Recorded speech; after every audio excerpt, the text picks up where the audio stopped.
Good morning. Hello, hello, hello. How are we all doing today? Hope everyone's doing well. Thank you very much for the raid this morning, Comment Bagel. Hope everyone's okay. And good morning, Fridge Fry Apocalypse, The Silent, Cardenvan, Fredford, Bads. Morning, morning. We've got, looks like quite a nice day over here, actually. Lately, every nice day over here has been very windy, though. So it looks nice, and then you've gone outside, and then you've got blasted by the wind. So, that might not be the case today. We'll see. Anyway. One on our chaos. What's going on? Right. We've started to get back to winning ways. We actually won some runs yesterday, which was nice. Because we'd hit a bit of a bump in the road last week. But back to getting some wins, which is very nice. Going to be starting with some Ironclad today to go for 5 wins in a row. Any sponsored message today? Well, we are going to be sponsored today. We're playing a game called Renight later, which is a roguelike card building game. Or deck building game. But yeah, we'll be playing that a lot later on. But hopefully you're going to have some fun with that. But lots of spiring to do before that. And yeah, we've won 4 in a row. If we win with Ironclad, this will remove the final 0 from the screen. No greed? Yeah, no greed. I've realized that the main way I lose is through greeding.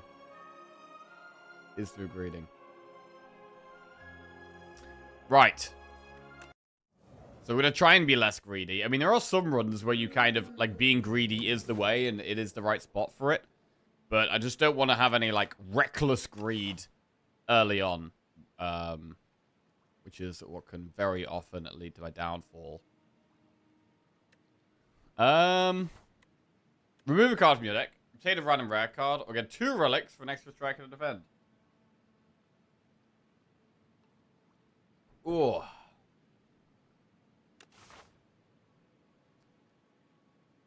Right. So we could link up these 2 campfires. Or these 2 campfires. And end on an elite in a shop. Potentially. I don't love these. These aren't the best options. I don't want to be adding a strike and a defend. A random rare card can be good. Is random rare better than scissors? It possibly is. It possibly is.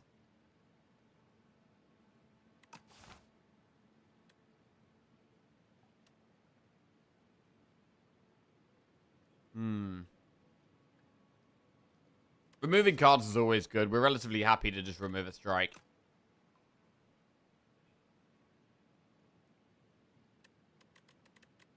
Large capsule seems really good. I guess since they rose the price of removal, maybe it's worse too. Yeah, I don't really like it. Like, I kind of see it. Like, strikes and defends I tend to treat as if they're like curses. They're not quite as bad as curses, but later in the game, they're almost as bad. And if this red had 2 random relics or 2 curses, I definitely wouldn't take it. I think random rare card is fine. Like, on Ironclad, it's got a lot of decent rares. Stuff that can help you build around certain things as well.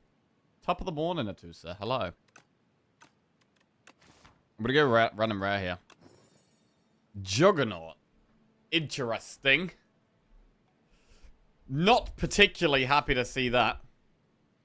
Is strike defend worse than clumsy when you take clumsy relic? On like the first few floors, strike and defend is better than clumsy, right? But in the late game, like once we're at like probably Act 2 onwards, clumsy is probably better to have than strike or defend. Because you're not trying to play strikes and defense anyway. And it removes itself. So I'd say from Act 2, clumsy is probably better than strike or defend. Morning, Virtual Echo. How are we doing? Right. Enemy, event, enemy. We can do quite a lot of events here. Then maybe 1 elite. This is not a greedy stream, no. Not a greedy... Is there any other options? Like, what else could we do?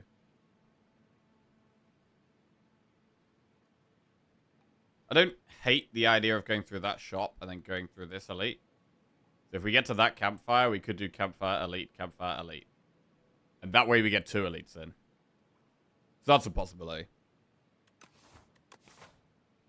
Right, Juggernaut is not good because it's just so expensive.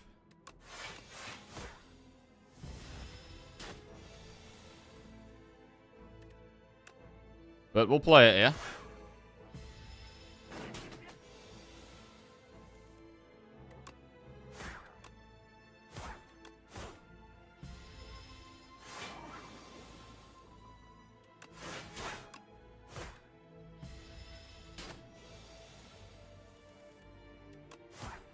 Anything that gives block is now slightly better. Pommel Strike, Blood Wall, Headbutt. Well, Blood Wall gives block. But Pommel Strike is a good card. I mean, we could Blood Wall. Let's do it. Obtain Fraenal Lens. Whenever you add a card that gains block to your deck, enchant it with Nimble. Right, less max HP, but block cards now give a bit more block. That's quite good.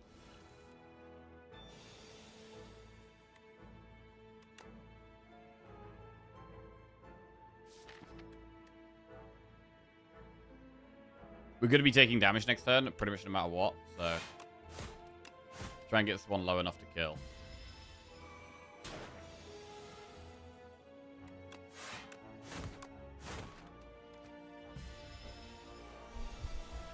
Four times 3.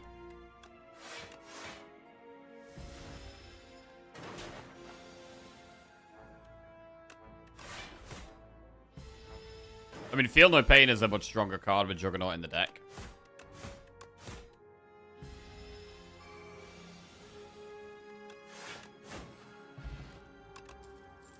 Feel no pain. Fight me anger. Well, I was just talking about that. So, maybe we just do it. Maybe we just do it. We don't have many exhaust things at the moment, but we could try and find more exhaust things. Well, Feel No Pain and Juggernaut. Both in the deck here.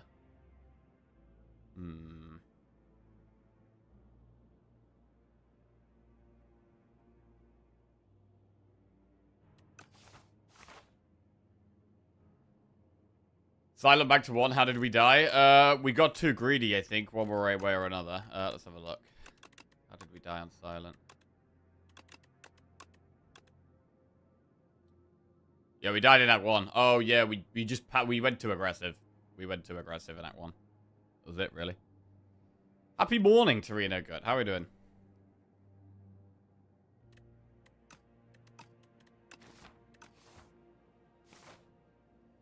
Right. Gain max HP and take 3 damage. I mean, healing 10 actually only heals 9. So this might be a situation where I actually take the max HP a little bit. 1, 2, 3. But that might be enough. I think that's enough.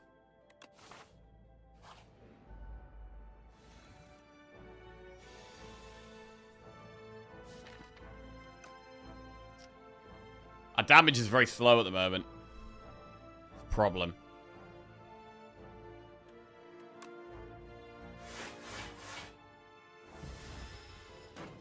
We could do with something that does damage a lot faster.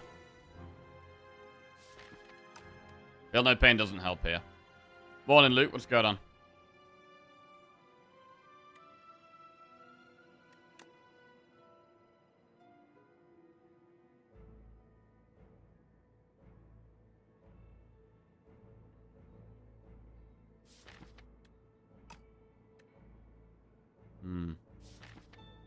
We're going to be taking even more damage if we don't just start doing damage. So I feel like we should start just doing damage now.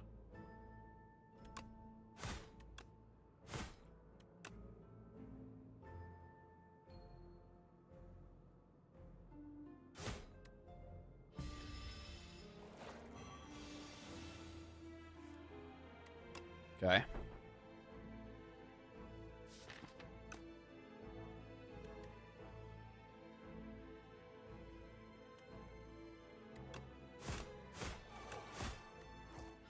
23.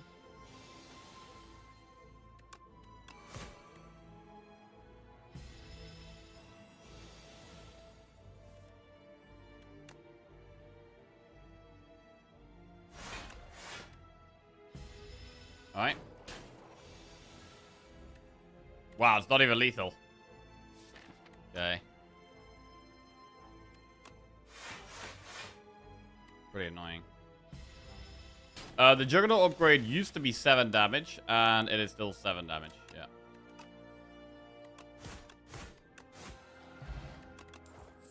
Expect to fight Setup Strike or Havoc. Ooh, yeah. These aren't very good at all.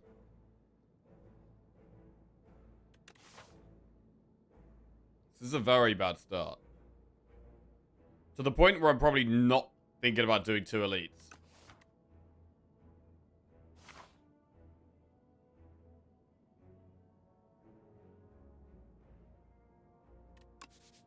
We should maybe just do 1.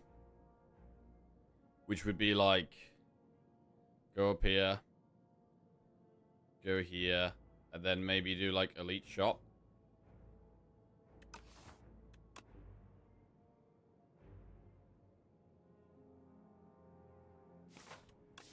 Yeah, Havoc does exhaust, but I still don't really like it.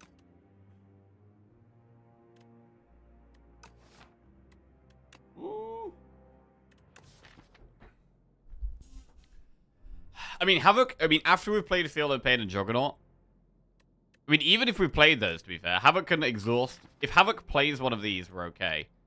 If Havoc plays something else, it does exhaust a Striker or Defend. Like, at this stage of the game, it's actually not the worst.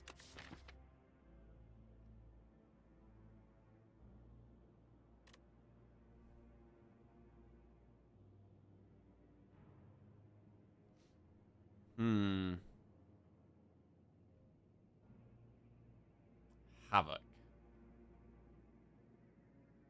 But, like, the upside of it is kind of small. We get a bit of block and a bit of damage to get rid of a random card. If we upgrade Havoc, it is much better, right? It upgrades to 0.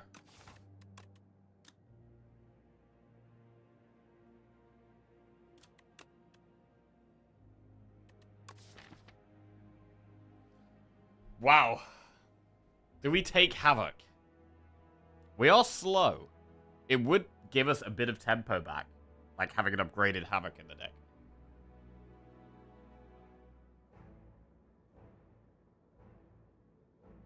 But with Havoc, we're going to lean towards a deck where we're just...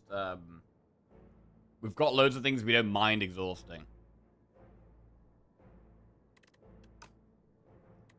Let's take it.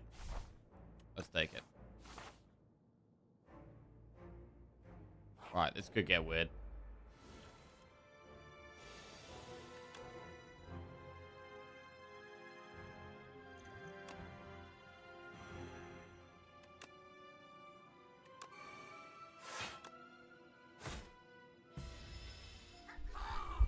Too late for a prediction? No, it's not too late for a prediction. We can get one going on. Huh. I mean, if we don't play Juggernaut, we don't have damage. Really.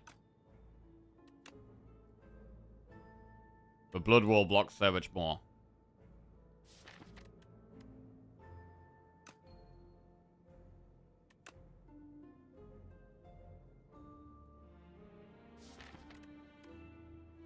But the damage is random anyway. Like, the problem is playing Juggernaut costs so much health every time. And then we don't even kill things quickly, even after doing that. Like, it's...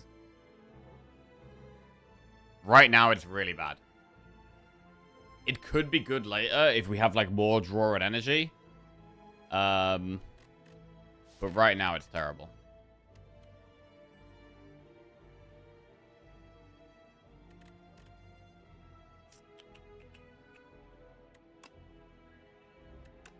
Alright. Well, we'll play Juggernaut.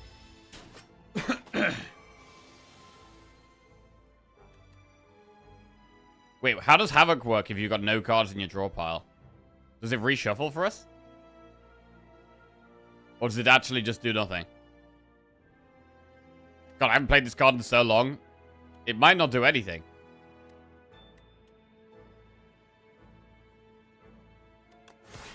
We gotta test it, I guess. Okay, it does do something. Jesus.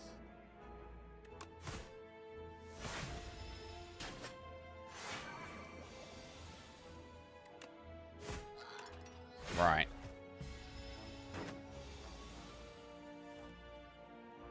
Havoc. Play Blood Wall. That's quite good. Actually, kind of like the Havoc, to be honest. On top of the other things we have. We're probably going to need to rest at some point as well. Which is another problem.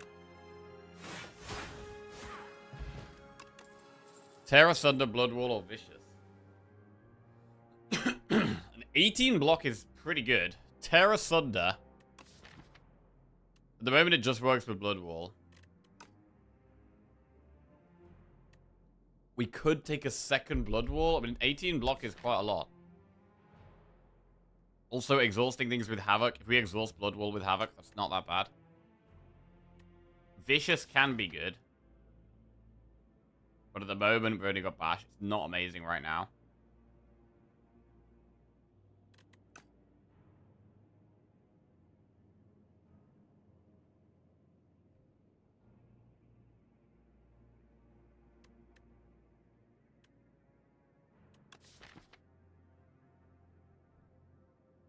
I mean, could we have a deck where we have, like, double Havoc, costing 0, and then we're just playing more expensive things for cheap?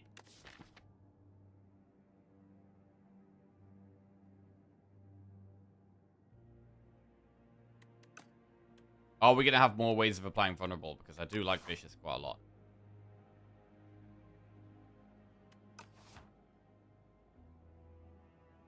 I think for now, we just have to take the Blood Wall. Right, first hand you draw, each combat is upgraded. And we're going to upgrade the Havoc, because I need help with energy. Chest. Draw, breathe some max HP. Okay, do an event. Oh, here we go. Pay 40 gold, add a random colorless card to your deck. Continue feasting. So we can click this a few times. The well-fed you card... The card you get from this gives strength, which we don't actually want.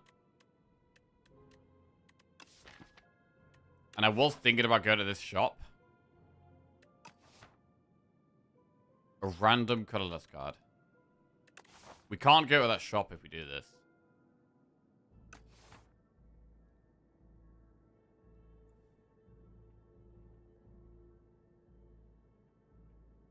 But let's do it. Discovery. Right, upgrade a random card. Defend plus. Gain 4 max HP. Okay. Upgrade a random card. Okay. Strike plus. Okay, we don't need Feeding Frenzy. Gain 5 strength this turn. We don't need that, right? I don't think we take it. I mean, we could take it and just go in a totally different direction.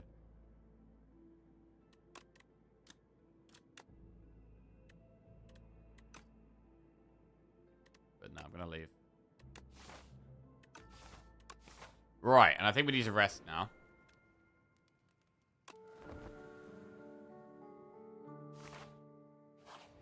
Okay. Feel no pain, Juggernaut. I mean, to be fair, double strike just kills the back one. It's hard to play Juggernaut on the first cycle through our deck. We should probably just kill the back one.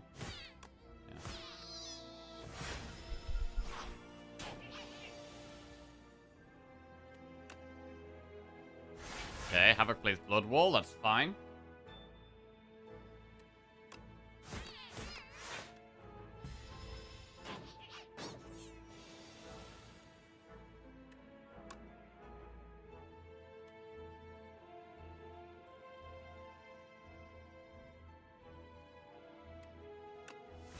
Pommel works here. Nice.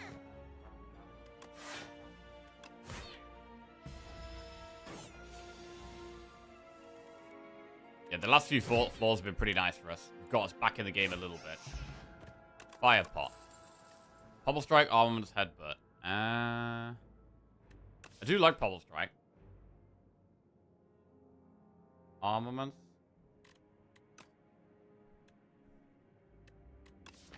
I'm gonna take Pommel, I think.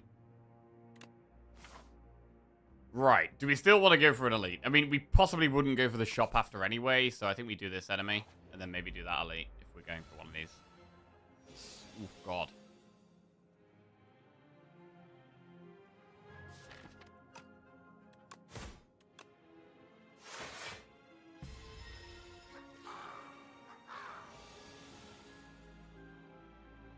Feel no pain. Havoc. Bleed Blood Wall. That means we block loads, so that means I can focus on damage from Discovery. Infernal Blade.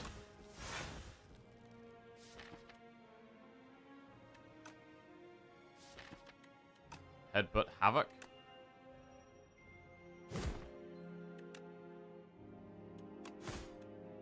We could Fire Pot that.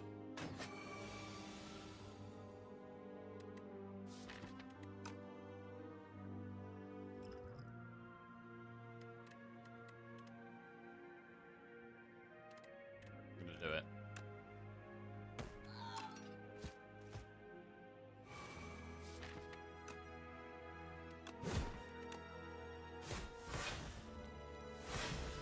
Okay, Feel No Pain working nicely. Feel No Pain is saving us quite a bit of health when we get it off.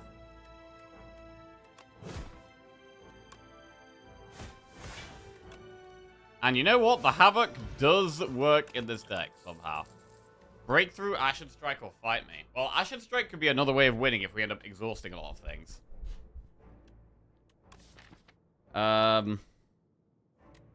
We probably should take Ashen Strike. But, I mean, Havoc can also just hit Ashen Strike, which isn't great. But I think we do take it. Right, and in terms of going for an elite, I don't think the deck is that strong, but we do have 60 health. Like, with this health total, I'd usually be going for elites. Deck spot would definitely like to save for the boss.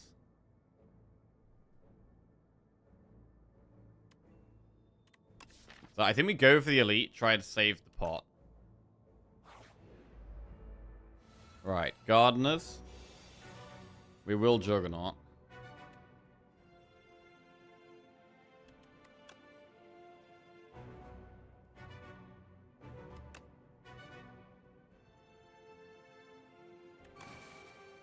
Impervious is massive.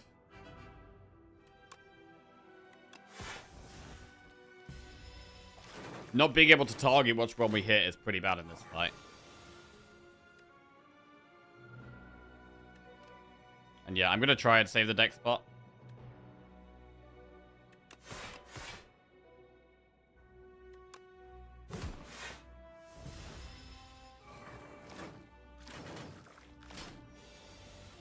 And 18. That's quite a lot of damage. Havoc is okay. Play a strike. Blood Wall. Defend.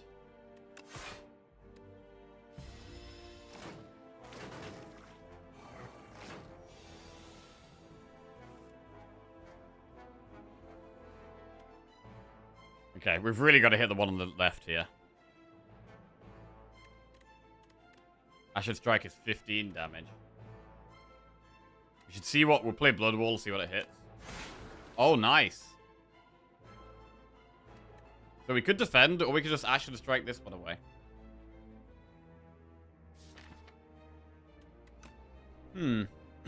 Defend does block the rest of this damage.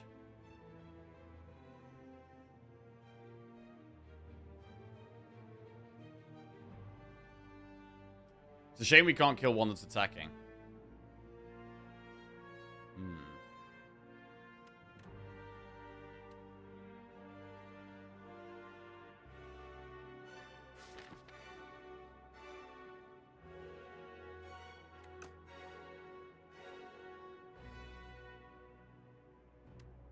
If we're defending, we're not playing Feel No Pain. I'm gonna kill one.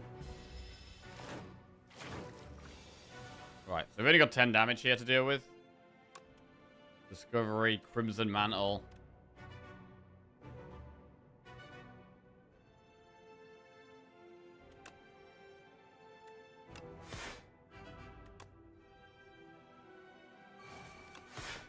Alright. Could probably just block our way through the rest of this.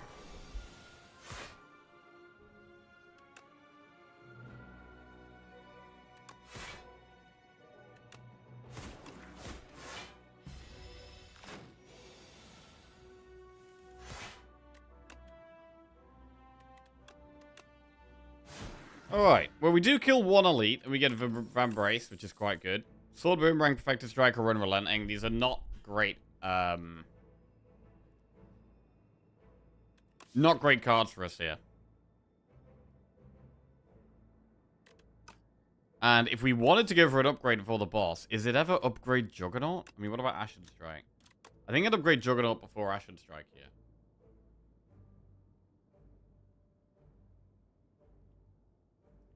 Like, we need to push damage against this boss. It's going to be pretty tough. We don't really have great scaling. Don't have much that exhausts for Ashen Strike. Right now, Discovery exhausting is probably even good for us.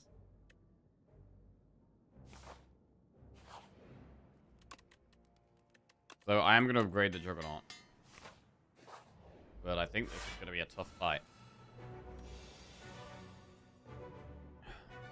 See what we can get from this.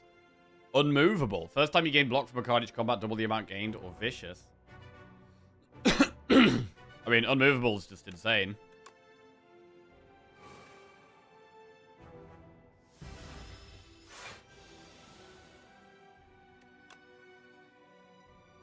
Right, so we've got unmovable and Juggernaut in play. And we probably dex fight and start doing stuff next turn.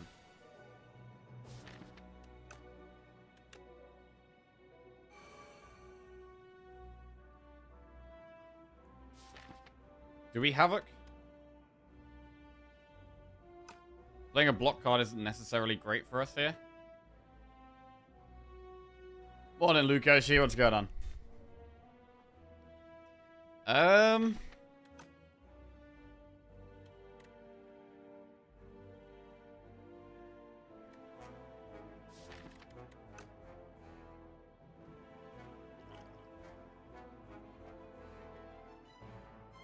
I'm gonna do it. Okay.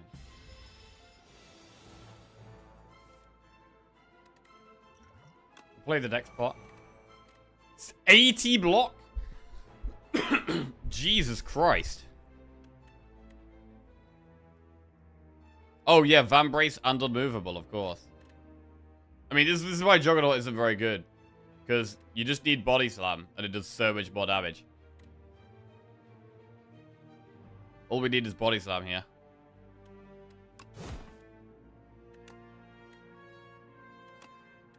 Play Demon Form.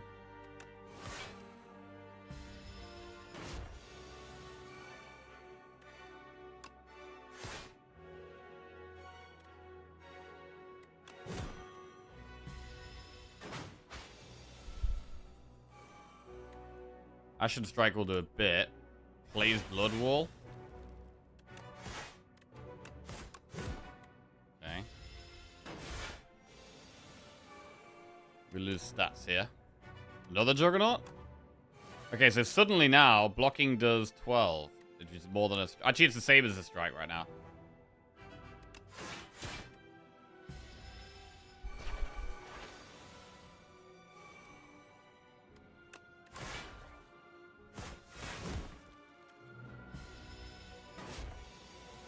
But our Juggernaut, our numbers are ramping up.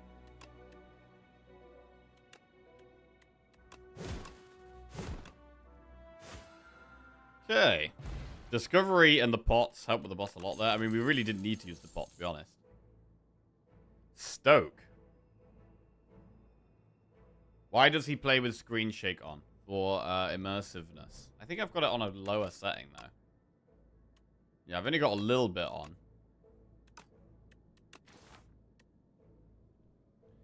Stoke, Impervious, Mangle. I haven't really used Stoke that much. Impervious is just great.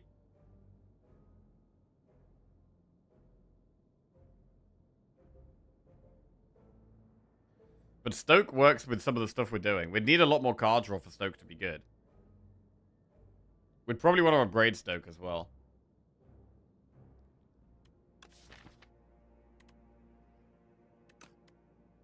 Let's try it. Or let's try it. We're trying Stoke. Right. See 15 cards from the defect. Choose any number of them to add to your deck. At the start of each combat, add 1 Luminous to your hand. Or replace Burning Blood with Black Blood.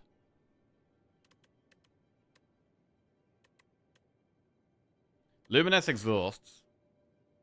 And helps with that energy issue. See 15 cards from the defect.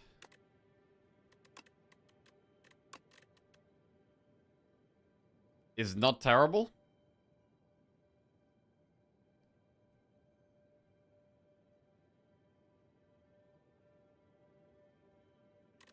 But I think right now, the Radiant Pearl just makes more sense, right? With it having exhaust synergy, with it making it a lot easier for us to play Juggernaut.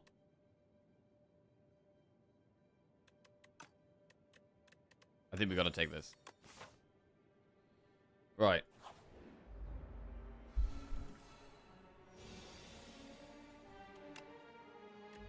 Oh, wait. Also, it's always upgraded, so it's 3 energy. Holy crap. It's good with Bellows. Nice. Didn't think about that. An extra little bonus there.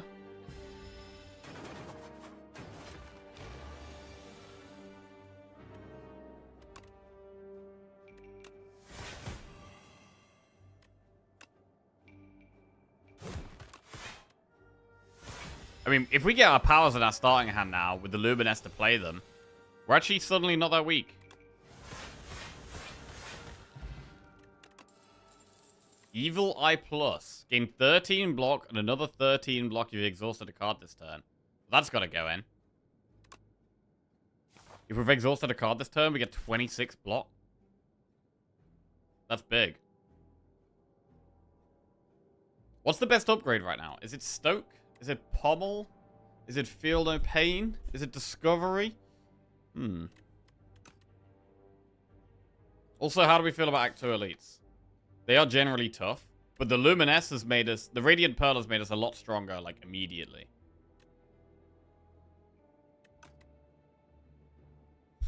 I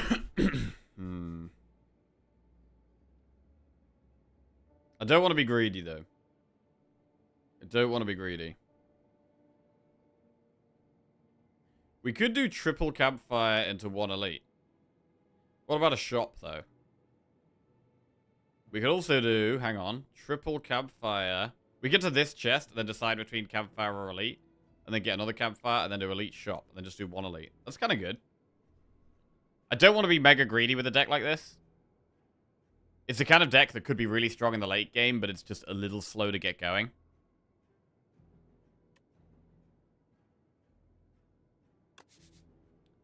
So, I think just doing some events, enemies, campfires, and then looking for 1 elite at the back. And then a shop. I think that's the way. Okay.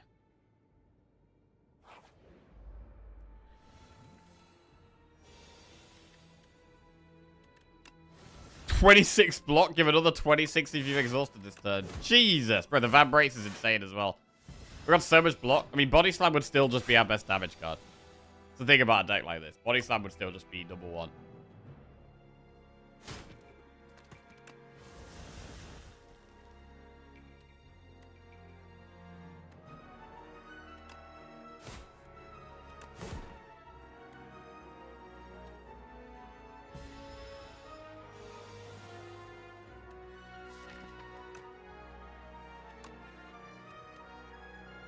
Discovery.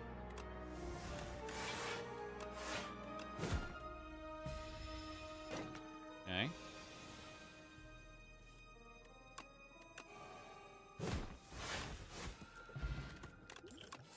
True Grit, Body Slam, Armaments. Well, well, well. These two are both super good for this deck. Body Slam and True Grit are both so good. I really want to exhaust. Plus, it's buffed more than normal. But Body Slam is just insane, bro. I really want both of them.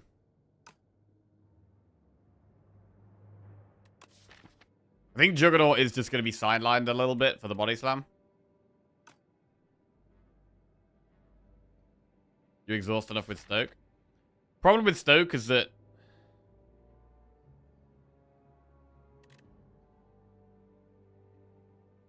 Yeah. Yeah, we'll take Body Slam.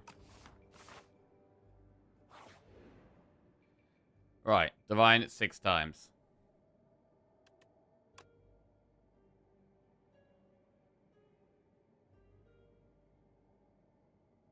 Oh, wow. This looks good.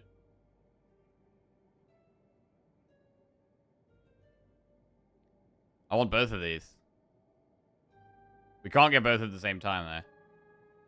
So we'll go here. The rare card.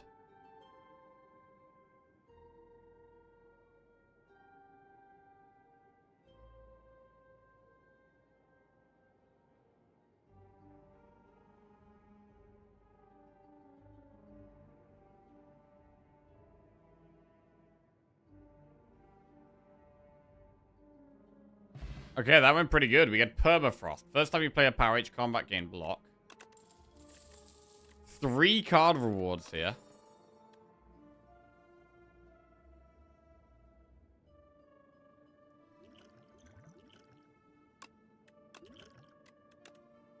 Pommel Strike, Anger, or Havoc.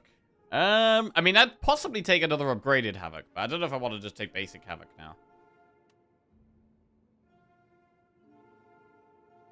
I guess Juggernaut is our backup. Like, if we Havoc and exhaust Body Slam, Juggernaut is like the backup. Permafrost gives 7 block now. Yes. Dismantle, Unrelenting, or Stone Armor. I mean, Stone Armor's okay, right? Get block at the end of the turn, do damage at the end of the turn with Juggernaut. You can also get more plating and it can stack.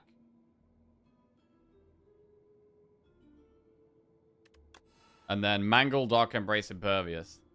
I mean, Dark Embrace fits in the deck really well. But this would be the second Impervious we've turned down, which feels so wrong. But I'm going to take the Dark Embrace.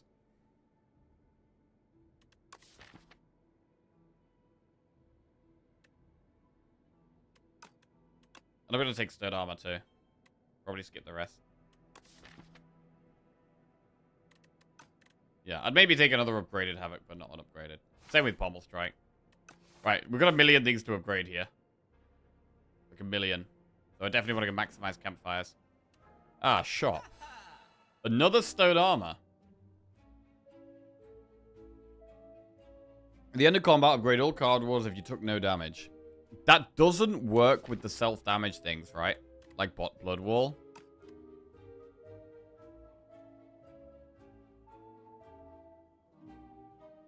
Hmm.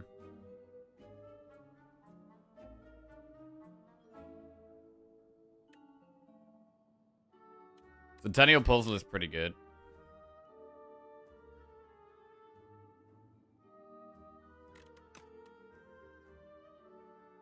The Stone Armor is also pretty good, but wants an upgrade.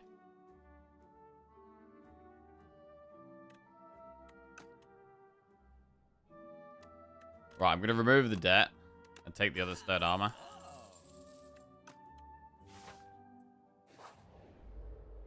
Right, now we're going to go get some upgrades.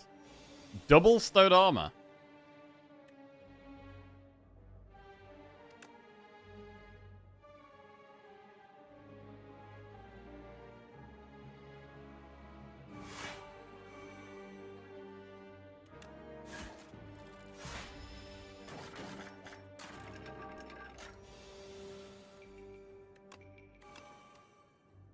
Uppercut's fine.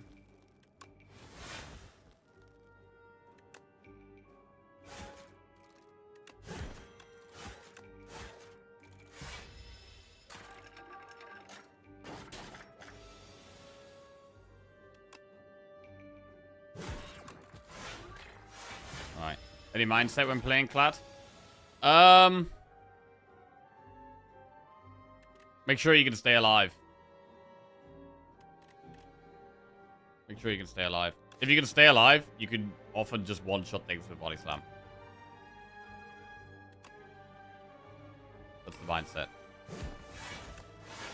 Oh shit, Evil Eye does block twice, which procs Juggernaut twice. Surprise synergy right there.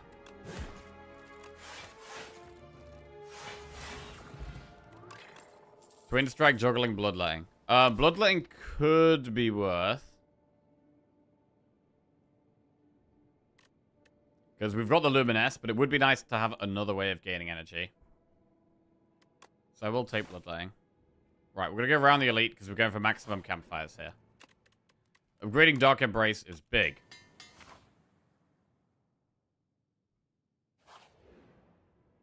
Blood Wall is removed. Could we try and get a better remove here?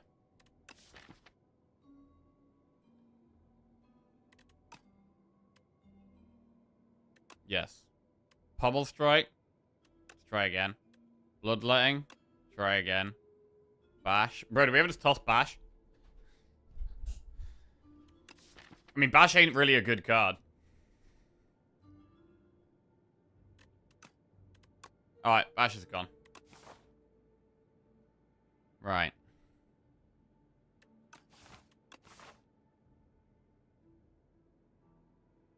Do we want to do a shop? On 66 gold, we might not do a shop now, so maybe we go this way instead. And go for that Elite. Don't think we're looking for a shop at the moment.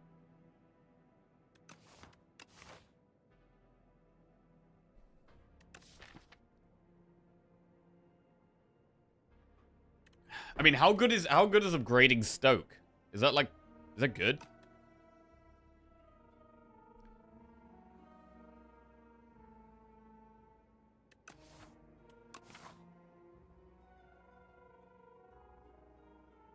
Upgrading Stoke. I don't really use Stoke that much. I don't really know. Whetstone. I really want the Whetstone to hit Body Slam or Pummel Strike. As opposed to the basic strikes. Oh my god, it's beautiful! It hit the best two targets. Wow, that's rare. Holy crap, that's so rare. That's so good. Pummel Strike plus and Body Slam plus right there. Done. Absolutely massive. And now we can upgrade...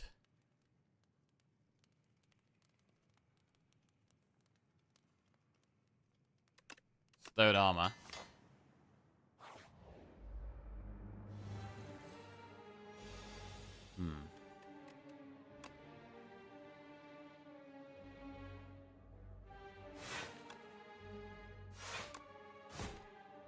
Okay, bit of a slow start.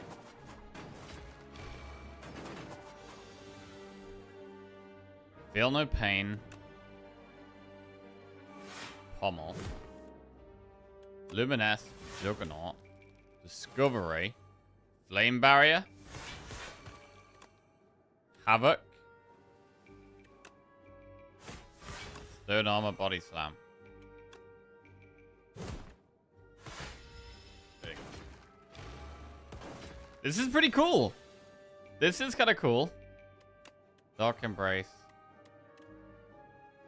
And play Blood Wall.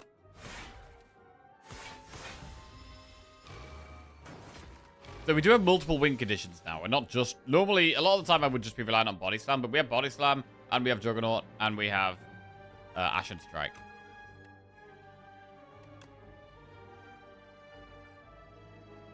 Stoke it up. Cool.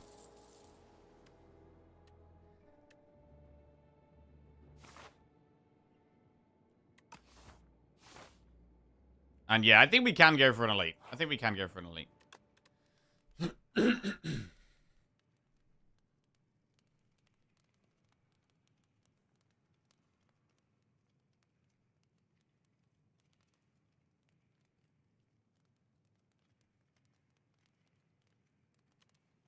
We could also upgrade Discovery so it doesn't exhaust, but...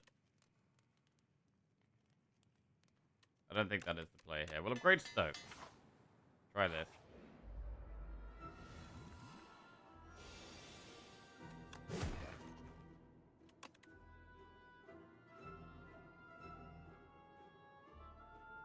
Thrash.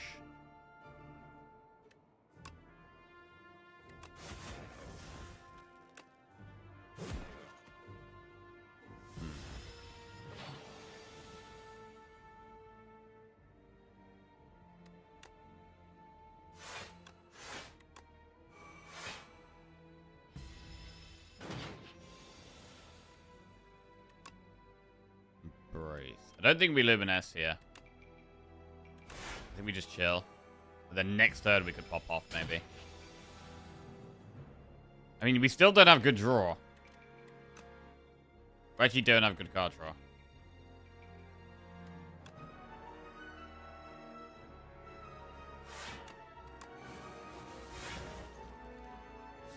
Havoc is going to play Stoke or Stone Armor.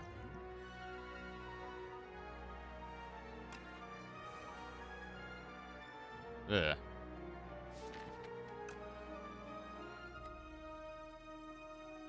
We could double Stone Armor.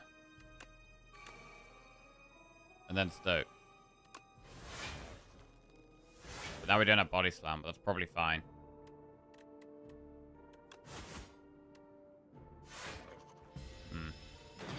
Now we just win by blocking.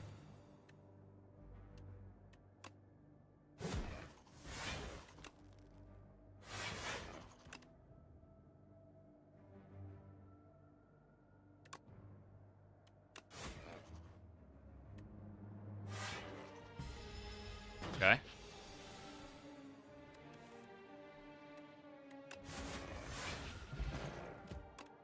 Right then. Barricade, Spiked, or Cinder?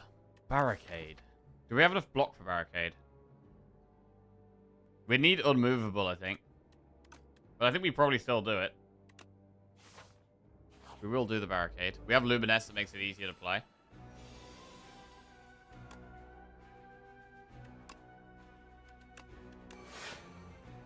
Havoc for Blood Wall. Quite good. Our initial draw needs to be better. The Centennial Puzzle would have been quite big. Like, we're starting off quite slow.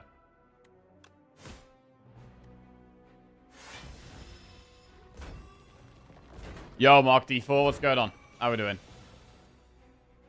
Right. Pommel. Feel no pain. Stone Armor. I'm gonna Gambler's Brew. Okay. Dark Embrace Juggernaut, I guess. It's quite slow. And then Stoke is going to be... I think we're going to have to play Stoke. Like, I think we have to play Stoke here. Because it just does a lot of stuff. I'm just going to Stoke. And then Evil Eye is big.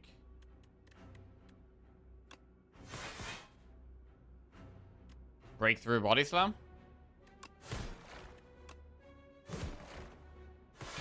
Okay. Interesting. So when you get the powers in play, Stoke is suddenly very good. And Acid Strike does 27 damage, which is going to be lethal. Very good. Gourget. At start of each combat, gain 4 plating. Okay, that actually makes the Stone Armors stronger. That makes the Stone Armor stronger. I don't mind Shrug here. I've already got a Body Slam. I want a bit more draw in the deck, so I'm going to take the Shrug.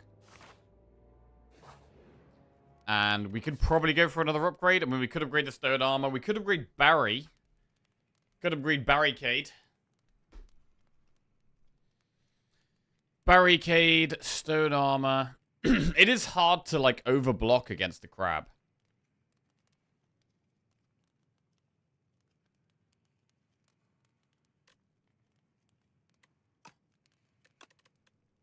But let's Barry it up.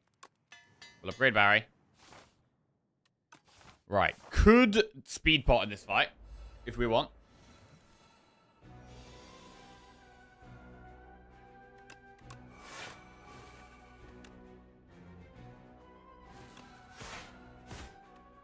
We've got 2 powers in play.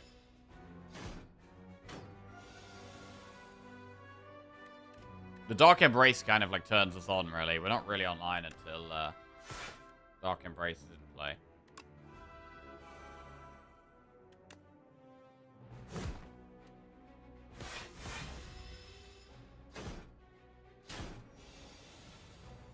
Discovery.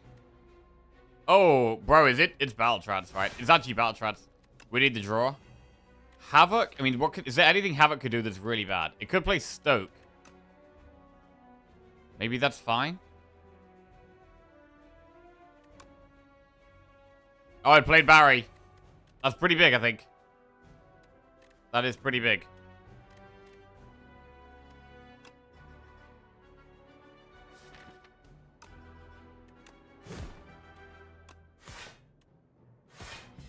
Alright. Do need to be turning around here. Dark Embrace. Lumineth. Yeah, we're struggling to get a big hand with the Stoke. Evil Eye.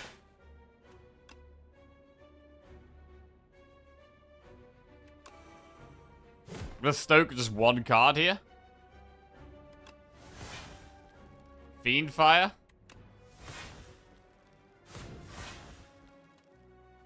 I mean, fine. We're blocking quite well.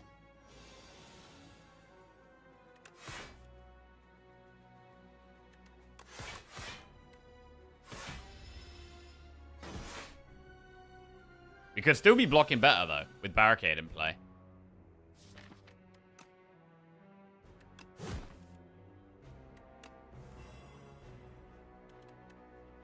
Havoc. This Battle Trance. That actually doesn't really help here. Stoke. Okay.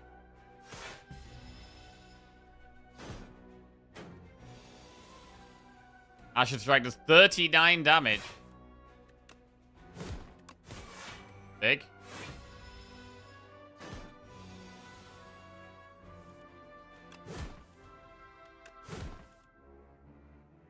Bloodletting Stoke. I mean, the pommels are nice. Beautiful. And the crab goes down. Awesome. Right. Mangle, Juggernaut, or Pax End? Pax End is only good after we've exhausted stuff. It's not good for a while. And we've got past Act 2, where the AoE probably would be the best. I don't really want to take a second Juggernaut. But Pax End is worth considering.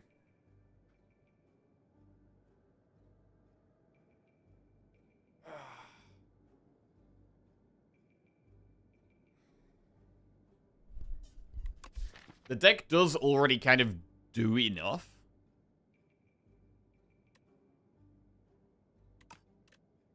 How do we get Pax End off? It's hard to do that, really, until we've stoked.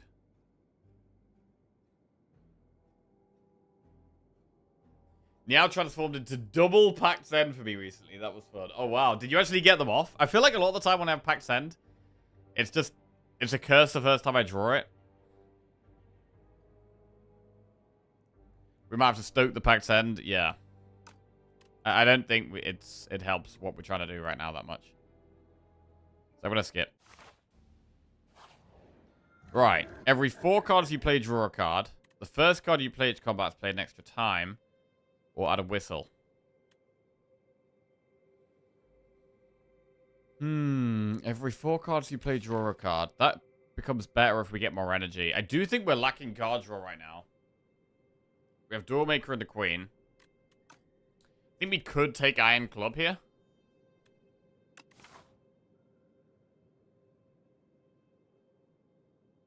We'd like to go to one of these shops.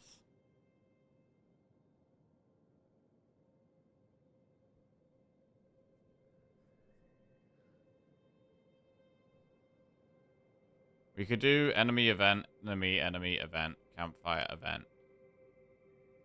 I mean, it's only one campfire. It's kind of better to just do this path, I think.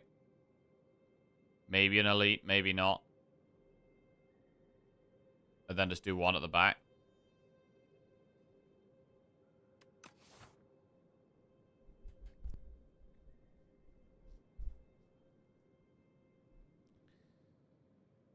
Axe is pretty good. I mean, it depends what we draw in our starting hand. It can be useless. It can be useless. Iron Club is always good.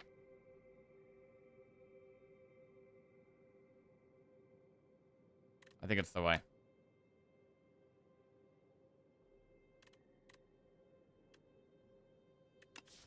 Throwing axe, we kind of need to know what we're doing turn 1 to some extent. Because if we have to use it on something that's not a power, it's incredibly bad. Compared to Iron Club. So I'm going to go with the club. Right. Barry.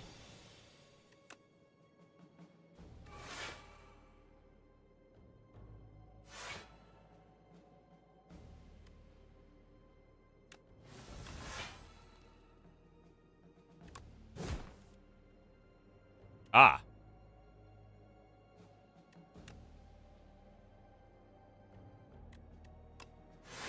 Well, because we got barricade up, we just kill the one doing the most damage. Nice.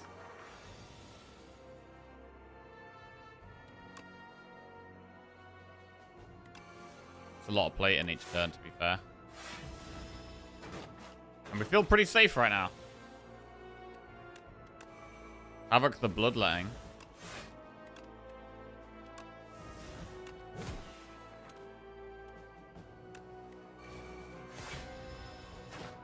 Right, Juggernaut does so pathetic damage compared to Body Slam. Blood Pot.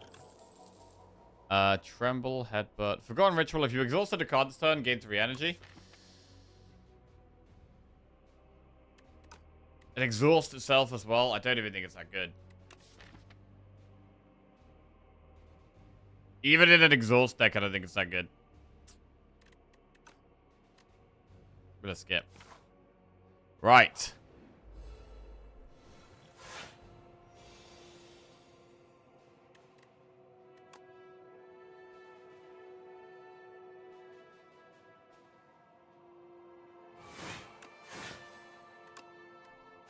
Havoc hit strike.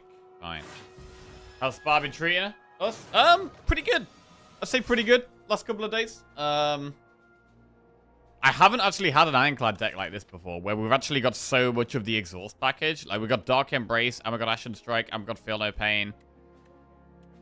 And Stoke. I haven't really been able to do much full exhaust things, but it's working pretty nicely right now. Flame Barrier is solid here.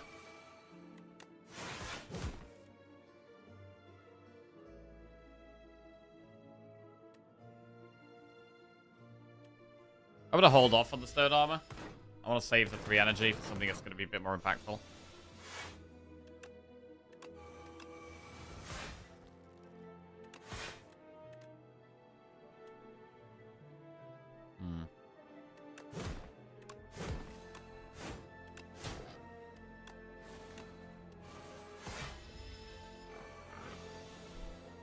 Stoke. Nice. Iron Wave plus Twin Strike plus Setup Strike. Do we ever take Iron Wave? It is 9 block in 1 card. And it does damage. And with Juggernaut, it's a little bit better. It's kind of like 9 block, 14 damage. For 1 energy.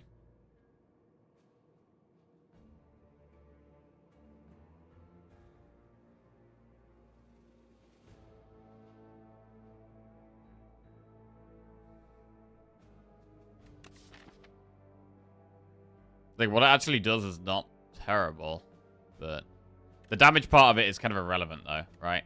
The 7 damage doesn't really matter because we do so much with Body Slam. Right. Foul potions. We are looking to go to a shop, so we're gonna grab both of these. Nice. We could even get the fake merchant. No. With 6 HP and gain 47 gold, we're at Clumsy for 1 and Wellick.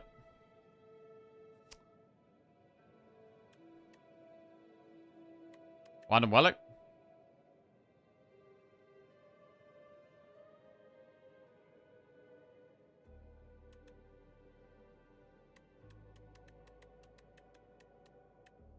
Right.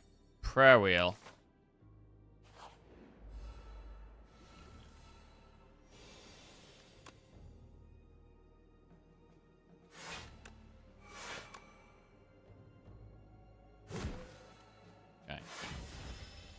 What if we maybe want more zero cost cards for the club?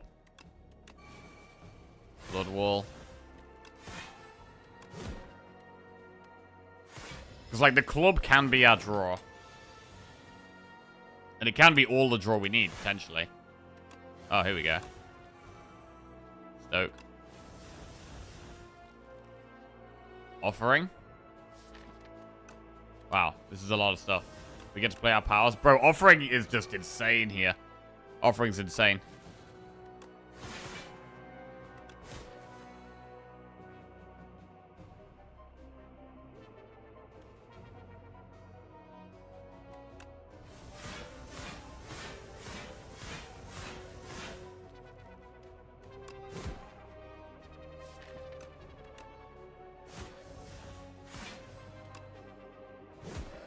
Pretty clean. Pretty clean. Rage, Bloodletting, Iron Wave. Do we want another Bloodletting? Molten Fist plus Dominate Rage. These don't really help. Do we want another Bloodletting? Maybe if it was upgraded. I think unupgraded, we probably still don't take it. I'm going to be a bit... I'm not going to be greedy and go for the elite. I'm going to be a bit hesitant and go round this first elite, and then we'll do the second elite.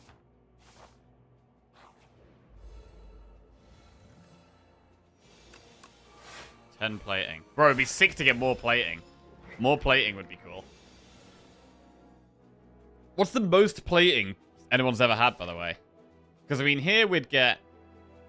We could do with upgrading our other stone armor. But we can get like 4 plus 6. Plus 6. So we get like 16 plating. Just from the deck, which is pretty strong.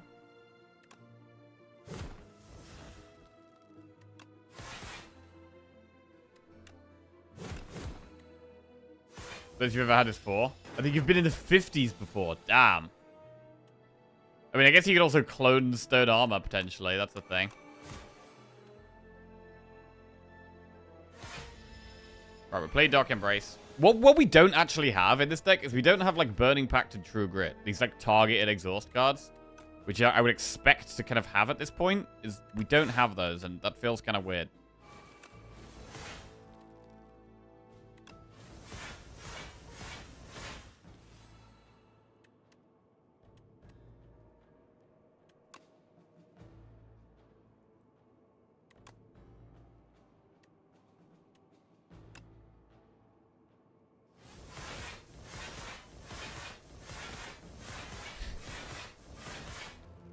Yep. That's clean. Second Wind, Armaments, Perfected Strike. I mean, we probably take Second Wind. Pommel Strike, Hemokinesis, Perfected Strike, we skip. Right. Another Relic. T-set. Shop. Throw the Foul Pots. Right, Prolong. Bro, Prolong could be insane upgraded. Not yet. Lantern is good. This is... We should probably just spend all our money here. Prolong is pretty nuts. I think the best things in the shop are Lantern and Prolong.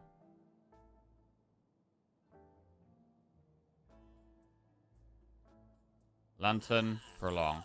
And then we should probably just remove a strike.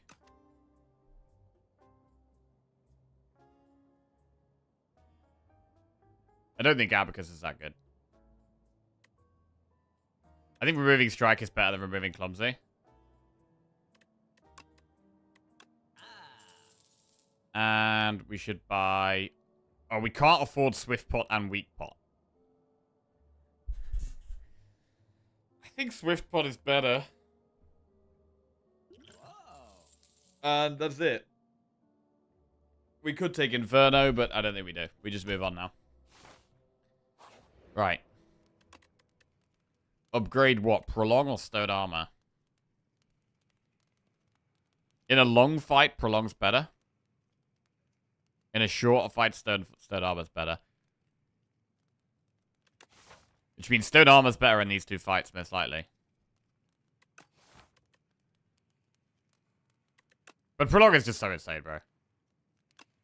We get so much block like this, right? Enchanted attack with Corrupted or choose a card to transform. So we could have Corrupted Body Slam.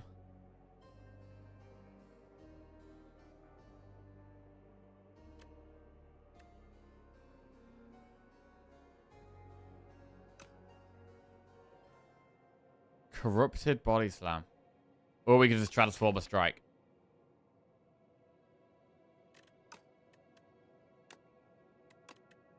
Alright. Corrupted Slam, let's do it. Big damage. Need to get big block from somewhere.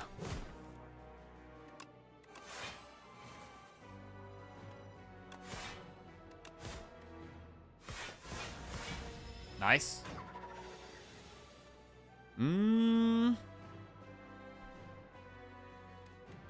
This isn't great. I don't really want a Swift Pot, though. We could actually just second wind here. But then if we second wind, we're gonna lose Luminous anyway. So if we second wind, we may as well play Luminous. It's a pretty bad turn. Vambrace is such a win relic. Right, it's such a strong relic. It's really, really good. Any of these things that give you a bit of a passive block are all really good. Permafrost is great as well.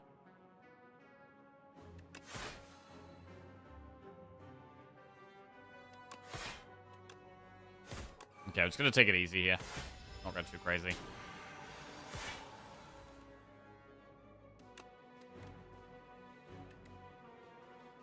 Pillage. Luminous. Evil Eye. Barricade. Bloodletting. Blood Wall. Body Slam. Stoke.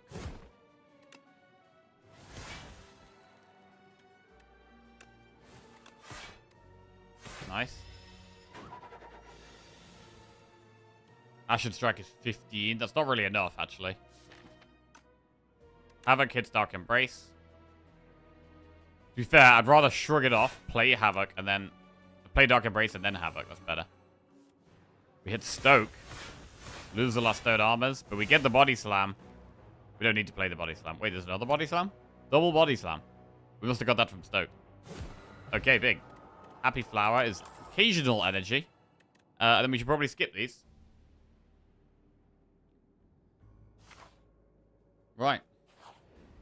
One more enemy. This guy can be a pain in the ass. Havoc hits defend.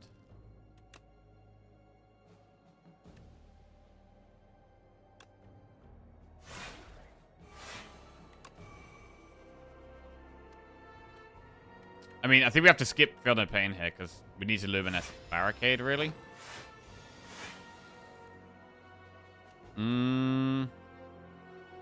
That's not a good turn.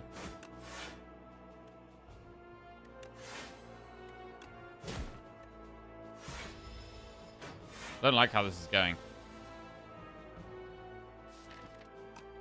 Draw. Barry is good. Discovery. Third armor. Okay. Third armor is so much passive block every turn now.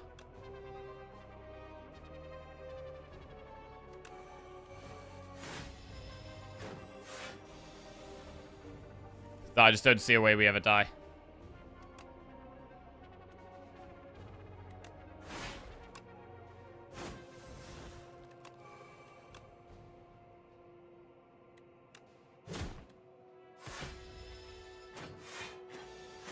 Right.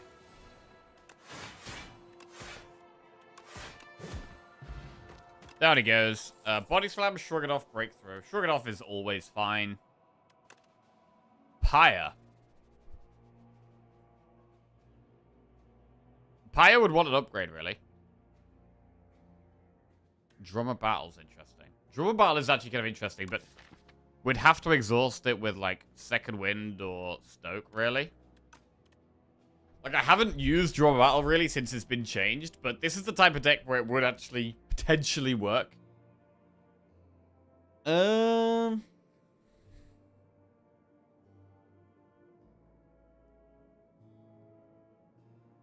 It is hard to pass on Pyre, yeah.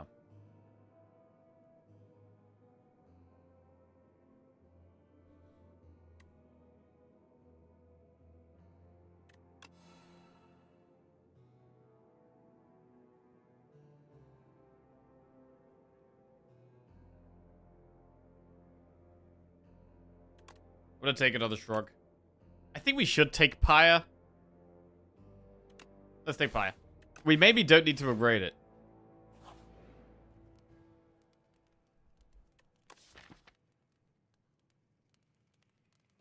I mean, I was also going to upgrade Stone Armor.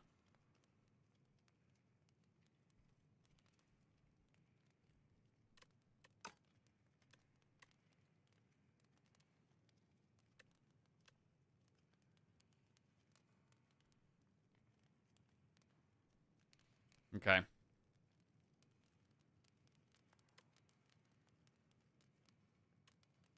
Nine healing.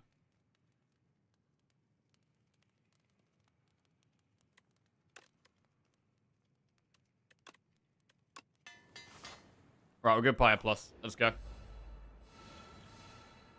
Well, that's not a bad turn one. Barricade, Pyre, and Stone Armor. Think we're pretty happy with that. Jesus. Swift Pot here too? I'm not sure. We'd have to Luminesce.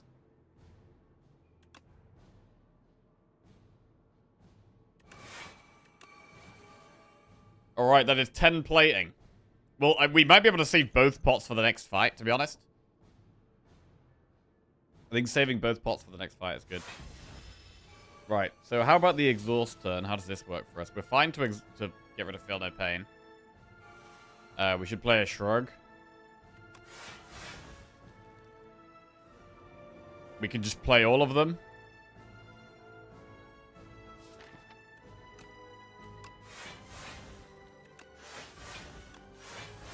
That works fine.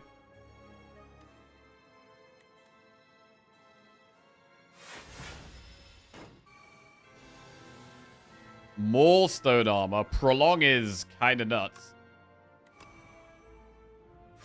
Are we happy playing Havoc here? We should be, really.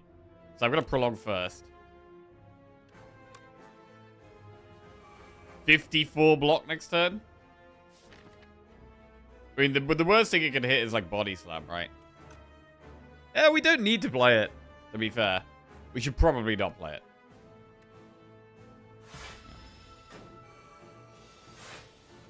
Okay, I think it would have hit Strike there.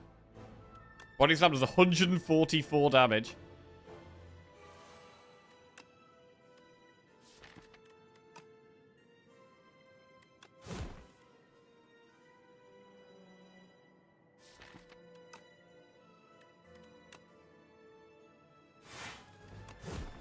$163 damage. Right, everything exhausts this turn anyway.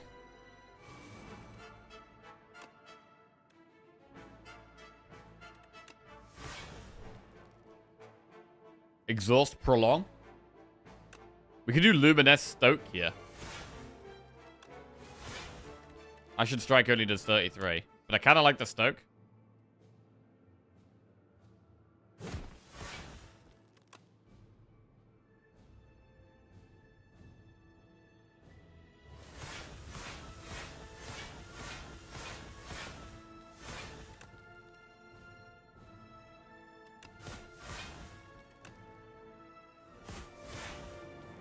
Well, 213 damage looks pretty good. And that is a dead door.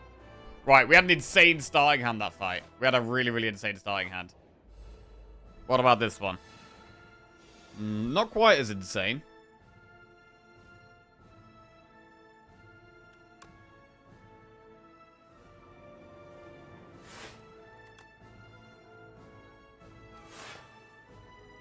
Oh shit, we just stoked. Okay.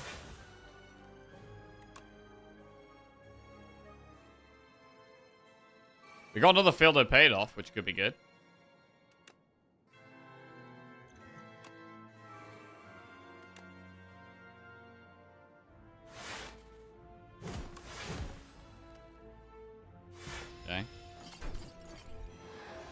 But we lost our Luminess, which does make it a lot harder to play things. Like, the was actually pretty bad to lose.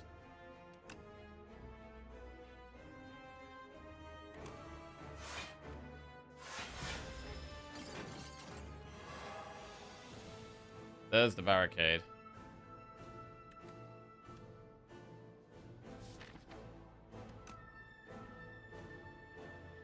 It's a really awkward hand. I might just Swift bot. We need to get to the bloodletting. Once we got to the bloodletting, we're way happier. Okay, Dark Embrace also helps a bit. I mean, we could do Shrug, Prolonged Barricade.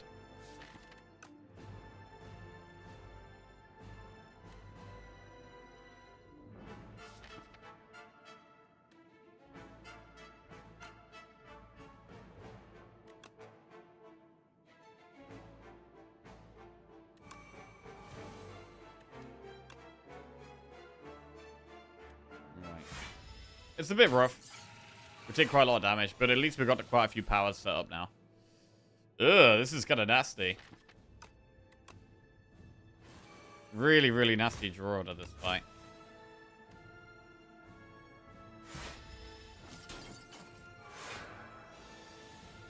Like, the Havoc on the Stoke was almost screwed us here, to be honest. This is a bit better. Unmovable is way stronger.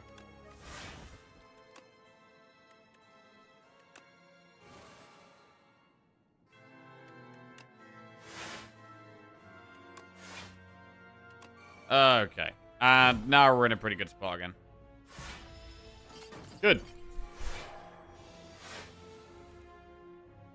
Havoc?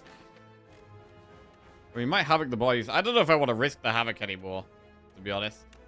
I think I'm happy just not using Havoc. We can Stoke. Body Slam does just kill this one. Juggernaut, Second Wind.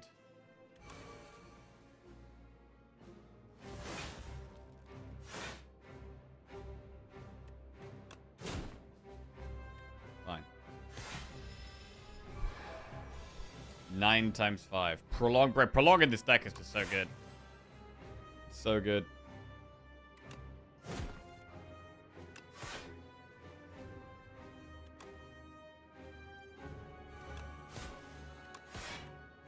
$95 block next turn with a barricade.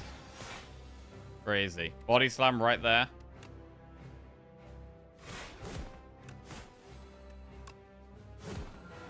And that's the dead queen. Hey, GG. Really nice run. Really nice run. An actual, almost like full exhaust deck. I mean, ended up using barricade, body slam in the end, as is so often such a good combo. But yeah, pretty insane. Pretty insane, bro. Juggernaut was really... I mean, we got Juggernaut right from the start. The Juggernaut was not very good.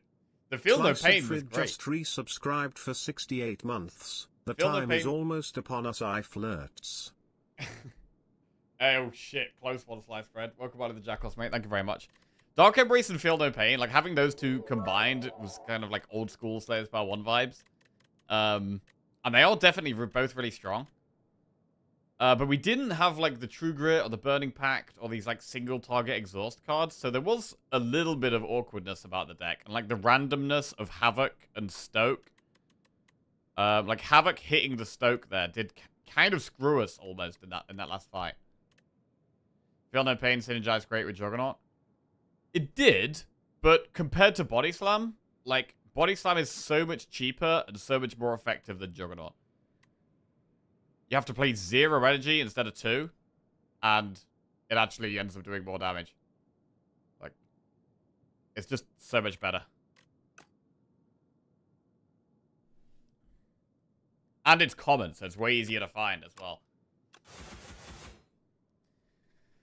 Very nice. Very nice.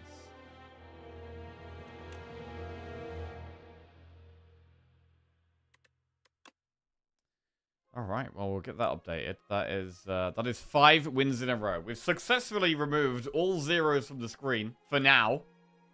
For now.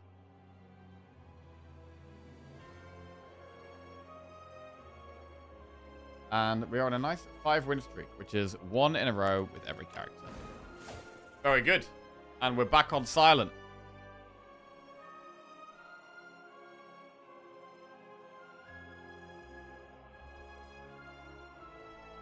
The tragedy of this run was having too much bloat and not being offered battle trance. Yeah. Yeah, the consistency was not as good as it could have been. Like the deck could have been a lot better than it was. And it was still pretty smooth sailing at the end there. Hey Jack, any tips for Necro? I seem to keep dying in Act 2 lately, not sure why. Necro. I feel like the best Act 2 card for Necro is probably Deathbringer.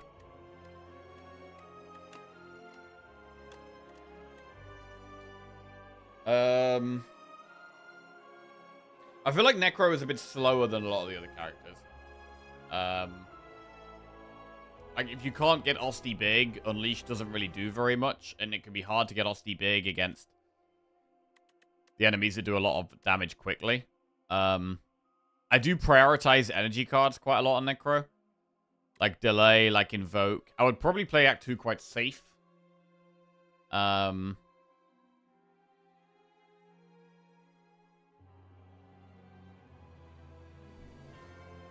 yeah, I do tend to find Necro a bit slow, to be honest. So maybe just trying to play it really safe in Act 2. Prioritizing some of the AoE cards a little bit higher, like maybe Negative Pulse.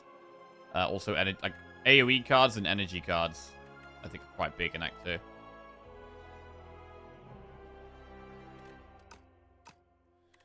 Right. On to Silent we go. Let's do it. Thoughts on Wing Boots Meow? I think they're okay sometimes. I think you need to have a very bad map. If you've got a really bad map, Act 1, I think you can take them. But if your map is fine, I would never take them.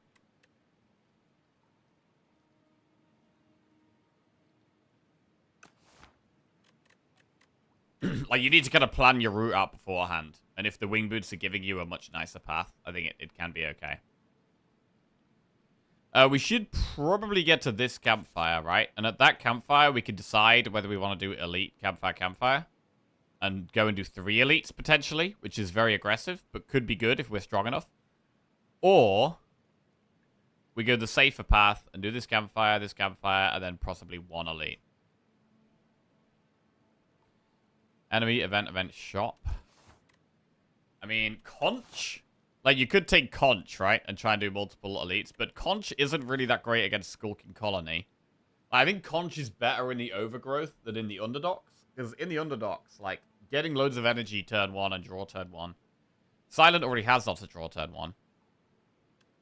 You can't do, like, over damage to Skulking Colony. So I don't think Booming Conch is as good in the Underdogs as it is in the other one. That being said, we get a random relic anyway. Is this better than a random relic? It possibly is.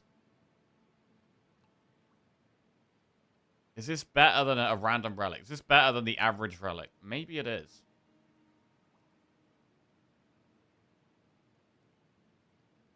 We might go with Conch here. Conch does make us more likely to be able to take this path.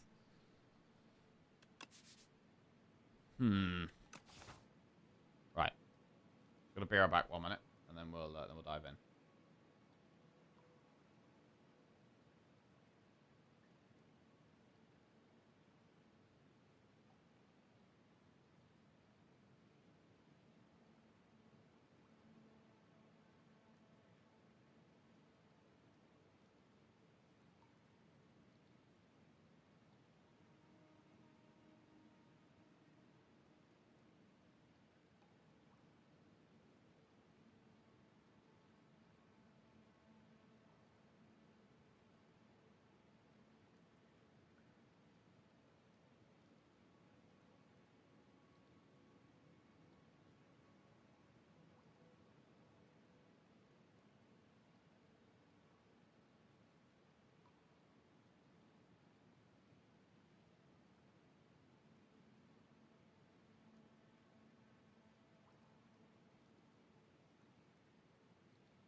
Okay, we're back. Hello, everybody. Right, sorry about that. Okay. Yeah, I think we go booming conch. Let's conch it up. And I think we're probably going to go through this early shop. Let's do it. Right.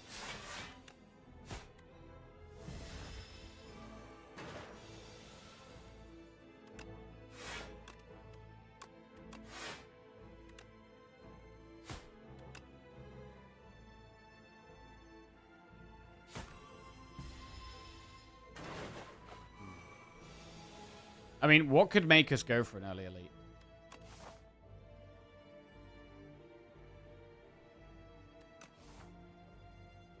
Oh, this is not great.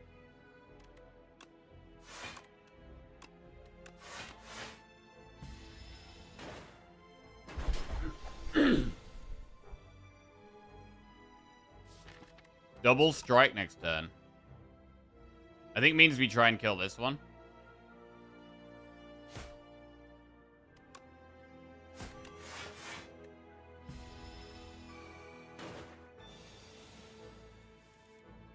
Oh, Christ. That is I just needed one block card. We literally just needed one block card. Right, well, we take 4 damage, I guess.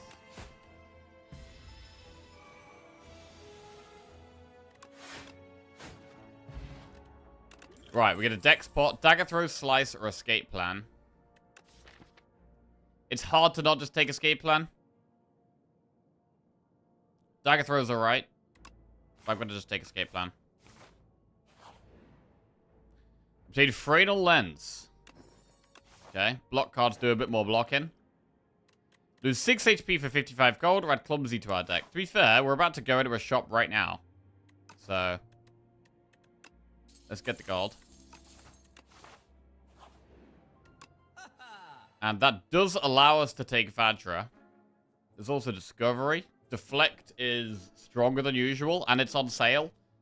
I mean, you should probably take Deflect when it's doing 6 block and it's on sale, right?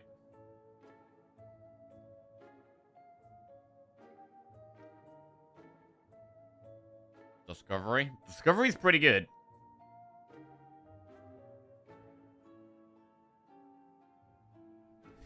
I mean, Discovery and Deflect is 110.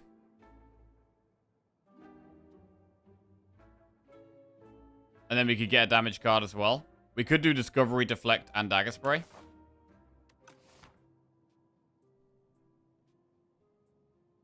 Vaj is the safe play. Vaj is fine. Yeah. Well-Laid Plans is very good as well, but it is more of a later game pick. I do love Well-Laid Plans.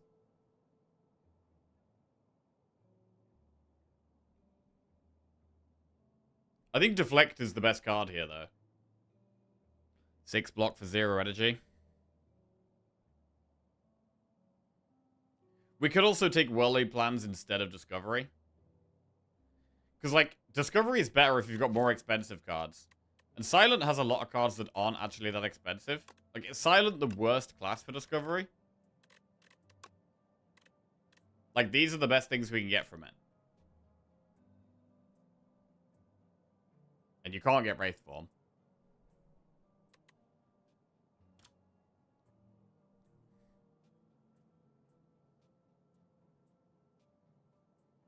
It's probably worse on Silent than on other characters.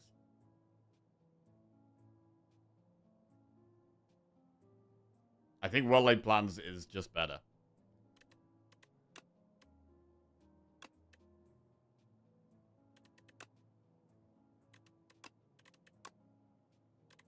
Like, there's some good 2-cost cards.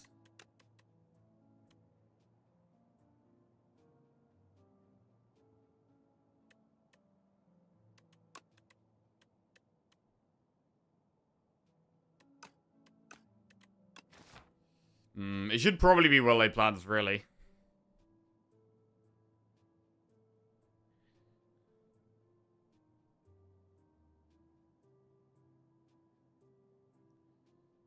I'm gonna do Well-Laid Plans, Deflect, and Dagger Spray.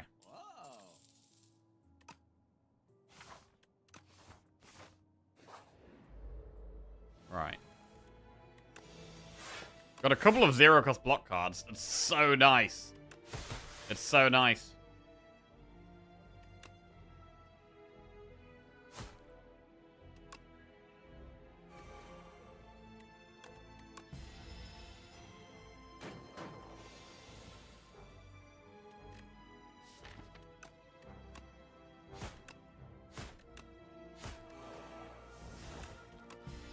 Lane.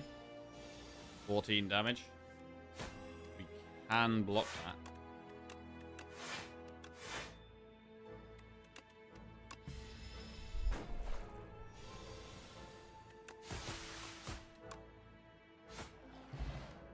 Weak pot. Phantom Blades, Snake Bite, or Piercing Whale. I mean, Snake Bite is probably the pick here. If we want to go for elites, Snake Bite is the way. I mean, elites are also kind of scary still. But it is definitely Snake Bite.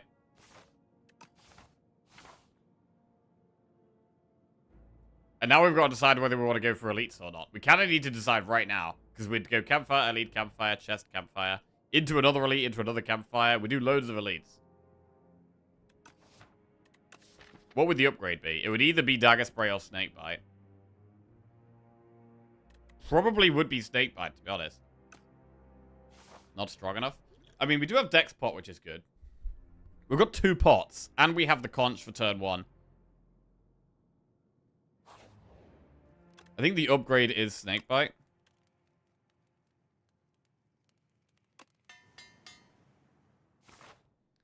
It's just this first elite could be really sketchy.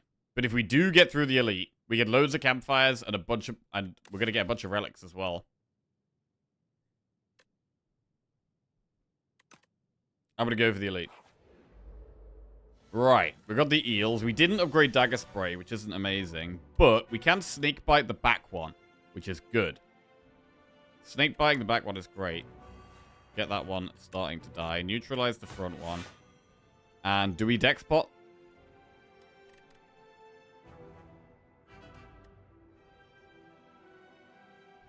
I mean, we could Defend and Survivor, or we could just Dex Pot Survivor, maybe. And get a strike in. We should really Dex Pot, I think. And we'll get a strike in.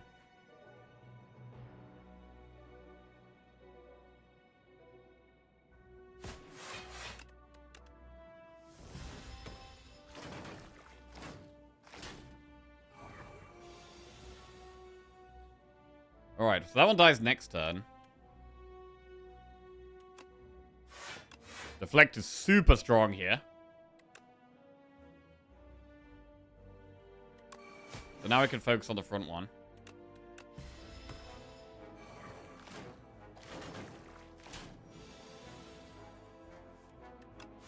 Nice escape plan. Alright.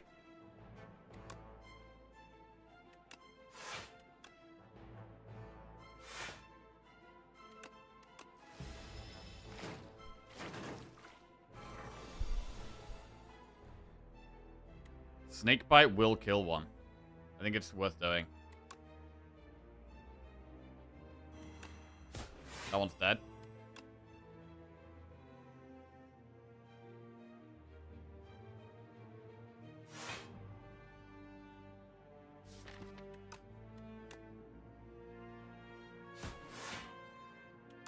Right, just gonna try and take it slow now. Block.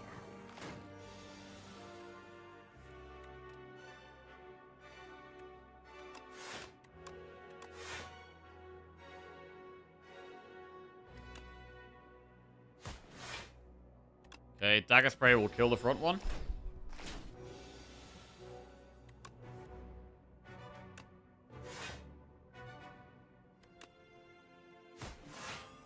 $19 damage.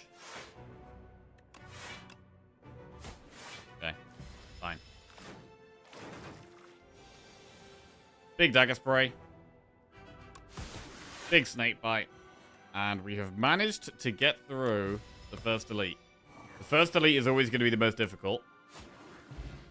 Snecko Skull. Whenever you apply poison, apply 1 additional poison, and we've got a Snake Bite. So Snake Bite now does 11 poison. Backflip or Footwork. Both very strong. Footwork is rarer. So we should probably do footwork.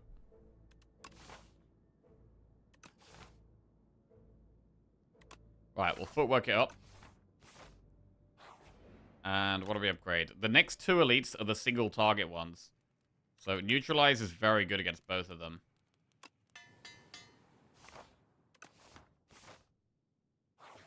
We get another relic. Bag of marbles. So because we've seen the AoE elite, it doesn't make as much sense to upgrade Dagger Spray anymore, because Snakebite is going to be our main source of damage. So we could maybe upgrade Footwork here.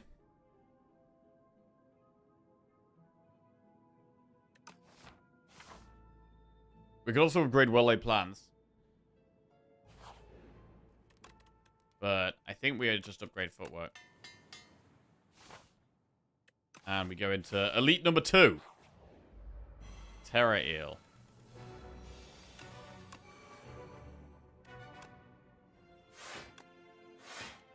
Bad start.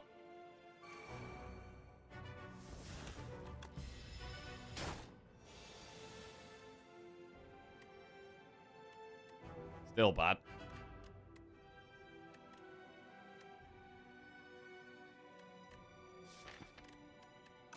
Really want to deflect next turn.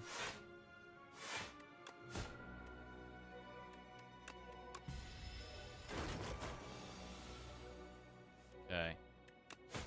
Neutralize is much stronger. And we get the poison down. And now we start chipping away.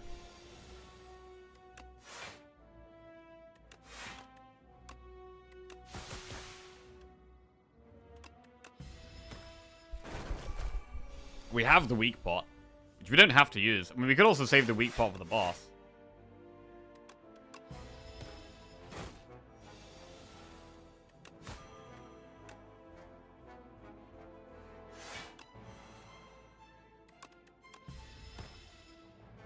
Stunned.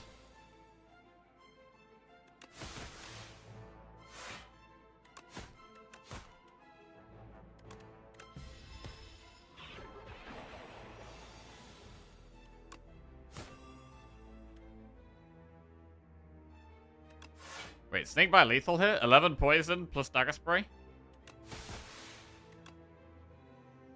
Yes, it is. And that is the second elite goes down. Very nice. Tuning Fork. Every time you play 10 skills, gain 7 block. That makes our 0 cost cards better.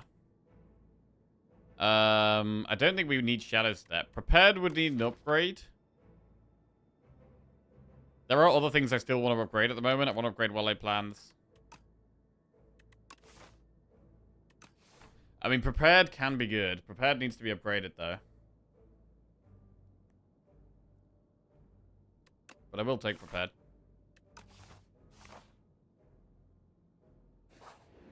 Right, next upgrade.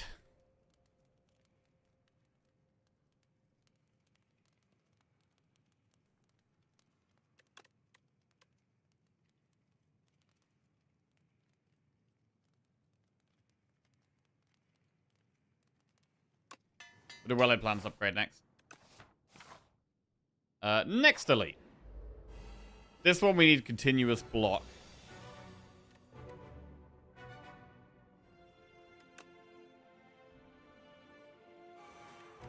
I would like to get this... To be fair, I might actually weak pot here. Yeah, I'm going to weak pot here. So I can play Snakebite turn 1. Playing Snakebite turn 1 is a pretty big deal.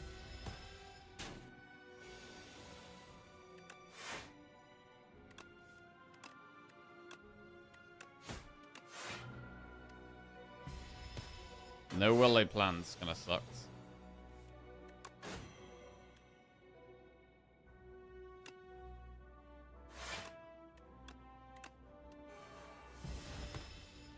Oh, I need to block this turn. 8 times 2. Block that. Totally fine. Nice. And now we're completely chilling.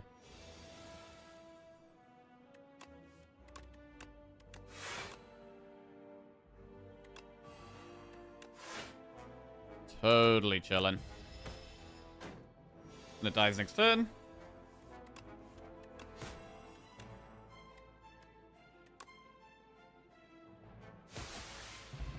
Right, Courier. Power Pot. Sucker Punch, Dagger Spray, Dagger Throw. I don't think we really need any of these right now. We've added quite a few good cards to the deck.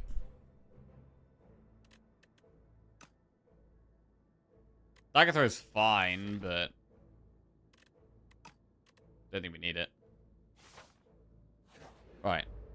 The deck is already doing blocking quite well and damaging quite well. We could actually do with upgrading Dagger Spray. One of our weaknesses is going to be the AoE fights. Upgrading Dagger Spray could really help with that.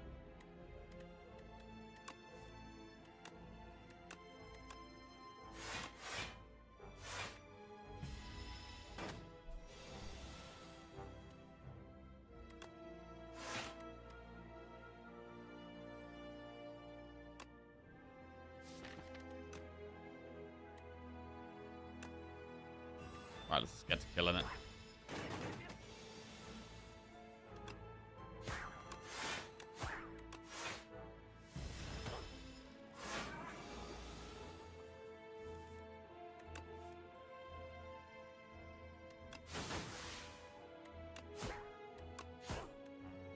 Cool. 12 gold, add a card. Untouchable, Haze, Noxious Fumes. I mean, Fumes is pretty insane with Snecko Skull. Untouchable's great. Haze is good, but it's just Fumes, right? I think it's just a really easy Fumes. Fumes goes in. And what do we upgrade now? Do we just upgrade Fumes? We could upgrade Prepared, or we could upgrade Fumes.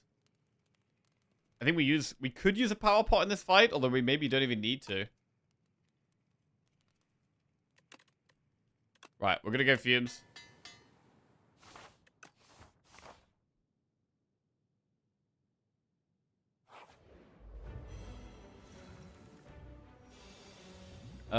I don't know if we need to Power Pot.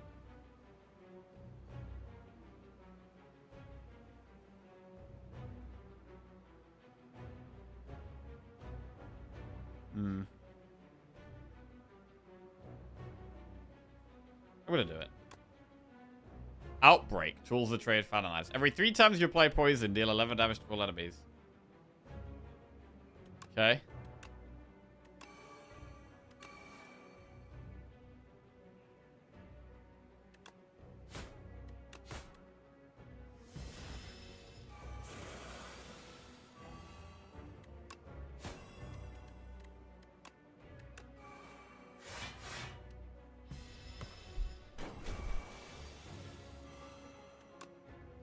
Footwork. Cool. Beautiful turn to play Snakebite. Suddenly it's got 21 poison on it.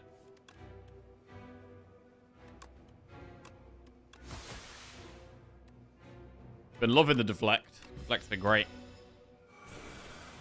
23 damage.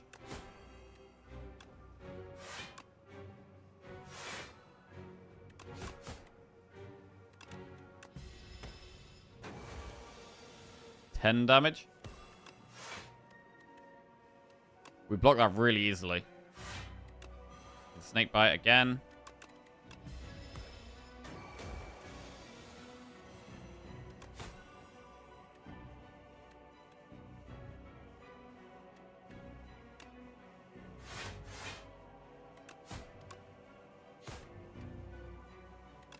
And it's going to explode on us, but the well-laid plan just gives us the consistency to be able to hold on to. I'm really glad we took the well-laid plans, to be honest. It's so good. It's so good. It just gives us those... means that we know we can block next turn. We don't even have to think about whether we can or not, because we know we can. It's so nice. 49 block. Pretty insane. Right, 75 gold, add a card to our deck. The Hunt, Tools the Trade, or Shadow Meld. I do like the Hunt, but it is quite hard to get the Hunt off with poison.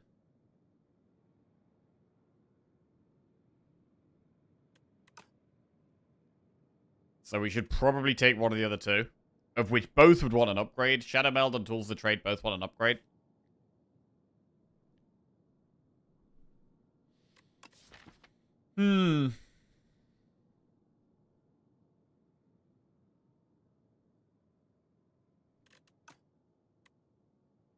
Meld and we're immune to everything. I mean, Shadow Meld is pretty good with Frail Lens. Our block cards already block more. Doubling that as well.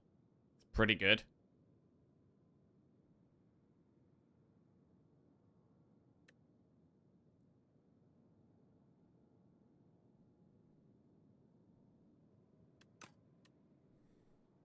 Tools is always solid, though. Like, we're always, pretty much always happy to have tools in the deck for that consistency.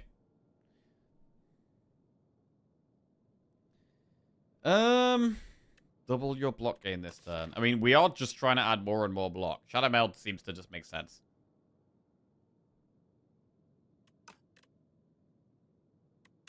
Let's go Shadow Meld. Right. London is Red just subscribed.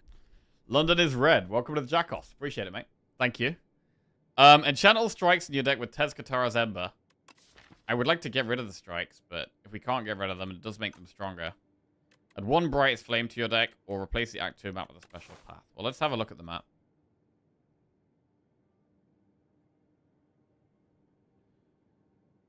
Okay.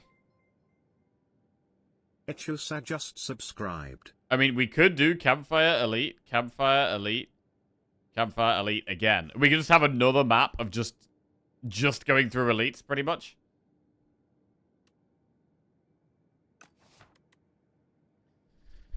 Itusa, welcome to the Jackoffs. Thank you very much. I mean, I think Brightest Flame is great, but the only issue is that our max HP is not mega high. Like, our max HP is quite low here.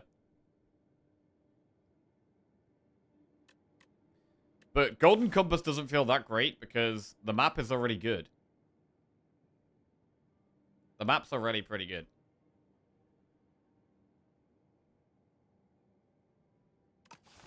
So I think we take Brightest Flame. We might be able to find some max HP along the way. Maybe. So we'll take Brightest Flame. I would actually like some more max HP though, to kind of make up for that a little bit.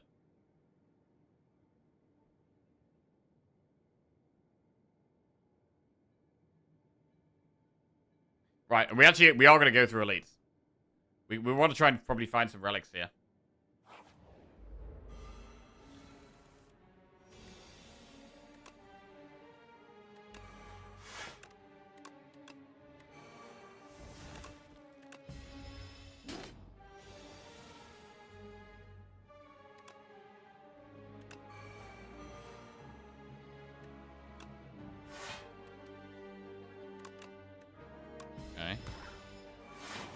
Can we kill this thing just with poison?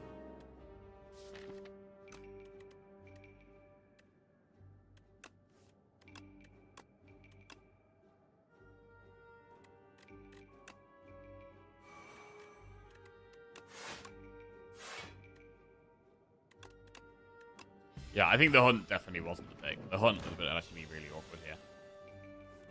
I mean, we don't have to play Brightest Flame. Like, if we're in a spot like this, we can just not play it. And it's just there for when we need it, which is totally fine.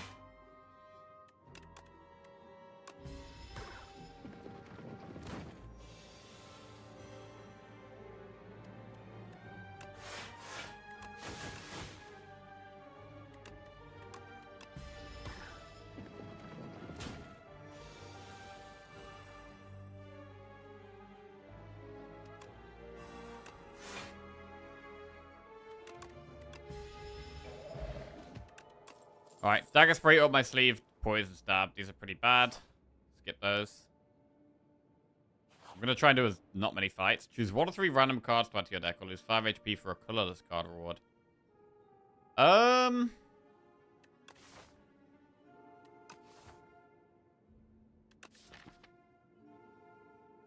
Colorless?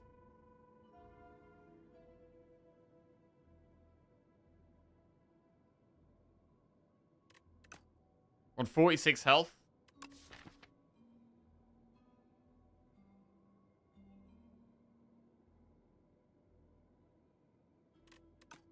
I'm gonna go colorless.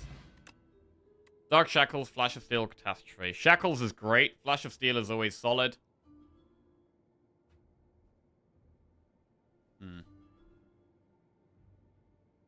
Possibly just Shackles?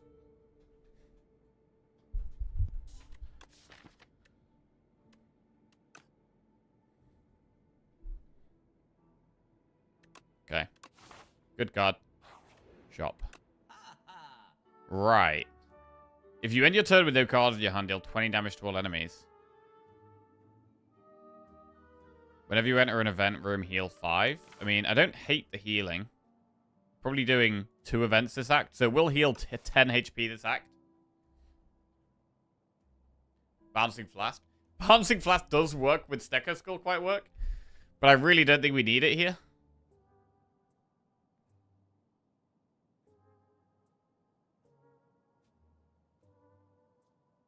Does work with Bouncing Flask. With the Snecker Skull. We could just do it. I mean, it could apply quite a lot of poison, right? 3 times 3, it's going to upgrade to 3 times 4, then 4 times 4. And it's 16 poison.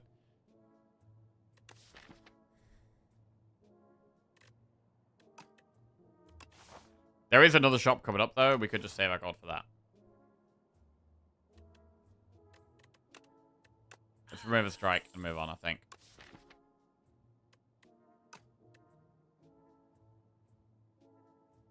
Do that.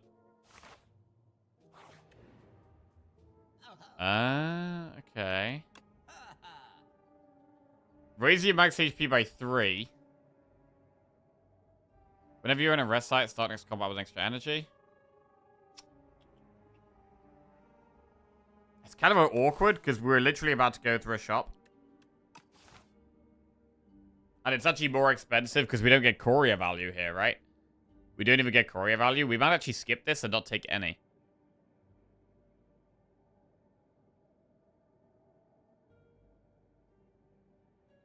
Removing costs 120.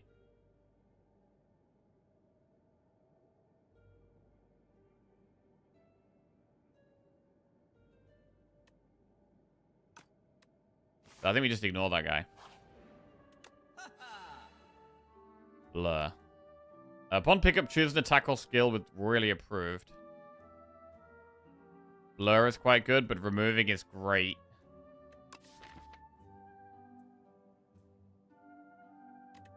Blur or remove?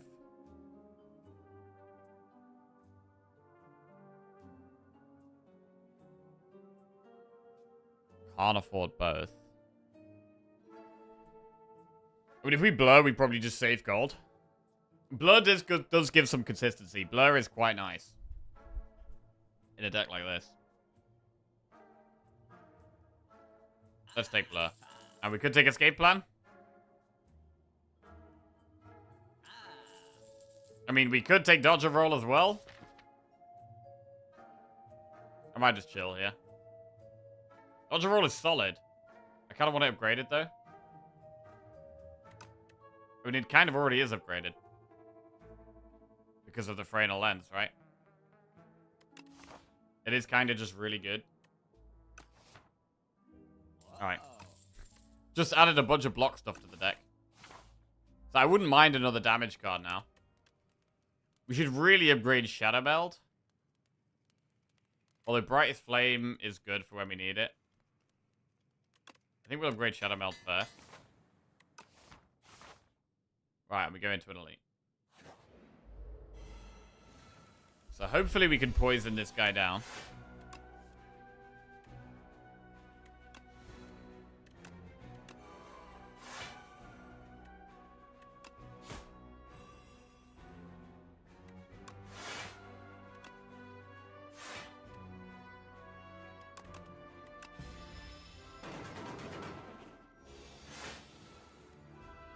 Snake Bite. We can retain Shackles. He should just die to poison gradually now.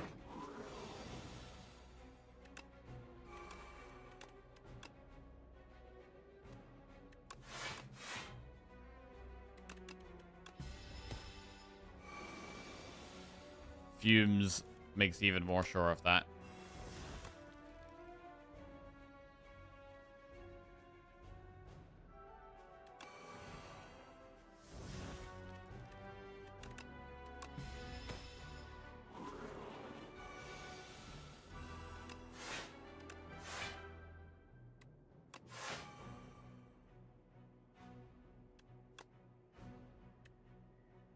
Don't need to do anything else.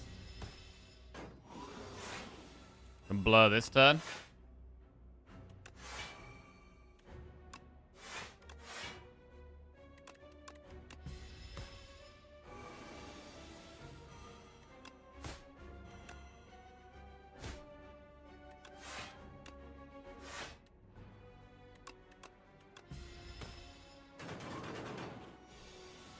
And it dies.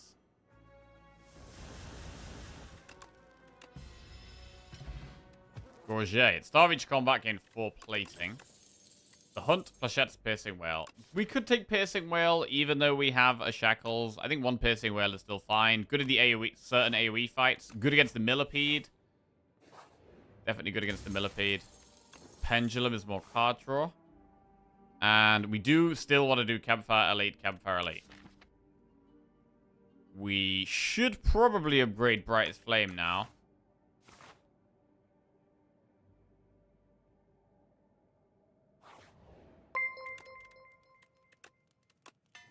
Okay. Jamba just resubscribed for 57 months. Hey, Jabray, welcome back to the Jackoffs. Thank you very much, mate. Appreciate that, bro. Right, we should really Brightest Flame against the Elite, I think.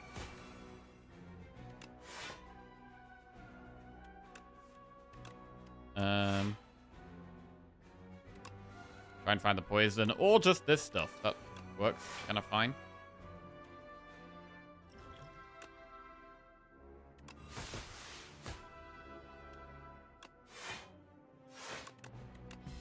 Solid.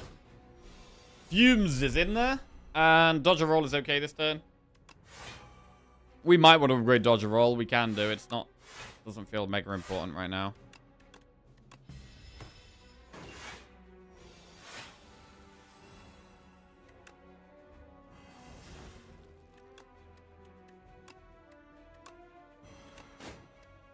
This deck is just completely chilling.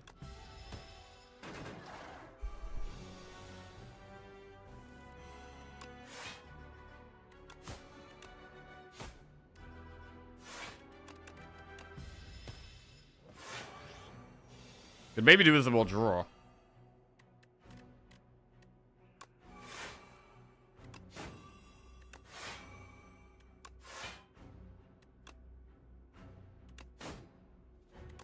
The prepared has not been very good.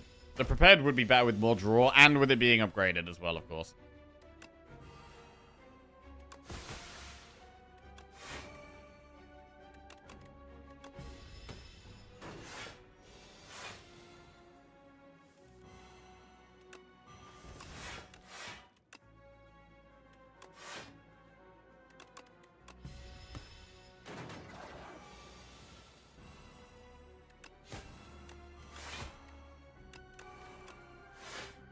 Beautiful. Lovely. Right. Lasting Candy. Every other combat, your card rewards gain an additional power. Dash, Dagger Throw, Hidden Daggers. I mean, Dash is okay, but we don't really need it in this deck. I don't think we need that here, so we'll skip. We'll upgrade the Prepared. Well, actually, we do have Millipede here. Should we upgrade Dagger Spray? Because we know that the next elite is Millipede.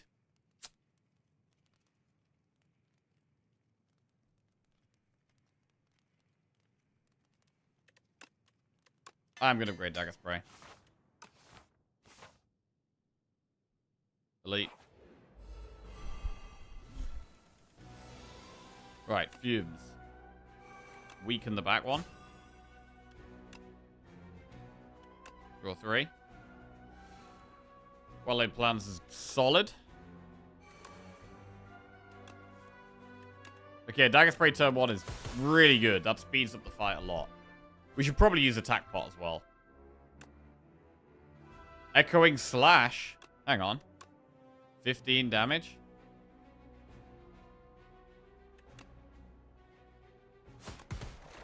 My god, that's great. That's great.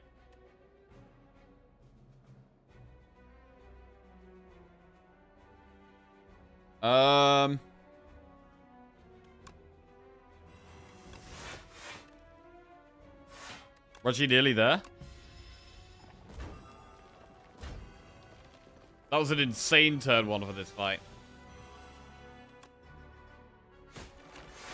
I mean, a lot of that thanks to Brightest Flame, of course. And a really insane fight there. We get Red Mask. Up my sleeve, Deadly Poison, follow through. I don't think we need Deadly Poison. I think we can just ignore that.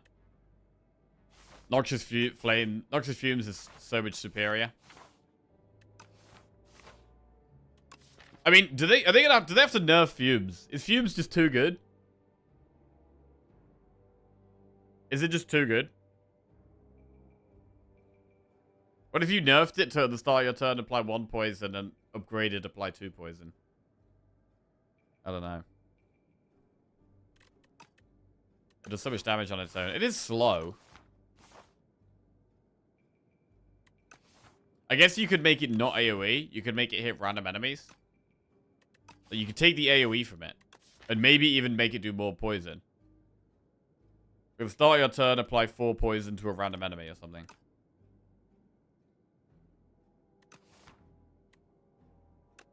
I don't know. Prepared is removed from your deck. To be fair, I kind of need to upgrade it anyway. We could try and hit more of these, but our max HP isn't very high. I think we can just toss the prepared here, to be honest. Glad you're not balancing the game respectfully. Yeah, I have no idea, bro. Fumes doesn't seem like an issue. Poison doesn't need to be nerfed. I don't know. I feel like with Poison, we just need so few damage cards. Like, I don't think we need any other damage cards other than Fumes and Snakebite. That's, like, all we need. Although I guess sometimes I do Ironclad decks and that only damages Body Slam, pretty much. So, I guess it's not too dissimilar to that.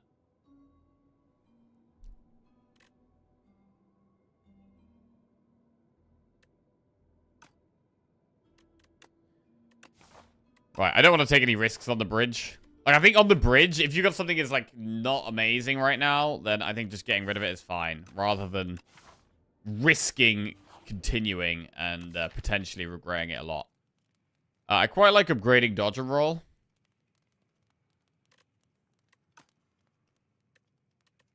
So let's do that. It's a really good defensive card now.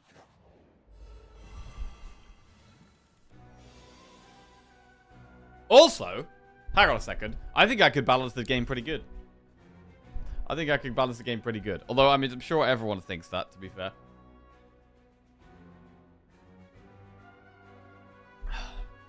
Grab cam. Right.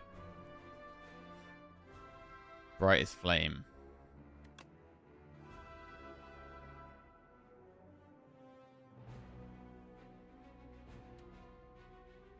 To be honest, we don't even need to Brightest Flame here. Oh, we should get through the deck, really. We should. We want to get to the powers faster, without a doubt.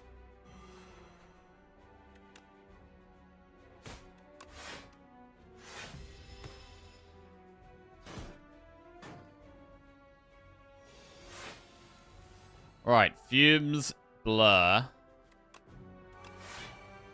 May as well just block more.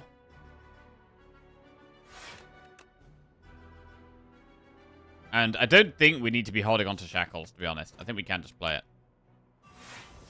Especially with the Blur up, more block for next turn.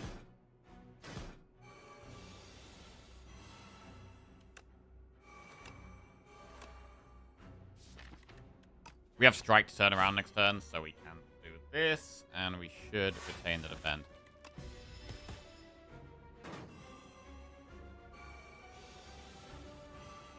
Okay. Deflect to start with. And then double escape plan.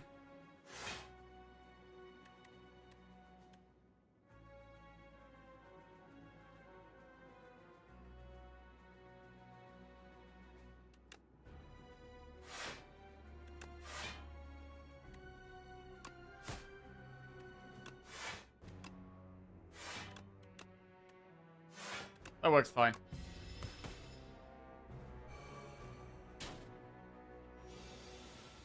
$25 damage. Well-laid plans. We should probably retain the Piercing Whale.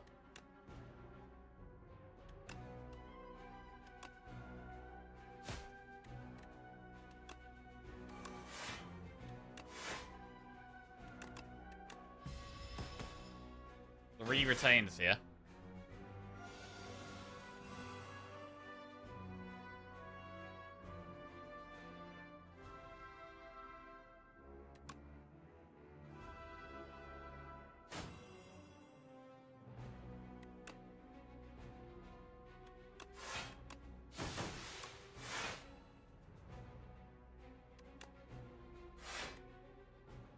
Alright, chilling. Need to get Rocket dead before its next big attack, though. Which isn't just yet, which is nice. We are completely chilling. I don't even need to play the Brightest Flame, it feels like.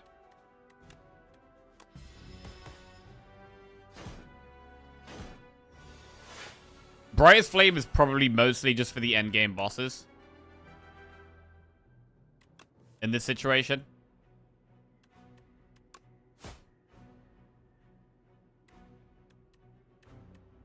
We don't really need it for much else.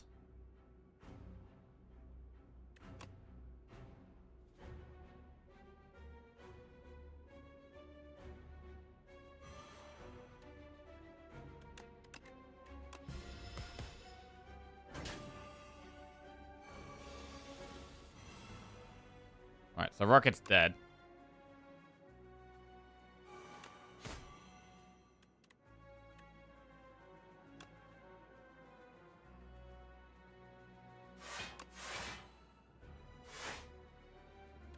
It's scary facing the other way with 61 damage facing us, but...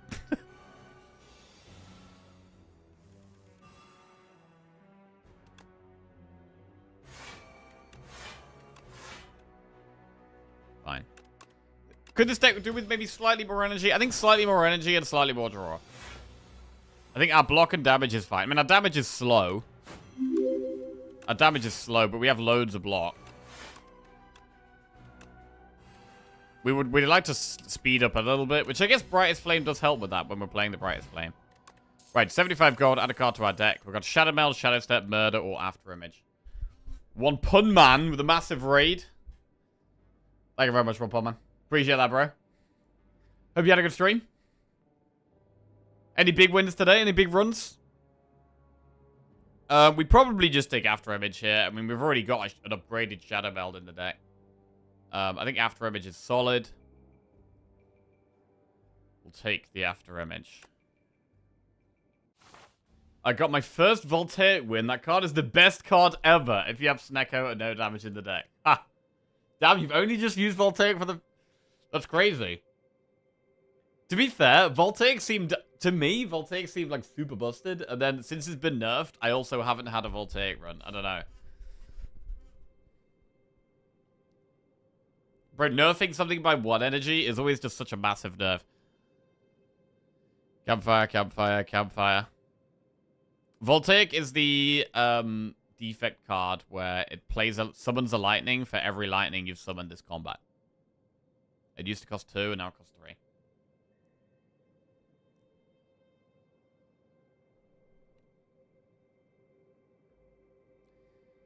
3. Um... 196 gold. I mean, I want... The shops are all early on here. We should really go through a shop. We really should go through a shop. What if we went... What if we did enemy... We could do this shop. Or we could do that shop. If we do this shop, we'd probably go campfire. Campfire. 1 elite. If we do the early shop, we probably go here, pick between elite or campfire. And then pick between campfire or elite again. Then do 1 elite. It's fine. Test subject's a little bit awkward because we've got to start the poison from scratch. And because our damage is quite slow, test subject is a little bit awkward for this deck. But it should be fine. Right. Give it a crab cam. Cool. Raise your max HP by 31. Choose 3 cards in your deck to enchant with Swift 3, or add 1 Apotheosis to your deck. Apotheosis. I mean, a lot of our deck is upgraded already. But it does upgrade all the defends, survivor, escape plans, blur. It's not insane. It's just upgrading like the more basic block cards, really.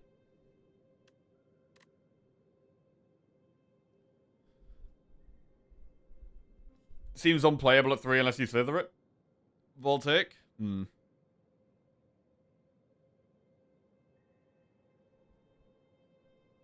Could they just make it exhaust and make the upgrade to energy? I mean, I think the... Yeah, they could do. They could do.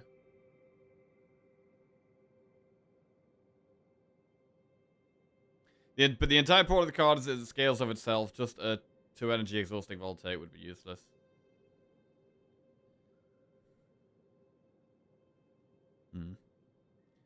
Would love to see you pick a bubble for slightly more poison scaling with Snecko Skull. Possibly worth here. What about Bracelet? We could put Swift on. Well, any of the 0-cost cards could have Swift on, and we just cycle through the deck way faster.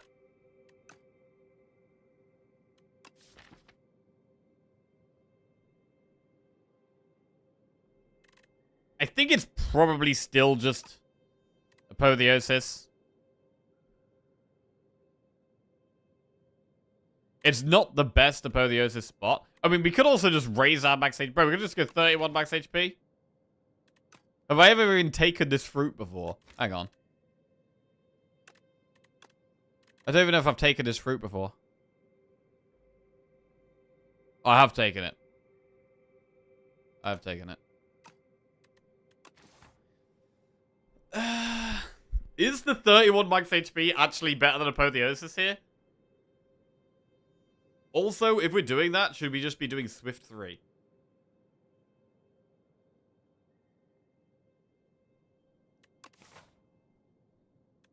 Because, I mean, the most likely path we take here, I think, is going through triple Campfire. But if we take Apotheosis, we don't need Campfires as much. So we're more likely to go to this one and then just do the double Campfire.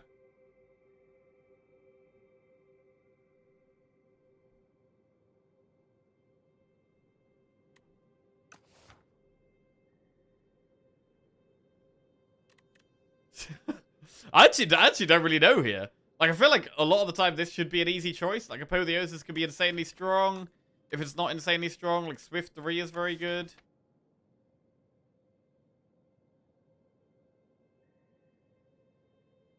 Do we just do Swift 3?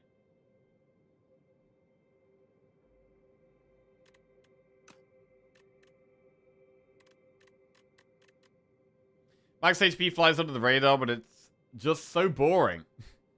Cat sitting very comfortable around campfire with its friends. Bro, I want to see that emote. I can't actually see it. I think I turned... I turned 7 TV off because it was giving me problems at some point. So I don't actually see a lot of emotes anymore.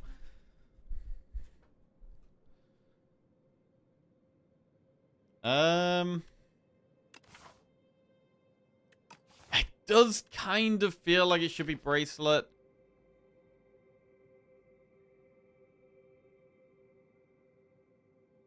Problem is, because we draw loads turn 1, we're just going to get it turn 1, and we're just going to have loads of draw turn 1, and then it's going to do nothing. It doesn't feel like the best deck for Bracelet. With the Conch as well. With us already having 7 draw turn 1. I think Apotheosis is just safe. I guess one of the main problems with this deck is that, like, the first phase of test subject could be hard, right? And we don't do damage very quickly, and we have a lot of skills in the deck. And so the first phase of test subject is going to be tough. It's probably what we want to save Ghost in a Jar for. We probably want to save Ghost in a Jar all the way for test subject.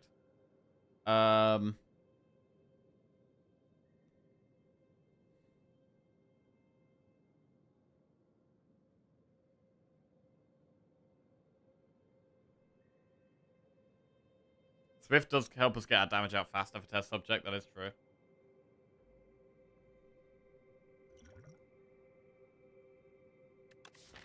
But I think Apotheosis is totally fine here.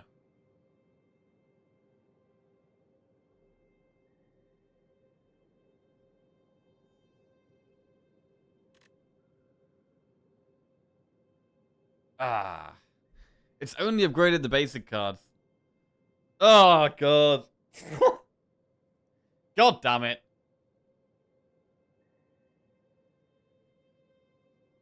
I mean, it is just good, but...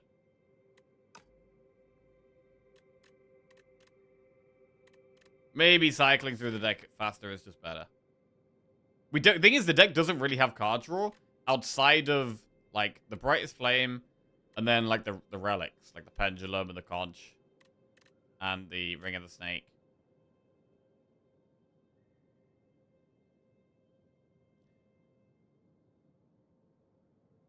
The fruit is 60% max HP increase. It could... that's the other thing, right? If we think that both of these aren't that good and could be better, why don't we just take the max HP? You know what I mean? Why don't you just take the max HP?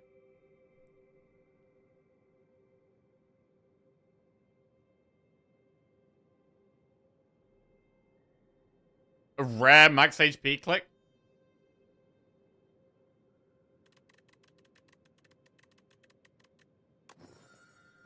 Fine. Whatever. It's done. Move on. Right, let's move on with our life. Okay. Fumes, dodge a roll. I mean, how good were the Apotheosis and... we could have Swift or Neutralize, which would speed us up, without a doubt.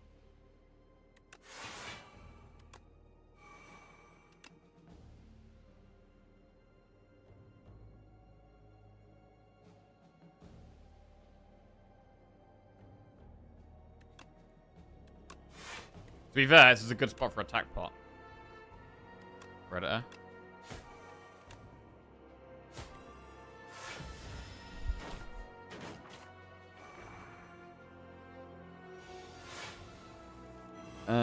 Dagger Spray is solid.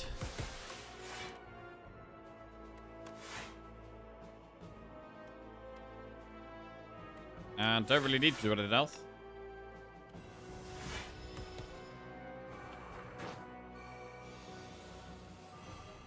Could play Brightest Flame. But are we fine without Brightest Flame? I think we're fine without it.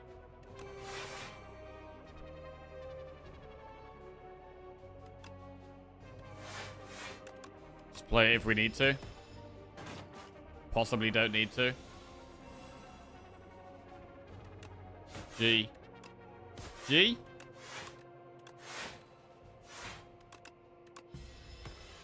Cool. Escape Plan, Bubble Bubble plus Ricochet. Oh man, Escape Plan is so good for this deck. But Bubble Bubble would actually speed our damage up quite a lot.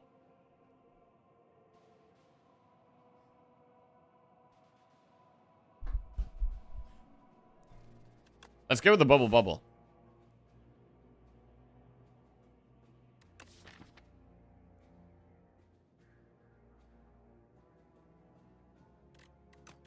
This deck doesn't really need much more stuff. So I'm happy to just take quite a safe path.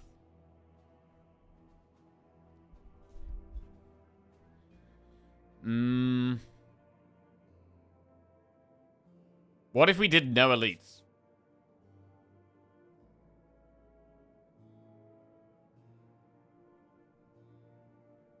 Bubble Bubble helps first test subject so much.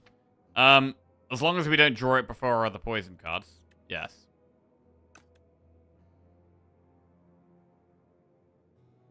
Thing is, we have Conch, so it's like, it's weird being afraid of elites with Conch. But if we get the Knights, I don't know. We kill them quite slowly.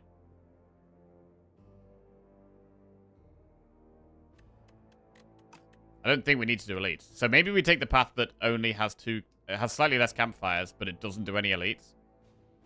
Which is this path. I mean, do we really need campfires that badly? And we still get 2, right? There's no, like, crazy upgrades. After Image is a good upgrade. But other than that, there's no, like, strong upgrade, to be honest. Which is why we didn't take Apotheosis.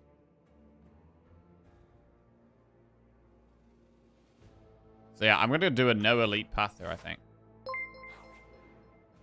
Oh. Kamador_ just resubscribed for 76 months. Did you know you can subscribe for free with Amazon Prime? Gramador, welcome out to the Jack-Off. Cheers, mate. Thank you very much. How bad is duplicating our deck? I mean, we could upgrade both after images with double footwork. It's not the worst deck to duplicate.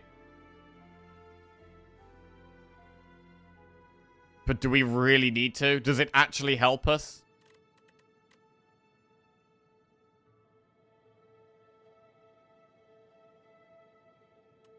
Double Brightest Flame. We could get double after image.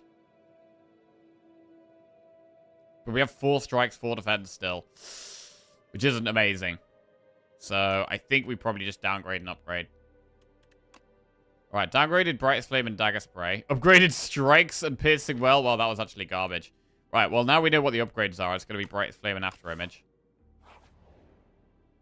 Draw 2 fewer cards at the start of each combat. Raise your max HP by 20. Even more max HP? Get huge? Bro, we're now over 100 max HP here.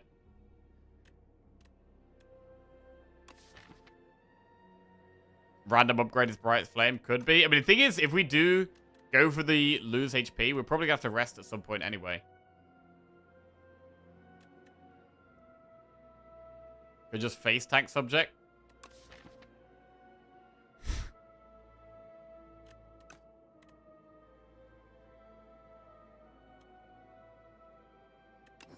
Alright, humongous. 104 max HP. We're now absolutely gigantic. We go for the shop. What's in the shop?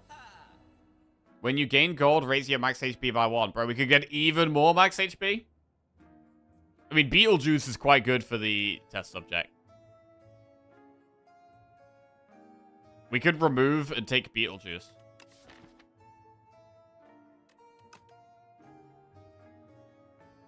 We're never going in another shop, really.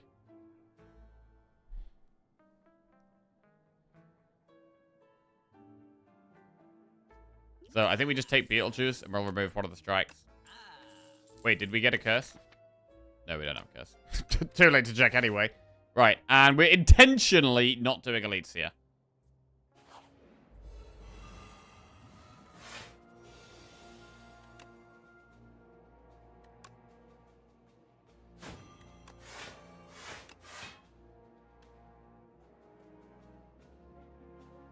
I mean, I don't know why I'm not playing Brightest Flame. Like, it's 1 HP, bro. It's just 1 max HP. It's fine. I do want to upgrade it, though.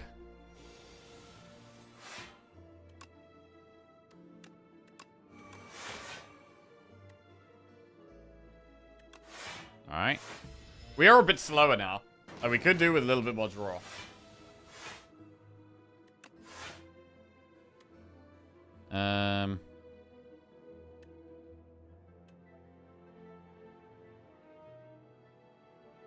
Shooting Fork. I think we don't play a skill here.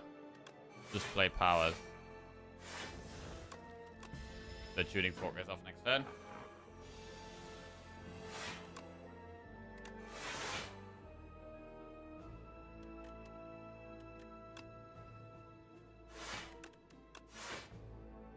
$25. Okay, we still just block like this. Max block. Easy shackles.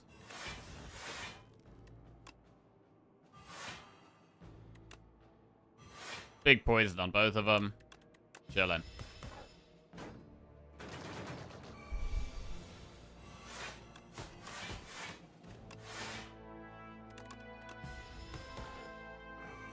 Nice.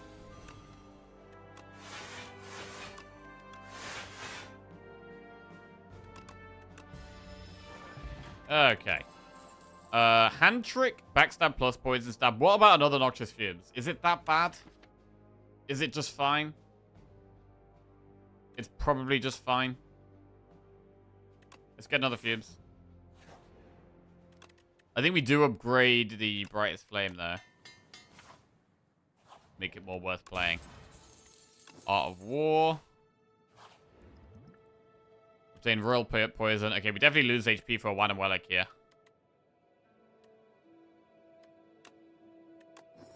Centennial Puzzle. That does help with draw, actually, which is quite nice. We should probably upgrade After Image here.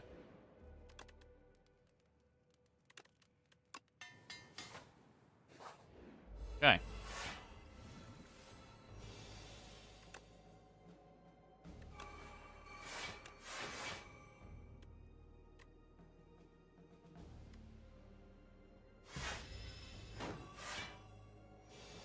Imagine being at 53 max HP. I mean, max HP isn't often that important, but it does feel a lot nicer being at 100 max HP compared to 50. There is no doubt about that. It feels way better.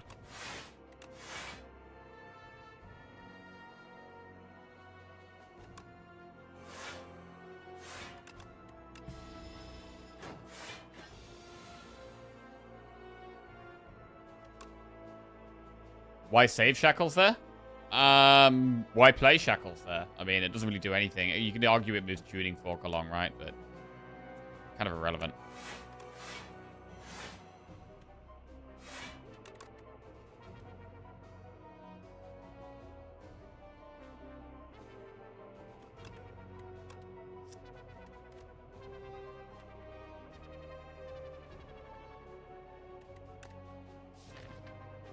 We don't have loads of block. I think it's not even worth using Bubble Bubble. I think it's better to retain these. 19.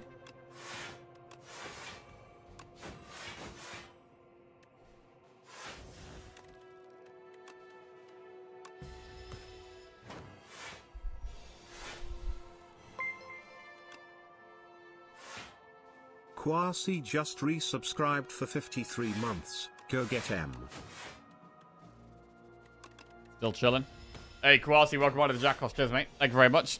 I don't know why we're not playing Brightest Flame as well. Like, we could totally be playing Brightest Flame.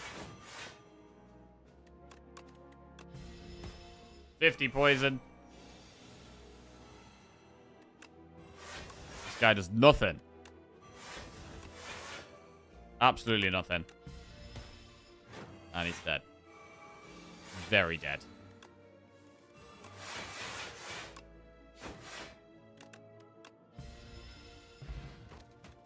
Radiant Tincture. That's one extra energy. Backflip, Bouncing Flask, Acro. I think we do want a bit more draw. As opposed to Bouncing Flask, I want a little bit more draw here. Backflip or Acro.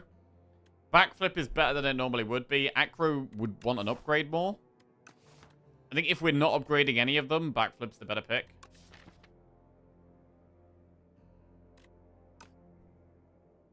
Let's do that. Okay, we're intentionally avoiding elites.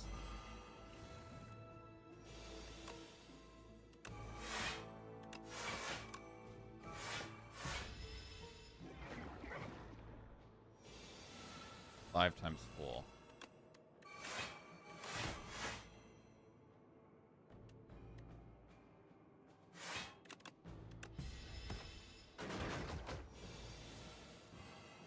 Poison goes down.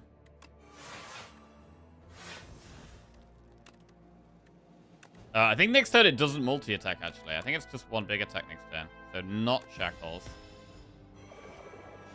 Yeah, so it does multi-attack, then some kind of debuff stuff, and then a single target attack. I think it always does that.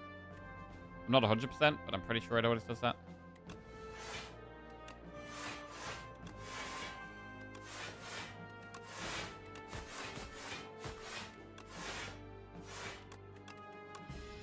Right.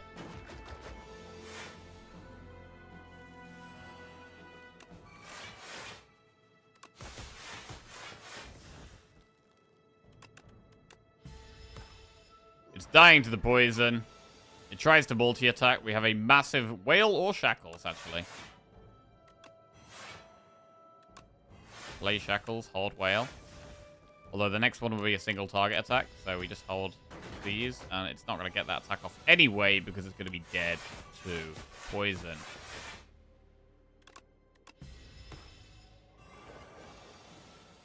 Very nice.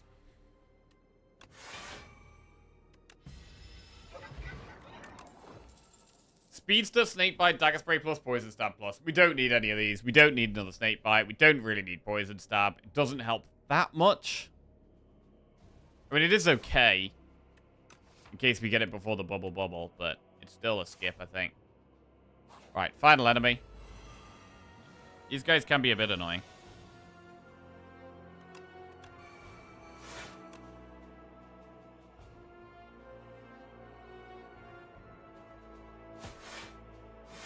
Kill the back one first. Because it takes away our dex, which is kind of important for us.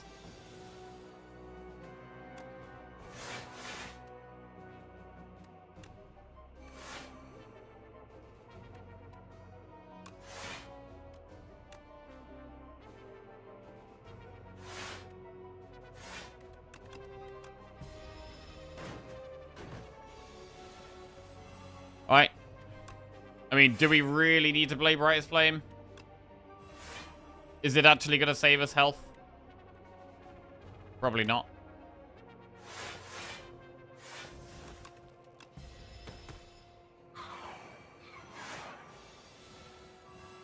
Okay.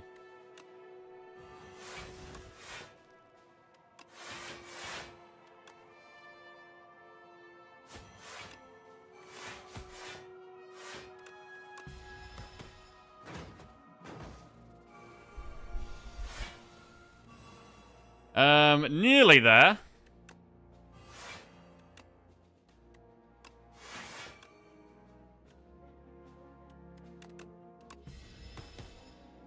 Back one goes down. We have -3 dexterity here. Huge -3 dexterity. Doesn't really matter at all.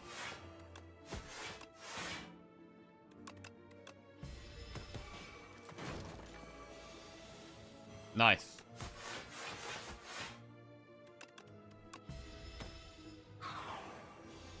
I don't know if a hallway fight's like a lot easier than elites in Act 3. I mean, I guess it should be the case in every act, but I feel like in Act 3, I go into elites scared that I'm going to die to knights, potentially. Whereas, I don't think there's a single hallway fight I feel like that. The second bubble is probably not worth.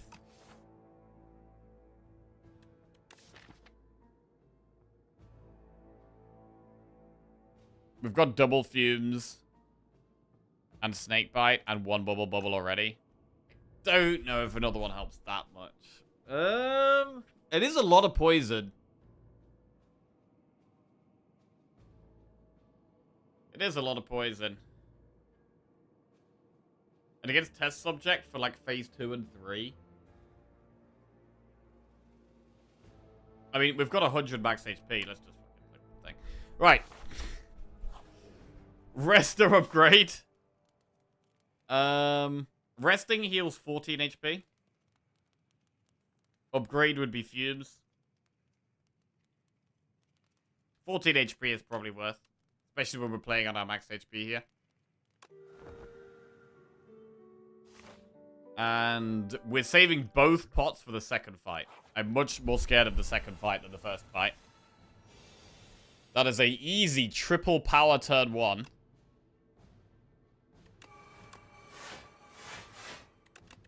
Okay. What about turn 2, though? 35 damage is quite a lot. I didn't really want to use a pot here, but do we ever use a pot here? Because we're going to take quite a lot right now. We could play the whale, even though it doesn't do that much.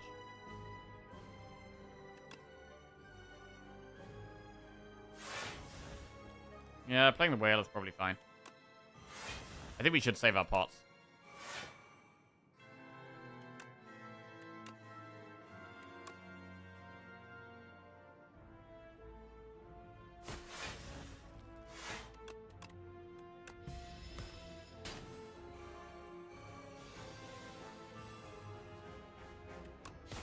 Brightest Flame is probably worth.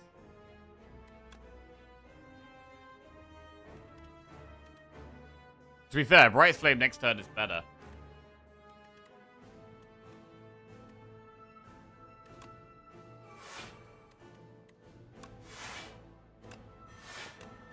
Suddenly it's got 35 poison on it, which is no joke.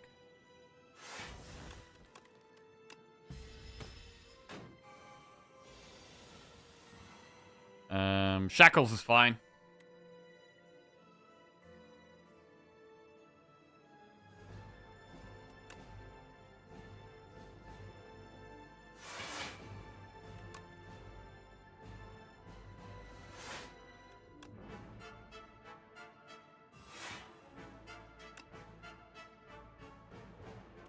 I don't even really need shackles.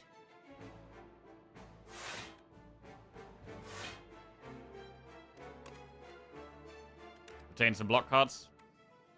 We don't mind exhausting. 51 poison. Footwork is great. I don't really want to lose the blur, but at the same time, we don't have that much block left in our deck.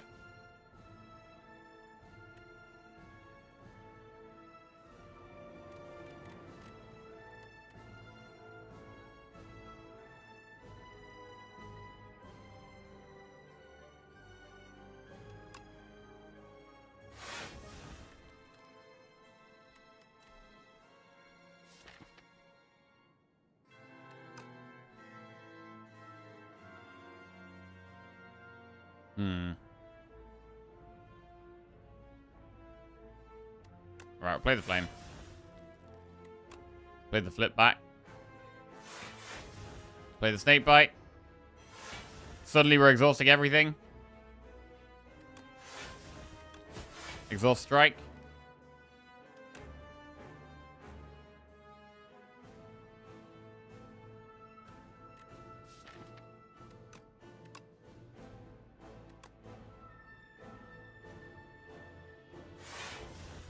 All right.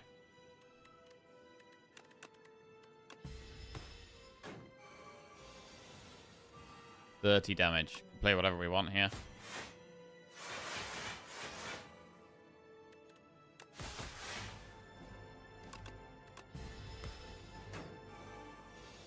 $11 times 2. We're totally chilling. I mean, Blur is great.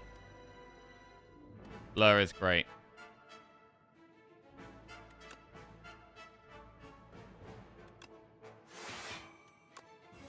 $90 poison.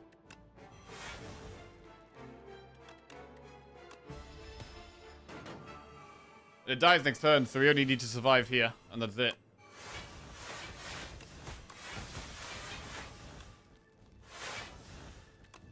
Beautiful. Absolutely beautiful. And it's very dead. Right. So we've saved both pots. We've saved both pots for the second fight. The first phase of this fight is the scariest. So we can use Ghost in a Jar turn 3. Or we can use Beetlejuice as well. Either way, I think we need to go as fast as we can. I think going fast is the way. And then just using Ghost in a Jar if we have to.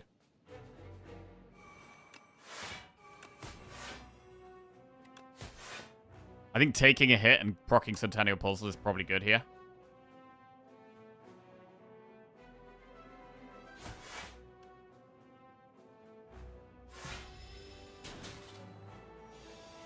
Alright. Getting Fumes down is good. Bubble is great if we can play them with Poison on it, which at the moment we can't. There's not really much point playing Beetlejuice here.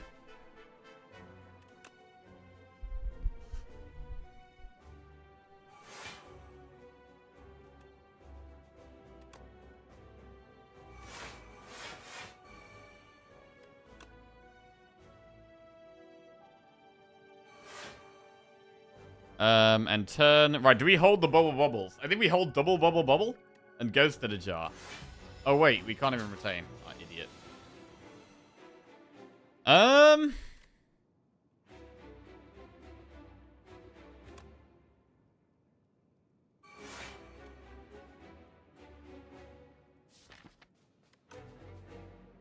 Do we definitely Ghost in a Jar now?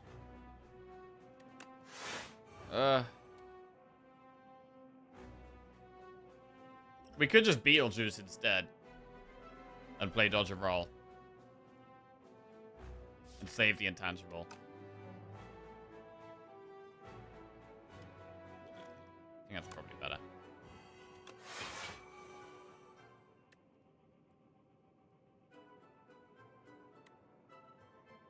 Okay. Oh, it's so small? It's so small and cute.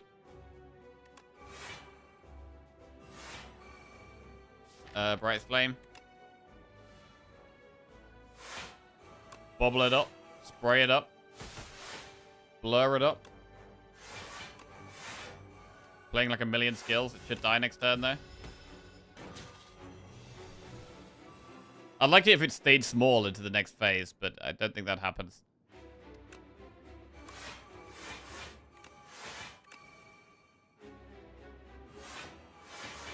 Okay. 70 damage it's doing. Oh, wait, actually 0. Applying the poison from scratch. Chilling out. We actually... Oh, I played neutralize, so we may as well strike, actually, but... We maybe should keep proccing the Art of War and just not playing attacks. It's hard to not play neutralize, but the other ones... You should probably not play.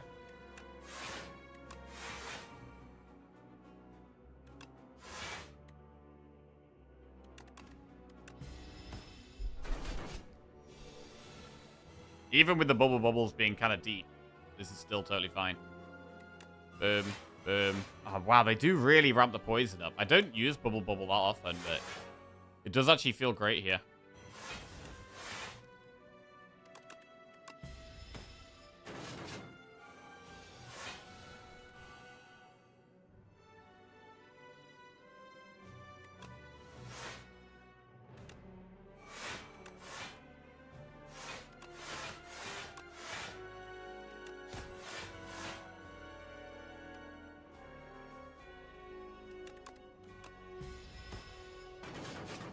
Okay, dive to poison now. This is the best turn to play like Blur or Dodge and Roll, which we do not have. So instead, I mean, Shackles with Bubble next turn is good for speeding up our damage. So I'll retain them. Right. Shackles is really strong because it's doing a multi-attack right now. Double Bubble. Bubble. Already up to 32 poison. Very quick. I mean, I don't even really need Shackles. I'm going to do it anyway. Could find Blur again. No. Right, don't play attacks. Try and get more poison on it. Bubble. Flip back. Snake bite. Could retain neutralize. Will retain neutralize. Dodge and roll solid. We can shadow melt dodge and roll even. That's good.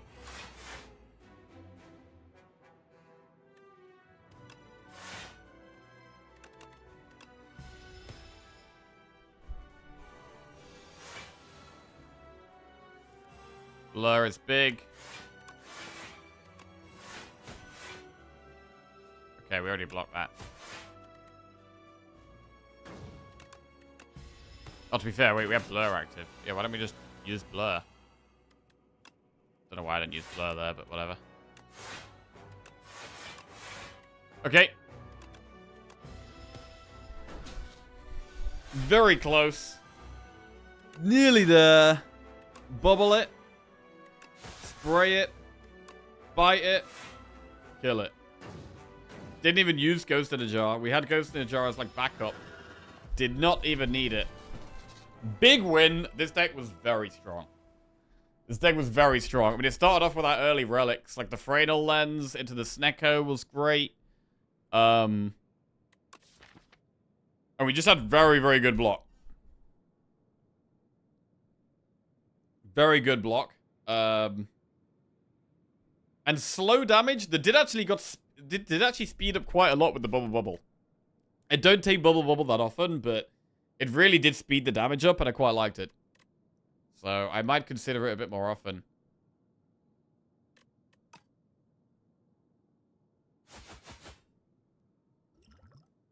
Drink Ghost in a Jar? Cannot, unfortunately, drink the Ghost in a Jar.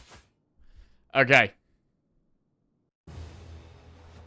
And we're up to a 6-win streak.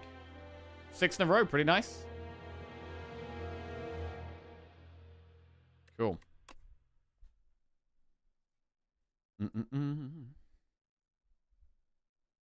And we will play Regent next.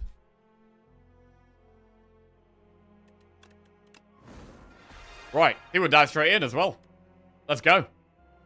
The Regent for 7 wins in a row. Let's rock and roll. Right, we're gonna prediction up. I mean, to be honest, I think with the Act 3 options there, where we had like 3 options at the start of Act 3, I think we could have taken any of them and won in that spot. Like, it wasn't a spot where like we needed something really powerful there to win. We were already kind of in a winning position. So I do think we could have taken any of them and won. Right, will we win the Regent run?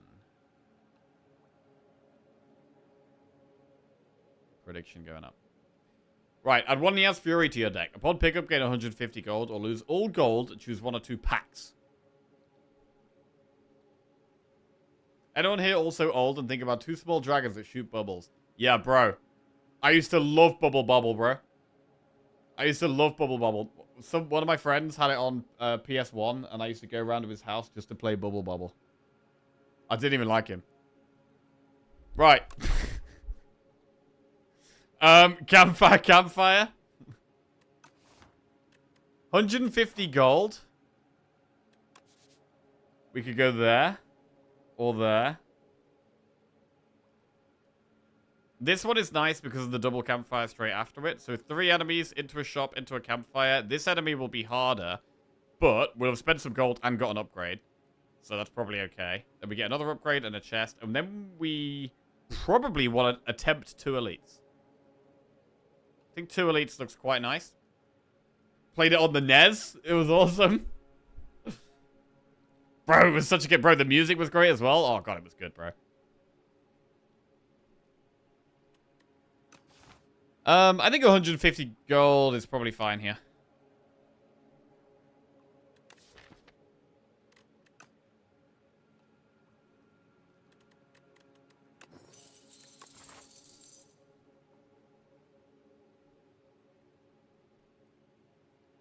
Right, so we don't get the help for these first 3 fights, but the first 3 fights are quite easy. You don't really need help with the first 3 fights. It's for, like, here onwards, and we'll have spent the gold in this shop. So we'll have the buff from that point onwards.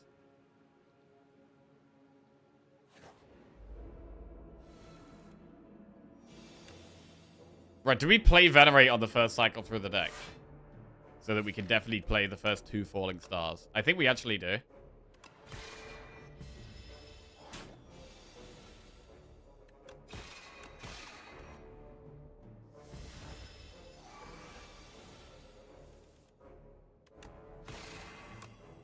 Okay, well, here it worked badly, because we may as well Venerate now. We've got excess stars. 13 damage, that's a terrible draw. Okay, our draw's been really bad this one.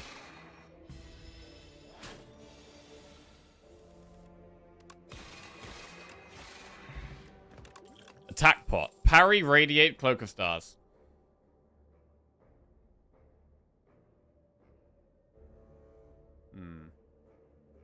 It feels really weird to take any of these right at the start. Like, taking any of these right now feels like they're not really helping. Cloak of Stars, maybe? Cloak of Stars, maybe? Parry... You can't take parry yet, right? I mean, we'll find some sword cards. But right now, it doesn't help at all. Radiate? I mean, Radiate does do AoE damage turn 1. And it does damage if we draw it with Venerate. Do you ever skip early 1 or 2 first fight card rolls if they're bad? Generally, no. Like, maybe extremely occasionally. But almost every card is better than Strike and Defend, so I'm usually taking something. Even if I don't love it. Like, even if I don't love it, I would rather take Cloak of Stars over Skip here. To be honest. I would rather take the Cloak over Skip.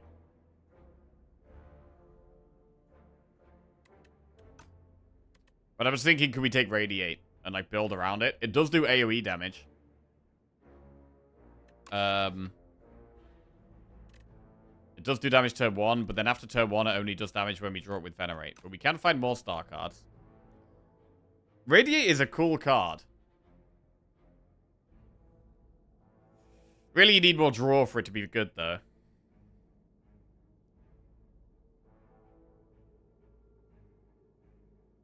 I kind of want to take it.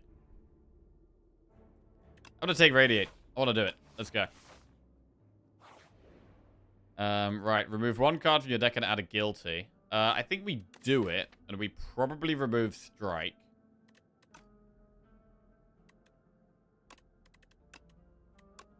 Okay.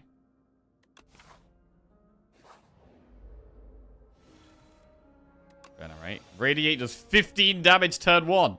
Humongous Radiate. Let's go.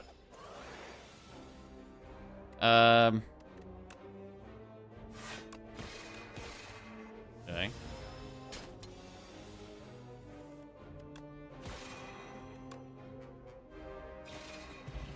$13 gold, add a card. Particle Wall, Hidden Cache, Know Thy Place. Well, Hidden Cache works with Radiate. I mean, Know Thy Place is good, though. Hang on.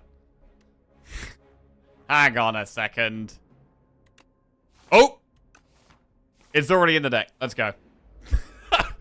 Shit, it's happening. But this is how we lose quickly, isn't it? Right, defend, cash, strike. Radiate. Does 9 damage.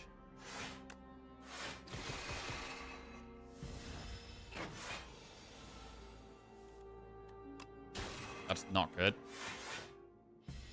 Pretty bad draw order here. 16 damage now, and, like, nothing in our hand. Do we ever just attack pot here? Oh, God. This is terrible. I'm going to attack pot. Okay. Speed pot. Celestial Might, Cosmic Indifference, Patter. Patter is a block card, and the Vigor does actually work with Radiate. The Vigor does work with Radiate. It's also an okay early game block card. I'm going to take Patter. Bro, we're going full out for this Radiate right here. We need some card draw so we can actually get the damn thing. Right, shot. Furnace. Terraforming Radiate? Surely not, bro. Surely not. I mean, Reflector's on sale. Equilibrium's a good card. Hang on a second. Bro, surely we don't go Terraforming, right? Surely you don't go Terraforming. It's such a bad card. I mean, Patter is just so much better. Patter is just so much better. Terraforming is full send. Terraforming is absolutely full send. Terraforming is absolutely 100% committing to a very specific strategy that is probably terrible. Photon Cupping could be quite good with an upgrade. Equilibrium is quite a good card. I think the sensible play here is taking Reflect and Equilibrium. Like, with stars, we want Reflect.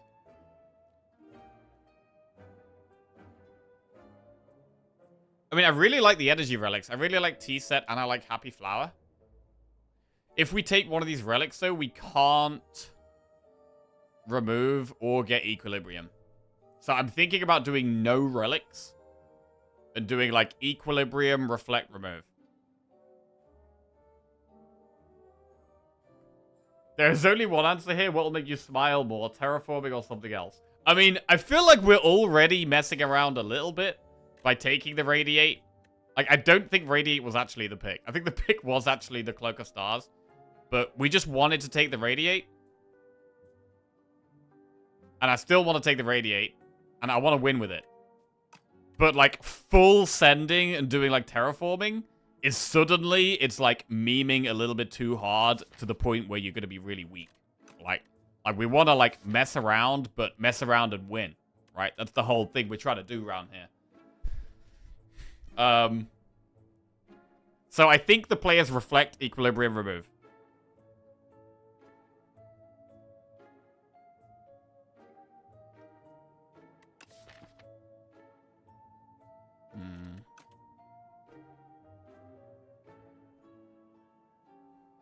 We could also buy a pot with that play.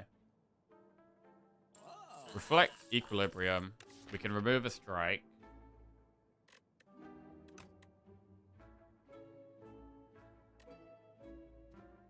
Or we could remove Defend. Is that damage is a bit low? Is that damage a bit low? I mean, even if our damage is low, you don't want to, like... Strike isn't really damage.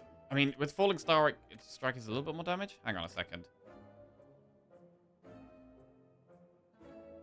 What you're really looking for is patter, but Radiate's generally run me runs. I mean, Radiate can be great.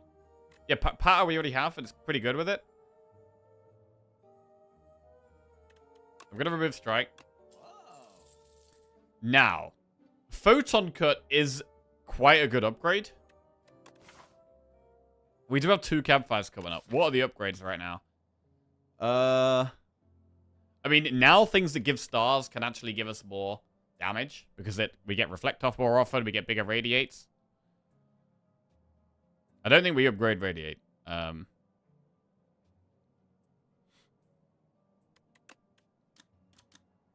mean, Patter is more block and more damage with Radiate, interestingly.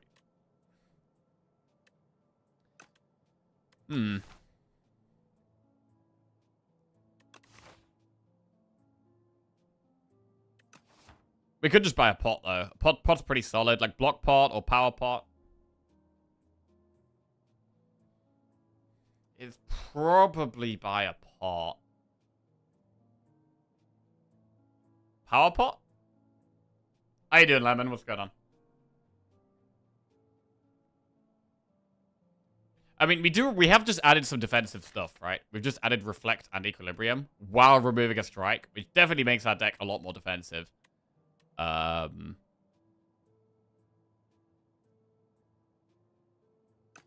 Solar Strike is okay. Solar Strike is okay. If we upgrade it, it gives 2 stars.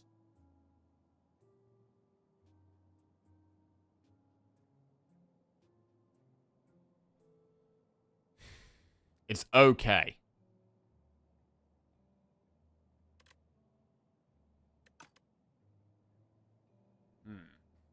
It is more stars. And if we're low on damage, maybe adding a card that does a little bit of damage and gains stars is okay.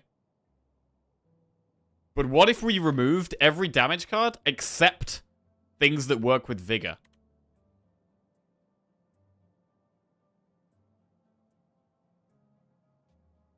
That sounds terrible. That sounds probably terrible. If we were gonna take one of these and upgrade it, like Photon Cut is good upgraded, right? It draws 2 cards, which is pretty nice.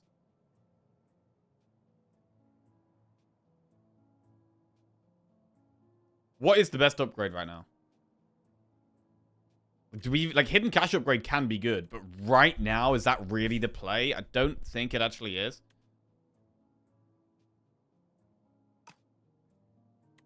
I'm gonna take Photon Cut, and I'm gonna upgrade it. I think it's a good card. We've mostly focused on block now. This gives us a bit of draw and a bit of damage. It makes it easier to find Radiate, right? We gain stars, we're like, ah, shit. And then we use Photon Cut. Choose what's on top of our deck next turn. Okay, could put Radiate on top of the deck next turn. Maybe.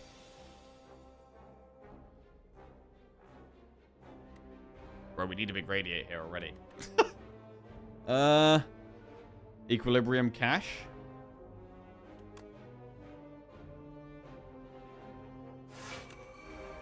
Okay. Love the Equilibrium. Do we want to upgrade Equilibrium?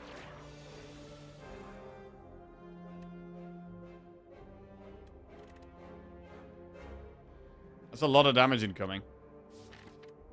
I mean, we need to draw Radiate or Reflect.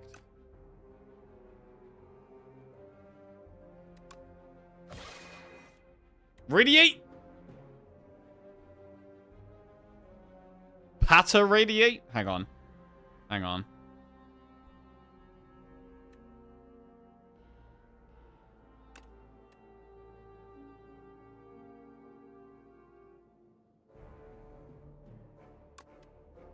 I like the Photon Cut, bro.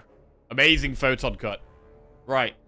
Patter will make this do 5 damage 3 times. We could Venerate to make it do 5 damage 5 times. Wait, is that just lethal? Hang on. Is that lethal?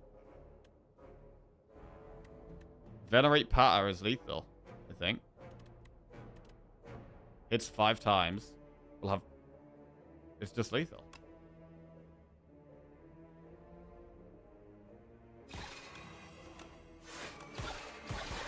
Ooh, clean. We like it. We like it. Black hole. Do we need black hole when we have radiate? We probably should take black hole. It does just do more of this, more damage for us. We probably should take it. Black hole can go in. Right. I would like to get one other upgrade. I don't know if it's a bit greedy. What is the upgrade, though? What does reflect upgrade to now? 20 block? I mean, the star cards are good. I do like upgrading equilibrium because we're just gonna play it so often.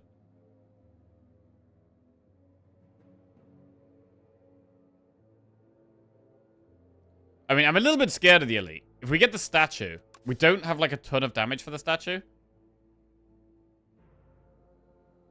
We should still upgrade though.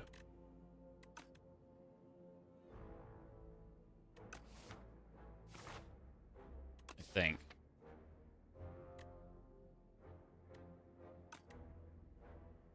Do we even want to do an elite? I mean, we got a pot. We're going to get one upgrade and one relic. We could also rest.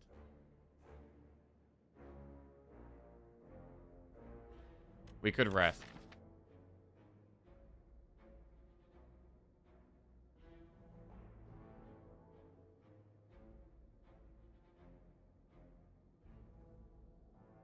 Two more combats so we get the guilty out of the deck.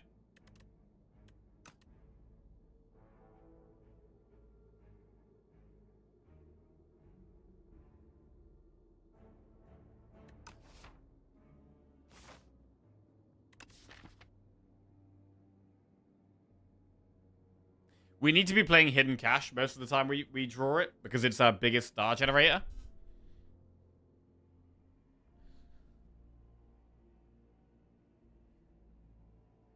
We're going to be playing Patter a lot. We're going to be playing Equilibrium a lot.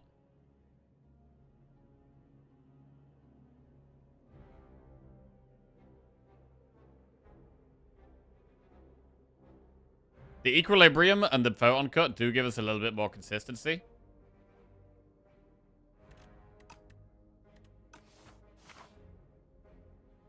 I'm going to upgrade.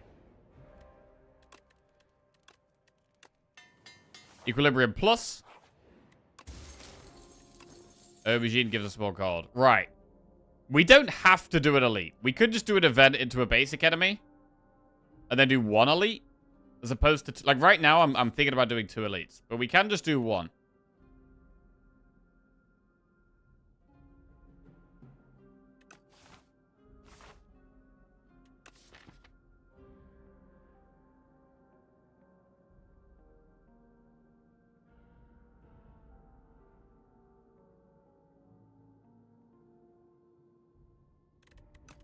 Nah, let's do the elite. Right, we've got the statue. That's a terrible starting hand. Awful starting hand.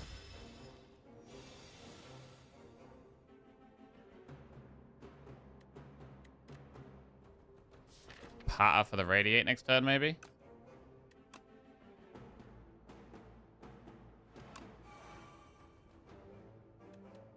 Or strike.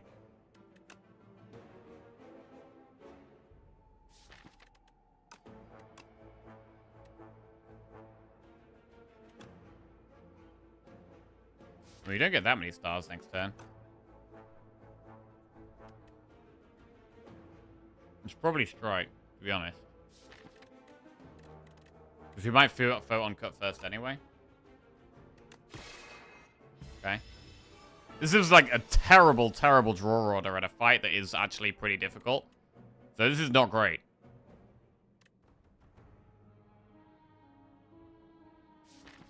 Reflect and Equilibrium both at the bottom here.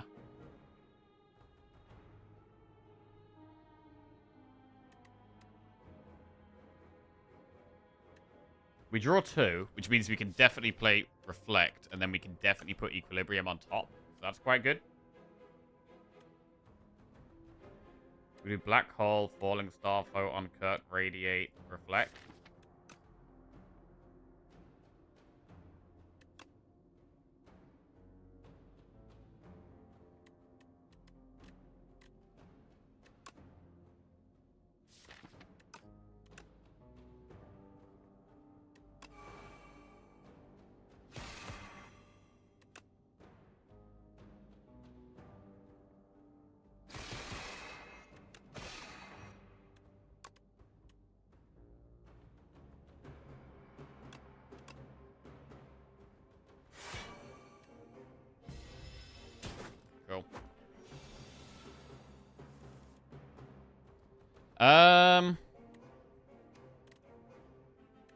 Hidden Cache.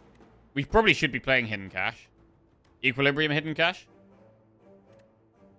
Speed Pot doesn't block that much. We might have lethal next turn.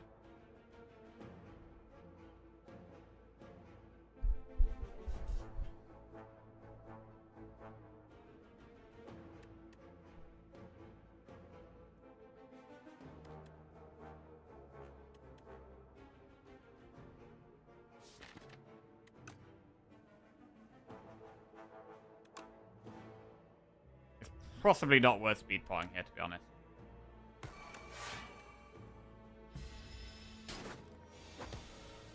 Right. Reflect is big damage. Next turn, we have Falling Star, Photon Cut, Radiate. We probably have lethal next turn.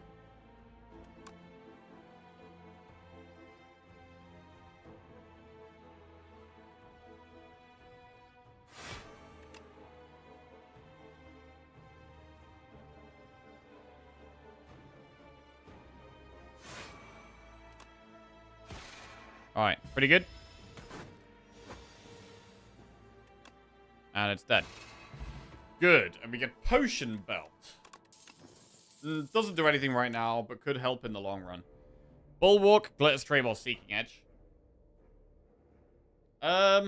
Bulwark is so strong. We maybe just take it, even though we're trying to do star things. We'd probably just take Bulwark anyway.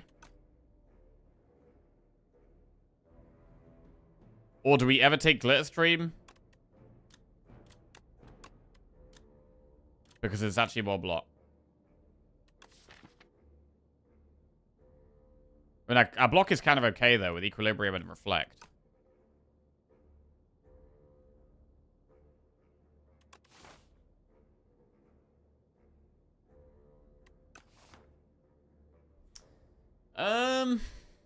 If we're totally ignoring the sword, you could take Glitter Stream over Bulwark.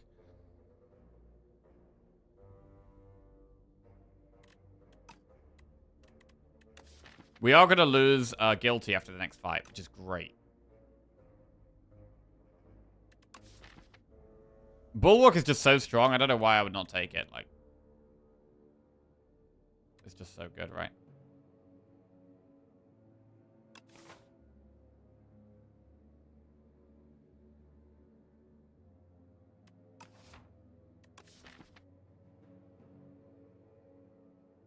Although you could take Glitter Stream instead.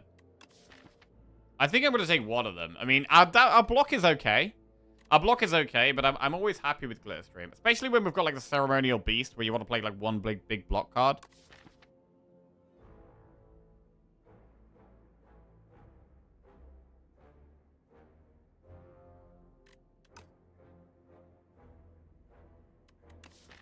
It's just really hard to not take Bulwark. Like, I think Bulwark is, like...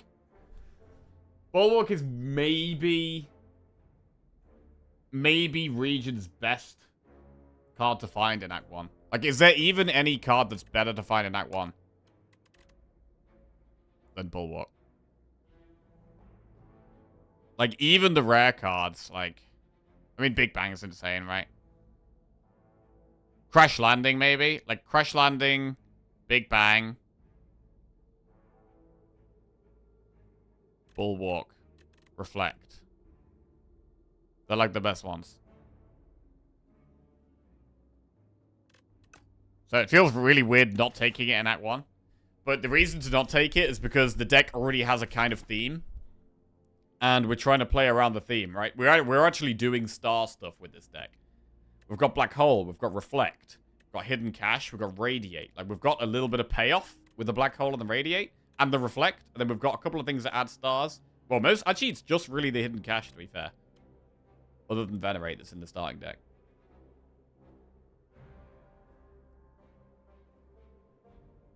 But, like, Bulwark just isn't really a card you should skip, generally. So much block, plus potentially giving you, you know, 23 damage on command. Like, you just have damage on command. And because of Falling Star... You can wait till you find Falling Star and then just play the sword with the Falling Star and suddenly it does even more damage than it should be doing. Like, why would I not take this card? I think we just take the good card, right? in the deck. Right. Moving on.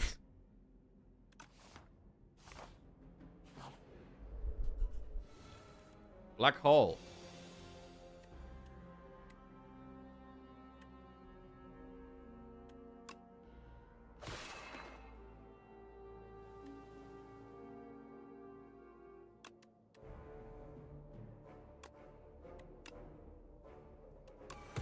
Nice.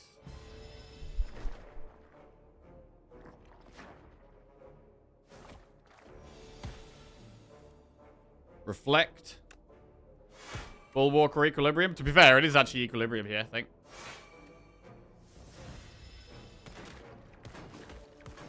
Nice.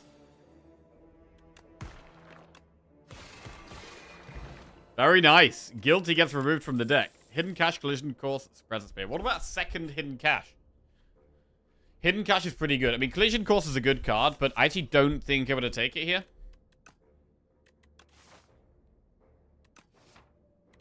I'm potentially looking at resting in this campfire. Cache is just super good for our deck. We're gonna have a lot of stars though. So we can afford to take another payoff card here. Like we could take another star payoff card in this deck.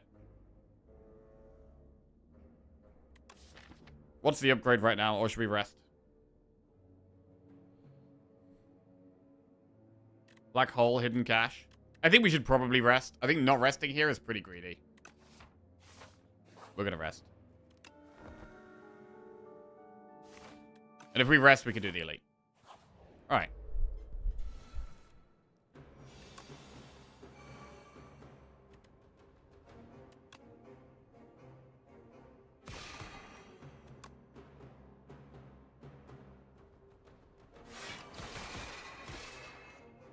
Cool.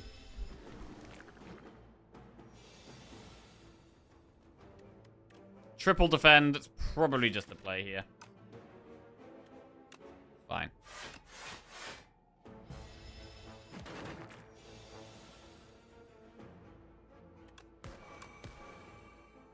Don't reflect. Save reflect.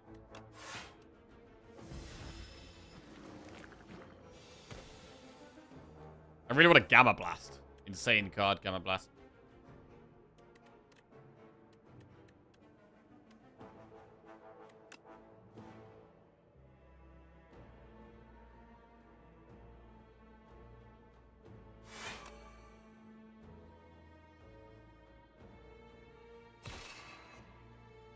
Alright.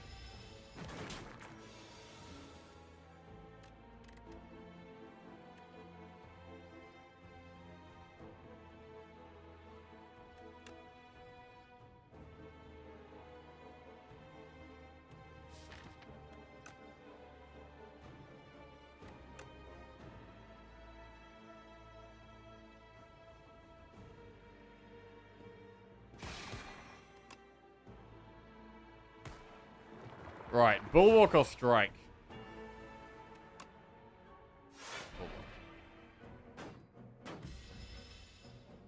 Can just snipe one of the dudes off pretty much.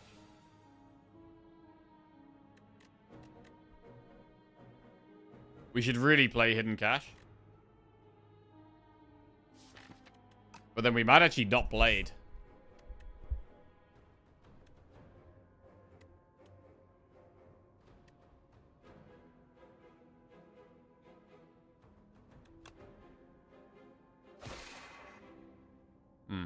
This isn't great. I mean, we should really be playing Hidden Cache because it's 6 damage AoE.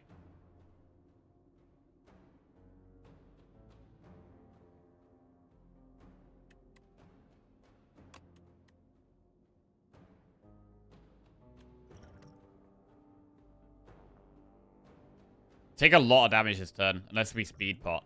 It is a play. Speed Pot is a play here.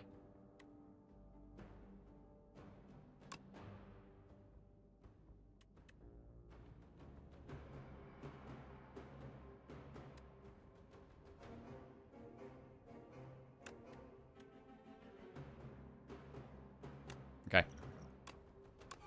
Slow it down a little bit.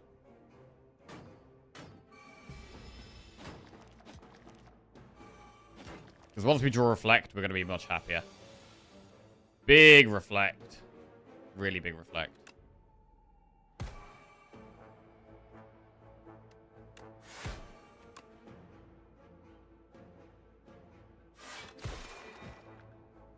Same.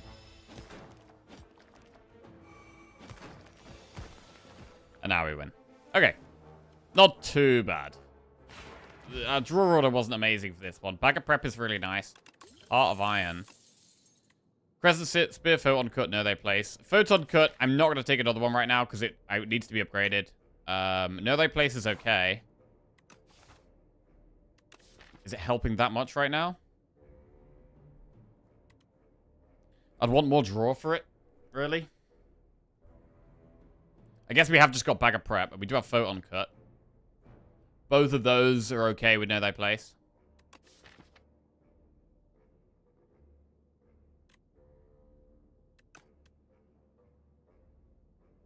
So yeah, I'm going to take it. It is a good card. Right, event. Choose an attack with to enchant with Sharp 2, a power with Swift 2, or a skill with Nimble 2. So the power would be Black Hole. Interestingly, we could make Radiate Sharp. Ooh.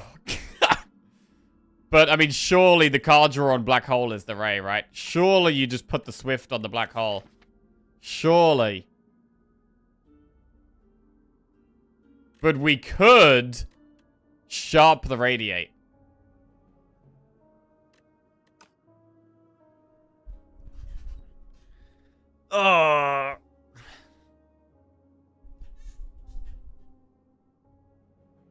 It's pretty good, you know. Don't be greedy. That is the stream title, yes.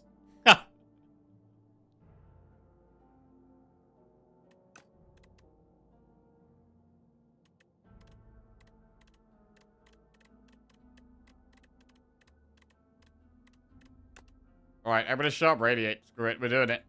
It's better than upgrading it. It is better than upgrading it. Right.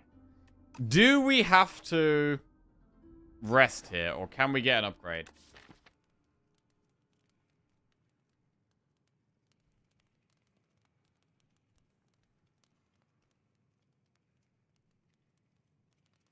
Upgraded also?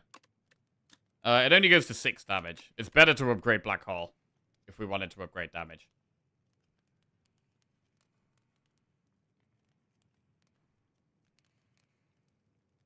This fight is kind of nasty. This fight is kind of nasty. The upgrade would probably actually be Reflect for this fight. It's block and damage. And we have the stars to play it consistently. One bad ringing draw and it's over. I mean, we've got Heart of Iron, right? We could use Heart of Iron on the ringing turn. That's fine.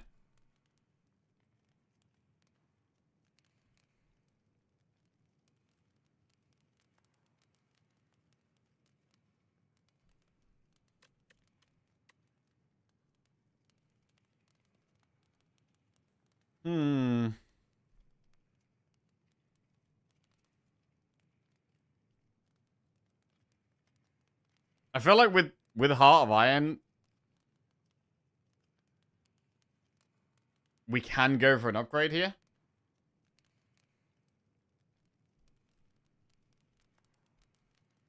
I mean, Bulwark is also a really good upgrade. I mean, to be honest, I don't know if we even needed to take the Bulwark. Like, Bulwark is just a solid card. But it really doesn't feel like it's needed here at all. And most turns I'm actually not playing it. I don't mind having it though.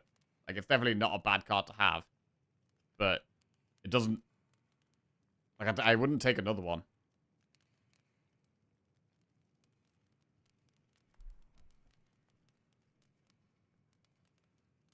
It hurt to have in the frog fight. It did. It could be good to have in this fight. We draw Bulwark on the ringing turn. That's great.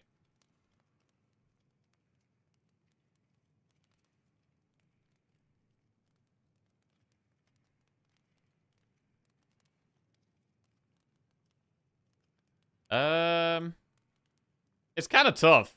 Because we need to find ways to get hidden cash in.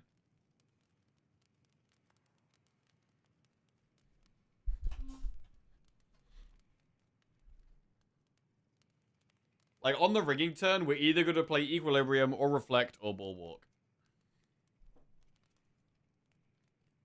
All good.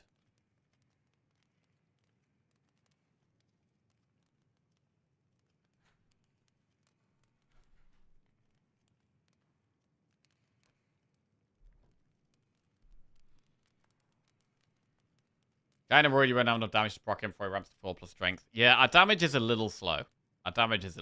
Which is why I think Reflect will also be the upgrade, because it helps with damage a little bit. Don't be greedy, though. We don't want to be too greedy. Is this too greedy? We have Heart of Iron.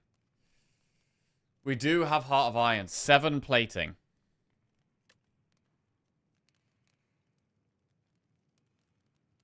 Our damage is slightly slow. That is the thing. I think we probably should rest.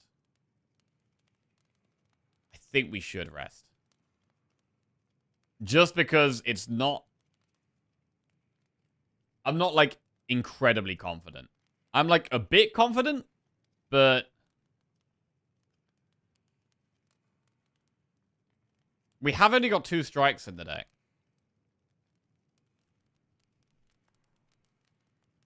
We have only got 2 strikes.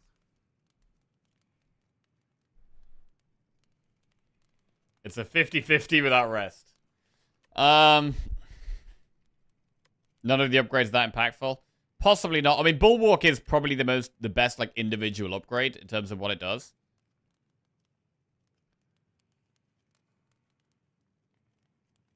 Which maybe makes it the upgrade, actually, instead of Reflect.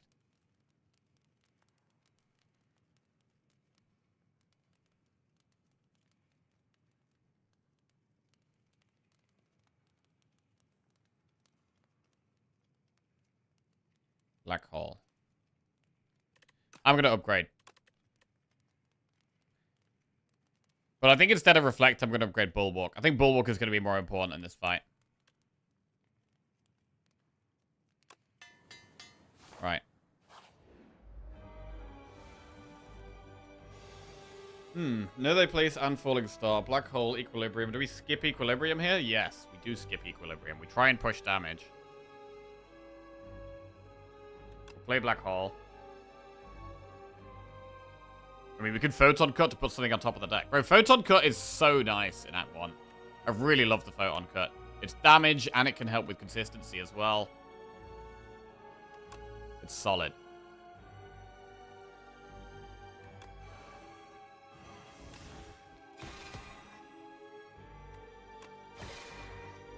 Okay, we'll put Equilibrium on top. Play Hidden Cache.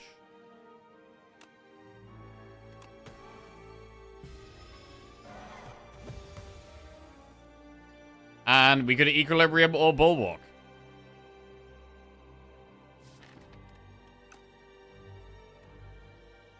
Both are good. It feels weird to not Equilibrium. I mean, we're probably getting Reflect next turn. We also have Radiate next turn. So Hidden Cache looks good. We've got a very good chance we have Radiate next turn.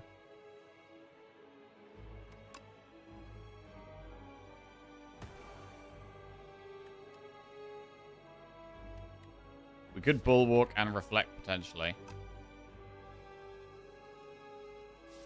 think there's a good chance we're going to Bulwark next turn, no matter what we do.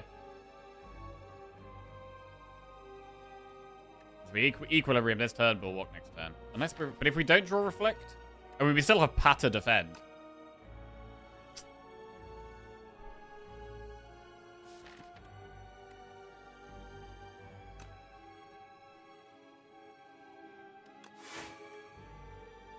Good Equilibrium. 22 damage.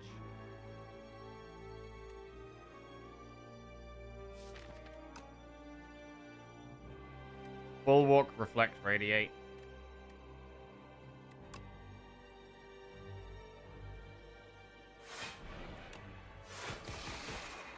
Cool. Blade does 23 damage. Probably want to save that for Vulnerable. Falling Star now. We could Falling Star, Blade, Strike. Just do it now. Or we could take our time in Equilibrium. Do we want to take our time? I think we just go for it. We're doing quite well. I think I'm happy with how this is going. We do have to draw Blade again, though, like this. We're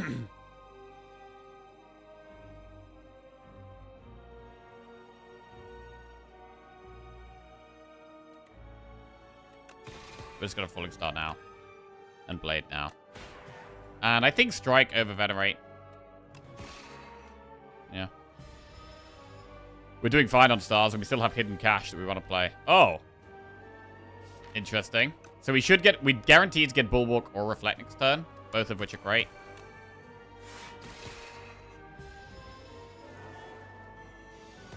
I mean, the Bulwark has definitely been great this fight. We were saying that we didn't really need it in the deck, but it's been great. It's given us a sword. It's given us big block multiple times. Like, it's just so strong. Like, it's a card that's just really hard to argue for not taking it. Reflect Equilibrium looks fine.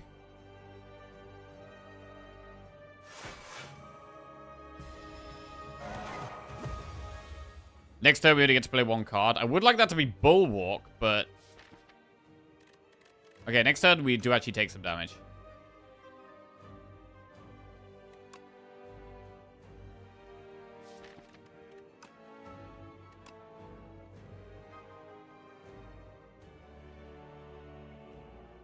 Do we set up a... Try and set up a big Radiate? I mean, what do we get? 3 stars next turn? It's not even that much. I mean, Hidden Cash does more damage than Strike.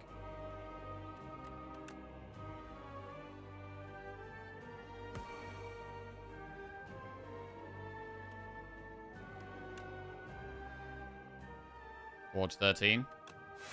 Get the sword big. Could be a sword next turn. Take 21 damage. It's a bad turn, but there's nothing we can really do about it.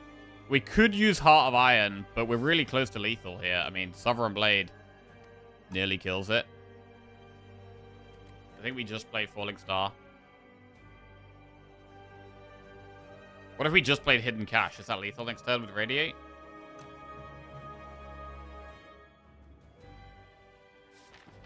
$49 plus 15, 4,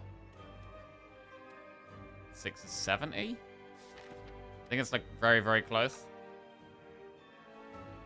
But Falling Star already pushes 11 this turn. We'll get to 64.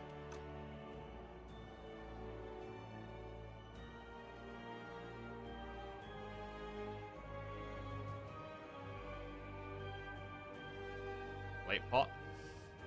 We should be able to save that here, surely. Surely we can save that here. I mean, Hidden Cash is 6 damage. Plus 15 is 21. Plus 49 is 70.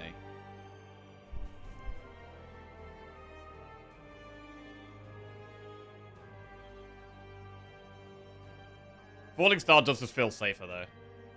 Let's just do that.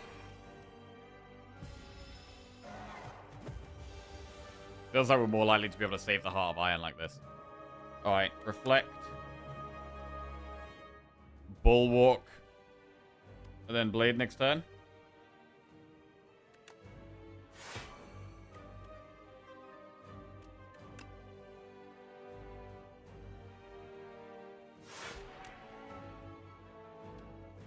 Cool.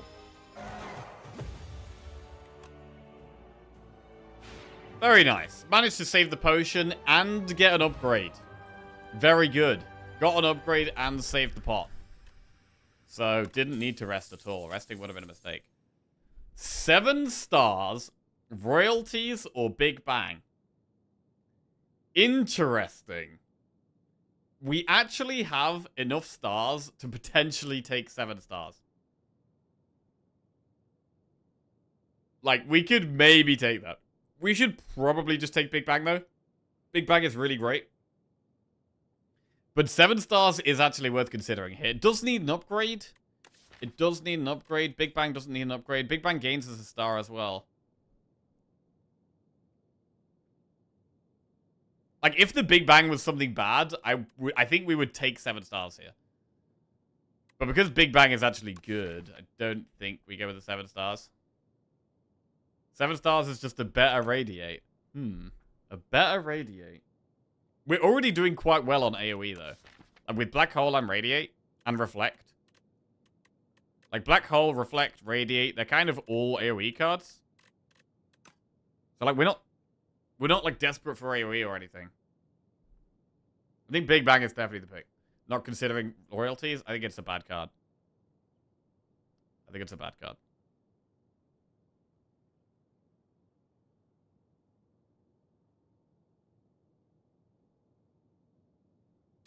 I'm gonna go Big Bang. Right. 272 gold means we would like to see us shop this act. Maybe that one up there? We could do enemy, quadra event into campfire, chest, campfire, campfire, shop, elite.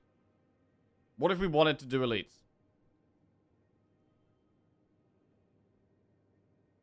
If we wanted to do elites, we'd probably go this way. We'd do an early elite into campfire, campfire, and then 2 elites here. That would be 3 elites. How does this deck feel about elites?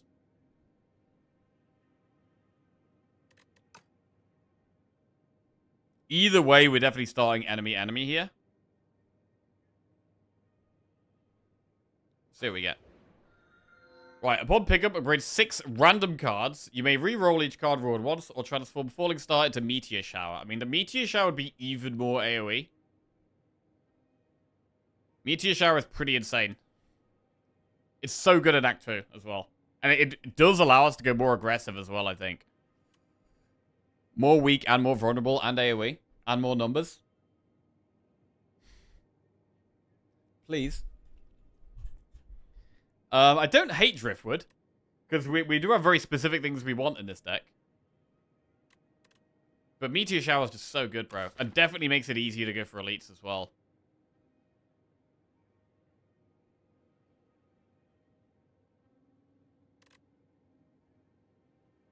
Are you never changing your path based on the rewards of Aurora since you always draw the path before you look at the rewards? I like to look at the path first. Because I feel like knowing the path is relevant for the decision we make here. And this is the decision we make first, right? Like, the decision we're making is this, but to make this decision, I need this information first.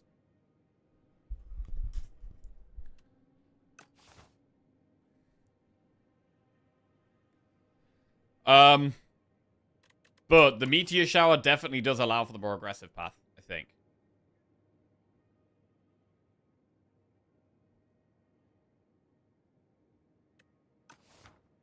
Right. So we'll go Meteor Shower, because it allows us to be more aggressive.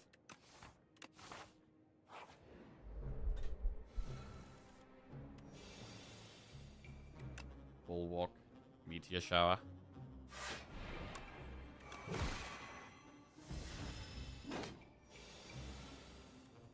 Radiate, Big Bang.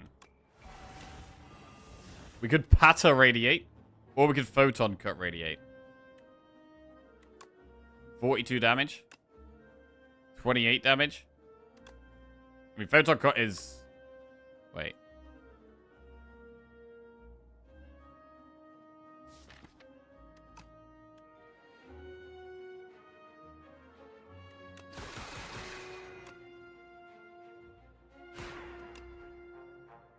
Humongous damage there.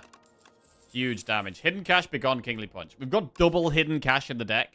I don't think we want a third here. I think I'm happy with the 2 Hidden Caches. Begone is whatever. It's just kind of a whatever card. Do I really want to be spending my energy on it? No.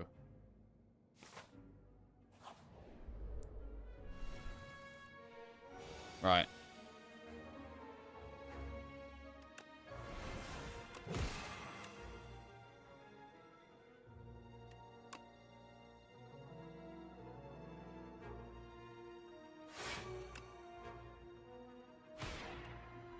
Nice.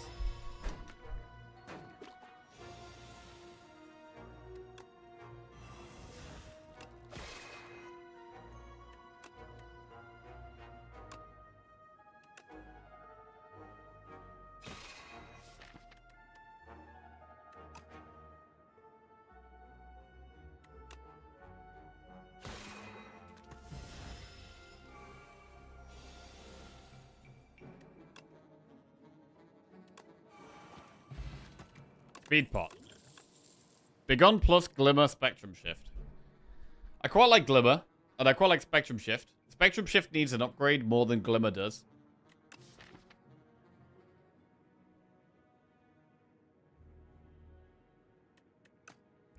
The Begone Plus is better than the basic Begone, but it basically isn't any difference. I think Glimmer is fine. We're a little bit light on energy. Like, energy is something we do need a bit of help with. I'm going to take Glimmer here. Right, and if we are taking the more aggressive path, I think we want to see this shop. So we probably go round the first one.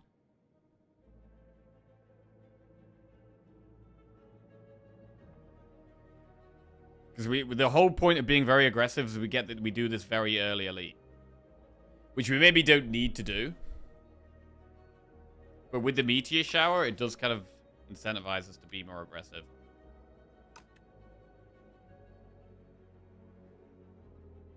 And if we end up deciding we need to be scared anyway and not do elites, we can still just do that shop.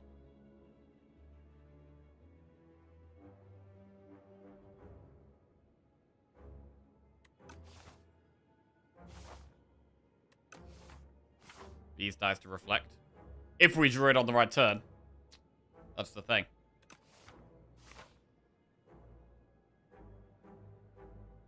Right. We'll do the event.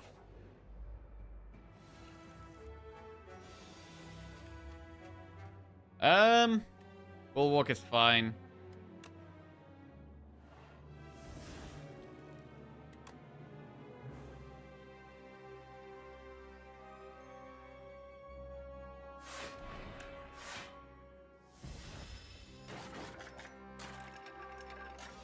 Nine times 2.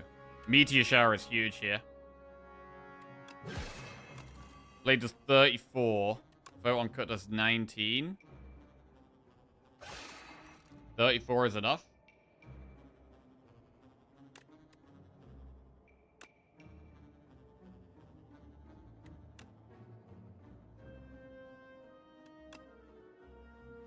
I could have maybe put Equilibrium on top. Actually, that was the play. Yeah, that was the play. Hang on.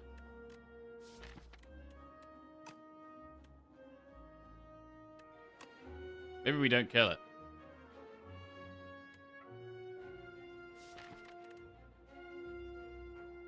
I kind of need to draw Reflect now.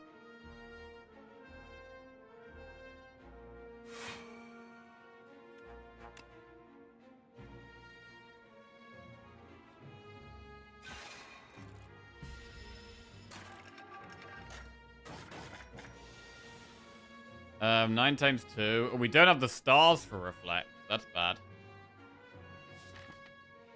Next time we have Hidden Cache Radiate. Wow, it's rare that we don't have the stars for it.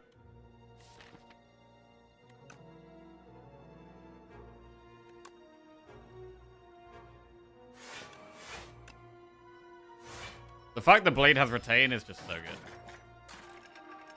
So good.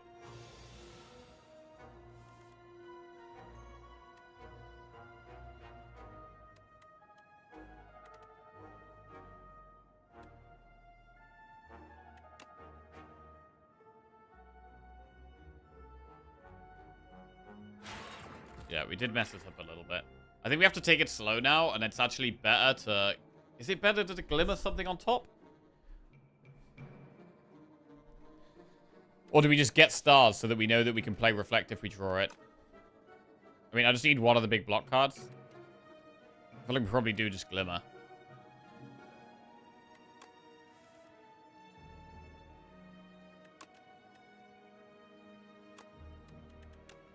Yeah, we did mess this up a bit. Right. 9 times 2. Ah.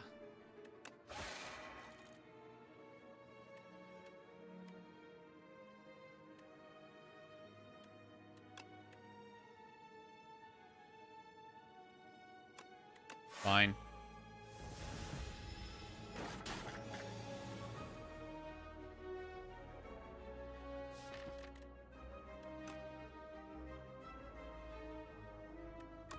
Not able to kill it right now at all.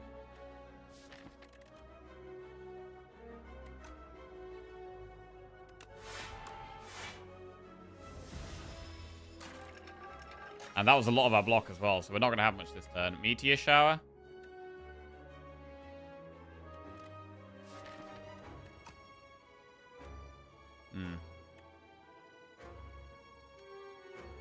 Fight's been kind of annoying.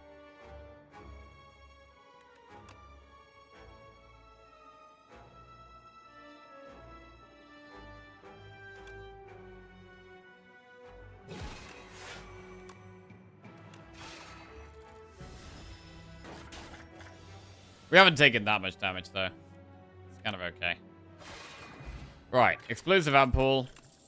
Shower to the Stars, Cosmic Difference, or Astral Pulse.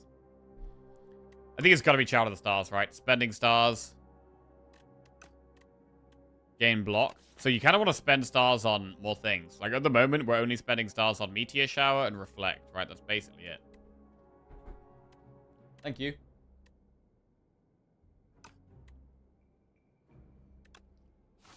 So we'll go Child of the Stars. Another event. Obtain 3 Necrobinder cards, 3 Ironclad cards, or 3 Silent cards. Right, what does this deck need? I think we want energy and draw. Energy and draw.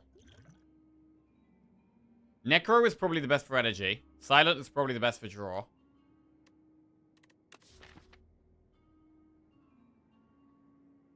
Do we want draw or energy more?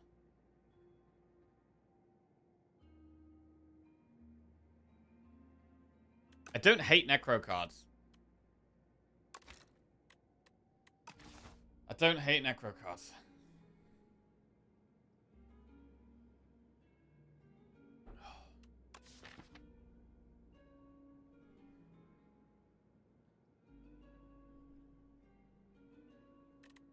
But what about the rare cards? I should look at the rare cards, really. It's the key card. The most powerful card. Ironclad rares. There's a bunch of attacks that we don't really want. The block things are very good, though. Impervious. Pyre is insane energy. Unmovable's insane. Silent. There's some good block things, but there's also a lot of sly stuff that we can't use. Poison things that aren't good. Adrenaline's insane. Like, After Image is good. Necro. Necro is possibly the worst for us in terms of rares.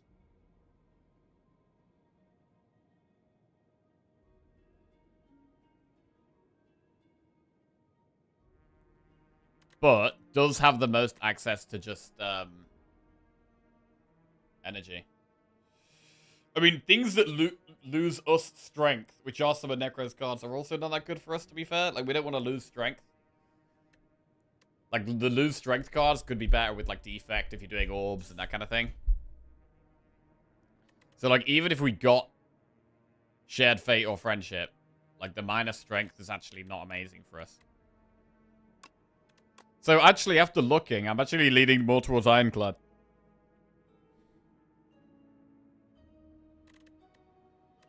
Ironclad has less stuff that needs big synergy. There are still some energy cards. We could get Pyre. We could get Offering.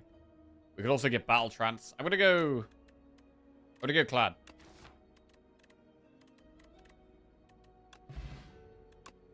Right, Molten Fist, Armament, Shrug. Shrug is always fine. Shrug is always fine. Rampage, Infernal Blade, or Evil Eye?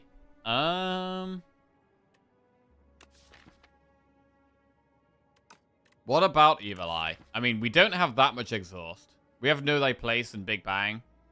But then once they're gone, and we can't get more exhaust value. Like, I think Shrug is probably better than Evil Eye for us. Right, and then the rare card. The big one. 3, 2, 1. Please be big. Cascade, Stoke, or Barricade?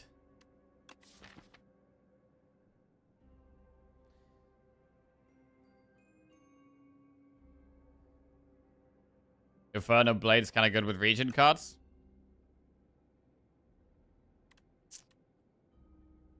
The star cards, that is true, actually. Good with the star cards. I mean, Barricade, we've got quite a lot of block in the deck, especially now we've added Child of the Stars as well. But how do we play Barricade? It's so expensive and we don't have energy. It's so hard to play the Barricade, man. Like, we already want energy.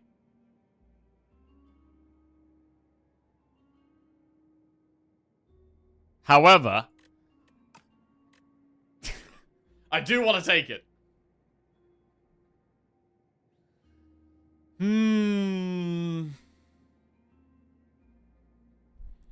Cascade. I mean, can Cascade can play our 2-cost cards, right? Can play Bulwark, can play Equilibrium. You could upgrade Cascade, right? Upgrading Cascade is generally good. Do we just take Cascade?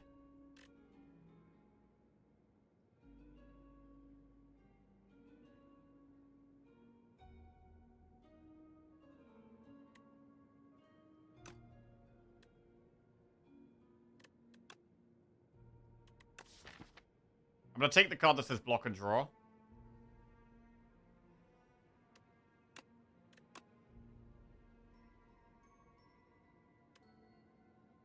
I mean, Infernal Blade, a random attack to your hand is free to play this turn. I mean...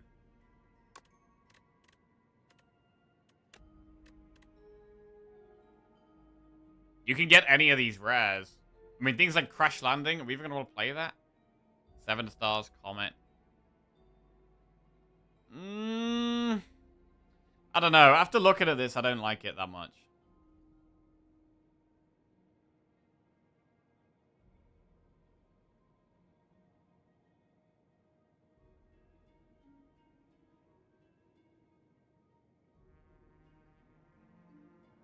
Does Cascade play cards if you don't have stars?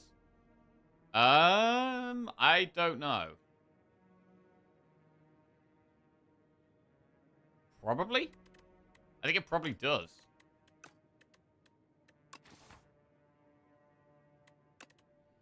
Cascade.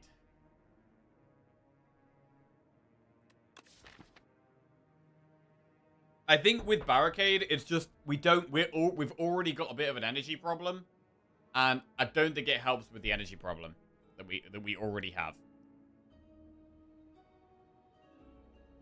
And Cascade is better with more energy as well. But I mean, upgrading it is not terrible.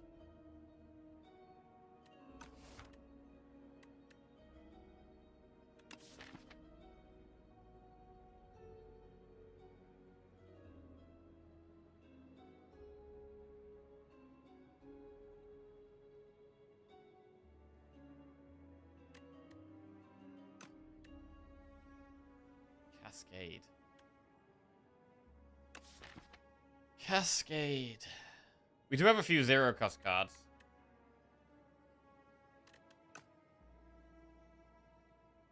I'm going to take Cascade. I think I'm not going to take Infernal Blade, though. Also, we got to decide, do we still want to do all these, like, 3 elites? Because we could just do 1 elite. We could just do 1 elite. We get way more upgrades if we do 1 elite. We could do double event, campfire, shot, 1 elite. We get to upgrade Meteor Shower. We get to upgrade Cascade. We get to upgrade Shower of the Stars. We do just get way stronger. And after how that last fight went, I feel like we should probably take it a bit safer. We're not, like, super consistent right now.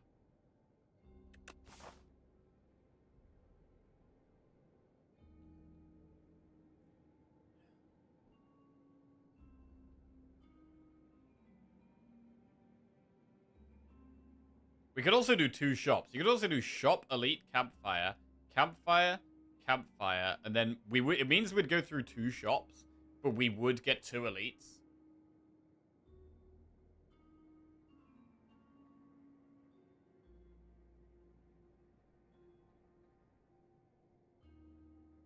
We could just pick the best things from the shops.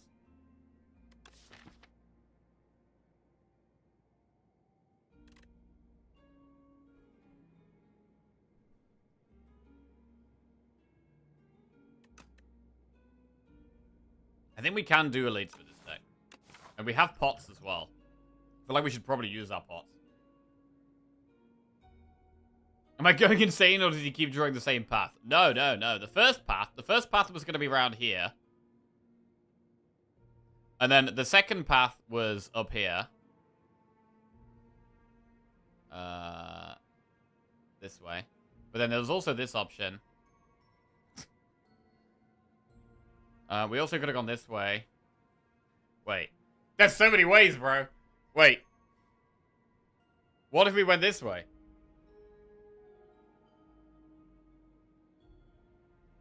I know, there's a 3 campfire path with 2 elites, so that's probably the way. Am I insane, or is he destroying the map? Am I insane, or is he destroying every single possible path?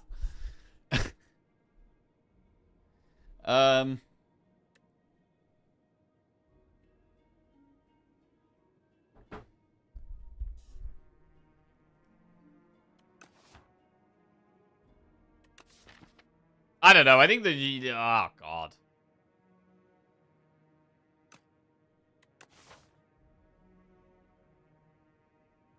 I'm going to do the triple elite path. Or, no, the double elite path. Double elite path. There's an orbit. That can help with energy. A second reflect. Production helps with energy. Candelabra helps with energy. Bro, we could have taken a barricade here. Gambit barricade? On region?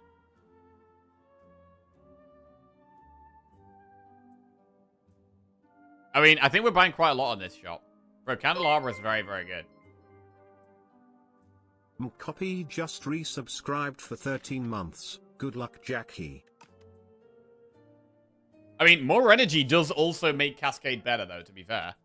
Like, more energy would make it easier to play Barricade, but it does also improve Cascade.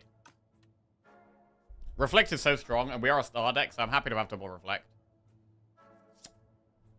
Are we thinking about not taking Candelabra here? It's such a good relic.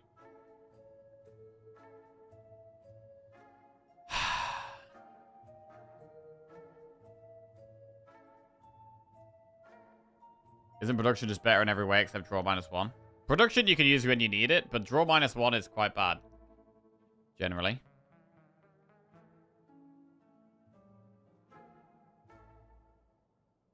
What if that -1 was the card we needed?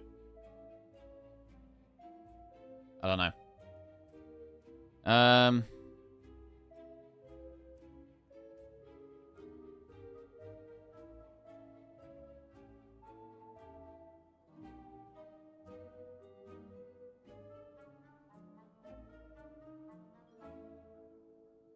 I think I like taking Orbit and Production. I think I want to take both.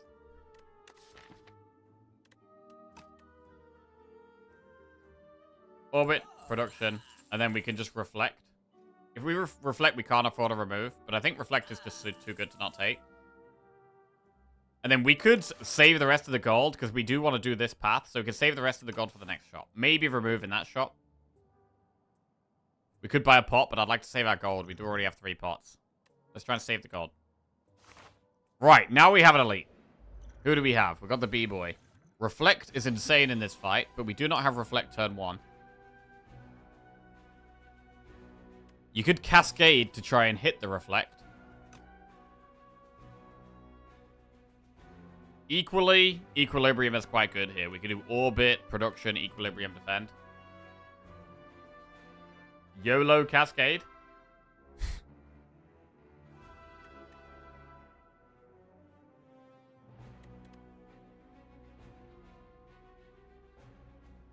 Production Cascade as a line. I mean, I think if we're gonna play Cascade, we definitely play Equilibrium. Like this, I don't really see a way we don't play Equilibrium.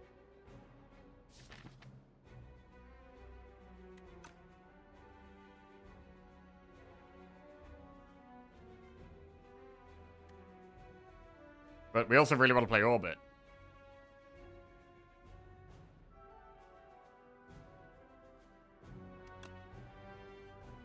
We should Orbit, really. Okay. I think this is fine. Cascade isn't upgraded yet. not that insane. Right, Reflector's okay here.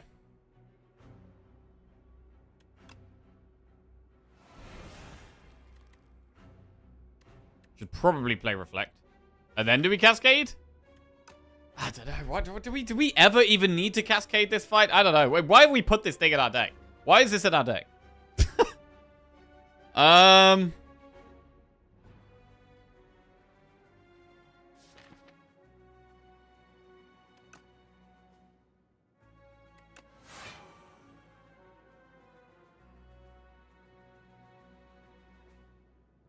gonna do it.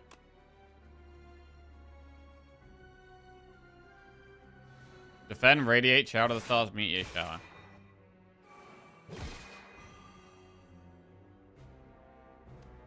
Put something on top of the deck. Next turn, we actually want damage or draw. Should put Bulwark on top.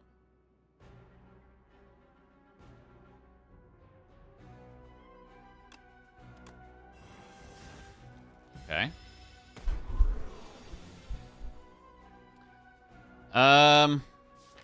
We don't have much block next turn. It could actually be a Heart of Iron play.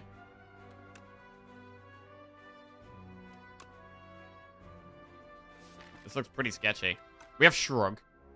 Shrug could help.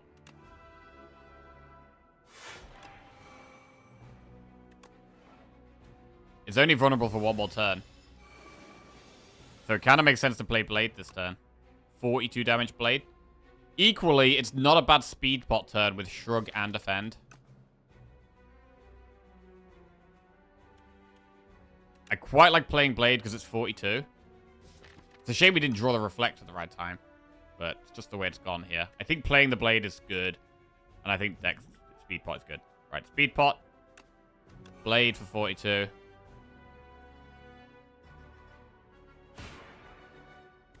Then draw. Then defend. Good. Right.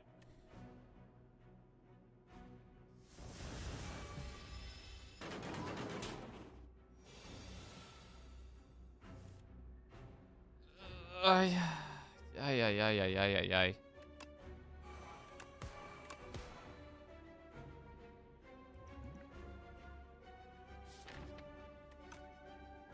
I don't think we need to play Heart of Iron. It does save us some health.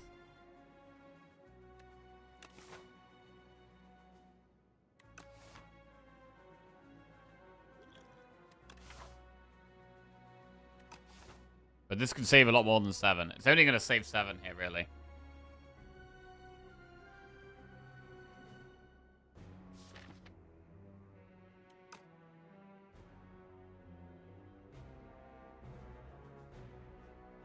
No, I am going to play it. Okay. I'm not going to strike either. Meteor Shower's big. Photon Cut's big.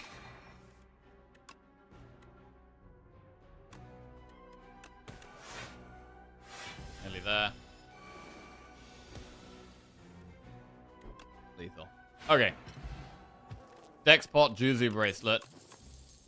Glimmer, No They Place, or Guiding Star. Guiding Star is quite good. Wants an upgrade, though. And I've already got so many things I want to upgrade. I want to upgrade Orbit. I want to upgrade Cascade. I want to upgrade Shout of the Stars. Like, I don't think I want to take things that need an upgrade right now. No They Place is also quite good. What about another No They Place? It's not good with Cascade, really.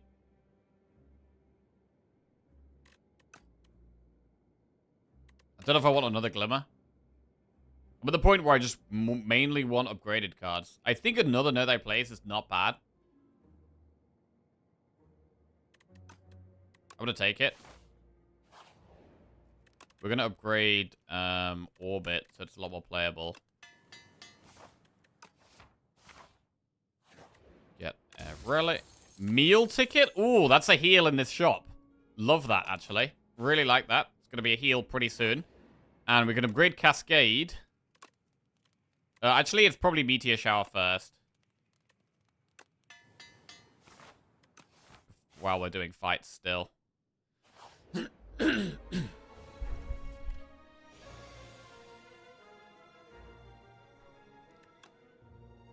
Orbit, Black Hole, No They Place, Meteor Shower, Cascade for 1.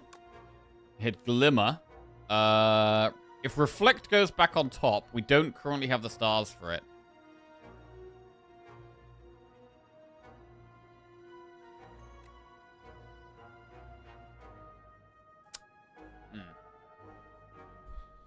So maybe it's Patter.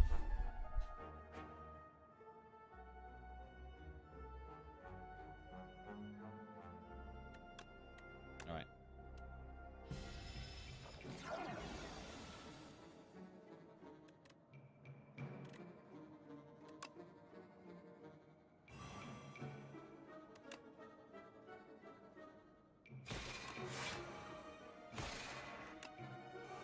All right.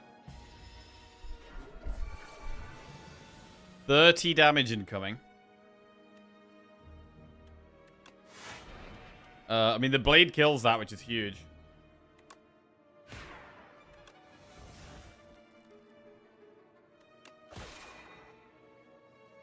Put card draw on top.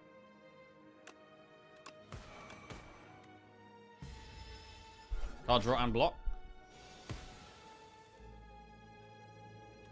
Reflect is probably worth. Radiate is actually active here.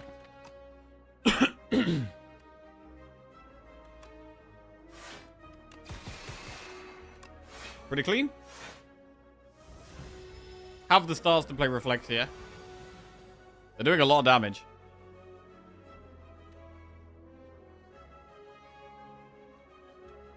$28, I mean...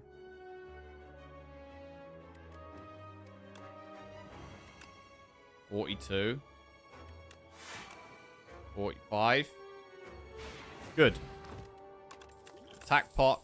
Cloak of Stars, Cosmic Indifference, Astral Pulse. I'm going to skip. Campfire. Upgrade Cascade? Or Shout of the Stars?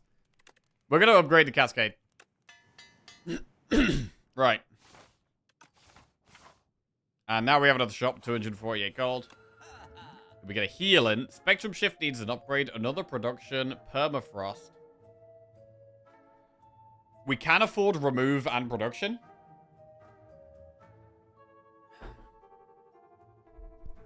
Gather Light is okay.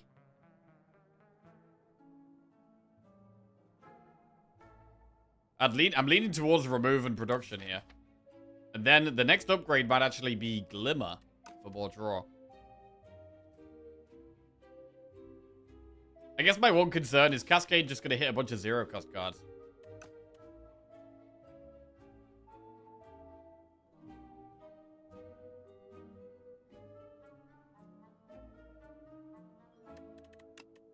Right, remove strike, take production.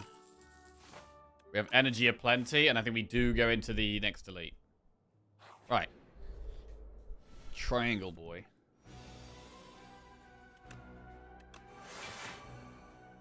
Easy reflect, and then I think just cash.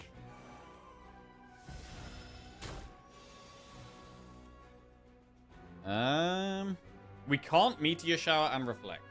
I think Meteor Shower is better here.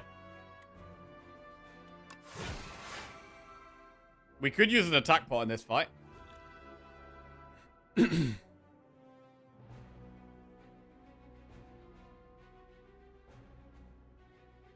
probably don't need to. We probably don't need to.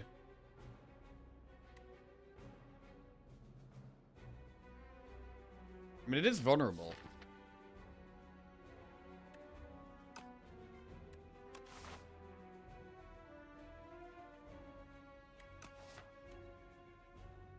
I don't know if we need to use it, though.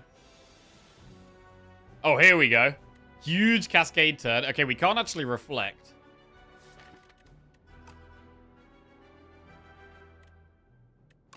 Production. Production. Wait, do we Glimmer? Or wait, we Photon cut the reflect, right?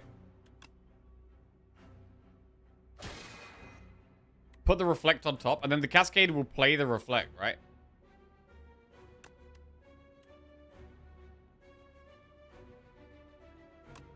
I kind of still want a Bulwark.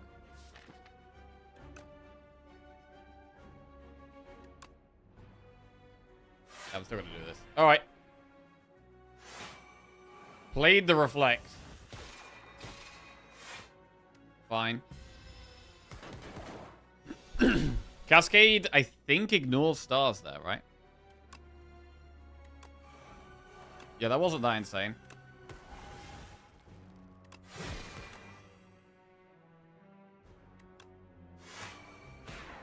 Huge damage. Bulwark is fine. Oh! Cascade played defend.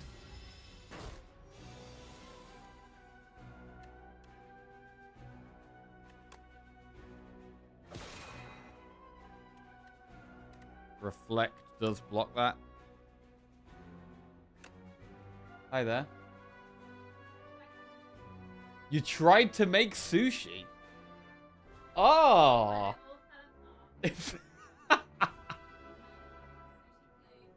Wow, a sushi mess. Thank you. Damn, that is wonderful. Thank you. I will try to enjoy this. Holy shit. Lizzie tried to make sushi. God damn, wait, we gotta go. We've got, what do we have here? We've got like salmon, rice, cucumber, some kind of mayo type thing. Very exciting. Right. I think we play the reflect. Wait, what was that? I don't know what that was. We already blocked this.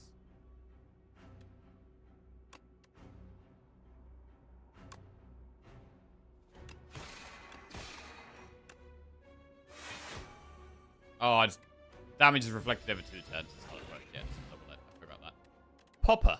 Not great, but it's whatever. Another Glimmer. Glow is quite good, but Glimmer's upgraded here. I don't hate a Glimmer. I don't hate another Glimmer. It's draw. We have a bit more energy now with the double productions and the orbit. So we'll take the Glimmer. And I would like to go with an upgrade for the boss here. Can we definitely upgrade? I mean, what would we upgrade? Child of the Stars, potentially?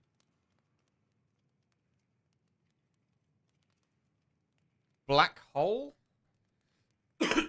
Black Hole does help with our damage a little bit. If we think our damage is a little slow, Black Hole helps with that.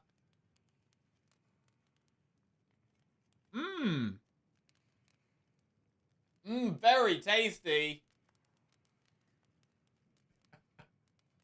Gotta make sure she hears that.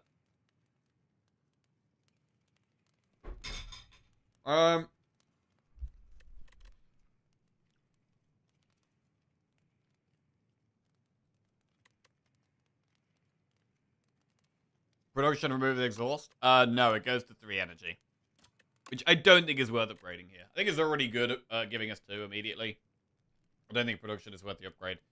I think it's between Shout of the Stars or Black Hole. Do we want slightly more block or slightly more damage? Black Hole is AoE. So going into this boss, it's not bad. Our block is generally quite good. So I don't hate upgrading Black Hole, but in the late game, we're probably going to be more bothered about Shout of the Stars being upgraded.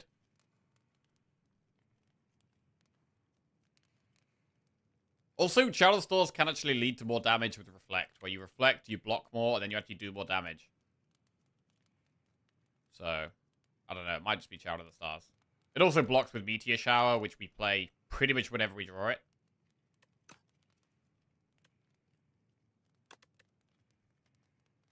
So, the more I think about it, the more I think it probably is just Shout of the Stars.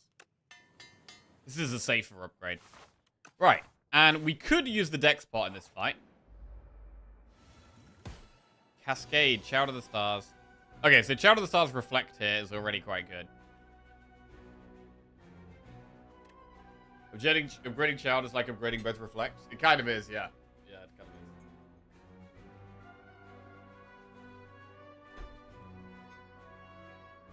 of is. Bro, you can Cascade. You can hit production.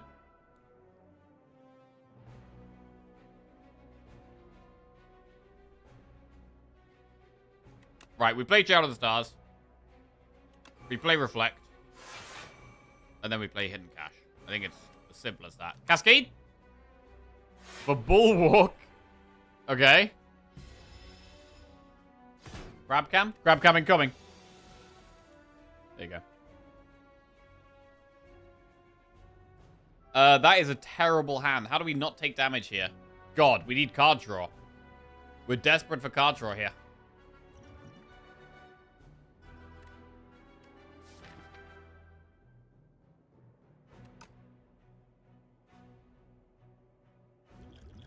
Do we ever use the attack pot?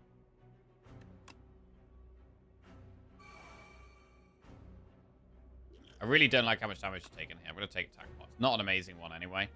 Heavenly Drill, Celestial Might. I mean, we can get drill value by playing production, but I think I'd rather save production.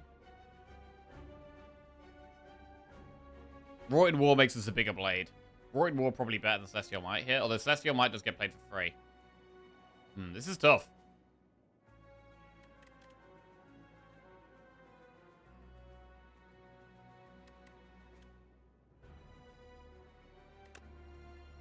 This is really bad, to be honest. Really bad. We're taking a load of damage here. We're almost definitely going to use the deck spot this fight now, I think.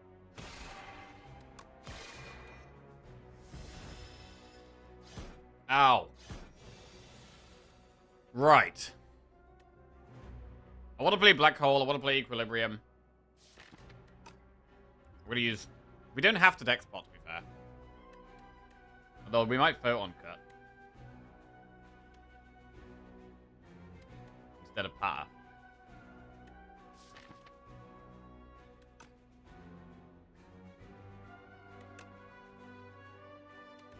If we're playing Patter, we don't need to deck spot.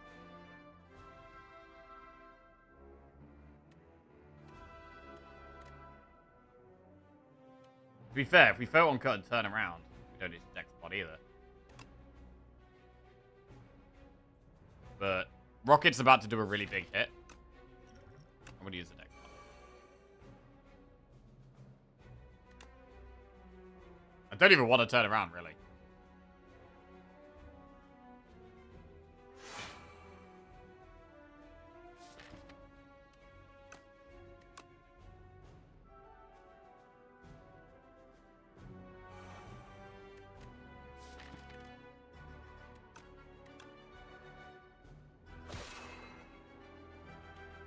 Okay.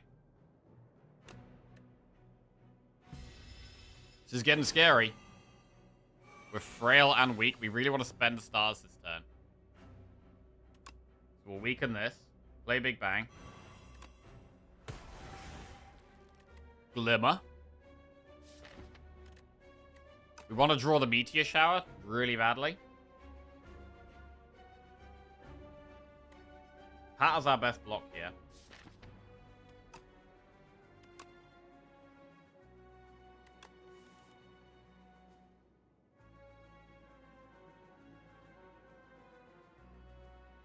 Right, what do we put on top of the draw pile here?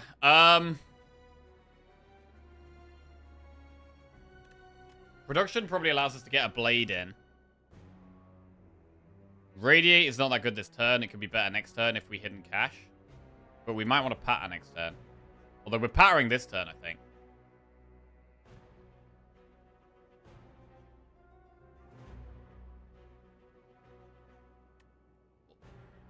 It is Glimmer on top of the deck, so we have some more draw next turn.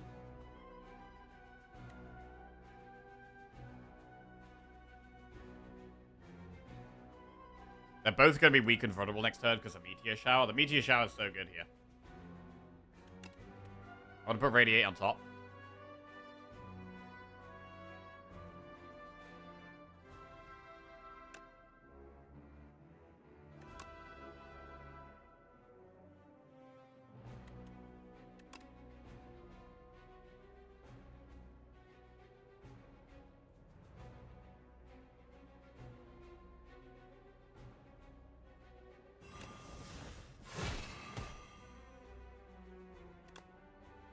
$39 damage if we want it.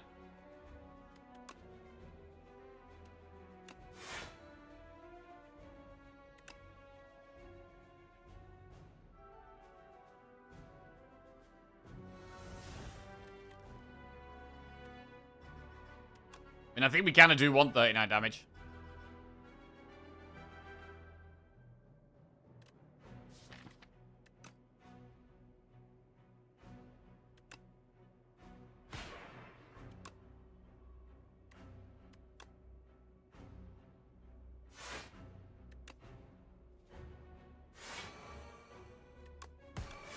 Okay. Managed to block all of that. But we're really on edge now. We're massively on edge.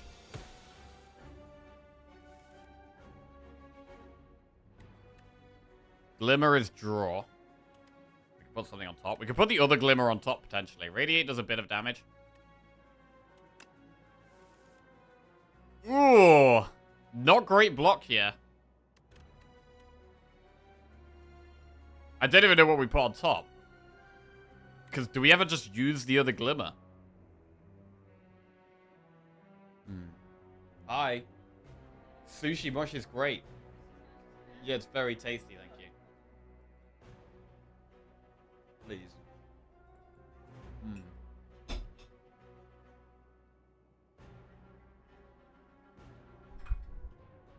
I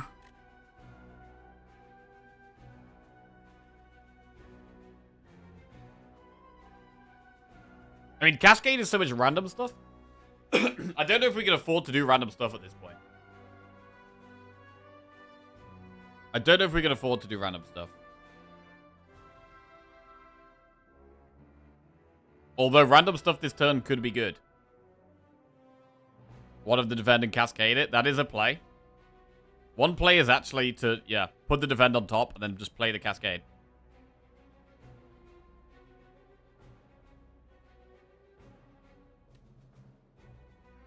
So we'll put the defend on top. We could also put Sovereign Blade on top. They're both vulnerable. Blade is expensive. So, like, we should probably put defend on top.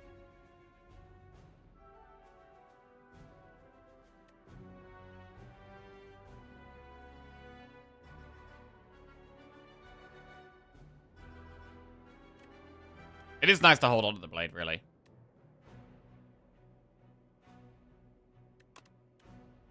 Right, let's put defend on top and then play cascade.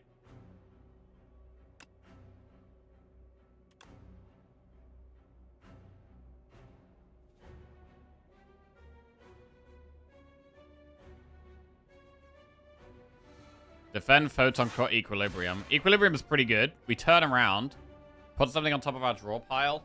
I'm happy to put glimmer on top. We got 1 energy back. Radiate is 5 times 3, which is kind of mediocre. I mean, probably doing hidden cache radiate is the way here instead of patter. We do already block this. Hidden cache radiate seems fine.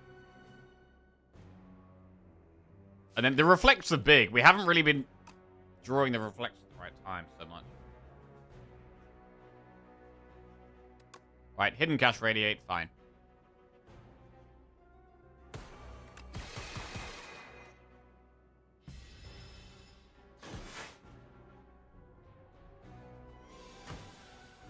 Right, 17 damage. Do we reflect here?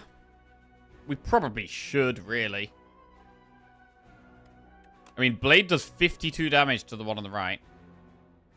Not too far away from killing it. 27 damage. Means we block all of this. So we can Sovereign Blade and then return around again.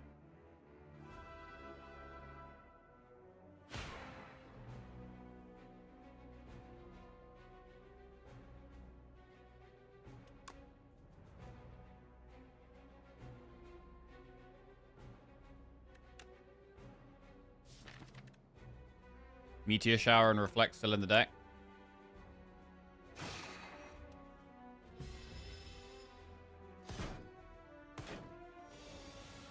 Right. Big Meteor Shower.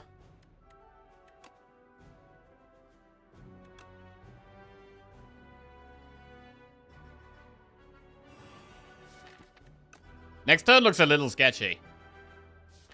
Production and Wrought in War is not the best draw for next turn. But we can't retain here.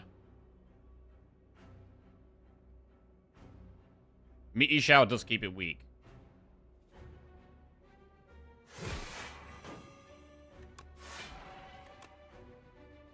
think we may as well reflect, right? We have loads of stars. Is there really a reason to not play reflect?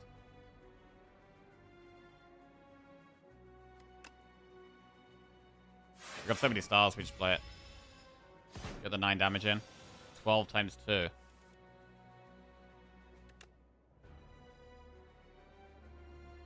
little bit scary here. Shrug is nice.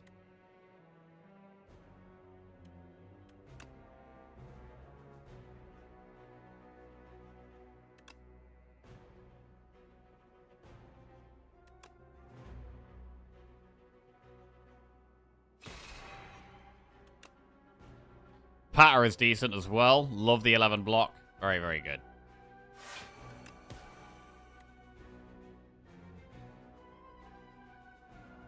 Okay. Not doing damage this turn.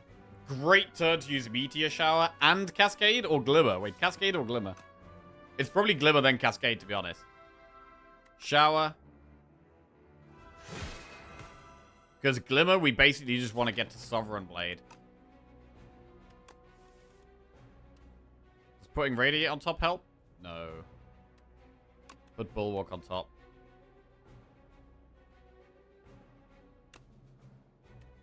Play Radiate. Play Cascade. Oh, so close! 1 health? I mean, surely we kill it next turn, right? I don't know how much block it gets. How much block does it get? Oh, wait, Reflect is lethal? Oh, yeah, nice. Woo! Okay. A little bit of a sketchy fight. I think we struggled a little bit with consistency there. Still, our best plays are, like, Reflect. We do kind of gradual damage. Comet, Seeking Edge, or Heirloom Hammer. Can we ever take Comet, bro? That's a lot of stars. It's a lot of stars when we've already got double Reflected Meteor Shower.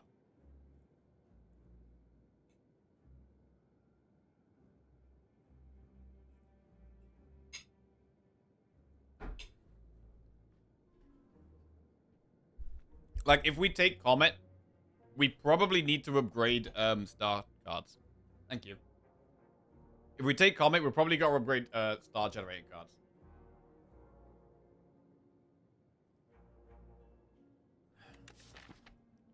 Meteor Shower is just better than Comet, right?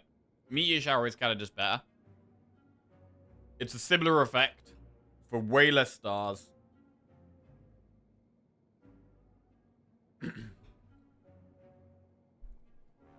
Where are the chopsticks? To be fair, we do actually have some quite nice chopsticks that we would usually use when eating this kind of thing. But I've been given a fork, so I'm eating with a fork.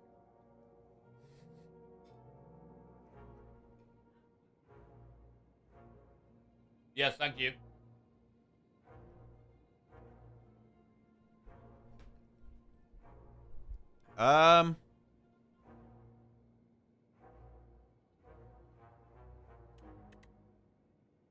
Comet.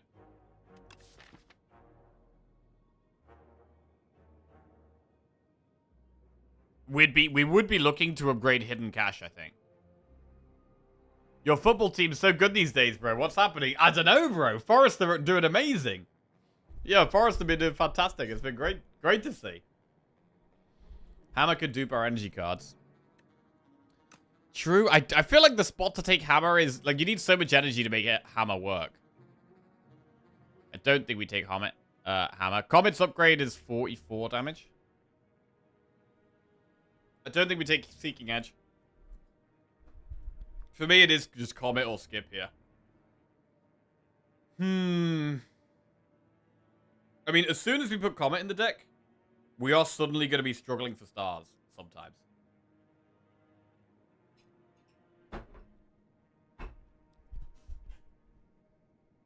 Like, at the moment...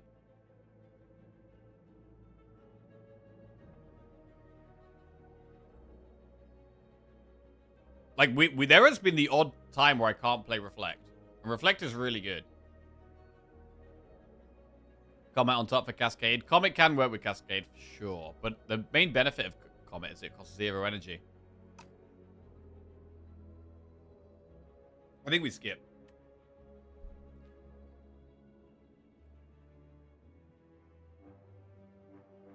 Alright, we'll move on.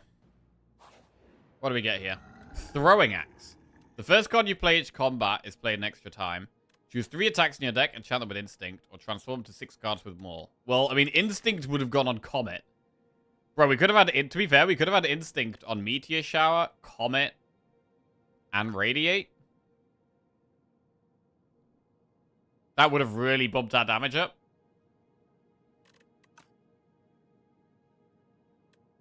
Throwing Axe. We do have Bag of Prep, so we draw a bit more stuff.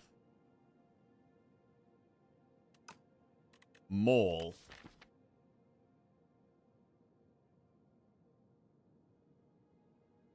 Radiate is sharp. Oh, okay, so it wouldn't work like that anyway. Yeah, that's true. So we'd have to put it on something else. We'd put it on what? Meteor Shower. Well, if we'd taken Comet, we would have put it on that. And then Photon Cut, and that would have been it. We don't have Doormaker. We've got Queen and Test Subject.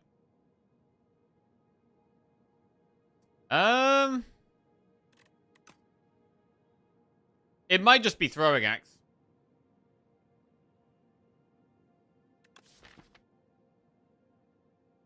It might just be Throwing Axe. Maul with Cascade? What would we transform? I mean, we'd just transform Strike. I mean, any upgraded cards? All the upgraded cards are pretty good.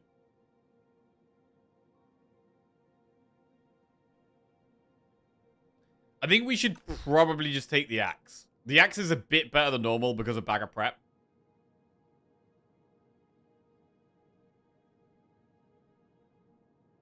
First card each played, each combat is played an extra time. We have 7 cards to choose from. We do have some strong powers. We've got Orbit. We've got Shout of the Stars. We've got Black Hole. We could upgrade Black Hole.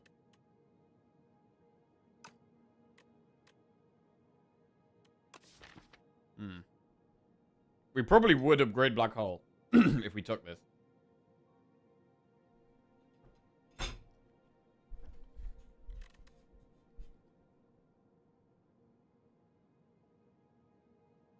I mean, at the same time, doubling the damage of Meteor Shower is still just great, right? Turning it from a 21 damage card to a 42 damage card is pretty massive. This goes from 13 to 26. Like, our damage does just go up without us doing anything.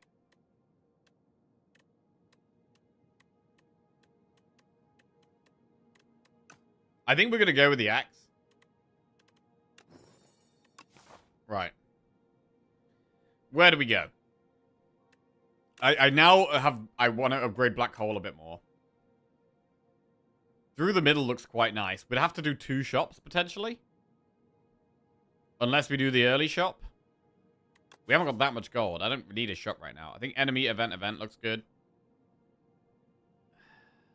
And then we can go this way. And then if we want to go mega aggro, we can go up there. I mean, because there's also double campfire to 1 elite there. There's no shops. Like, having a shop as a dead floor is kind of fine, I think.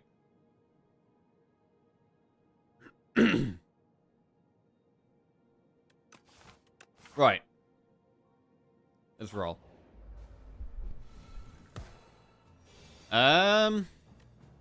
Double Child of the Stars, double Big Bang, double Cascade. Double Orbit. I mean, this isn't very good. I feel like we probably do just double Cascade here.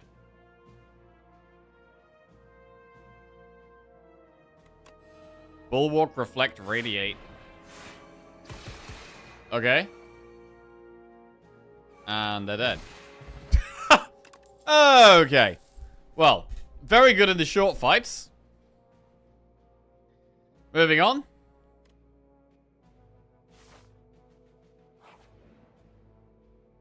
Lose 11 HP for a Random Wellick. I think we're going to go Random Wellick. We do have healing with the meal ticket. Yeah. Letter opener. Fine. Little bit of damage sometimes. Give Amethyst Aubergine for 2 random relics, or explosive ad pool for a relic, or 100 gold. I mean, explosive ad pool is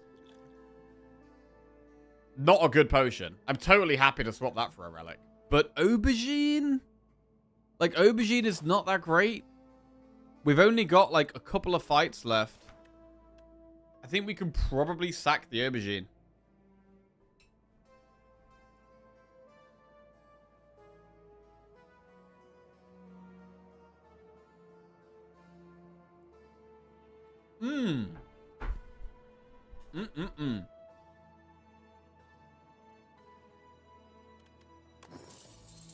Oh shit, nunchaku and old coin. Alright, well that's more gold. We're definitely going to the shops now. Get me to those shops. Right.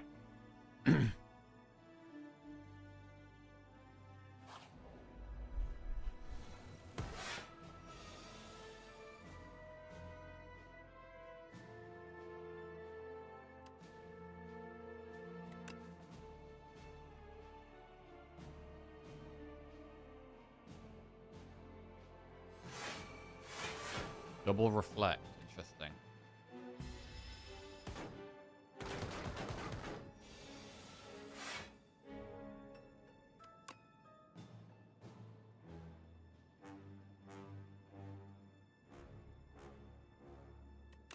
Block damage is reflected again here.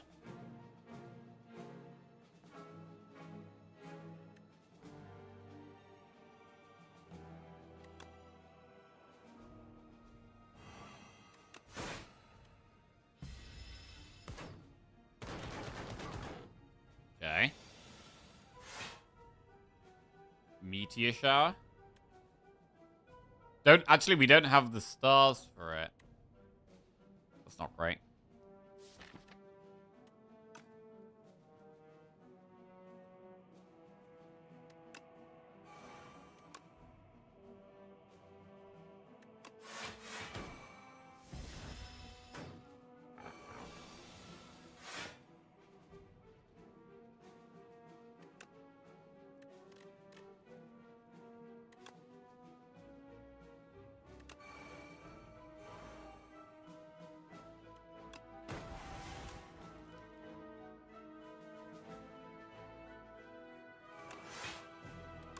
Cascade.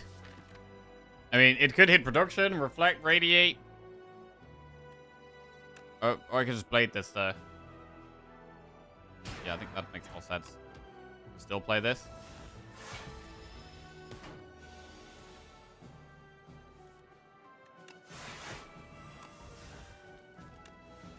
Alright, pretty solid.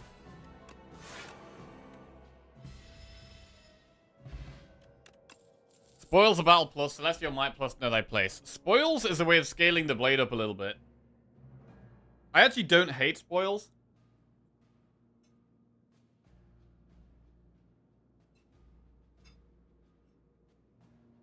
It's better with more energy.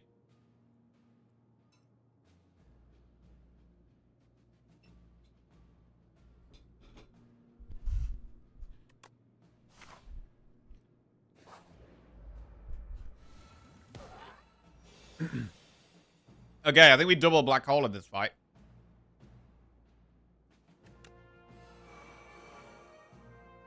Six damage AoE whenever we do star stuff.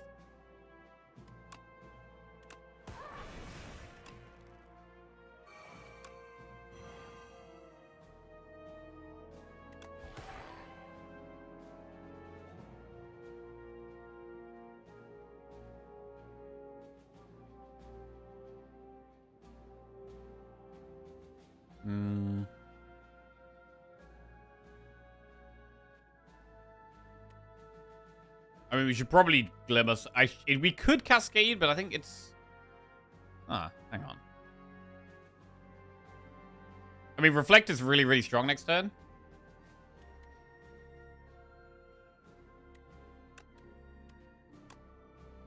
I think we don't... We could Production Cascade, but I think it's better to not do that. I'd rather just get the Reflect next turn. Okay, the Reflect isn't that great, actually.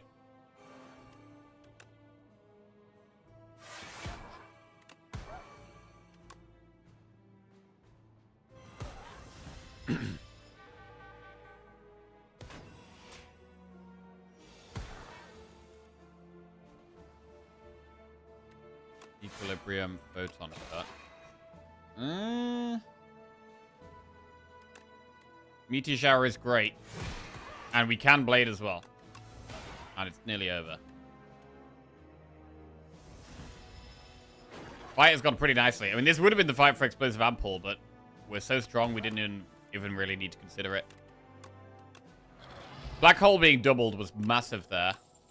Hidden Cache, Solar Strike, Cloak of Stars. I don't think we need another Hidden Cache.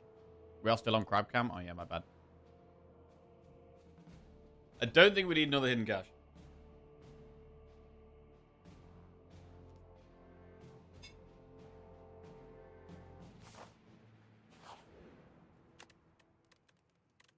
We'll upgrade Black Hole. Get a Relic. Beating Remnant. And we have to do double shop no matter what. So we'll go this way. If we want to do one shot, we have to do two. Enchant an attack with Corrupted or choose a card to transform. So we could make Meteor Shower Corrupted. I don't know if it's worth it. I think it's probably better to just transform the last strike. I think I'm going to transform the last strike. Strike goes for Kingly Kick. We can put it on top of our deck more times with Glimmer. Interesting. It's not great, but it's not absolutely terrible.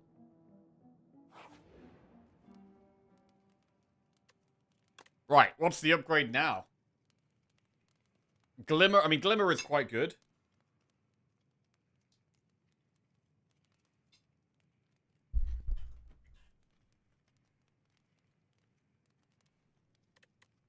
Hidden Cache is okay. Could innate the Big Bang. If we innate the Big Bang, we're less likely to draw something good turn one for the Axe. I think Big Bang is like one of the worst things to upgrade here. Big Bang for Axe. Big Bang with Axe is really bad. We get what? One extra draw, one extra energy, one extra star, one extra forge, and that's it for the whole combat. I would rather have like 100 damage from my power or like 100 block from my power than something mediocre like this. I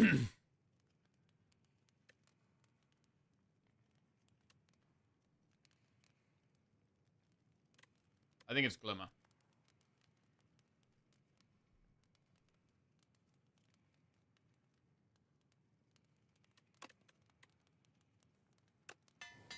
Right, and then we have two shops to go through, which is two heals with meal ticket, and we just pick the best cards. Another Black Hole? Hidden Gem?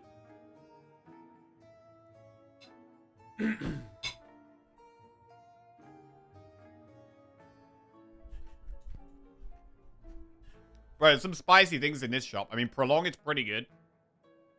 Suddenly there's loads of things I want to upgrade as well. I want to upgrade Prolong if we take it. I want to upgrade Black Hole or Hidden Gem if we take either of those. Throwing Axe, Hidden Gem. I mean, Throwing Axe, Hidden Gem is fine, to be honest. It is fine. If we want more damage, Ron Scales is just more damage. I think we're not prioritizing upgrading anymore. Like, 200 gold is quite expensive. Wow, I want to take Hidden Gem, bro. How do you not take Hidden Gem?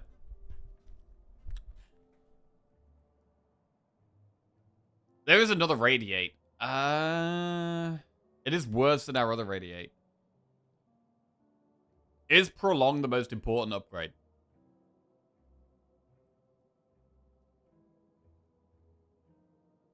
I mean, Centennial Puzzle is great.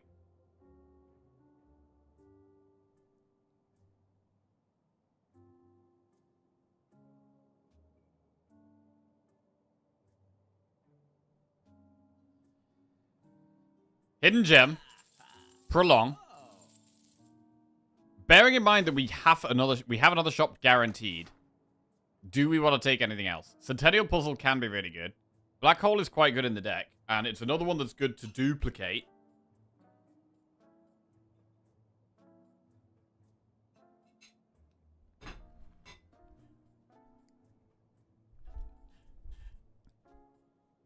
But we might just wait for the next shop here.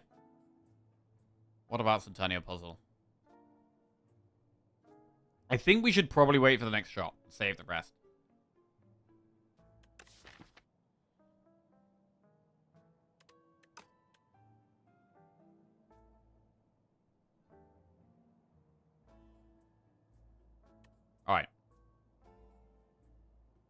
We're gonna move on.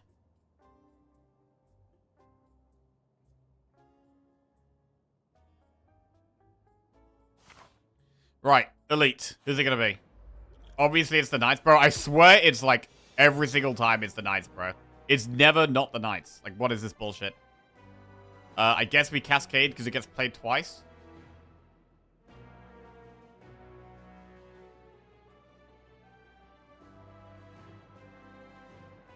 Cascade gets played twice.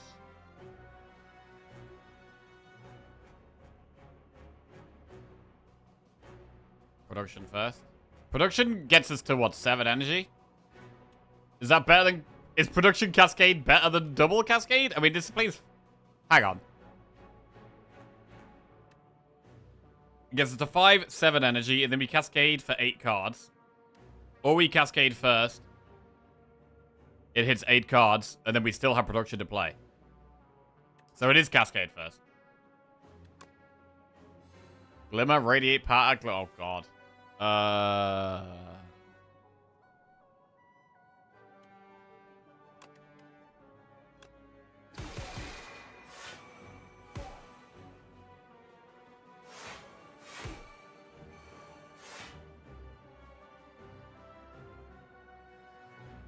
Okay.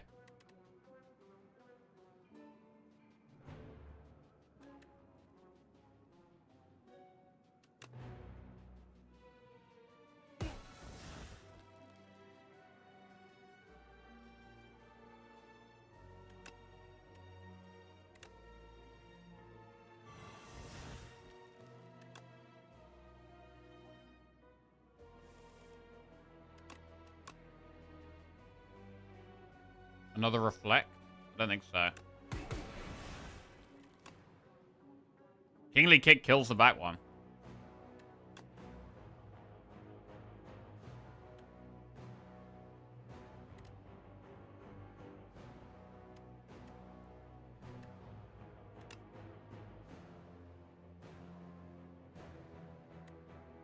Could Photon cut Kingly Kick?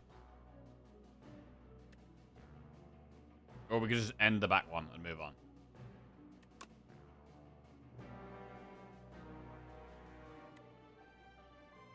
Thing is, you do get to play Hidden Cash, which is quite good as well.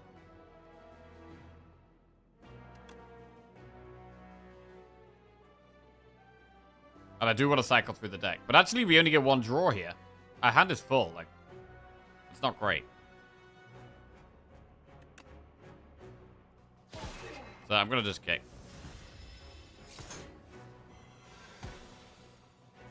Meteor Shower and Production. Absolutely insane here.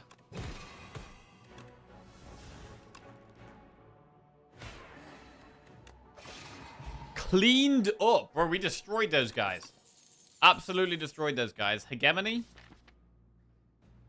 Can be energy. I don't think we take it. Solar Strike Plus. I don't think we take it. And then we have 1 more shot. Right. Final shot. We're at full health, so we can get 1 more upgrade. Pillar of Creation, Lantern, Shockwave, Rolling Boulder. Wait. Enchanted attacks deal 9 additional damage.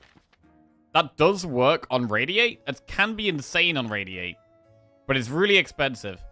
Lantern is probably better. We can't take Lighter and Lantern.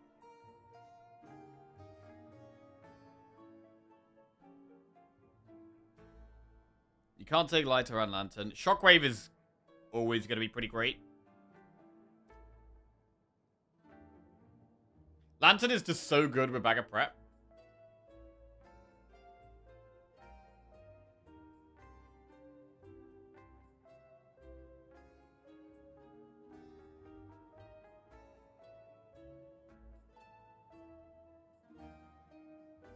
We're not gaining, like, an insane amount of stars, right? Like, realistically, the Radiate, we're only playing it sometimes after we've played Hidden Cache. And then we gain 3 stars, and Radiate goes off 3 times. We're not doing, like, insane stuff with Radiate, unfortunately. As much as I would like to take it. If we had, like, the Sealed Throne, or we had, like, Royal Gamble, or, like, lots of glows and stuff, I think the Lighter would be the way. But we're not quite like that, so I think Lighter is actually not the way. And we should Lantern. Do we have any more events? No, it's just Campfire and then bosses. So we have 1 upgrade. Where we're going to upgrade. Probably Prolong.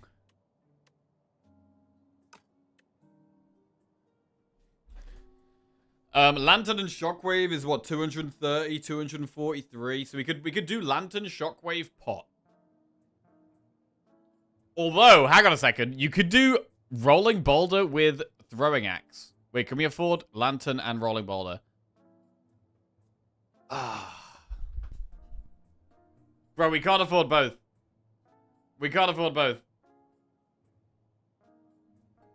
I just think the Lantern is so good, bro. Shit. We're 5 gold off Lantern Boulder. Wait, is there any other way of getting gold? There's no other way of getting gold.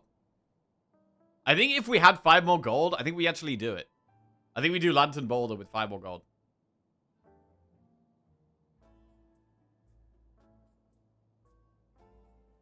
But the Lantern feels like the best thing in the shop.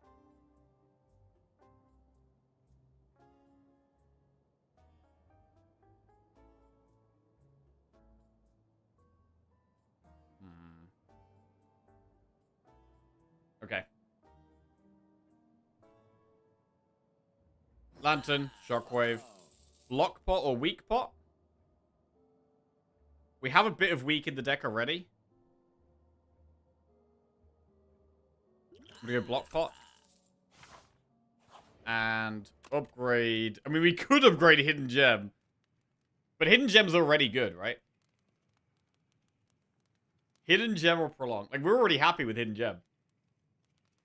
It's probably Prolong. Prolong is really good. It's really, really good. And it not exhausting is super, super nice. Right. Here we go. Queen. What do we get turn 1? Wait. We can either duplicate Shout of the Stars or duplicate Hidden Gem. It's got to be Shout of the Stars, right? I mean, we still get to play Hidden Gem, which is still great. Let's be sensible here. We'll double Child of the Stars. We get to play the Hidden Gem. Black Hole with replay. Okay. Okay.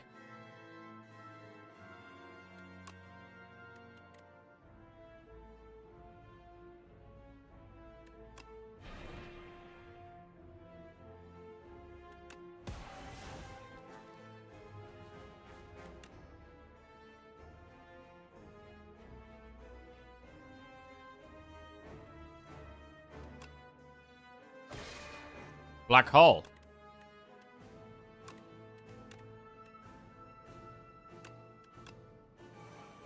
Ooh, that's going to be huge in this fight, bro. We're going to get these hidden caches off now.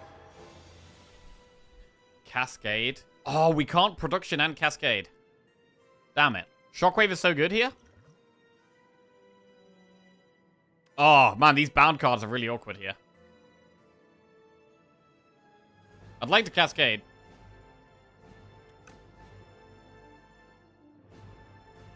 Equilibrium. Then we can production Cascade. That's pretty good, to be fair. Equilibrium allows us to do it next turn. And then, yeah, we production Cascade next turn. That's big. That is big. 16 block guaranteed next turn, and then we get a big Cascade off. Maybe after Shockwave? Radiate. Wait, we could Glimmer... Hang on. We could Glimmer something on top and then Cascade.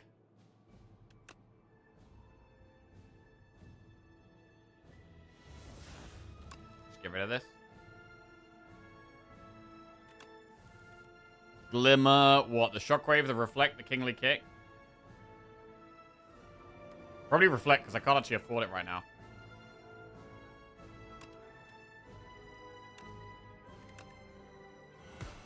And we should Shockwave, then Cascade. Okay. Glimmer, Bulwark, Reflect. Glimmer...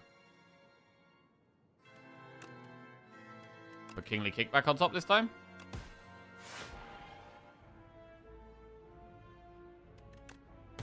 Get to play Orbit.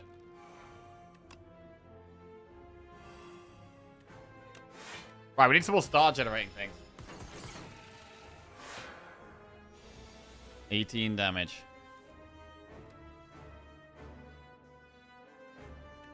Equilibrium. Cash or Patter? To be fair, we should probably play Patter. Because we do retain the hand anyway.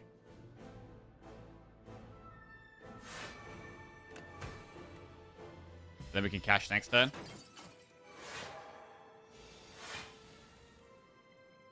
$19 block already. Blade does 42 damage.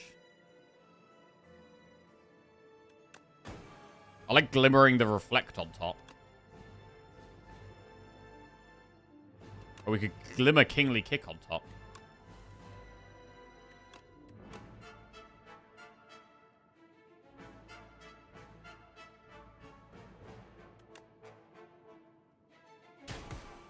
Cool.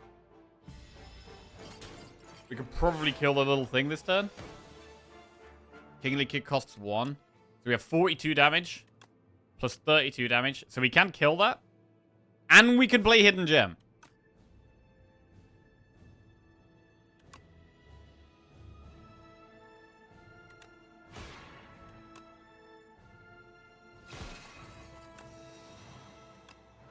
On Shrug.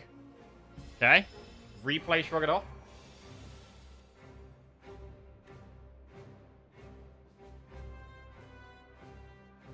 Reflector solid.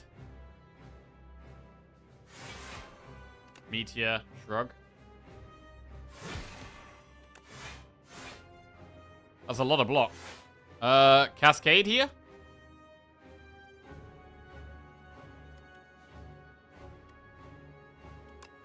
Hidden Gem again. Wait. What did it hit? It hit. Was that defend? There might have been defend.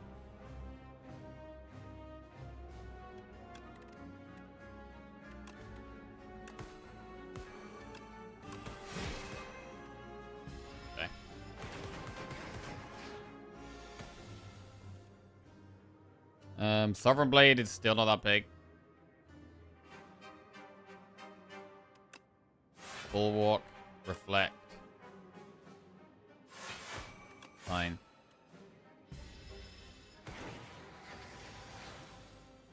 Prologue is good here.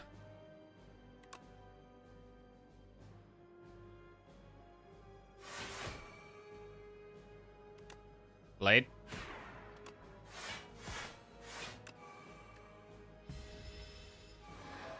$39 block next turn. It's doing 45 damage. Kingly kick for 30. Glimmer. Put reflect on top because we can't play it right now.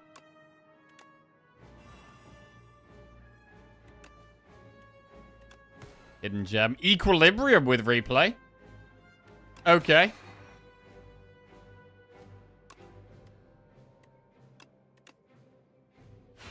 And it's dead. Okay. Pretty good fight. On to the next one. We have test subject. 22 damage. Oh, bro. This is a bad throwing axe. We've got, like, no throwing axe value here. Shit. It might be Bulwark.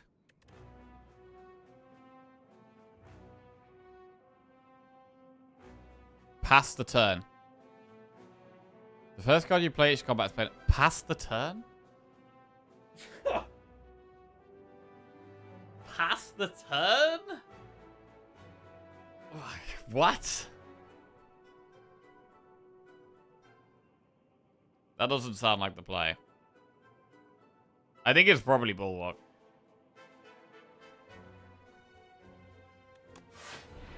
Alright. I mean, the sword helps us kill it faster, which is what we care about right now.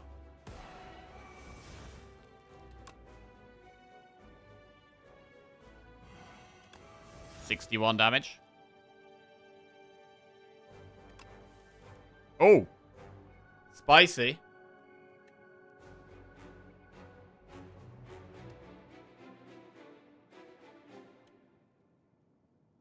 I mean, I think we're pretty much killing it here, so... Wait, if we put the blade on top, it gets played. Bro, what if you would replay on the blade? Is that a thing?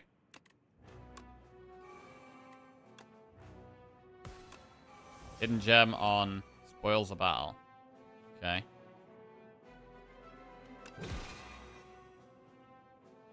To be fair, we probably should hidden cache here. I want some stars so that we can play Reflect when we get it. And it's dead. And we chill. Okay. We haven't really played our powers here, which isn't great. Reflect is solid, but we haven't got much of our other good stuff.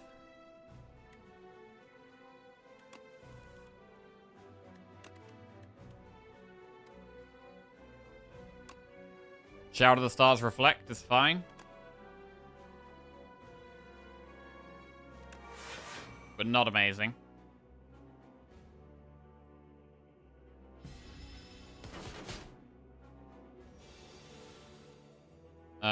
Orbit, Production, Shrug. We've got the Spoils with Replay in the deck somewhere.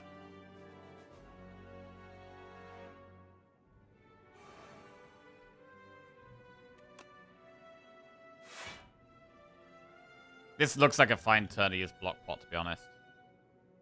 I mean, this is just a bad draw. But the next turn we can do loads more stuff.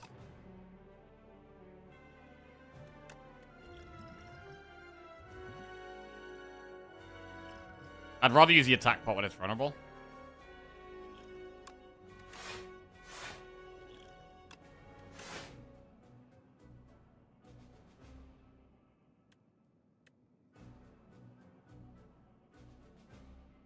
Production Kingly Kick. I mean, it does push damage. We waste the orbit, though. Nope.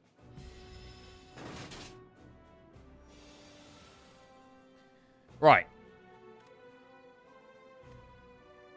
Prolong. Black Hole. I mean, Spoils with Replay.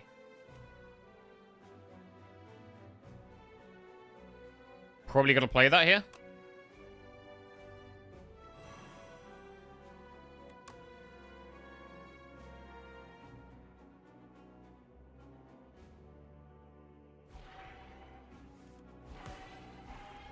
Whoa, whoa, whoa. Meteor Shower. We're not going to have the stars to reflect if we Meteor Shower. So I think we need to reflect Prolong. Reflect is really big here. Prolong is very good as well.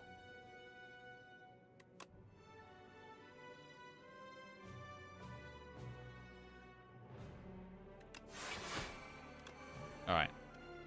But not being able to play the Meteor Shower sucks.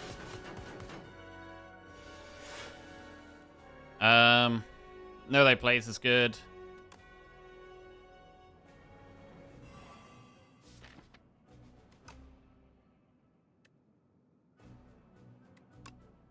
Black Hole. Hidden Gem. Replay on Defend. Again, not great. This is Stars.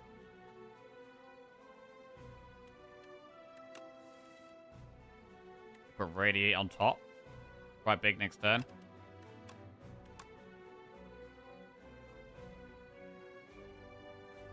Maybe don't play anything else? Nah. This is not a bad turn to use the attack pot with it being vulnerable and us not being quite fast enough.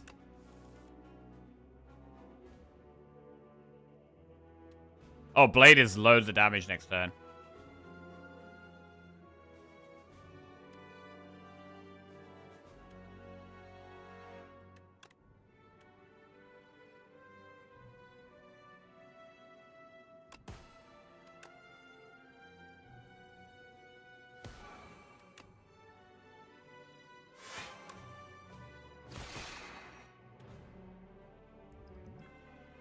See what we get from this. Devastate?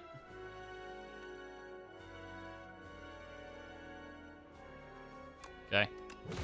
Can actually block loads as well. When we pay stars for it. Blade kills it. This phase of it, anyway.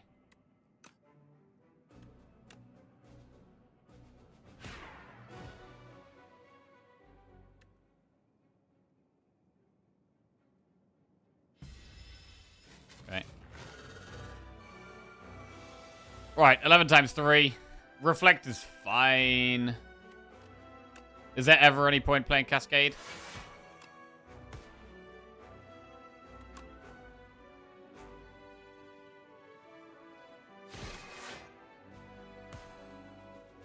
We'll do it. Defend with a replay. Not helpful. 45 damage this turn. God, I'm glad this thing has replay.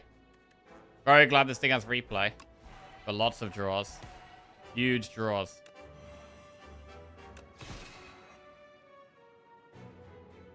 Equilibrium. We want a shockwave. But I think we got to reflect here. Got to reflect. We don't have to equilibrium. We could just do shockwave patter. To be fair, shockwave next turn is quite good. It's pretty good to shockwave next turn. So this is fine. Because it doesn't attack this turn, and we can't really do much damage either. So it just makes sense to shockwave here.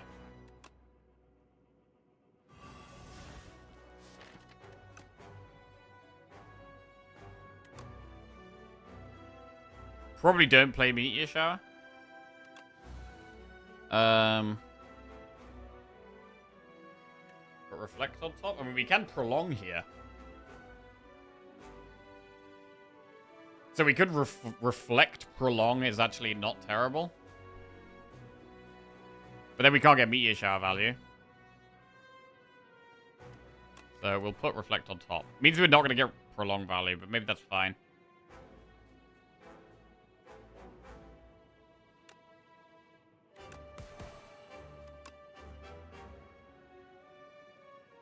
Unless we Meteor Shower prolong. We do get some block from Meteor Shower. And we keep weak and vulnerable for longer. It's probably worth. It's probably worth. We're getting more stars because we played Hidden Cache. Right, Hidden Gem would hit Devastate. That sounds pretty devastating. But we got a Sovereign Blade here for 133 damage, without a doubt. Sovereign Blade. Wait, we don't even get to Devastate next turn? Oh, we don't even get to Devastate because it's intangible.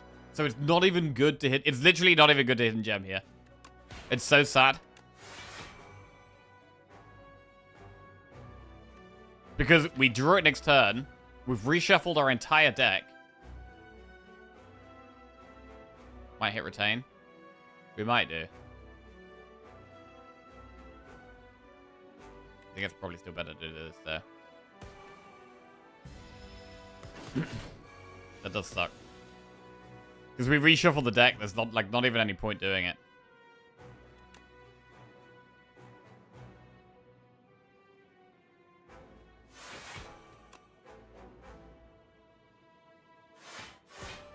Right. Got our pot that's just chilling there. Right. Is Cascade gonna be lethal? We have one energy on the orbit, so we can Photon Cut first. Ah. Kingly Kick. Or Cascade, though. Get it, Cascade!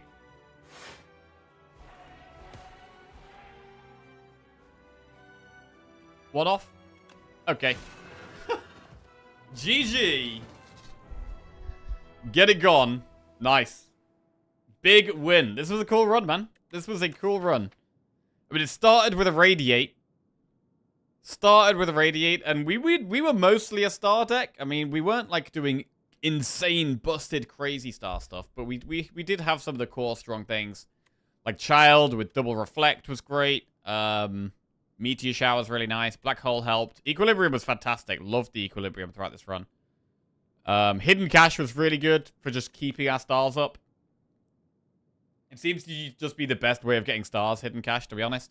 So if you've got cards like Reflect, or like Gamma Blast, or like Meteor Shower, Hidden Cache is just a great way of activating those. Radiate carried.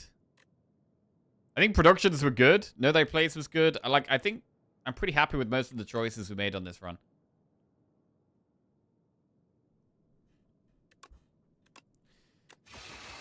Oh, the Glimmers were great as well. Yeah, Glimmer was super good. I mean, would we have actually got the Barricade off? I think Cascade was the pick over Barricade. We did end up getting double production afterwards.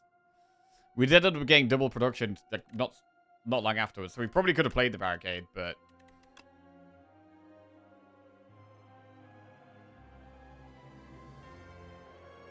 Guys only want one thing and it's disgusting. Dreaming of what hidden gem might hit. Yeah. So we started with... We took Radiate on floor 2 and then kind of built from there. We got hidden cash. And then we were looking for like ways of spending the stars. Photon... Loved Photon Cut, bro. I think Photon Cut is a really good card. Like taking this early, you do need... It's a card that does need to be upgraded. The upgrade is very big. Getting the extra draw while getting a bit of extra damage as well is so nice.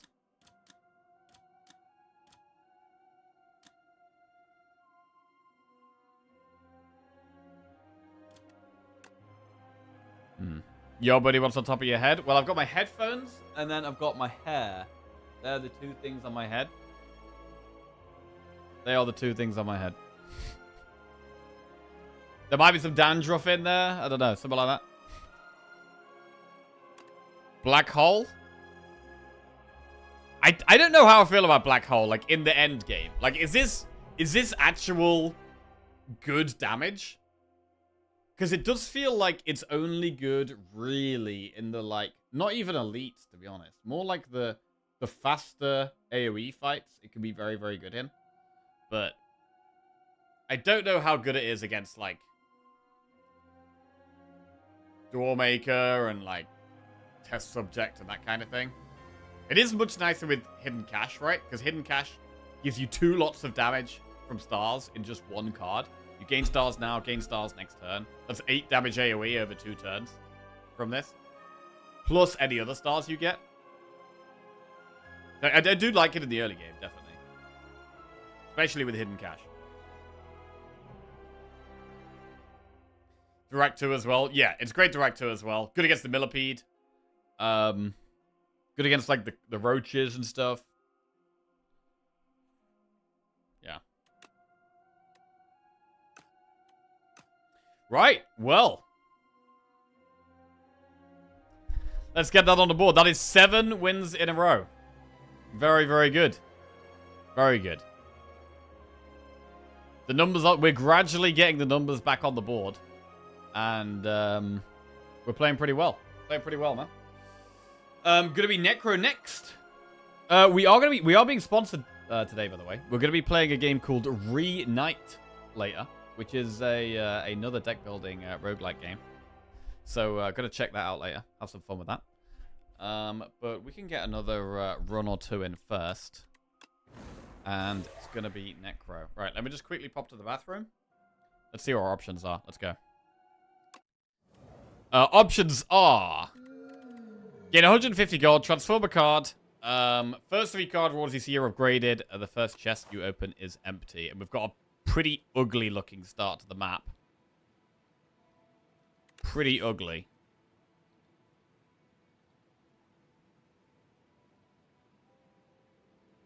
Do not like that map.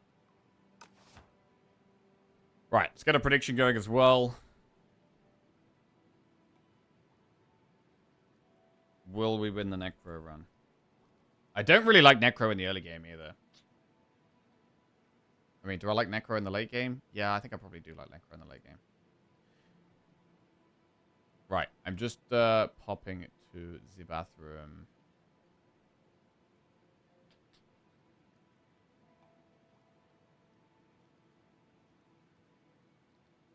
Right, we're back.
Right. What is the pick? Golden Pearl. Get 150 gold. New Leaf. Transform 1 card. Or Silver Crucible. The first 3 card rewards you see are upgraded. But the first chest is empty. I don't like this map. The look of this map at all. Fetifist just resubscribed for 52 months. Was Evan streak? Hey, Fetifist, welcome back to the Jackoffs. Cheers, mate. Thank you very much. I mean, there's just so many enemies here. Like, we're never doing that path. We're never doing that path. If we went with the 150 gold, we'd have to go to this shop. Which would be still 4 enemies before we even get there. And then no campfire. Like, it's not 150 gold here. We either transform 1, or we go Silver Crucible.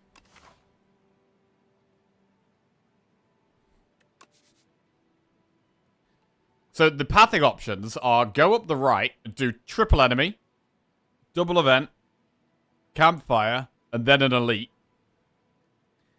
And then if we do that path, we then move on towards a second campfire and potentially a second elite. Or we go this way, and then we can do an elite, or we could dodge it. But then, holy shit, then we have just like a million elites and no respite. Wow, okay. I think this has to be go up the right. Wait, actually, also, you could go... How do you go? No, there's no real good way of doing that. I think there's only one option. I think the only real option is enemy, enemy, enemy, event, event, campfire into the elite. And I think because we're doing the elite before the chest, I think that does make Silver Crucible the pick.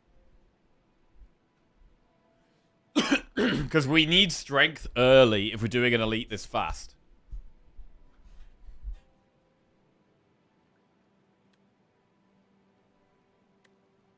Transforming cards is pretty good on Necro.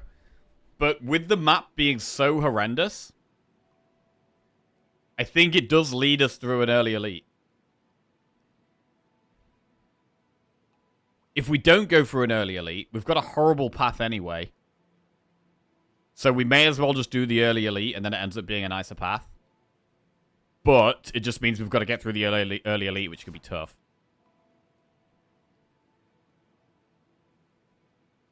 So I'm going to go Crucible. Right. Let's roll. Right, did we get a prediction up for will we win the... I love that the debate that Crucible causes in chat.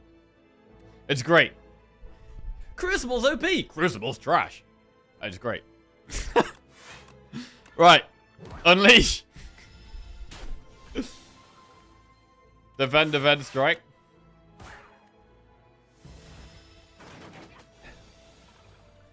As with most options in the game, I think that sometimes Crucible is good. And sometimes it's not so good.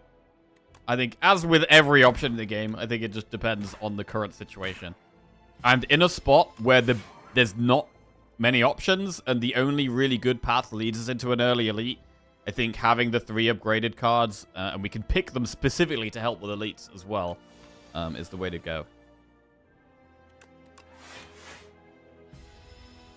Factually untrue, Crucible is always good. Oh, always good. Oh, okay. My bad. 7 gold, regen pot, add a card to your deck. Berry plus! Reeve plus or Defy plus? Bro, I love Berry. But it's currently unplayable. It's currently unplayable. Defy is probably the best card here, but it's not that good to have upgraded. It's not that good to have upgraded. Reeve is the most damage.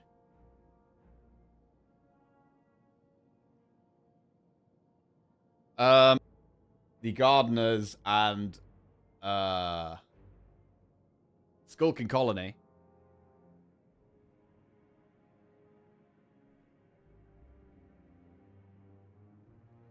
Defy is good against Skulking Colony, and it's good against Terror Eel.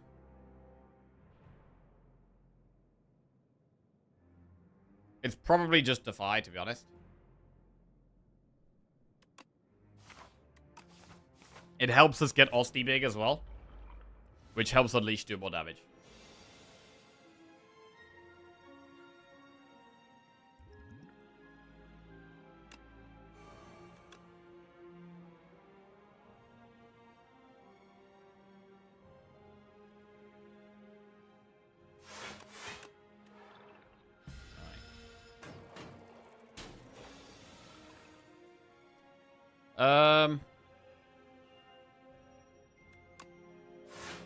Unleash Strike.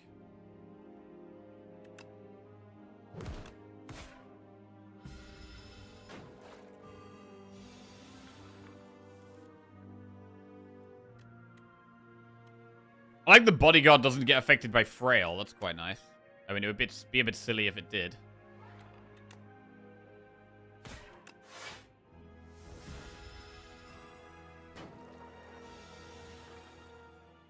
Okay, this is quite a bad spot now, because it actually makes sense to unleash the back one, and then this one is going to do loads of damage next turn. Although we could defy it. We guaranteed got defy next turn, so we should be fine.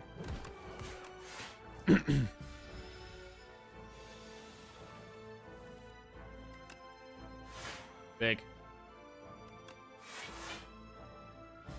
And we're almost back to full health with that regen pot. Big unleash. Right, I would like something that does damage here. Afterlife plus, Scourge plus, pull from below plus. Ooh, man. I mean, Scourge is just so good in the early game. Pull from below would be the pick for late game. We only have one thing that's ethereal, though, so... we can't really take pull here. Even though I want to take pull, I don't think we can take it.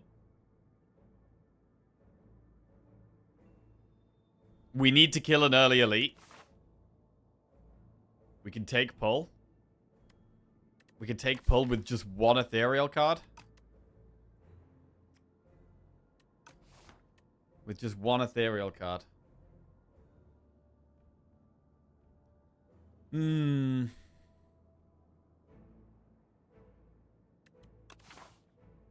Is it helping us kill this elite? Right now, we just have to think about this one elite.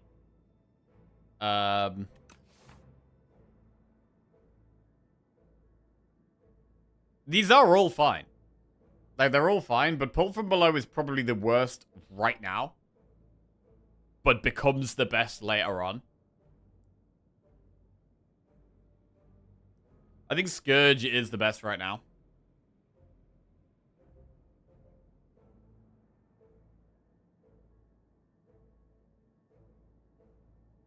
After one defy, it's 14 damage. After one defy, it's 7 damage. It does 0 damage at the start. That's the thing. If it started at 7 damage, I think we would snap pick it here. But it does 0 damage until we play defy. So it's a curse until we play defy. And then even after we've played defy, it's just a strike. And then we have to play defy twice for it to even be any good. So I think it's definitely Scourge. We need to pick what's good right now.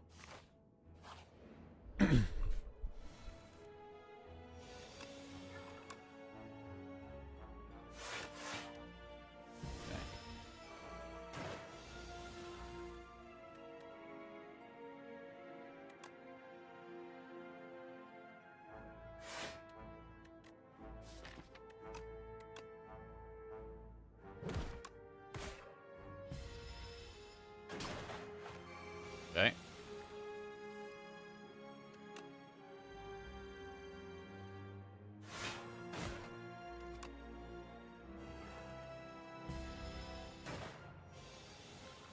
Pretty nice. Right. And this is our final upgraded card. Flatten plus, Scourge plus, Afterlife plus. We could go with another Scourge, or we could go Afterlife. I mean, Scourge is just a good early game card. Afterlife is also fine. Afterlife, it's much better than Bodyguard right now. It's much better than Defend. We've already got one Scourge. Do we ever just Afterlife?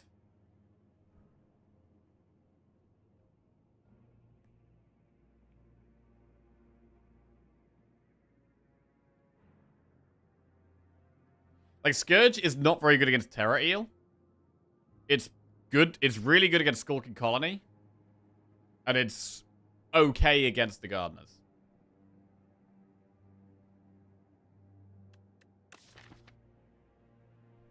I think it's probably Afterlife. Afterlife does help Unleash as well. And then we could upgrade Bodyguard and...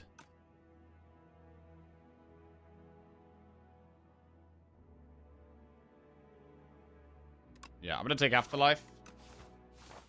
I don't think I want double Scourge. What about Flatten? I don't think Flatten's very good. Unless you have Fetch.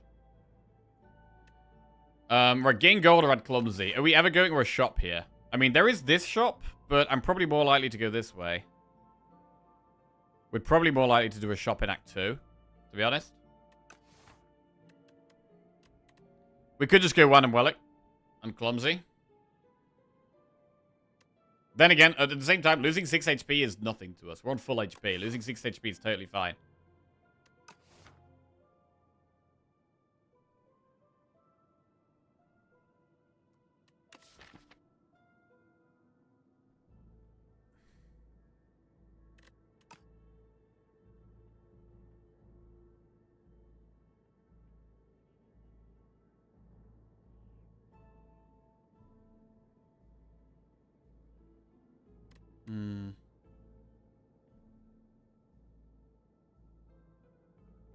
I think we go Wan and Wellick. Right, red mask. Turn 1 weak. Fine.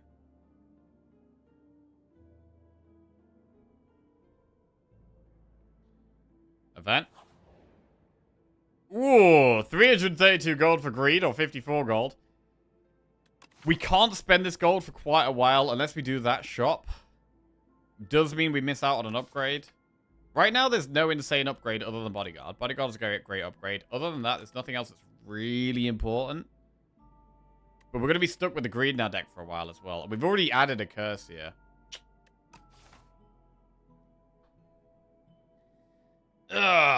It's like, what? How is it? It's 208. It's actually worse than getting the greed at the start of the run. Because at the start of the run, you get 333 gold for greed, right?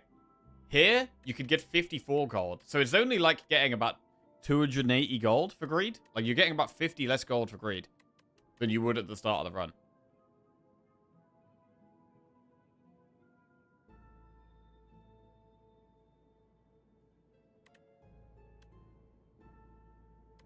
I'm gonna go with this. Right, upgrade Bodyguard. Okay.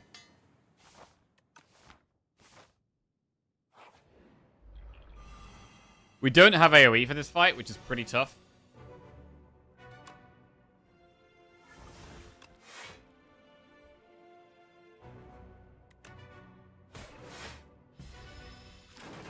The red mask is insane here, though.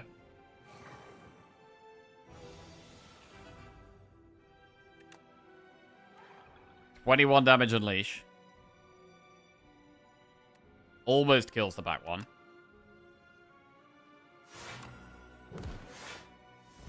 We get it next turn. Hopefully. We're going to Scourge next turn, though.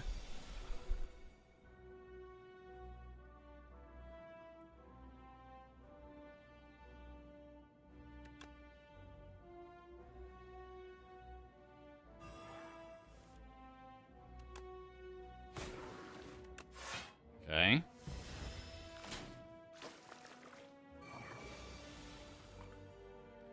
Bodyguard unleashes 18. This will kill the front one, but it gets an attack off first. So it gets an attack off and then dies.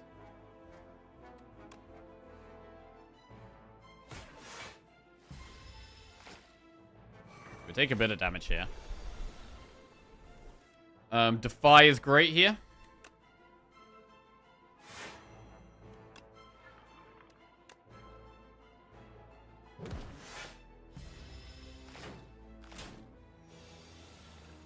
Lots of damage incoming. Again, we could Scourge the front one, but it will get an attack off first. Is it ever better to just triple defend? No, I think we just take a bit of damage. We take, like, what, 12 damage? Actually, slightly less than that because of Velocity.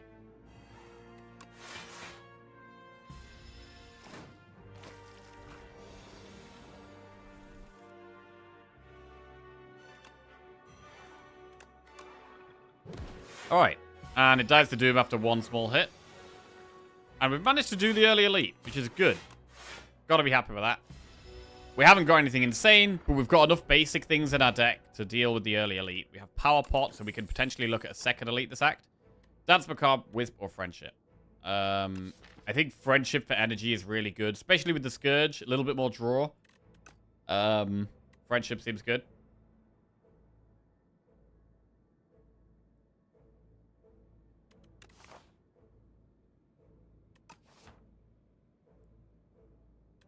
Right, friendship goes in. Enemy. This guy's kind of nasty. This guy dying to Doom is actually really good. We can get that.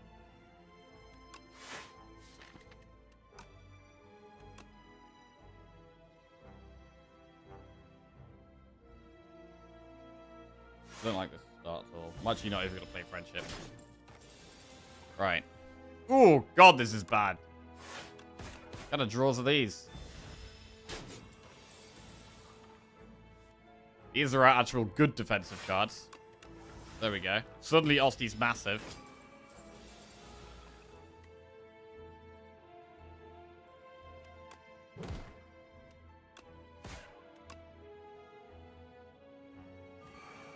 Okay.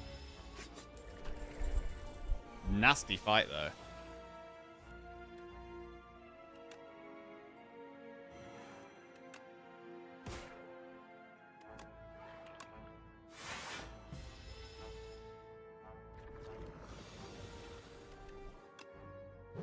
Get through it. Get some gold. Delay, fear, or snap? I think delay is just pretty insane. I'm gonna take delay.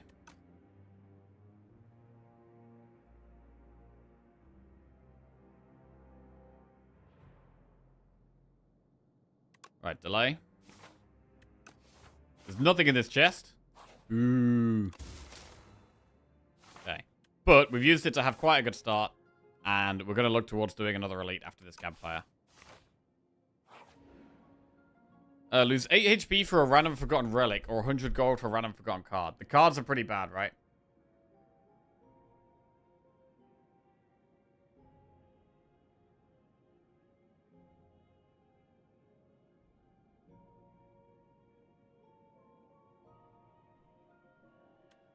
I don't really know, like, when do you even take the card? Like, I never take the card. Maybe there's some spots where you really want 100 gold. Like, you got membership card, the 100 gold is more important or something. But... yeah, I'll go with the relic. Darkstone Periap. Whenever you obtain a curse, raise your max HP by 6. Okay, not great. Right. Upgrade or rest going into the elite here. I mean, I do really like upgrading delay. I really like upgrading friendship as well. To be fair, friendship not so much actually. Our damage is mostly coming through Unleash and Scourge. So friendship is not so important.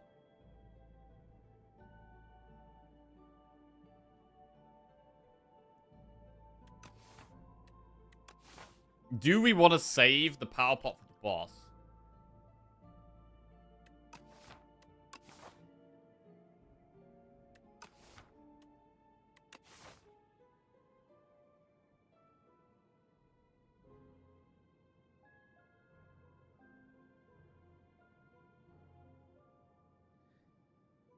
I mean, this fight scares me a little bit. We might use the power pot into the elite, and I think that's probably fine.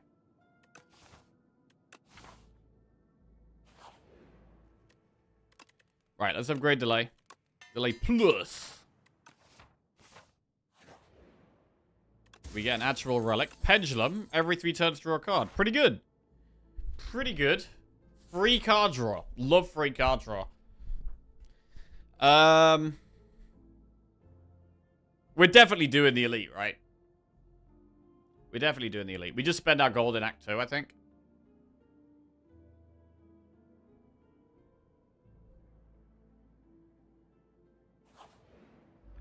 Terra Eel. Delay turn 1. Right, do we want a power pot? Ah, maybe. Maybe we do want a power pot. It is an elite. We do have big energy. We have got quite a good start. We block all of this, and we have good energy next turn. But I'm still leaning towards using the pot. Like, Scourge isn't that good against this guy, because it doesn't stun him.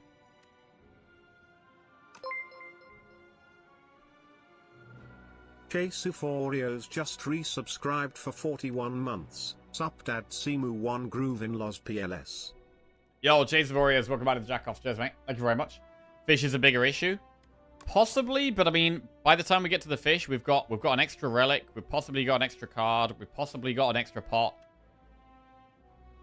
Like, we could even get 2 pots in the next 2 floors. Potentially.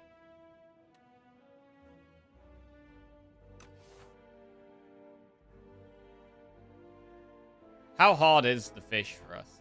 Beacon hits our health directly instead of Osty.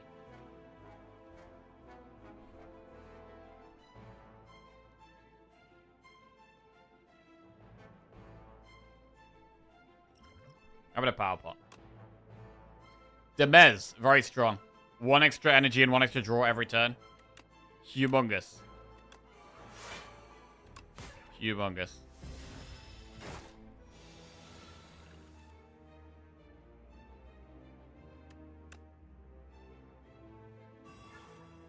Defy is great. Osty's quite big. We have quite a big Unleash next turn. Friendship goes off.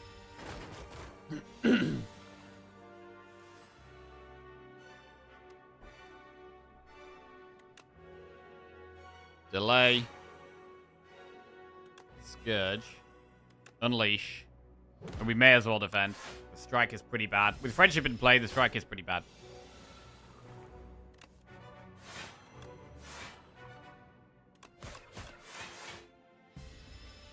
More energy than we know what to do with there.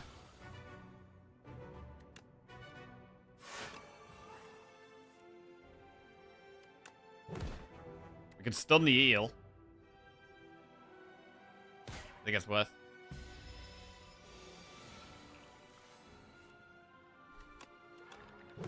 And it's dead.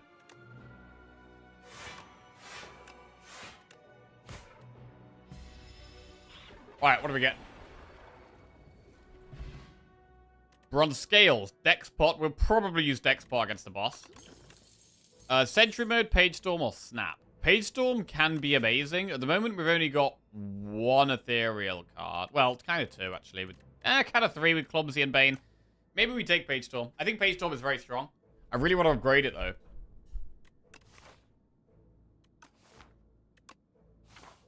I'm gonna take Page Storm.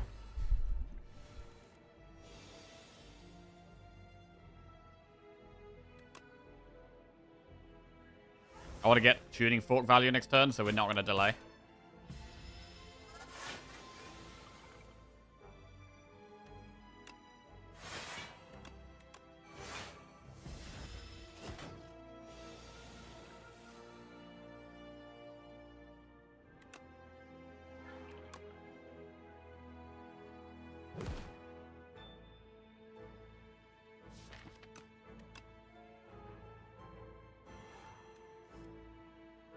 Thorns kills it. Big. Right, 7 gold, add a card. Grave Blast, Borrowed Time, Reap. Reap is okay. Borrowed Time. I don't think we can take Borrowed Time right here. I do like Borrowed Time, but this is not really a great spot for it yet. We don't really have any good payoffs for it. And we already have a bit of energy with Friendship and Delay. I feel like managing your energy is like one of the key things in this game, man. It feels like the main things that make me lose are like being greedy with my pathing or just not having enough energy.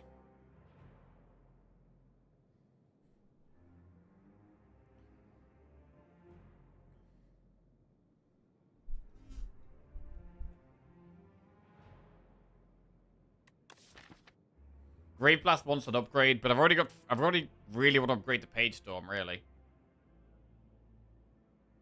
Right now, it feels like our best damage is still Unleash.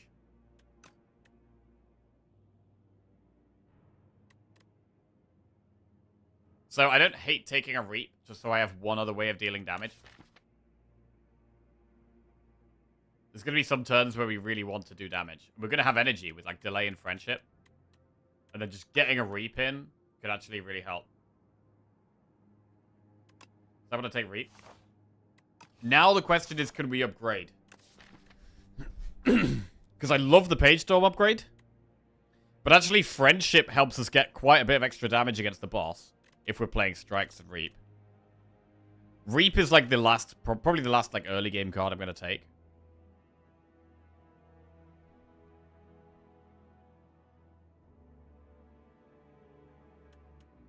I think it is just upgrade Page Storm and then probably use the deck spot.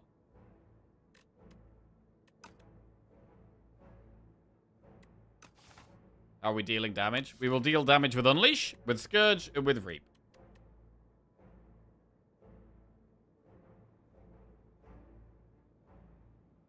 Mostly Unleash. A bit with Scourge, and a small bit with Reap.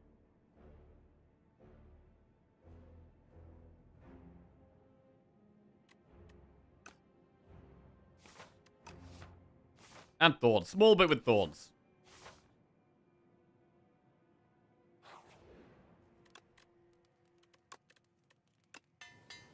Alright, Page Storm goes in.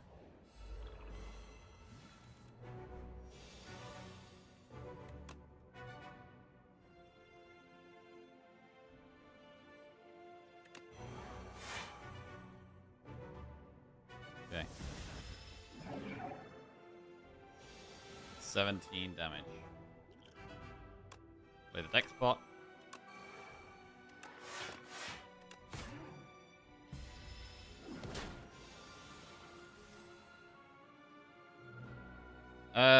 Beckon. Defy. I like playing the Defy.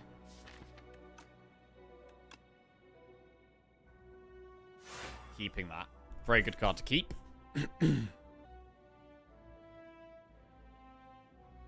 We don't really need to proc Tuning Fork here, so I don't want to play 2 skills. I'd rather just play 1 skill. We could Afterlife. We could actually just hold Afterlife.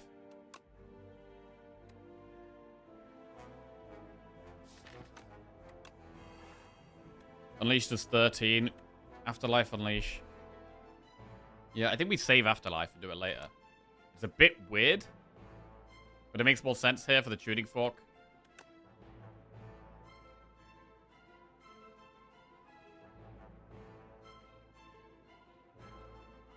Equally, we could just lose HP and do it. I don't want to do that.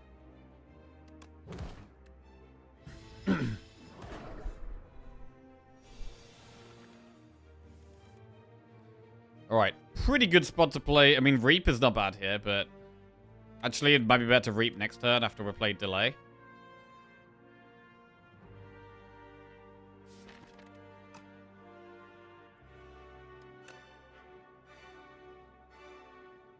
I'm thinking about the Tuning Fork maybe a bit too much here. Maybe we just sack off the Tuning Fork.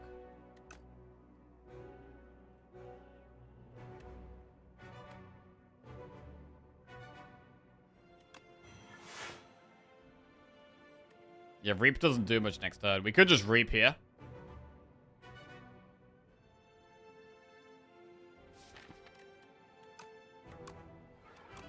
Do Bodyguard, Beckon, Strike.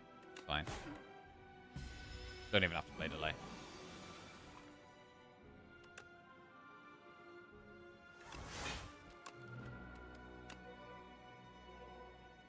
Okay. Now is a good turn to do damage. It's a good turn to play Reap. But actually, if we play Reap... I mean, we haven't been able to play the Reap at all so far. To be fair, the Page Storm has not helped with that. Getting the Ethereal cards, getting the extra draw.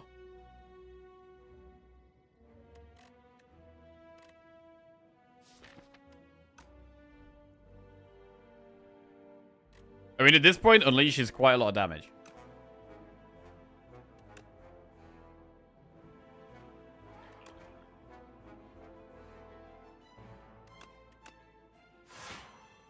Okay.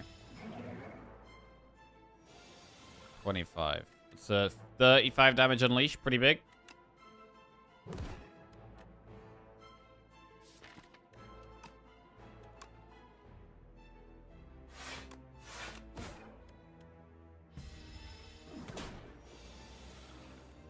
Right, we do need to delay this turn, really.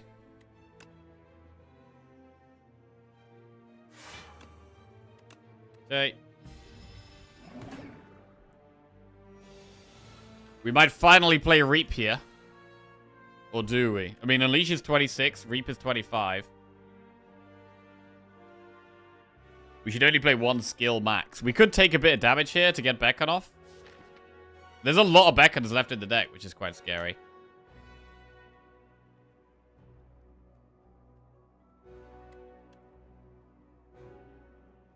I mean, we could double Beacon, Unleash, Reap. We definitely Unleash. 26 for 1. And then, do we want to still have the Defy or not? Because we could keep Defy to take damage to a Beacon here.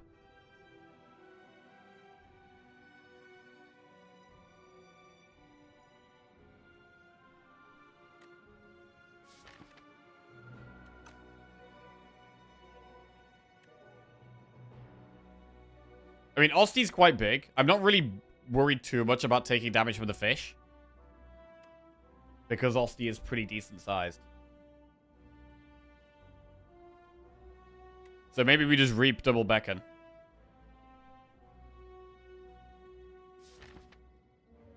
I mean, it would be nice to put Tuning Fork on 1, just in case we only draw 1 skill next turn. So it would be nice to play 1 skill.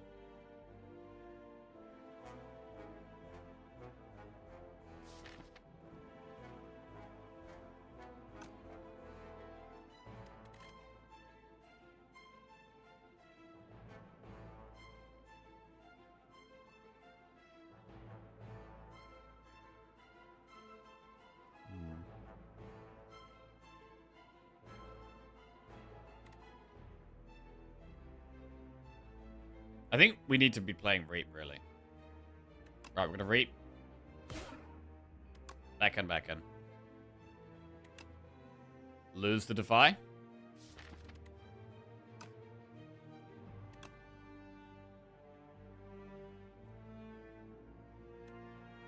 Okay.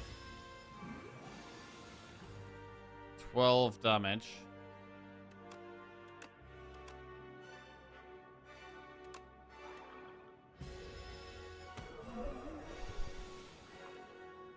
Scourge is good here. We're going to draw a Beacon, though. We're also going to block when we don't really need to. But the Scourge is worth playing.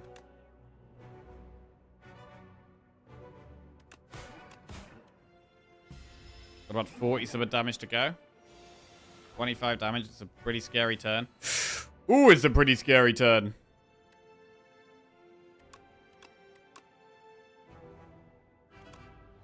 Alright. Osti is not that big anymore, which means Unleash does not do that much damage. It's a great delay. Really good delay.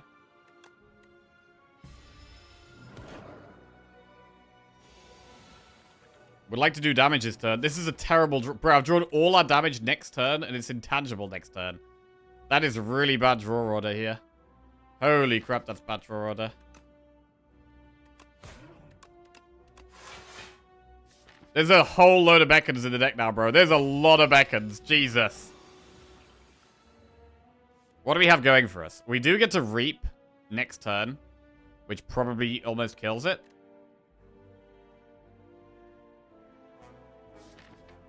But we have loads of Beacons.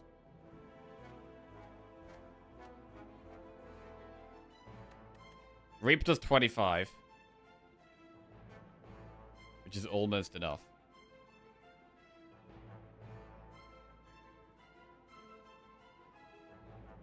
Thing is, we're quite likely to draw into Beacons here if we Scourge.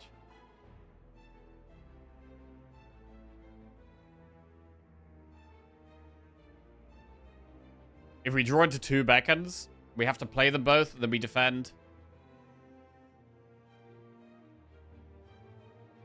Reap would be lethal next turn, but then it's going to be scary how many Beacons we draw next turn.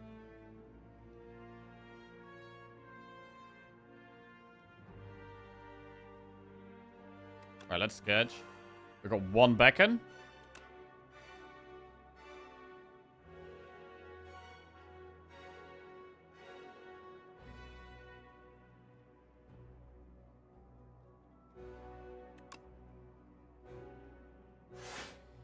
Right, do we play another Defender or Beacon?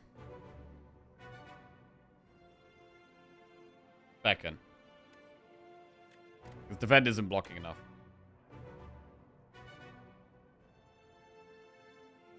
How much damage is it doing next turn? None. Alright, and then Reap is lethal.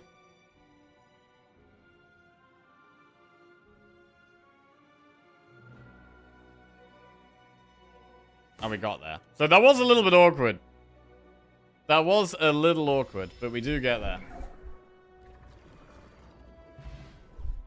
75 gold, Dex pot, add a card to our deck. Demez, Reperform, or Eidolon. Demez is so good. It needs an upgrade, but it's so strong.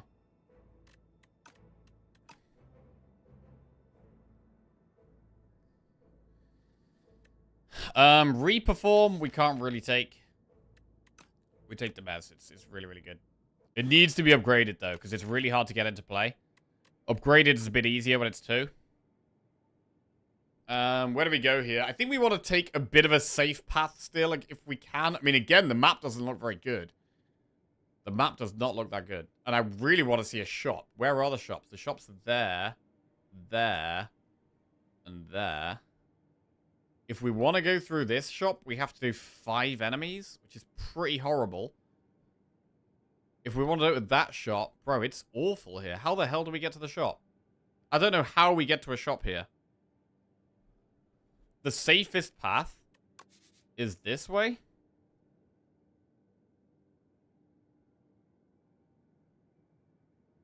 And just do 1 elite.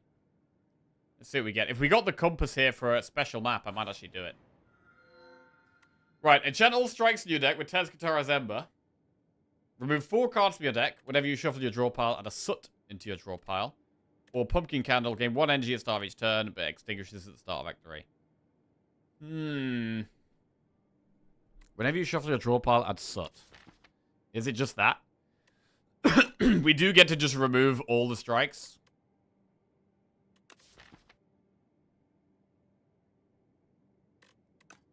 We get to remove all the strikes.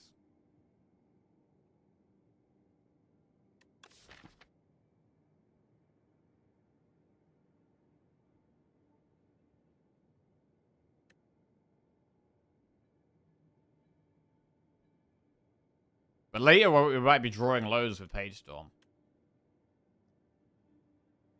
And then the soot becomes worse.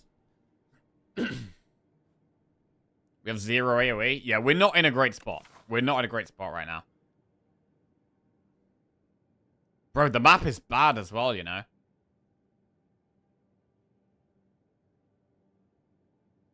The map is bad.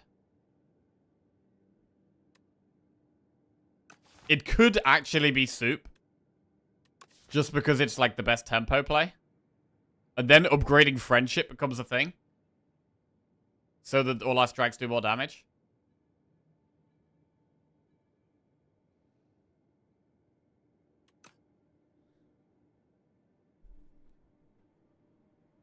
But I mean, right now we're just desperate to stay alive. We're just desperate to stay alive. It could be Soup. It could be Soup. With us getting 1 extra draw turn from Demez, we're going to be able to play the strikes more easily. They're going to do 9 damage each. After Friendship, they only do 7 damage each.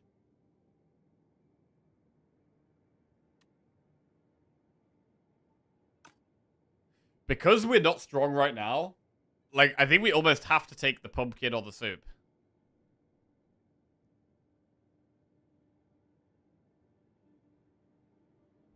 Pumpkin Candle. Bro, I hate this. 1 energy at the start of each turn, but it extinguishes at the start of Act 3. I mean, is that even better than Nutritious Soup, though?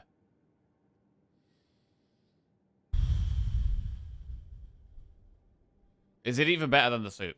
Like, the extra energy we get from that? Getting the strikes costing 0 is extra energy anyway.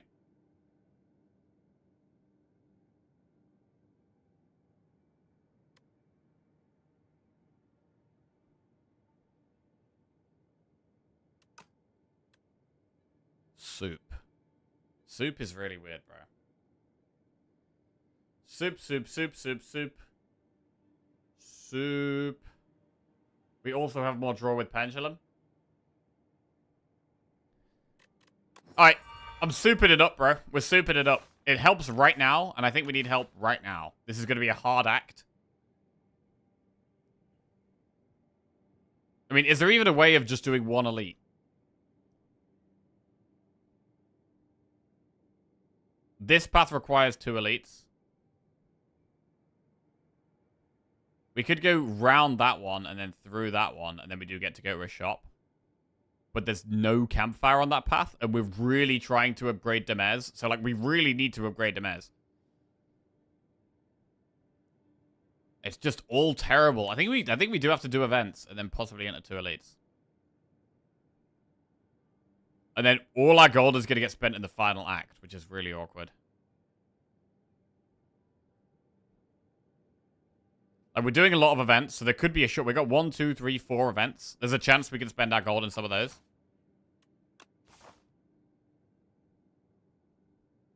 But upgrading Demez is the most important thing in our deck right now. Right, there is Demez.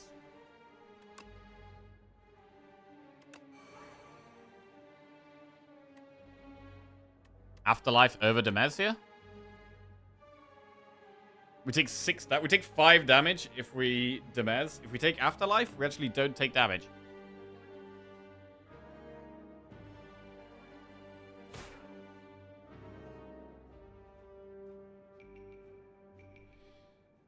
I mean, card draw becomes better when our strikes cost 0. There's no doubt about that.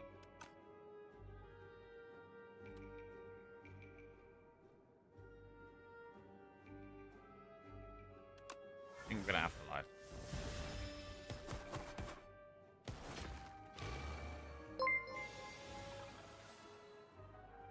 Sick42 just subscribed.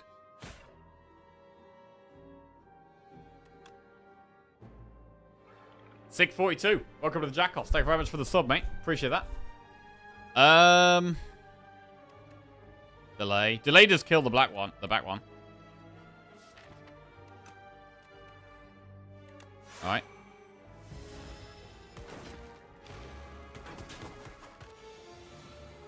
Hmm. 11 damage. Just defy that.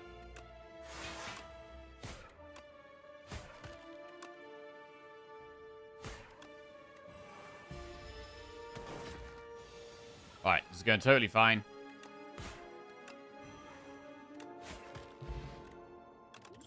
Alright, capture spirit, pull from below, defile. Pull from below. We do have a bit more ethereal now. We only have Demez, actually. That's the only other thing. We've got 2 ethereal cards. But we have Page Storm as well, so we might be looking for more. Capture Spirit is generally good. Capture Spirit is a good card.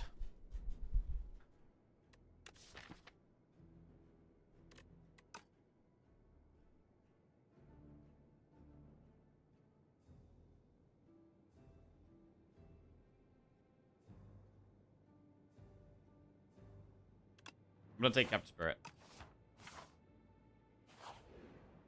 Alright, add Decay to our deck where we get the Lost Wisp. So powers do AoE damage. We have Page Storm, we have Friendship, we have Demez. It's like 3.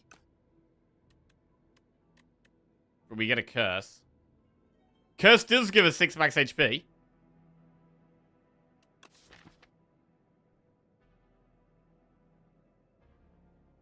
There's not really a way of getting rid of the Curse.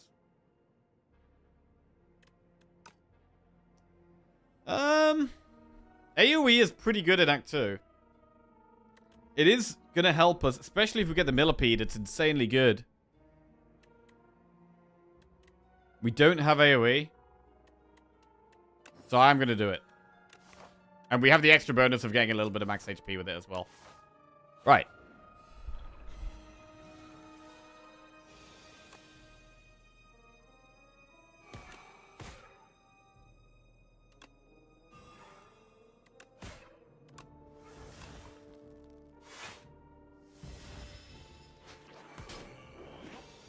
Friendship stolen. Ooh. I think we played Demez here.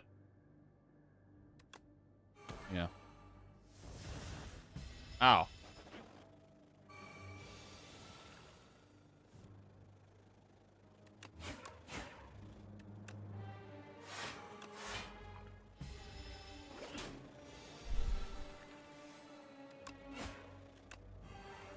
It's dead.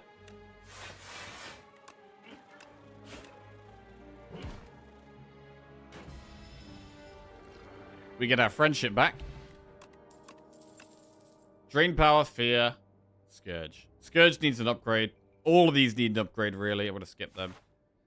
Right. Event. Relic. Potion belt. Not bad, because we do have full potion slots.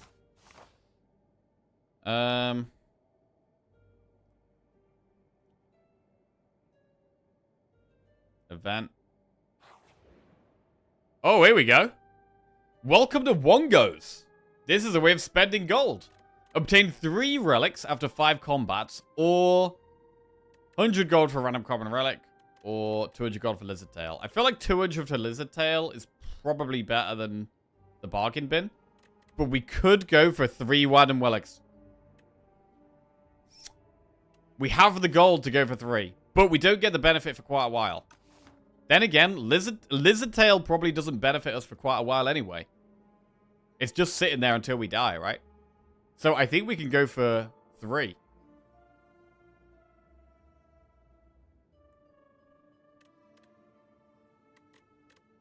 Boom. 3 random relics.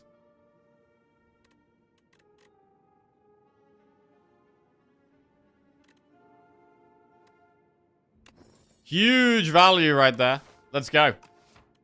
Right, now we're going to upgrade the Demez. Much easier to play with it being 1 less.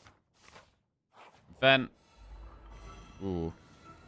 Nasty fight. Hate this fight. Demez helps. Do we ever use a pot? Don't think so.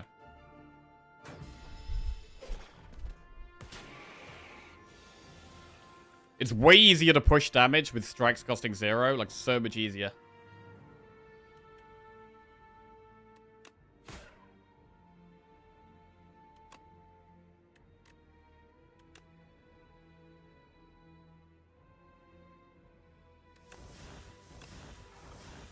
Friendship or bodyguard?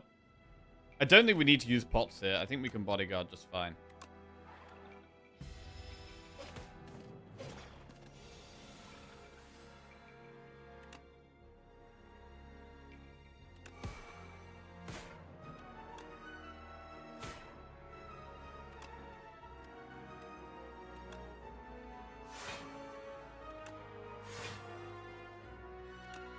Alright.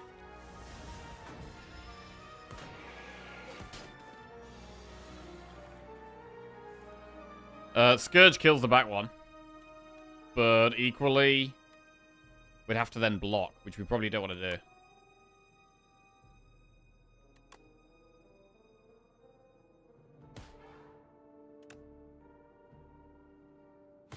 I think we're trying to not block here. Big damage with the strikes. Pull aggro, so, or drain power. Pull aggro is okay if we can upgrade it. We've got a campfire after... We've got an elite first, then a campfire.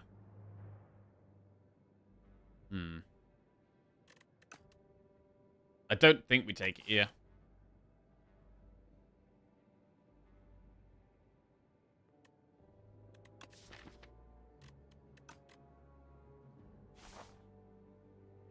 Right.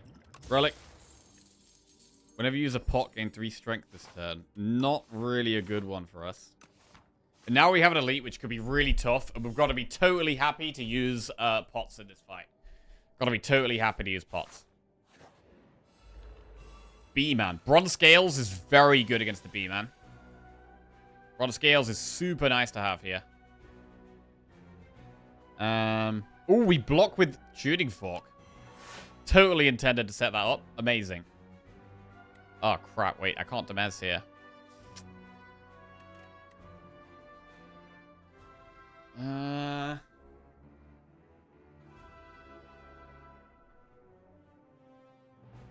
It's really hard to play Demez here, to be honest. Afterlife Unleash is not bad. Probably got to be Demez, though, to be honest. I mean, we could actually do 3 elites. There's a chance we do 3 elites here.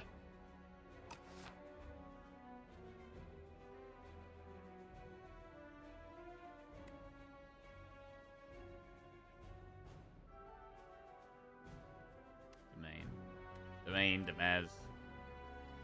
We take a bit of damage. But it is such a good card to play. And get in. I mean, we're not really playing the strikes this fight, though. How do we win this fight? If we're not playing strikes, we win mostly with bronze scales and then just staying alive. We probably can't play most of our... The value we get from the draw, we probably can't play in this fight anyway, because...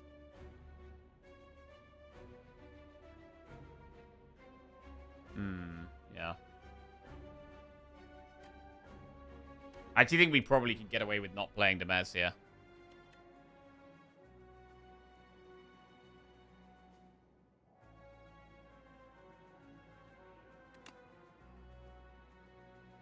Alright.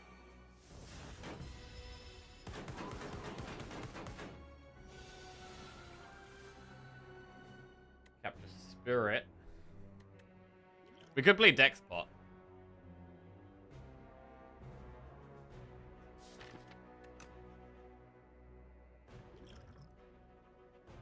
That's Dex Spot.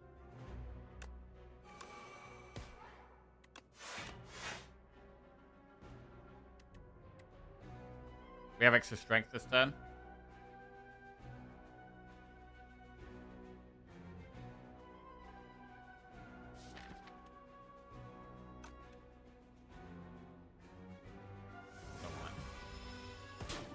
We need to draw Page Storm, really. Very important, right?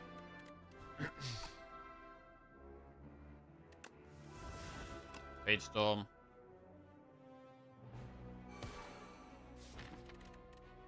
And now we can play Strike?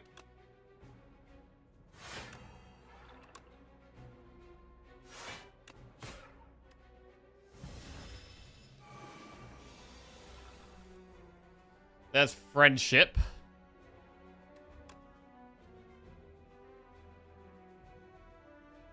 We're gonna get Tuning Fork off here. Delay is generally pretty good.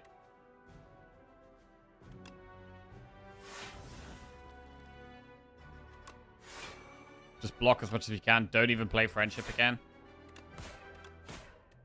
Okay. Nice. And Defy's amazing. We're nearly there, actually.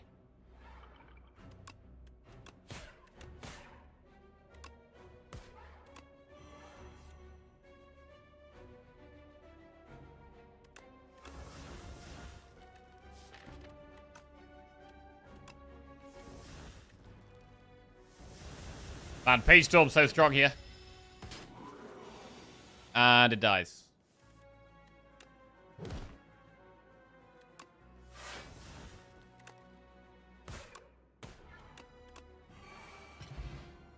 Whetstone. Upon pickup, upgrade 2 random attacks. I mean, is that actually okay on the strikes? Is that actually okay on strikes? Cleanse, Severance, or so? Severance is not bad with more energy. We do have Demez and Friendship, right? So that's potentially 5 energy. Yeah, as long as we get these 2 in play, we have 5 energy each turn. And Severance is good for that. Cleanse. I don't know. I kind of like Severance. Do kind of like Severance.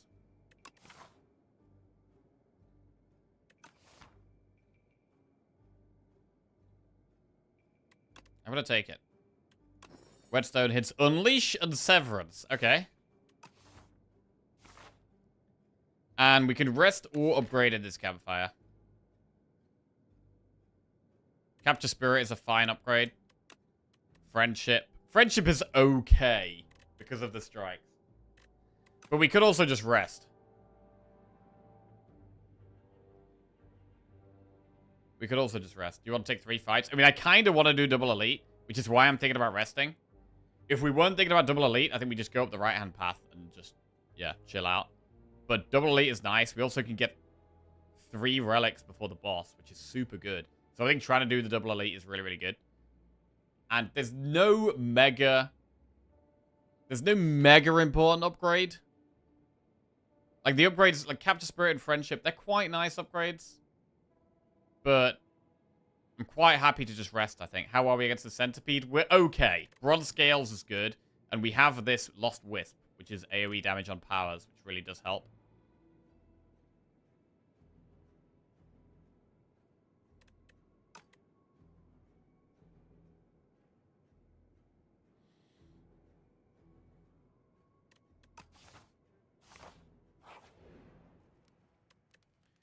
$21. We wouldn't get max value out of the rest, which isn't amazing.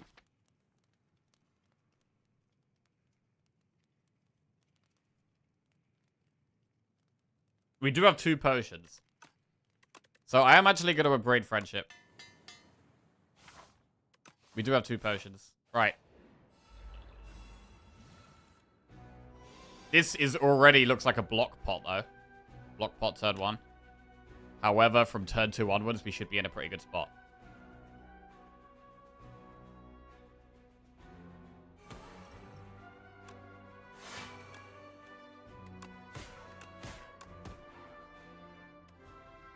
Fine. Take a bit of damage this turn, and then hopefully we're good to go.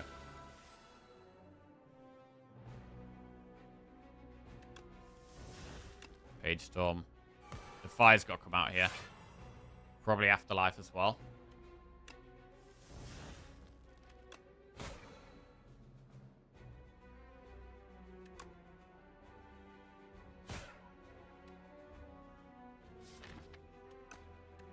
Try and find Friendship. There it is. So with Friendship, we probably play Afterlife.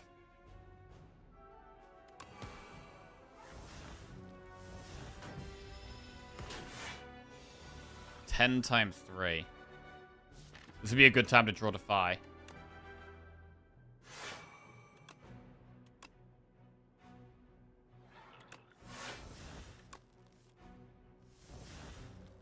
That's not very good. Not very good draws here.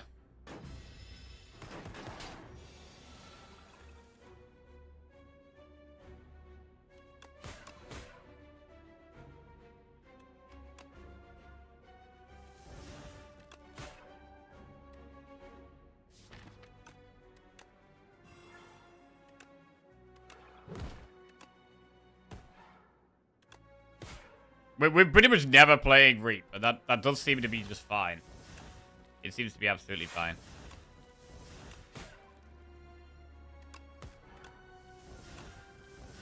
I feel like I need more of a benefit for drawing here, other than 0-cost strikes. Okay, we get it there, though. Alright, pretty decent elite. We used 1 pot. We didn't lose too much health, though.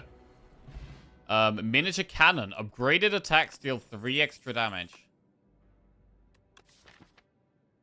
Our upgraded attacks are Severance and Unleash. That's it. So it's 3 extra damage on Severance and Unleash. Fine. Do we ever want to upgrade Strike now? Enfeebling Touch is really strong. Afterlife is strong. High Five is AoE. We know that the next elite is the Millipede. We know that the next fight is the Millipede. So there's an argument for taking High Five, even though I don't think it's that good. In the next fight, it's not bad. But Enfeebling Touch is a really strong card. And it's really good later as well.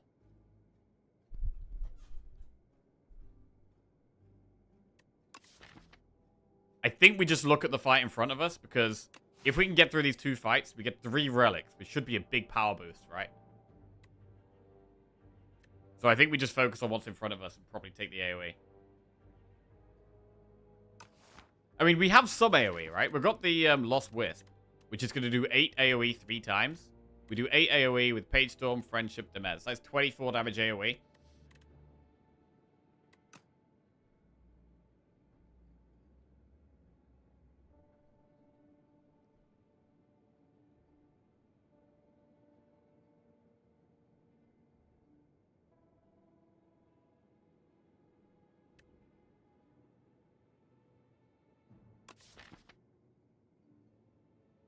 Also, the strikes do damage for 0, which is good.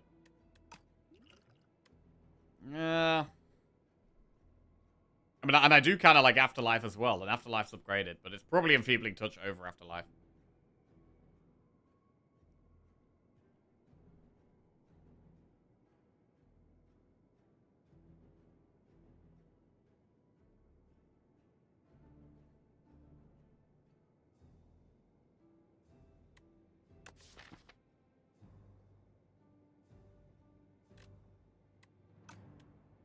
I'm going to take High Five, just because we know it's the Millipede, and we don't have any AoE card except the power thing. And it's just fine. It's fine.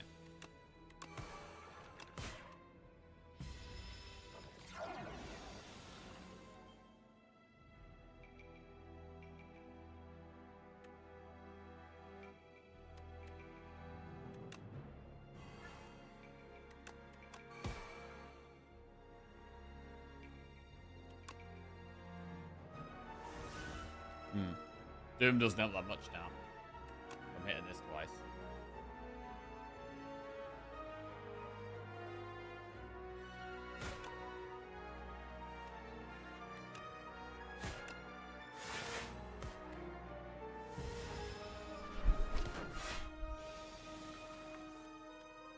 Reap. High Five is reasonable damage. Yeah, High Five looks good here.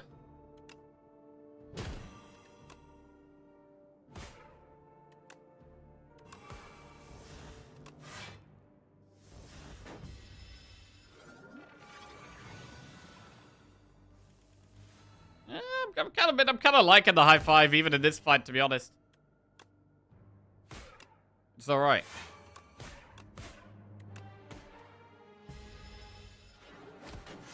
We don't have any like really strong like boss solution cards.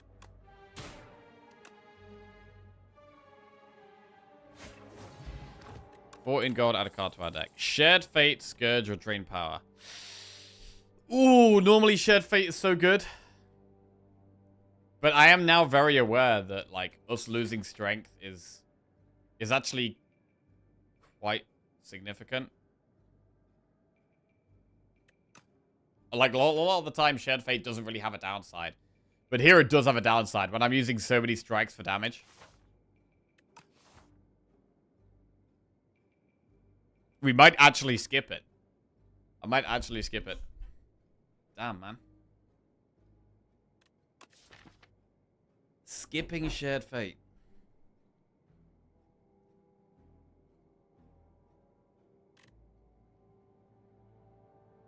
Part of me is thinking about upgrading Strike as well for the miniature cannon. It's actually 6 extra damage.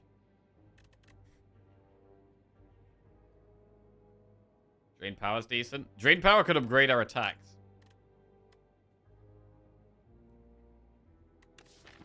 But we really want that?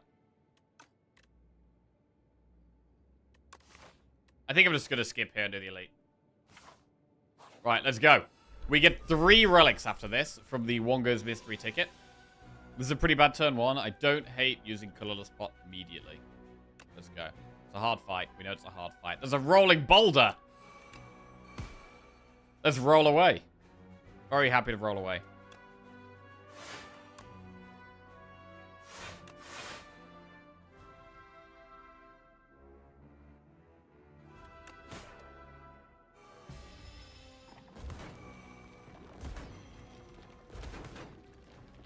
Okay. High Five is 16 damage AoE. But I think we just do it here and take a bit of a hit.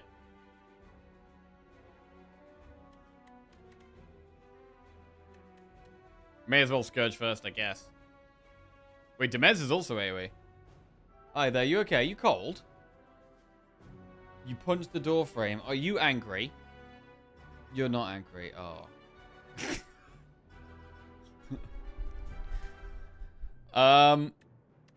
High Five.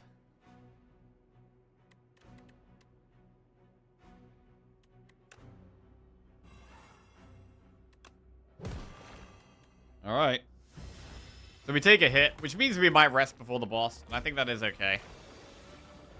But we get through the elite. And it means we've got 3 relics here. Oh, my lord. Bowler Hat, Blood Vial, Horn Cleat, Lucky Fish. To be fair, they're not the best relics in the world. They're definitely not the best relics in the world. Whenever you add a card to your deck, gain 15 gold. Gain 25% additional gold. Okay.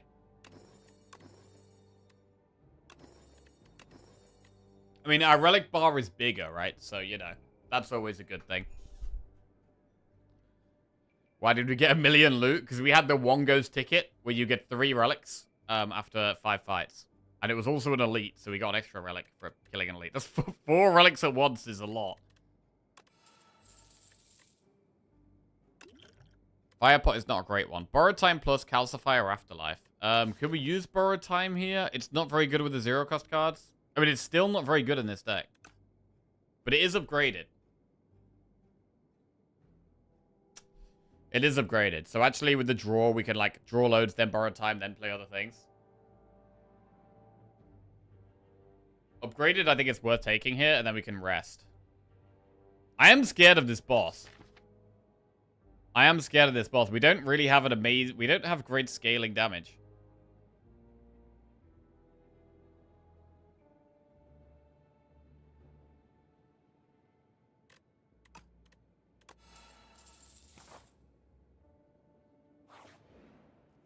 I think we need to rest.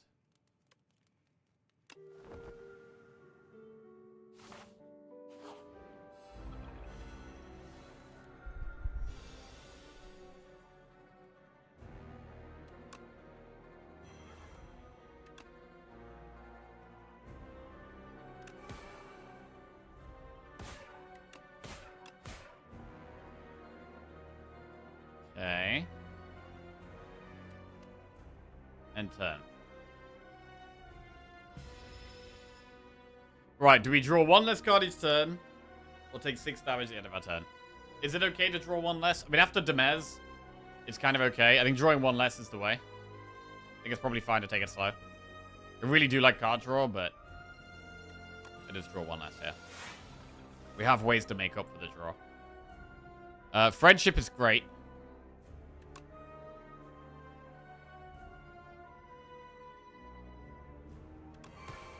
Defy Afterlife is fine.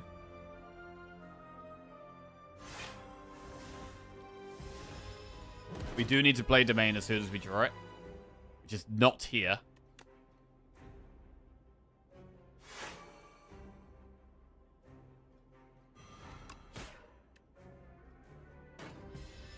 Ow. Right, there's Domain. This really helps. An extra energy and draw every turn is a really big deal. To be fair, more the draw than the energy here.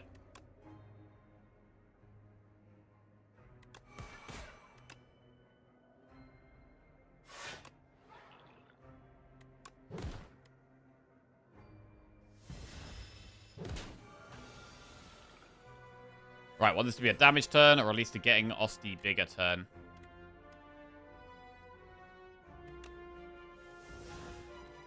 Yeah, I think we have to use the tuning fork.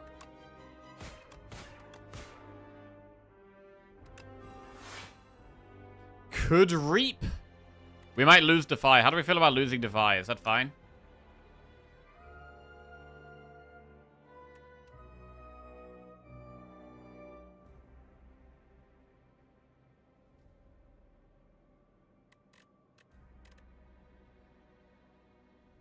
I think I might try and keep Defy.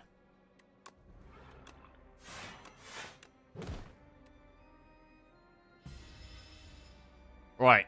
Can't play more than 3 cards each turn. We absolutely can't take that, right? So we have to go for the 7 damage at the end of the turn. Which could be a little rough.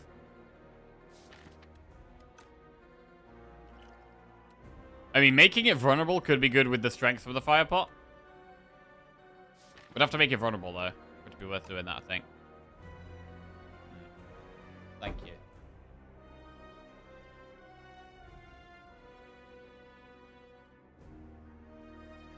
Right, is it worth making it vulnerable? It is quite good, but we're going to take quite a lot of damage. 21 damage incoming. We are going to draw into borrowed time, though, which is going to help.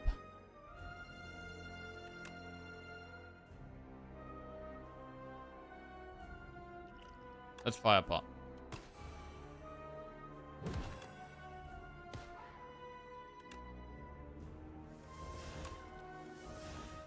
Are we drawing into borrowed time?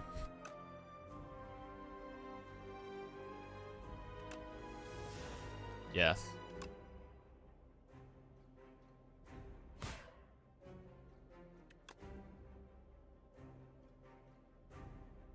Okay, it still isn't great.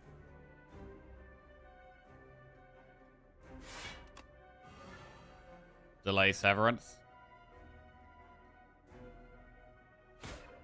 34 damage is pretty big there. Alright. 7 energy this turn. It's quite nice. Capture Spirit's good. We could Reap for 39. Strike just gets played every time. Scourge is good. Severance gets played. I'm not sure we're going to play the high 5, though. Oh, we could borrow time again. Borrow time can help a lot. Unleash is 28. Bodyguard, Unleash. Borrow time.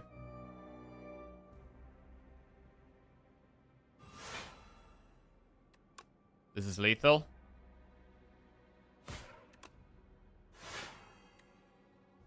Very good. Okay. The deck doesn't feel like we've got great scaling, but we're doing enough kind of like basic stuff to be good enough. Whenever you play an ethereal card, gain 4 block. That works with mostly just Defy. I mean, again, it's like it's a deck where we could have had more ethereal stuff, but we haven't had any like of the strong ethereal cards.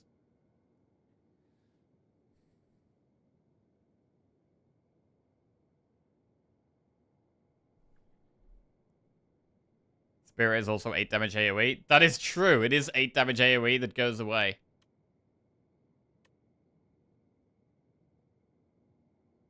We've got quite a bit of gold, and we're going to be getting more gold with Lucky Fish and Bowler Hat. The shops are going to be big.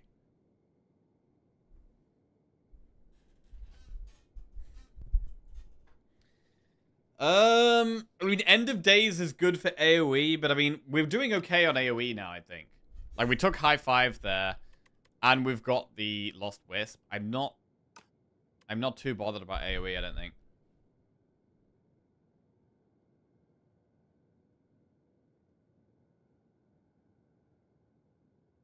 Spirit of Ash.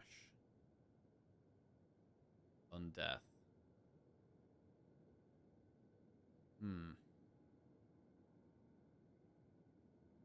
End of Days to insta-kill with Doom. I mean, at this point, I'm just thinking about the bosses at the end of Act 3. Like, now we've killed the Act 2 boss.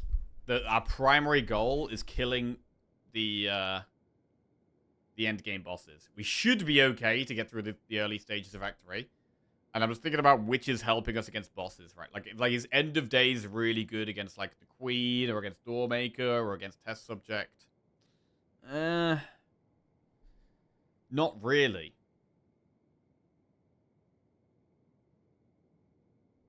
Not really. We had even more energy, maybe. But I don't think we take End of Days. Undeath is always fine. We do have more draw as well, right? We've got the Pendulum. We got, once we played Demez as well, we have Page Storm, so... Undeath is totally pickable here.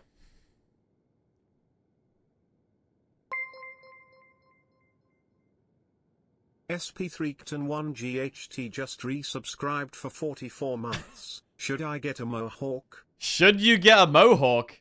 Yo, welcome back to the Jackoff Spectre. I appreciate it, mate. Only if you want to. If you want to get a mohawk, and if it excites you, then yes. If it doesn't excite you, then no.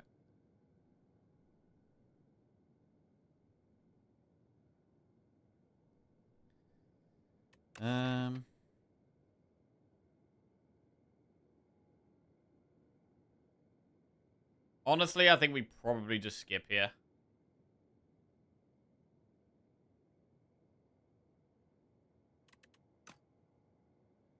The spirit word with the strikes. The strikes aren't ethereal, they're eternal.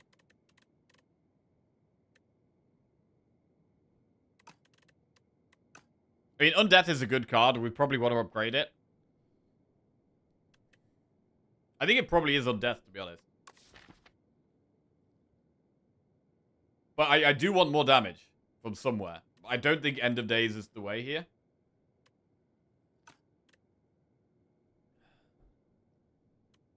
But I think Undeath is fine. Right. We've got Doormaker and Queen.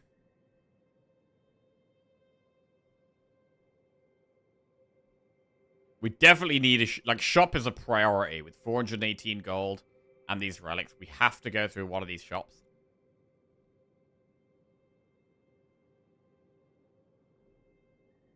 They're a little bit awkwardly placed. This one we have to go through 4 enemies to get there. But then we'd get Campfire Elite, which is quite nice. This one, we can do slightly less enemies and 1 more Elite. But we get less campfires. But we also only have to do 1 Elite. This one, we also have to do enemy event, Elite. But then there's no campfires at all after it. I think it's probably not that. Like, to go through this one, you can't do a single campfire until the end. That's probably bad. So it's probably best to go all the way up the left or all the way up the right. Our options are Whispering Earring. Gain 1 energy at the start of each turn. Vacuum plays your first turn for you. Or lose 9 max HP, we get 3 apparitions. Or Jeweled Mask at start combat, put random power from your draw pile in your hand. It's free to play. I mean, I do like Whispering Earring. I really like the 1 extra energy. But the downside is that he might not play Demez. Which is really bad for us. Apparitions.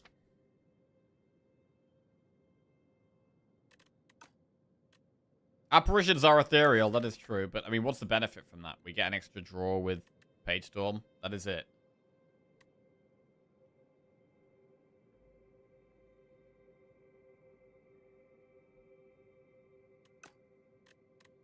Mask. I mean, it might hit Page Storm, which is not great. Although, to be fair, it is whenever you draw an ethereal card, draw a card. Having that played automatically at the start is good.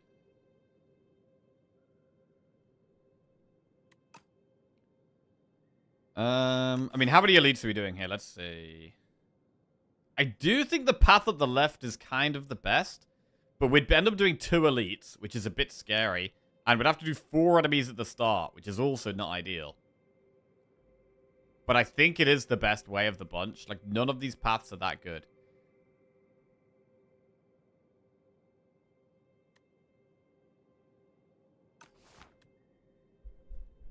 Vaku playing our first turn for us is generally fine.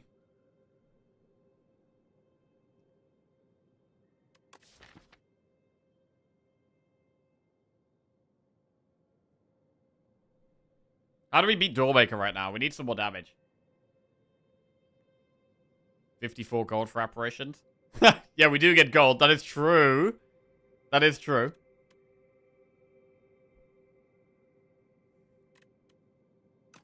To be honest, I think you could argue for any of these. I don't think any of these are unpickable.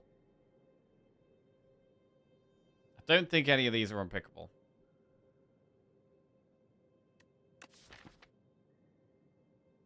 Jeweled Mask. I mean, the powers are good, right? Demez is great. Friendship is great. Page Storm is great.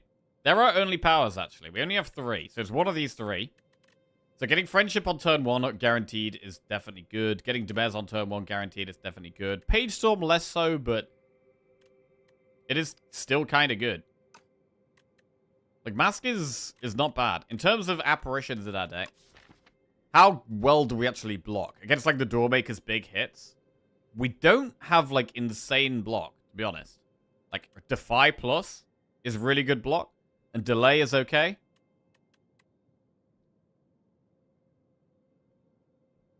We do have Undeath now, which we want to upgrade. And then that becomes an extra good block card. Your block is mostly coming from excess mana. That is exactly true. That is very true. And it's also kind of fine, but it does mean that if we're doing block through excess mana, then it means we're playing lots of cards to block. And it means on the exhaust turn for Doormaker, like, we have to exhaust a lot of block cards to block what it's doing, which is quite scary.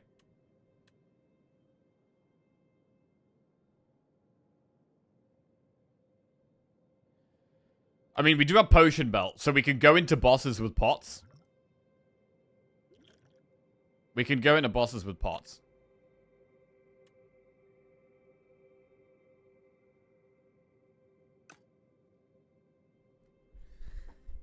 I'm leaning towards Jeweled Mask, actually. The more I think about it, the more I'm thinking about Jeweled Mask. Just because once our powers are set up, we're in a much stronger spot.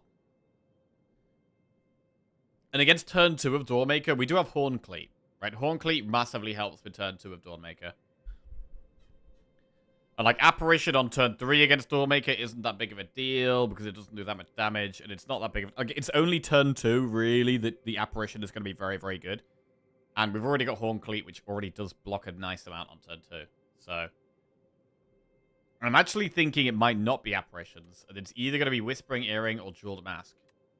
And Earring is really not bad. Earring is totally not bad. The only time it's bad is if somehow we exhaust the Mez. Or Domain, whatever we call it. That's the only time it's bad.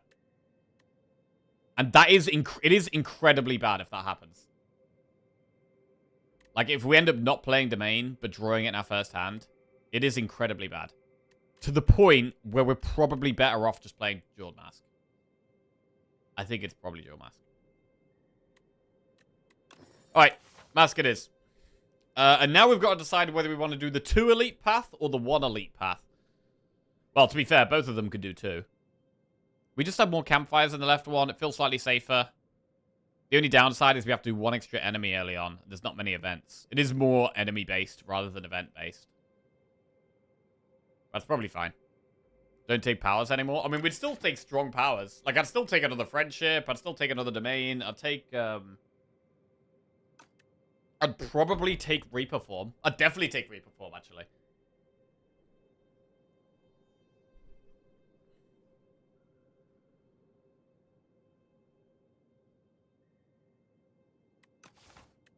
Right.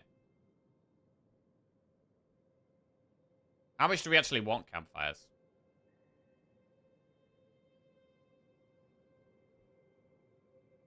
How much do we want campfires?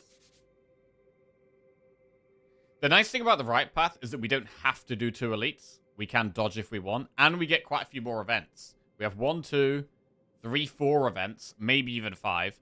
Up the left-hand path, it would be literally just 1 event. So that's the main difference between the left and the right path here. Is that one of them is a lot more fights, and then one of them is a lot more events. I do generally prefer events, but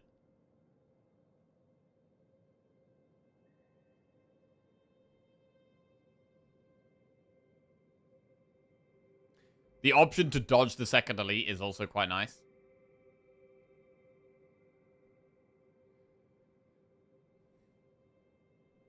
In terms of campfire upgrades, like, Undeath is really good. There's nothing else that's, like, mega important to upgrade. Capture Spirit's okay.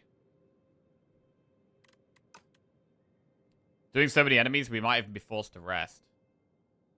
Maybe we do go up the right. Maybe we do go up the right. It's kind of tough.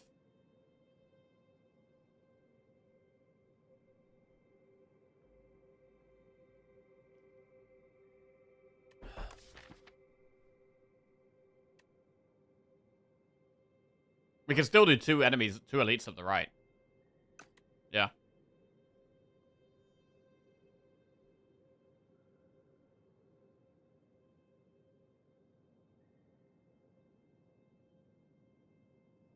It's quite close, to be honest. It's quite hard to decide. Left-hand path, we are committed to 2 elites. Are we okay with being committed to 2 elites? I think this deck is okay against elites. Reap upgrade is nice for damage with cannon. To be honest, I'd rather upgrade a strike than Reap. Reap upgrade is 6 extra damage plus 3 from cannon. That's 9. But it costs 3 energy to play. This would be a 6 damage upgrade for 0 energy.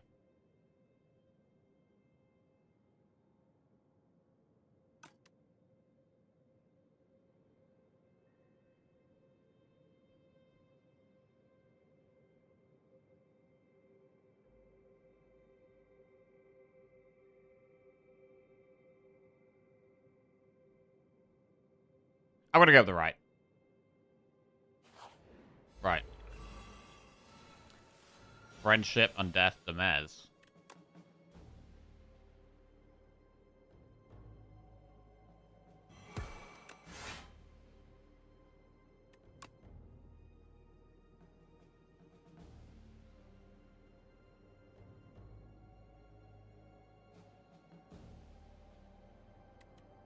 $16.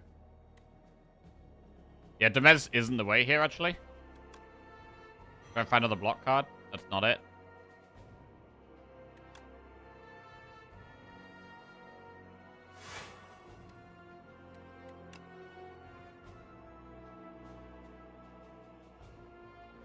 I mean, we could use Fire Pot to save max HP.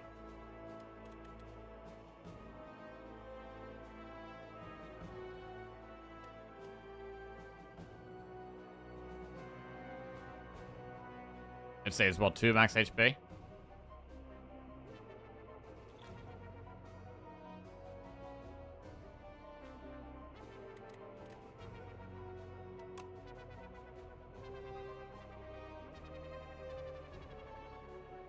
Two max HP. Alright, fine.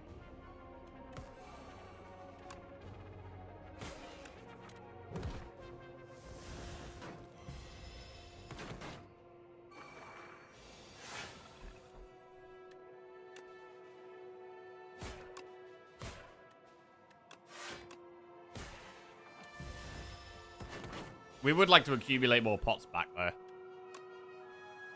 Really? 9 gold, add a card to our deck. Cleanse, Afterlife, Blight Strike Plus. Again, I don't love these. Afterlife is... I feel like Afterlife is always fine. Like, I'm generally happy playing Bodyguard, right? So I should be happy playing Afterlife, really.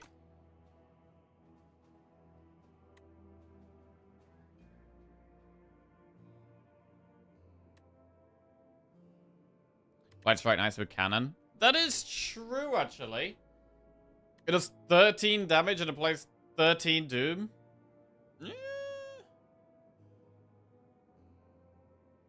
That's interesting.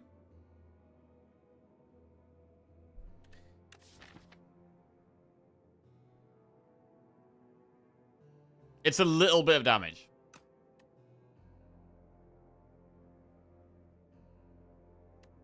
We'll take the Blight Strike. It also gives us gold. Serve as today's decider. Right, what we got here? Heal 10 HP, or I'd regret to our deck for 300 gold. That is a lot of gold. I feel like it's going to be too much gold. I've only got one shop. We've only got one shop. We're adding a curse. I don't think we're going to be able to spend all the gold we get.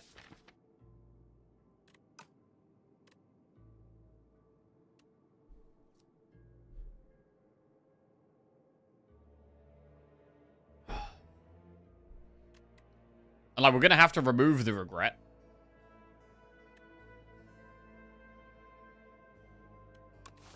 Maybe the shop is insane. Like, there's a chance that the shop's insane and we want the gold.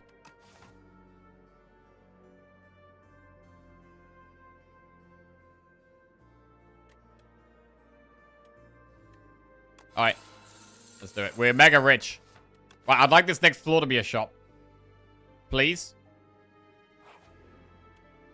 Oh, okay. It's kind of a shop. Kind of a shop. Fake shop. Okay. We can go with what? Tea set and flour? Sad flour? Do we want... We don't want Snecko. No, we can't take Snecko. I can't take Pig Snecko here. We'll take the sad flower and the tea set. We should probably take loads of things, to be honest. Take mango, take blood vial. We've got double 2 different types of blood vial.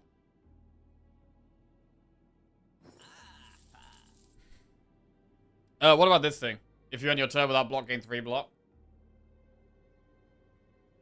We're very rarely ending our turn without block.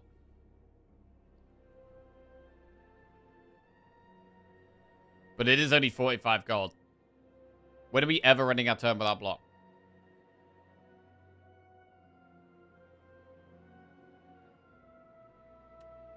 Let's save the rest. Right. Demez in our starting hand. Super nice.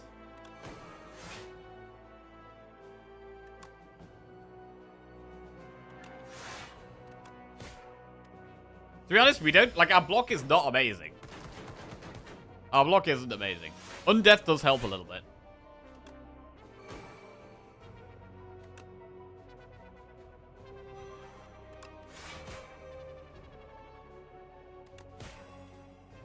Down he goes.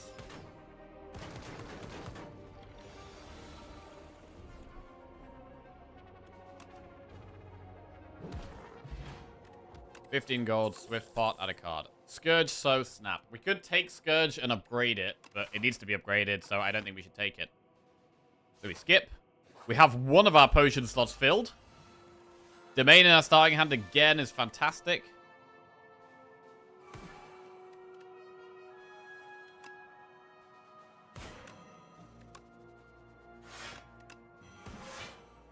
Alright.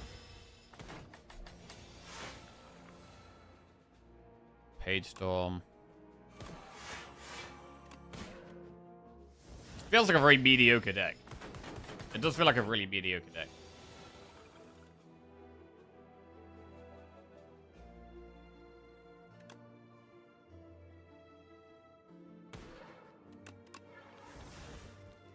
I've taken fake Snecko before and it was good on the occasion. Oh, it can be amazing. I mean, it can be incredible, but you've got to have the right deck for it. You've got to have enough expensive cards. If you've had like an Ironclad start and you've got like Uppercut, Bludgeon, that kind of thing, it could be crazy good. But you've got to take it at the right time. And this is not the right deck for it. Definitely not the right deck for it. I think I just wasted Shooting Fork there. Whatever. Yeah, that could actually hurt us here. This is pretty bad.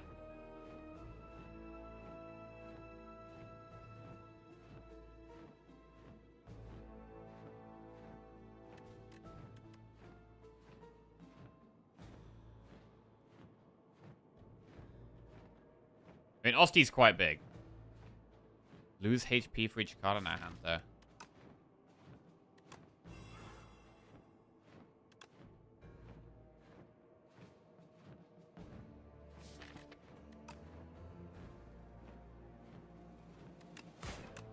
Alright, just get these out. Defiant on Death. Very good.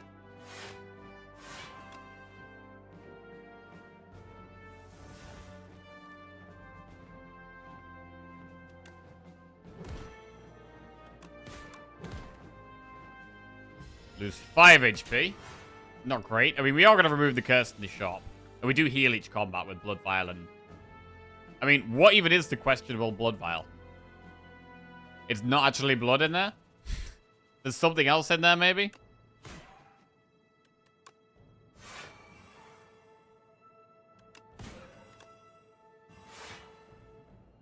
Tomato juice?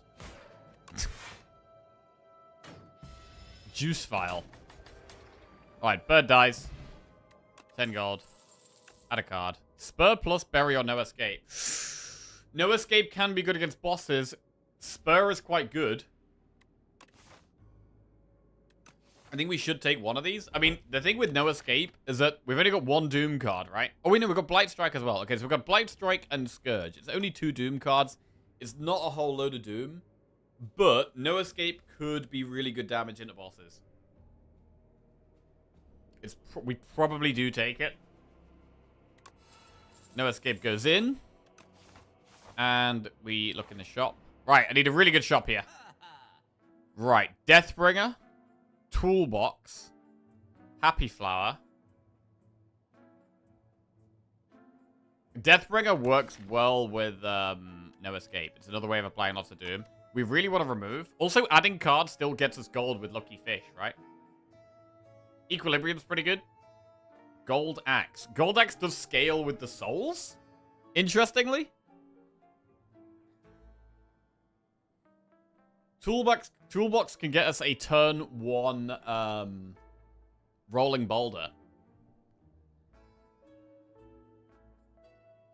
I'm definitely going to click Deathbringer. I don't even know if we lost gold there. Did we even lose gold there? In terms of pots, we should probably take... I mean, the fire pot is less good, but I think we want to take these two. The bone brew and the swift pot. I think we want to take those if we can.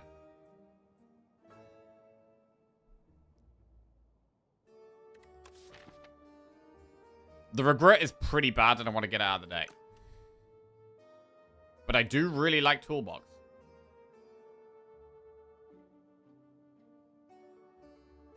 Gold Axe. Gold Axe. Gold Axe. Gold Axe. I mean, we've added a couple of extra Doom cards to help with the damage, right? I don't think Shroud is very good. I think Shroud is pretty bad.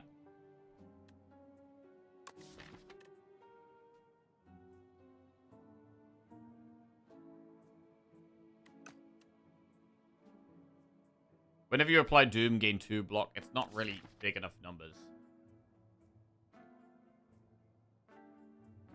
The number's too small. It's better if we had, like, Countdown or something, or, like, more ways of applying Doom. But we've got a little few ways of applying Doom. Not that many.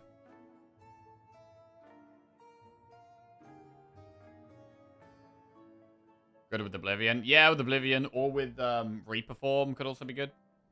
Like, if this deck had Reperform, I think I'd probably take it. Pair. Right, how much gold is Toolbox, Happy Flower, Equilibrium, Remove? That's 362, 462, 546.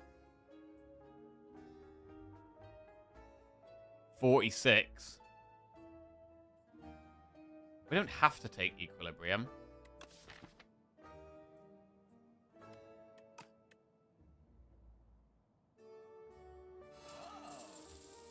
Right. 599 gold left. 300. 462. Plus these two. 462. It'd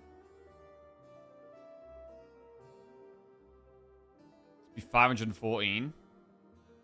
I think we can afford all of them. We can afford Happy Flower and Toolbox and Remove and Swift Pot and Bone Brew, I think. So we'll remove Regret. We'll take Toolbox. Take Happy Flower. Swift Pot is good against Queen. There's like a small part of me that's thinking about Gold Axe, but... There's a small part of me that wants to take Gold Axe, but... We probably shouldn't. I think now we've got the extra Doom things in the deck, that should solve our damage a bit. Also against Queen, you can actually play less cards, right?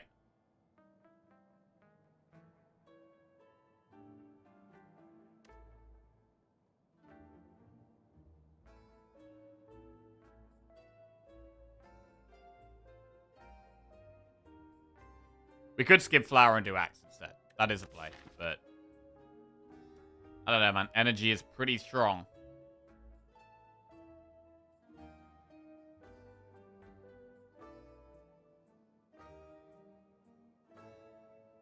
And I think we're going to upgrade No Escape anyway. Right, I'm going to do Happy Flower. With Pot Bone Brew. Okay, cool. And that is gold spent. We move on. Bag of Prep. Interesting. Now we have an Elite, which could be tough. What do we got? This guy. Okay. I'm surprised it's not the knights. It's usually the knights, right? Production, equilibrium. We can't see what we're going to draw turn 1 here. So, like, I really like production, but... maybe it's equilibrium. Depends what we draw. Completely depends what we draw. We don't know. To be fair, we have bag of prep, right? With bag of prep, it's probably production.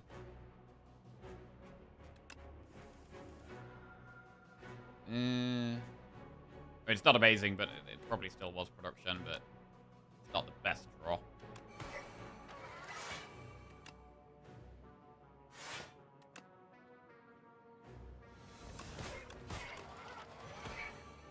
Right. Our relic bar is pretty big. It's hard to get the Doom down in this fight.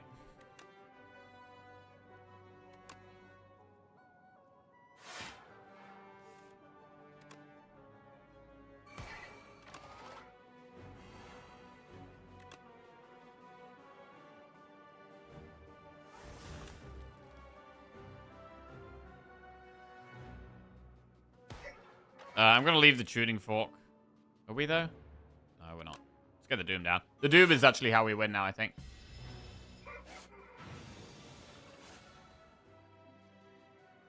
Blight Strike. I think Blight Strike is fine. I mean, High 5 does make Blight Strike do more damage. That kind of works.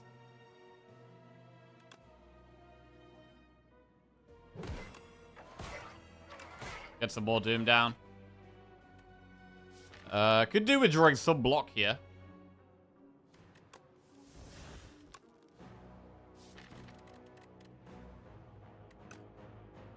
Delay seems fine. Right. 45 damage incoming. Deathbringer is great for just making it weak. Now to 33. Bodyguard and draw. Delay is solid. You know what? The Blight Strike doesn't feel that terrible, surprisingly.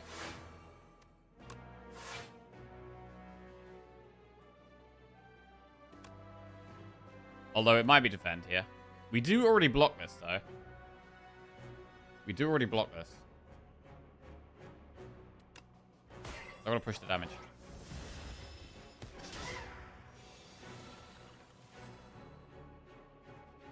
High 5, keep it vulnerable, and keep pushing the damage now.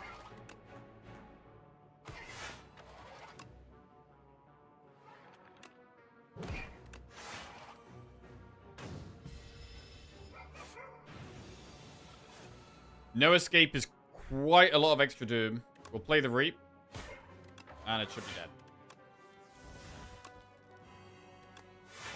Alright, pretty good elite fight, to be honest. Not too bad. Not too bad.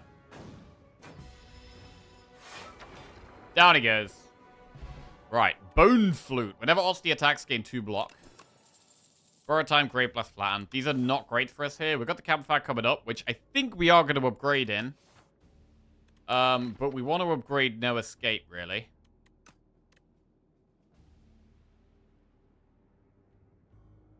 Grave Blast is okay, but Grave Blast needs to be upgraded, really. It's the type of card you want upgraded. I mean, you can do No Escape, Grave Blast, No Escape. But again, against Doormaker, we can't do that on the exhaust turn. And we're probably not going to do that on the turn where it multi-attacks and we lose energy. So you could probably only really do that on the no card draw turn. So even then, I think it's probably better to not do that. So I'm going to just skip. Move on.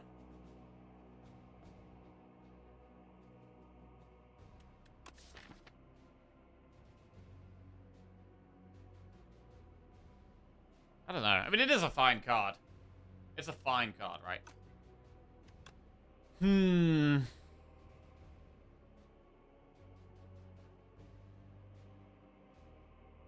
Put something in your hand that you want.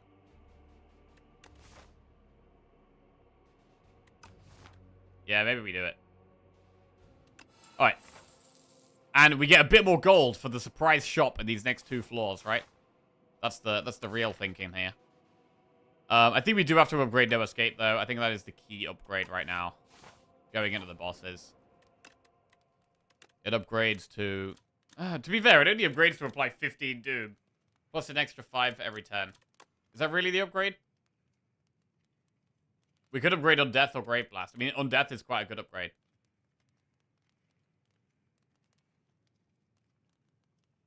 Just giving 5 extra Doom is maybe not even worth. I don't think the Great Blast upgrade is mega important. I think the Undeath upgrade is quite nice.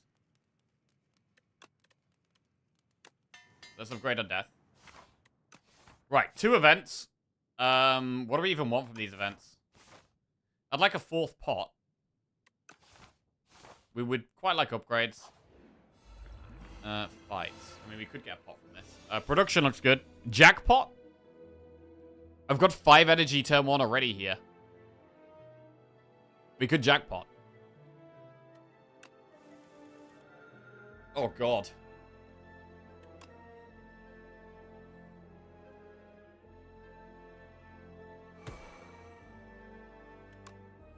Deathbringer jackpot.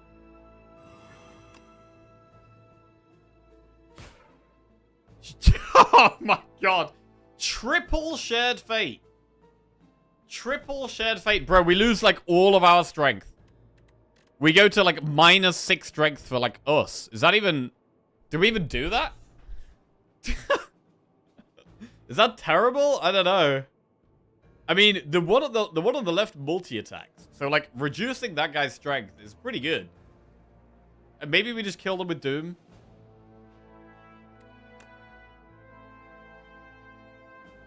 It's terrible. Yeah, this guy loses our strength as well. How do we even do damage?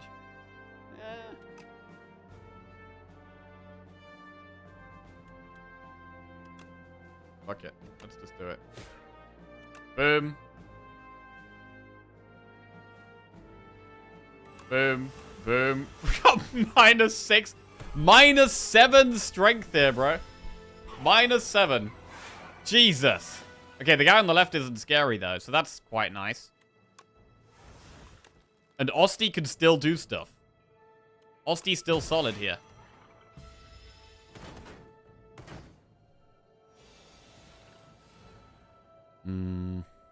Scourge. No escape. Borrow time. We may as well play on death. Borrow time.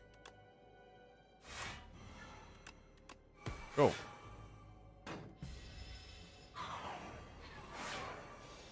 Still only doing 3 times 2. That's not too bad. I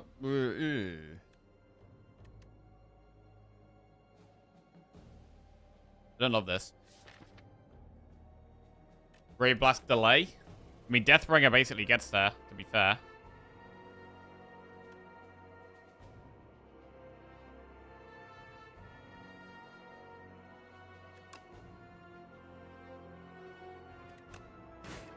I think Deathbringer gets there, to be honest.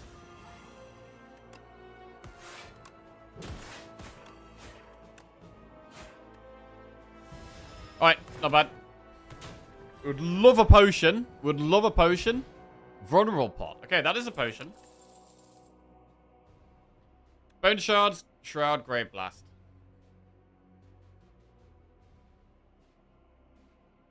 Again, we could just take another grave blast. It's fine. Shroud, I don't think we really need. I don't really like bone shards. So it's like grave blast or skip. I'm just going to the bathroom quickly. 1 minute.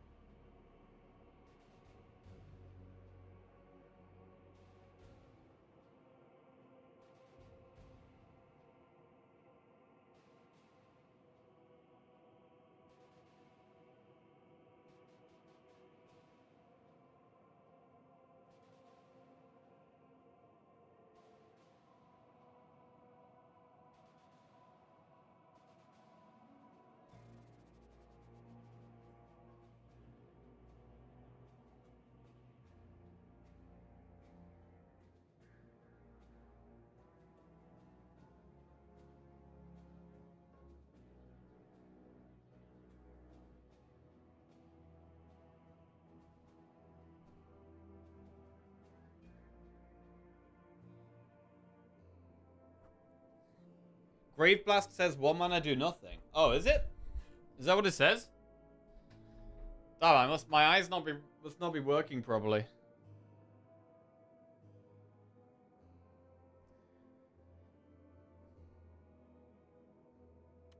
I think we take Grave Blast. Thebazarian just subscribed.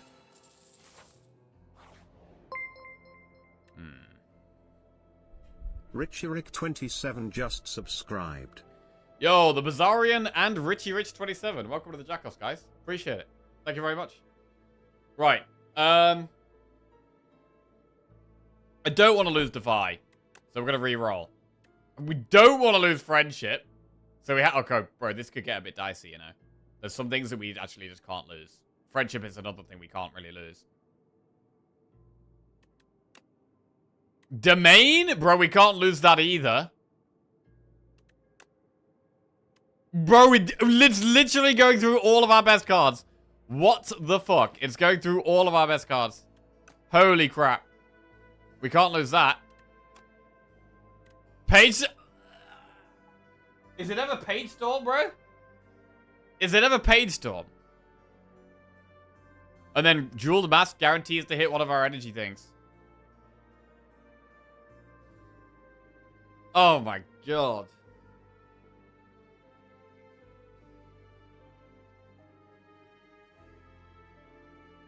Should have lost Defy. I don't think so. I think Defy is very strong, and I don't think we give it away when it's our only Defy.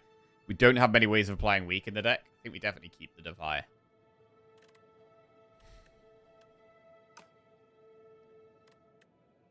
Page Storm. I mean...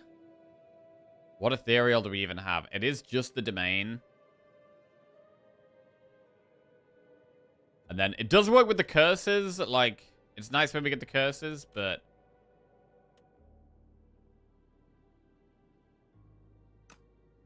It's probably Page Storm, bro. It's probably Page Storm.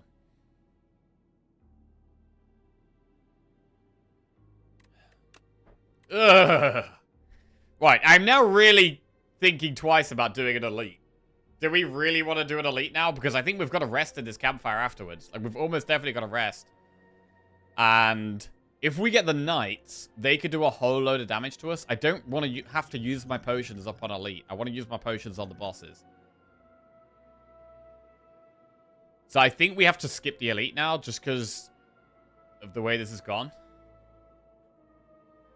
So I think we go round it, and then we have to rest in the campfire. Which elite is it? It could be the one that just hits us every turn, or it could be the knights.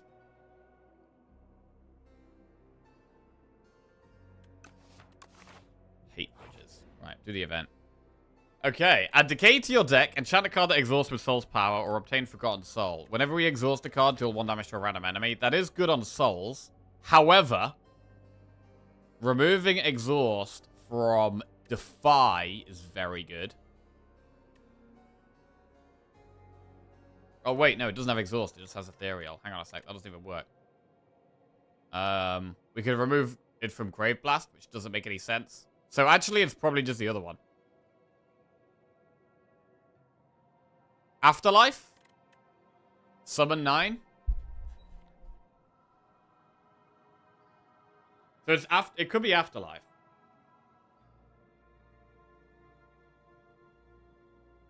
Not worth a curse?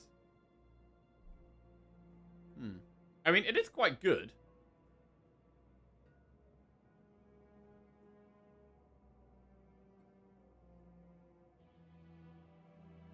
But yeah, possibly not worth a curse, but we can just get something with straight upside anyway. Right? This just does a little bit of damage for us. Doing a little bit of damage is fine.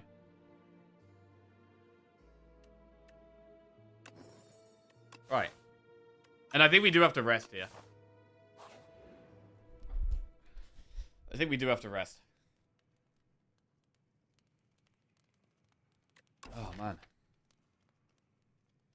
And I don't think we could upgrade No Escape. I think we are just resting, and that's it. Right. Here we go. We've got Double Swift Pot, Bone Brew, and Vulnerable Pot.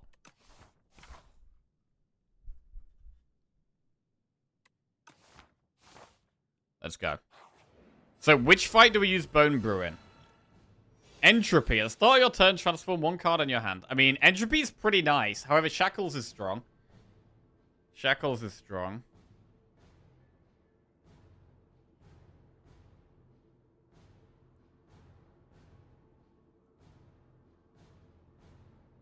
I think this is probably the fight to use Vulnerable Pot in.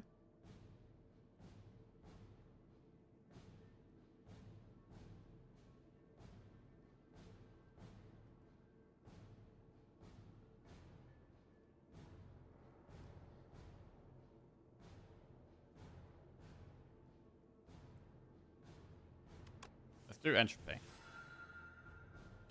Right, we get Domain.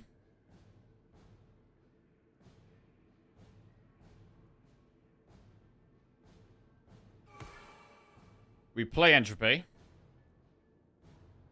And then we play Severance. Or do we play Equilibrium? I think we play Severance.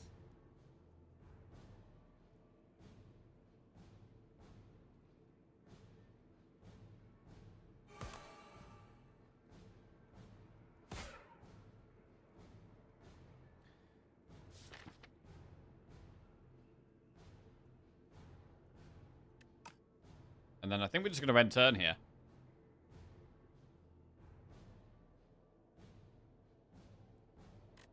Soul is good to maybe draw like Friendship. Yeah. Actually, let's do that. Oh!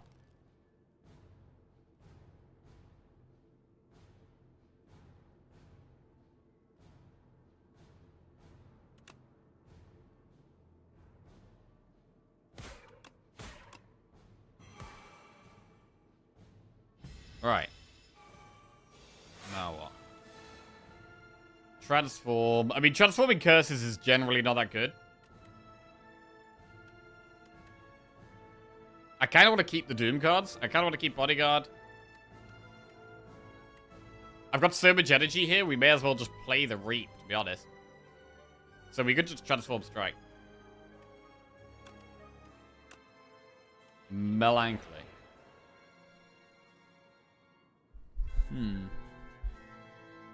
How do we feel about just playing Vulnerable Pot now? It's not bad with the Blight Strike and the Reap.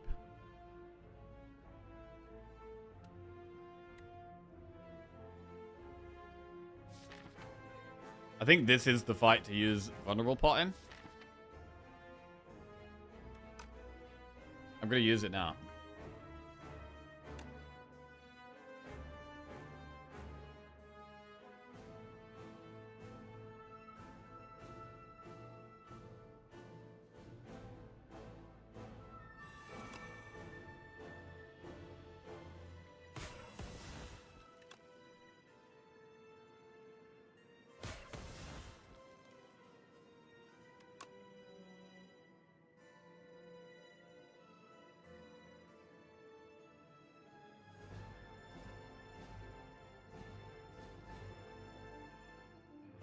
I mean, Melancholy could be better later.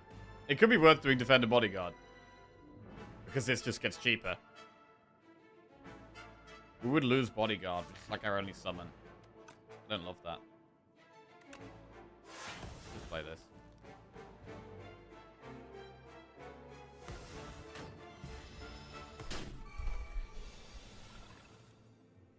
Transform. Well, it would be Transform Strike again. Severance? What do we Grave Blast? We could Grave Blast Deathbringer to get the Doom moving. It's very nice to play Defy. It is good to play the Souls, but actually next turn we can't do that much with Souls.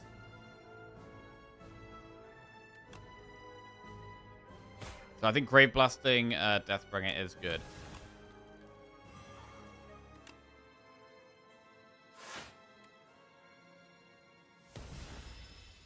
Which is doing very small, teeny, little, weedy bits of damage over time.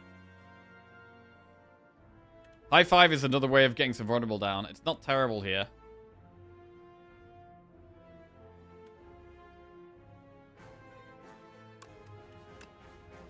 Blight Strike again.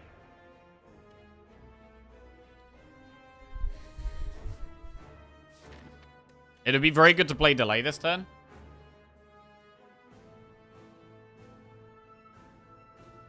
So we need to draw for that. So we'll play Scourge.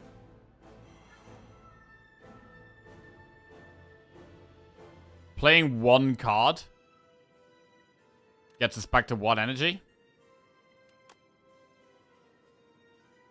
So we Afterlife, Borrowed Time.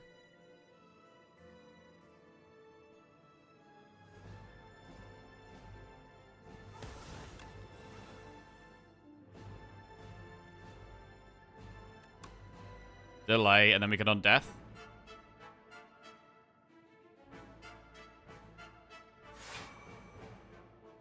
It's fine. We don't get Shooting Fork off next turn, though. If we do that.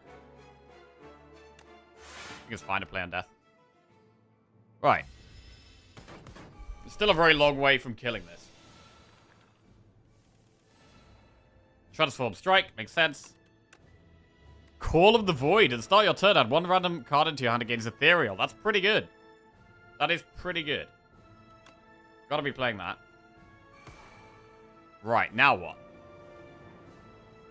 Do we want to... We should probably play some of these soul cards. I think playing Severance is fine here. We do want some more blocks somehow. I mean, Undeath. Wait, what happens if we play Undeath but it exhausts? It says add a copy of it to your draw pile. Does it get added? Does a copy get added with exhaust?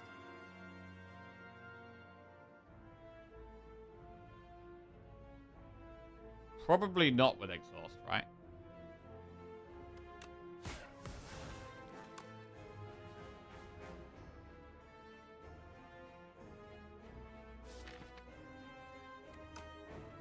Right, do we want to keep Capture Spirit or nah?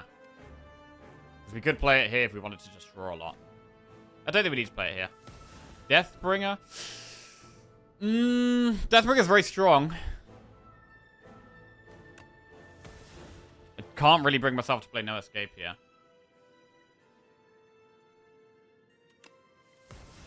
Okay, this is not great. Ooh, do we ever just play Deathbringer? Does mean the No Escape is the last thing in our deck that's, you know, a strong block option.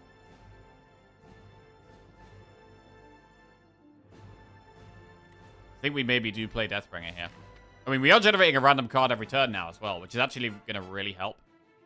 I think we can probably be a bit more like blasé about what we play. So we're going to Deathbringer. And then I think we're going to Strike. Bodyguard and Defend. We could even Unleash. Like, Osti's not getting that big, to be honest. We could even Unleash here. I don't really want to Capture Spirit because I don't want to draw souls next turn.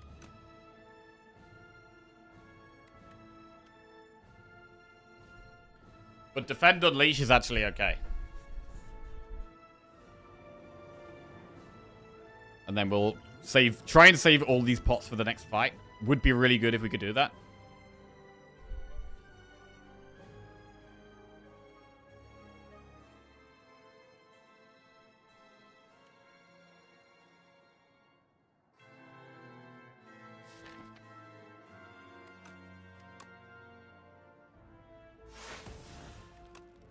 Alright, Unleash is now gone. We're removing a lot of damage from the deck. Neurosurge. I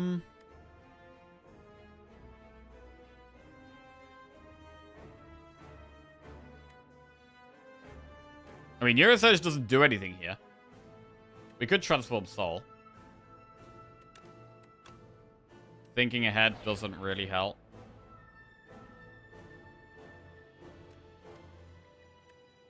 We don't play Neurosurge either. With 4 skills, gets Tuning Fork off.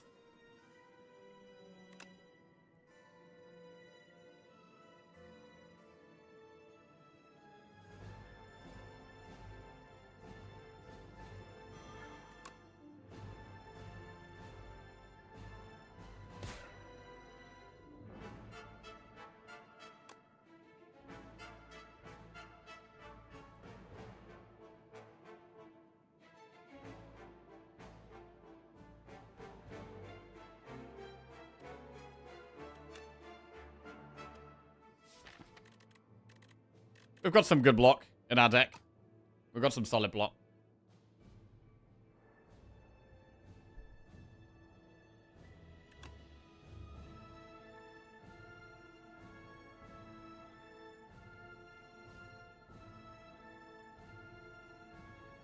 We could thinking ahead the decay on top.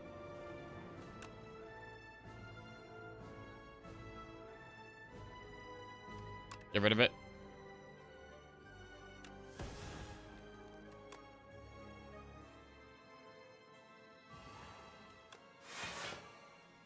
Alright, not amazing.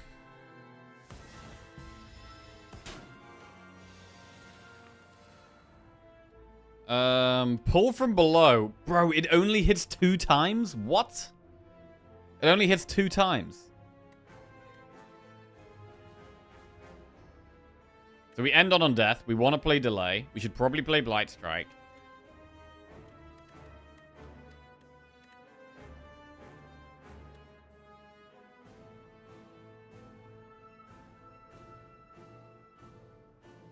We're really looking for the 1 energy Doom card now. At the right time. I don't think we've even played it yet this combat.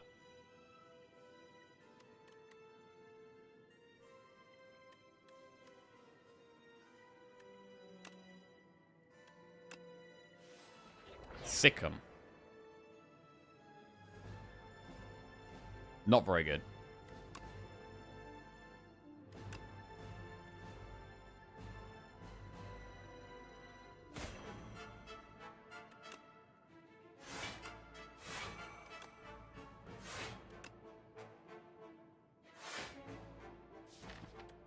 Alright.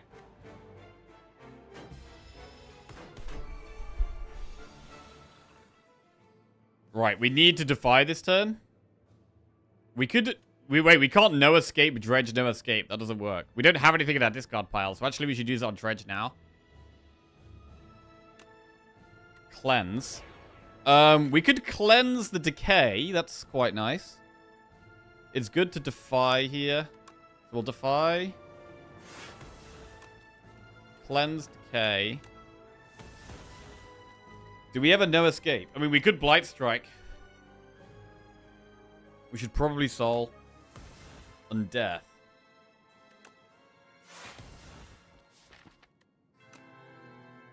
Okay, it does put it in our discard pile.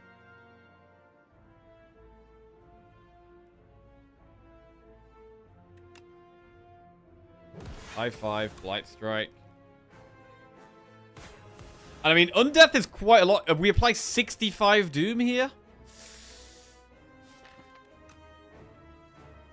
We apply 65 Doom. Bro, I've just drawn the no escape at the worst on the worst turn every time. It's been the problem here. We've got like basically no damage left though is the problem.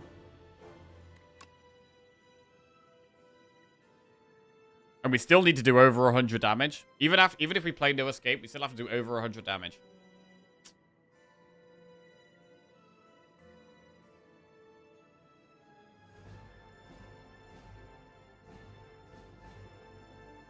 We are creating a random card every turn though.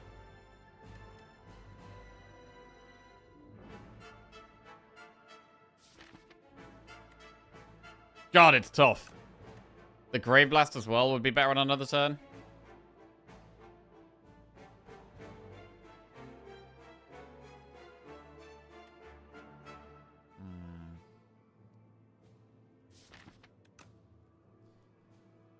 Oh, man. I have a love-hate relationship with Sikkim. Really? I actually think Sikkim's trash.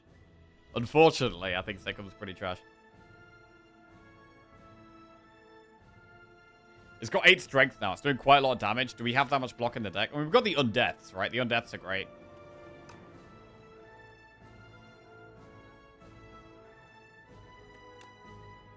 Let's just play defend. And then save the tuning fork.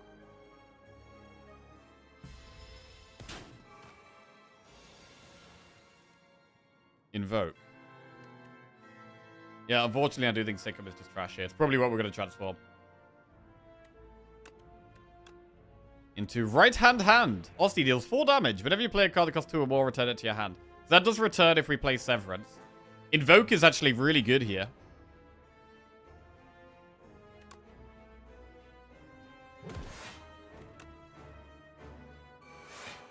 For energy next turn, on the turn where we struggle for energy. Severance brings right-hand hand back.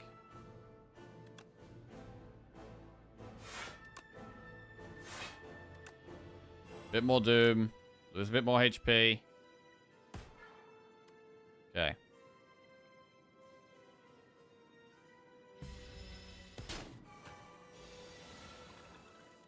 Hang. Well, it's a bit late for Hang, really. Beat down. Play 3 random attacks from your discard pile. Wait. Hang and then beat down Hang?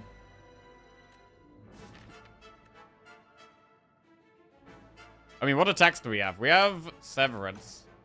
I guess the problem here is that the souls are actually not really helping.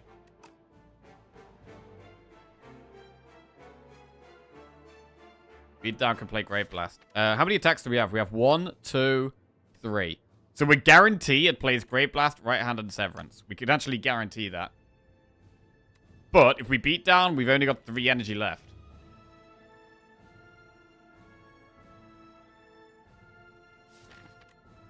I really want to draw to Equilibrium.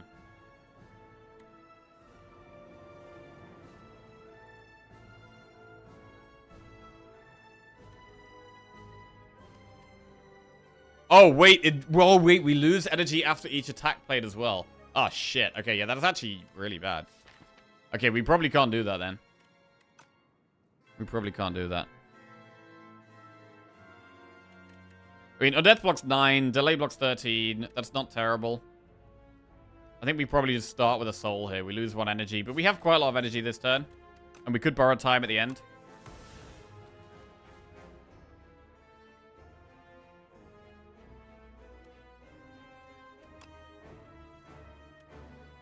Delay and Equilibrium, that's 26 block, plus Undeath is quite a lot.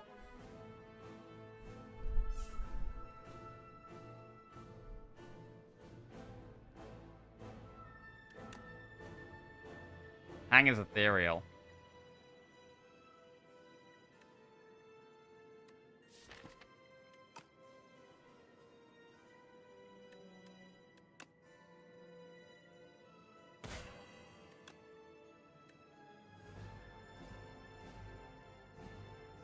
Ah, wait, I fucked it. Wait, I was supposed to do it the other way around. Ah, shit, wait. I was supposed to delay. Go down to 3. Equilibrium. Oh, no, we'd only be able to play these 2 anyway, though. I mean, if we play all the souls, we should be able to draw to Undeath, right? That does make sense.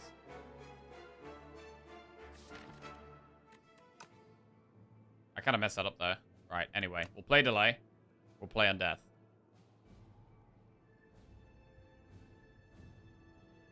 Soul first. No, because actually I don't want to play Borrowed Time now. Yeah, we don't want to play Borrowed Time. Also, with so many skills, we're going to get Tuning Fork off as well, which is great.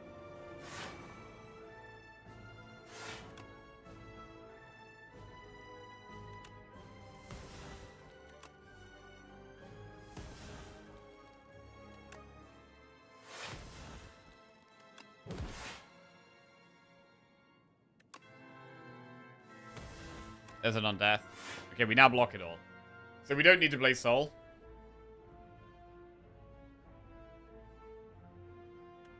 And turn.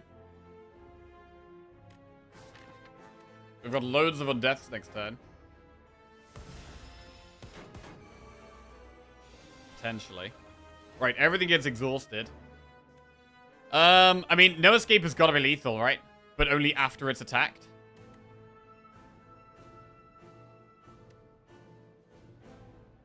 So we just need to block enough. So I think transforming Hang or Soulstorm is fine.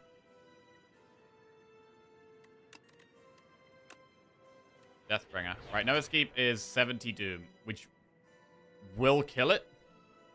So we just need to block enough, and that's it.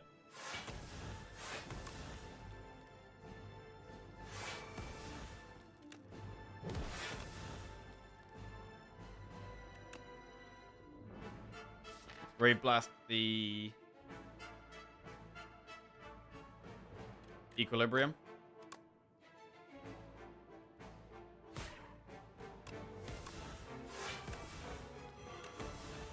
There it is. Okay. It was a little awkward. It was a little awkward, but we did get there. We've managed to save 3 pots. We've managed to save 3 pots. Right. And now we have the queen. Let's go. That was kind of tough, to be honest. The bomb, splash, or thrumming hatchet. I mean, it's a fight where bomb is actually playable. Although I do like splash. But we have quite a lot of energy. It is an AoE fight as well. Could bomb? Could actually bomb.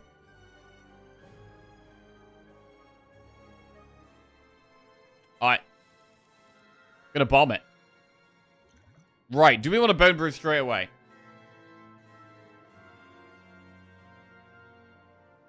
Two skills gets tuning fork off. Domain.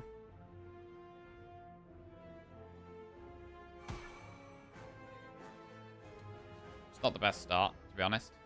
We're going to bone brew on a different turn.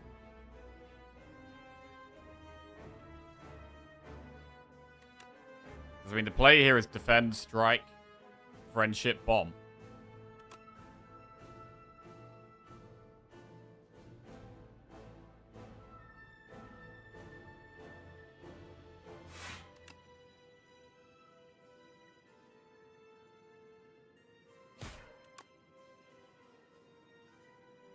Alright, the bomb is in play. Okay.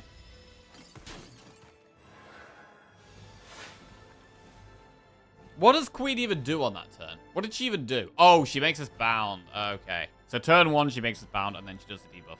Yeah. I'm always confused when I don't have the debuffs turn 1, but it's just the bound effect. Why, do we bone brew here? It's very good to keep putting Doom on the Queen. Generally.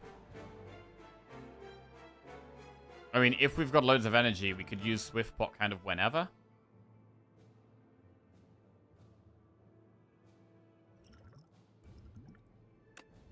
Bone Brew. Swift Pot. Undeath is solid.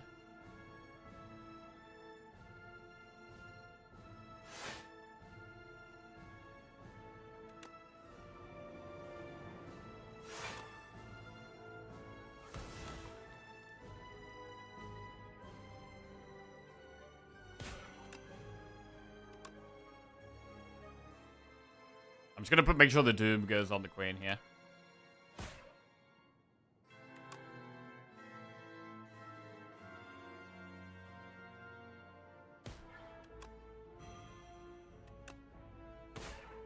Okay.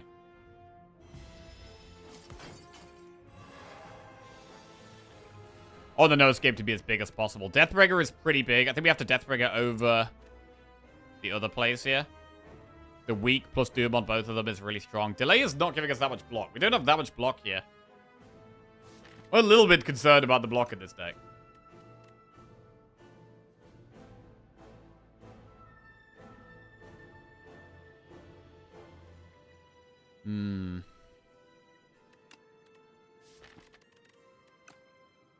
Bomb goes off next turn.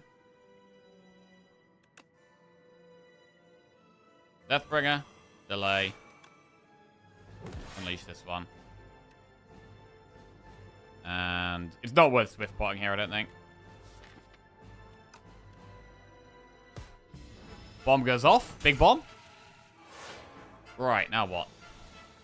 7 energy. So it could... I mean, again, I would like to keep putting Doom on the Queen. Doom on the Queen, more direct damage on the Torch Head. Because the Doom is the scaling damage. I think that makes sense. Bodyguard is solid. We could Severance this guy. I mean, playing Equilibrium is pretty good in this fight. We have it, which we... I mean, these are bad. What? Strike, Reap. I'm going to play Equilibrium. It's pretty good. And Deathbringer has got to be the way, right? Deathbringer is pretty good. We're not going to need to use the Swift Pot.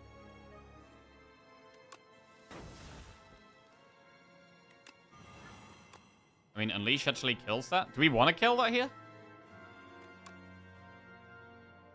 we want to kill it?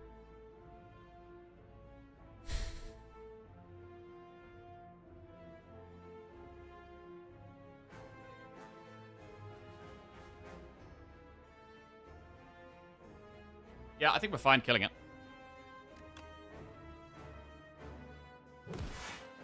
Cool. Chilling. Osti's still alive, and now we focus on the queen. She's doing 6 times 5. We definitely want to play no escape. No escape after Scourge is better. If we play no escape, it means we can't delay or equilibrium, which is a bit awkward. So actually, we could no escape. If we equilibrium, we could no escape next turn. See what we get from this. On death again. Yeah, we could equilibrium here, to be fair. And then high 5 and use no escape next turn. That kind of makes sense. Do that. Right, she's now vulnerable.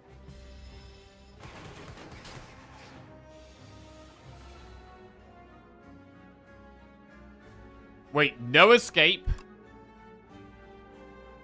Grave Blast. No escape. A Grave Blast. No escape. Grave Blast OP confirmed. There it is. Best card in the game. GG. Destroyed. Dismantled. Goodbye. Nice. Okay. This deck was fine. I mean, I don't think this deck was not like, this wasn't like a crazy run or anything. It's like, we weren't like super busted or anything else. Like, we were okay. Like, we were kind of stuck with the strikes because we took the soup. I do think the soup was the right choice. I mean, we got so many relics after the soup. Like, at the point where we got the soup, it was like, okay, this deck is kind of going to struggle in Act 2. We might even die in Act 2 unless we get something strong right now. Which is why we went for the strikes, to save us with energy a little bit. And it did make Act 2 a lot easier. We've ended with a lot of relics, which has helped massively. We don't have, like, insane scaling. The no escape on its own was kind of good late game damage. Undeath was nice for just extra block in the late game. I'm pretty glad we took that. And the Domain and Friendship carrying our energy was huge. The soup is now relevant. Nice buff. Yes. Yes, soup did get a pretty good buff. The strikes going to 9 damage is quite a big deal. I do like the soup buff. It's not OP, but went from bad to a good choice. I think so. So, yeah, I think I agree. Same with the conch. I think conch and soup have both been buffed to the point where, you know, I'm actually relatively happy taking them. Rather than before, I would be pretty unhappy taking either of them. Mask was the right call, I think, for Act 3. Yeah, wait, what were the other options? Let's have a look. What were the other options? It was... let's have a look. Rip.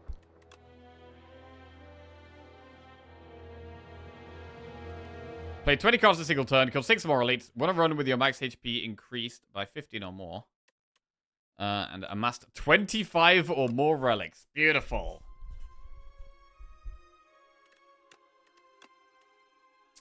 Right, so it was Whispering Earring or Distinguished Cape. Yeah, okay, so it's Apparitions or the Earring. Earring, like... I think Earring was too risky. Like, if it ever played Domain, I think we would actually just possibly just lose to the bosses. It was such an important card. And the Apparitions we didn't actually need. I think it was the right choice to take the Jord Mask. And actually losing Page Storm... The bridge event was, like, really terrible for us. But, like, losing the... Look at that. Chose hold on. Chose hold on. Chose hold on. Chose hold on. Did not want to be holding on to the bridge for that long. Took 18 damage in that event. Could have been more if we'd not just clicked the Page Storm. But, yeah, we tossed Page Storm. Which was actually not that bad because of the Jord Mask, right? It just guaranteed that we got either Friendship or Domain. Which guarantees us turn 1 energy. So that was kind of fine. 18 damage bridge. Yeah. Pretty horrendous. I actually would have liked the strikes upgraded for the miniature cannon. Right, let's get the streak counter updated. That is 2 Necrobinder wins in a row and 8 rotating. We've won 8 runs in a row. Pretty humongous. Pretty humongous.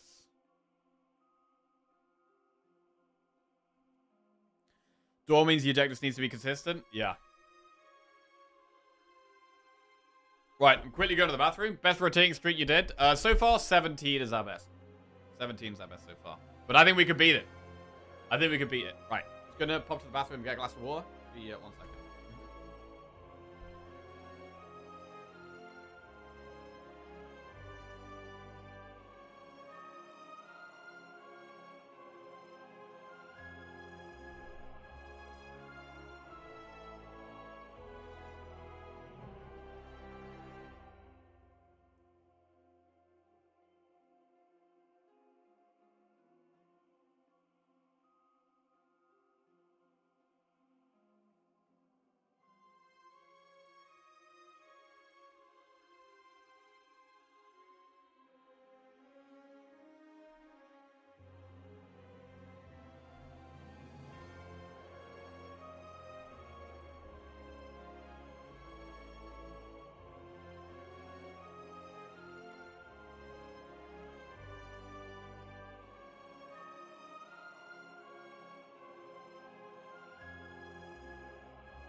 Okay. Don't worry, he has streamer client. Streamer client? Ah, yeah. Of course. Of course we've got streamer client. Right. We're being sponsored today. Very exciting. Being sponsored to play a new roguelike game. A new deck builder. The demo is available on Steam. So let me just set up all the good stuff. Which is this. Wait, not this. Not this. Here we go. Game is called Renight. Demo is available. Demo is available on Steam. And we're gonna play it for a couple of hours before we call it a day. And we will be back with some big Slay the Spire runs tomorrow. So let's give this a go and see if it's any good. Okay.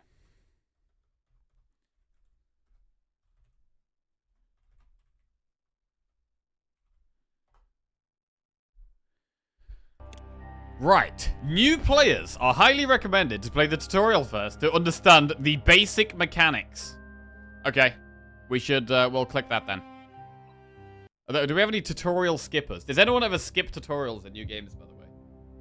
I always play the tutorial every time. Right. Rats and crows. Carpenters and drunkards. Okay. You always skip. Elemental creatures. People fled in panic before they're consumed by the weirdness. Okay. I, a farmer, may be the last one to escape. Okay. Did I finally shake them off? Okay, so we've got lots of baddies. We've got lots of baddies, and we're a farmer. And we're trying to get rid of the baddies. Okay.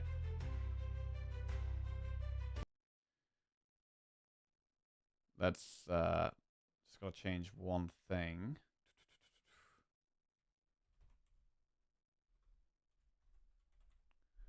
Okay. Good to go.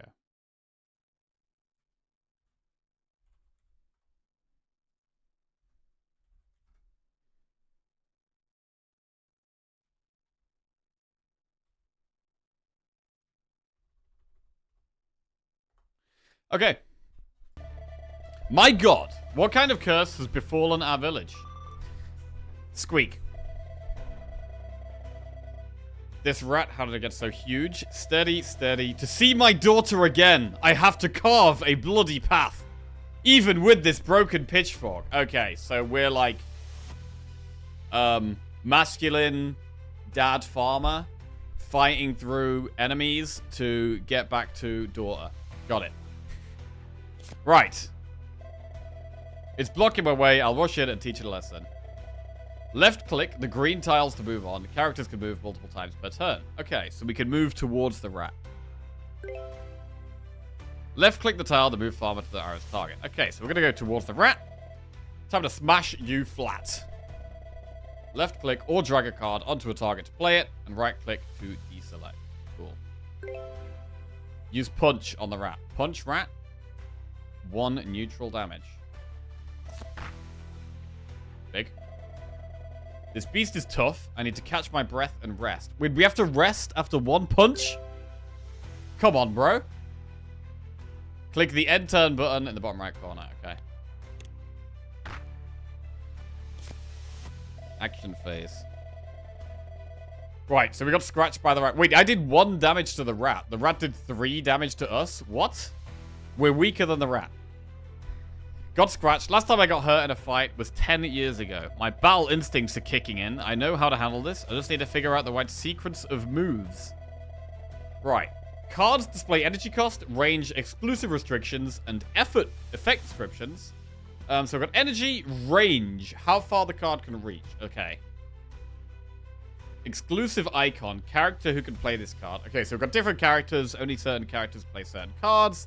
And then the bottom thing is the effect of the card. Similar to Slate Spire. We know what we're doing with that. We know the energy. Playing cards consumes energy. Range is interesting. Are we going to have different boards that are like different sizes? No matter what monster you become, nothing will stand in my way. Right, we have tenacity. Self-damage 3. Gain 1 temporary strength. Pitchfork jab. +2 grass damage. Target +1 grass or punch. We have 3 energy here. So, do we do damage to ourselves? We do damage to ourselves, so this does 3, this does 2, this does 2, and we have lethal, right? Ow. 3. 2. 2. Absolutely destroyed the rat. Right. Very nice. Event. The mutated giant rat crumples in a pool of blood. You don't dare stop, sprinting toward the village outskirts. Perhaps through the woods ahead, you might find refuge. Despair follows like a shadow. Black feathers swarm across the sky, blotting out the moonlight. You barely take a few steps before ghostly green eyes close in around you. There is a link to the demo of this game below the stream, if anyone would like to check it out. Grip Pitchfork. Okay. Couldn't drive you off the fields before, and now you come to me. You snarl at the crows, white-knuckling the pitchfork. You know that this time, the odds are grim.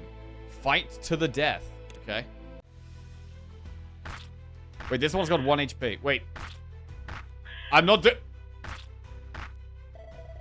Cough, cough. The wound is turning black. Bro, he's fighting on his own, bro. Don't fight on your own. Those crows have poison in their claws. My vision is blurring. Is this where I die? Oh, here we go. Rogue. Hey, big guy. Don't give up yet. I'm coming to help. It's you? Wait, do you know how to cure Pearl's poison? I can't cure poison, but I brought a treasure. A resurrection stone. Ooh. Resurrection stone. Automatically used when HP reaches 0. Revives at full HP. This is rare stuff. Even if you kick the bucket, it can pull you back from death's door and cleanse all negative statuses. That's nice. Scripted death. Such a miracle item exists, then my life is in your hands. Yeah, our goal has got to be to, like, not die the whole stream. That's the plan. My god. I feel as if, I feel as light as if I just woke up. Thank you. Save the pleasantries for later. Listen, you specialize in grass, and I specialize in water. We need to work together. Okay. So Farmer is Grass Boy. It's like, what's he called? Venusaur? Bulbasaur, that's the one. Bulbasaur. There are 3 elements in this game. Water, fire, and grass. They counter each other in a cycle. Water counters fire, fire counters grass, grass counters water. Got it. Attacking with an element that counters enemy triggers an elemental crit. For example, grass damage against an enemy with water increases damage, and damage increased by 100% for each stack of water on the enemy. Okay. Pitchfork jab deals 2 grass damage. If the enemy has no element, or has grass or fire, no crit is triggered, it does base damage. But if the enemy has 1 water, the attack deals an extra 1 times crit damage, which is double damage, resulting in a final damage of 2 times 2. If they have 2 water, the attack deals an additional 2 times crit damage, so 2 times 3. Okay. Got it. Most damage cards apply their element to enemies. Elements on an enemy are shown to the left of its... Okay, so if we do 2 grass damage, they then get +1 grass, which then means they take more damage from fire. Got it. Got it. More water makes the grass grow thicker. Cool. Right, defeat the crow in 1 turn. Hint, first apply water element to the enemy, then attack with grass to trigger an elemental crit. Got it. First apply water. Oh, so we select the rogue?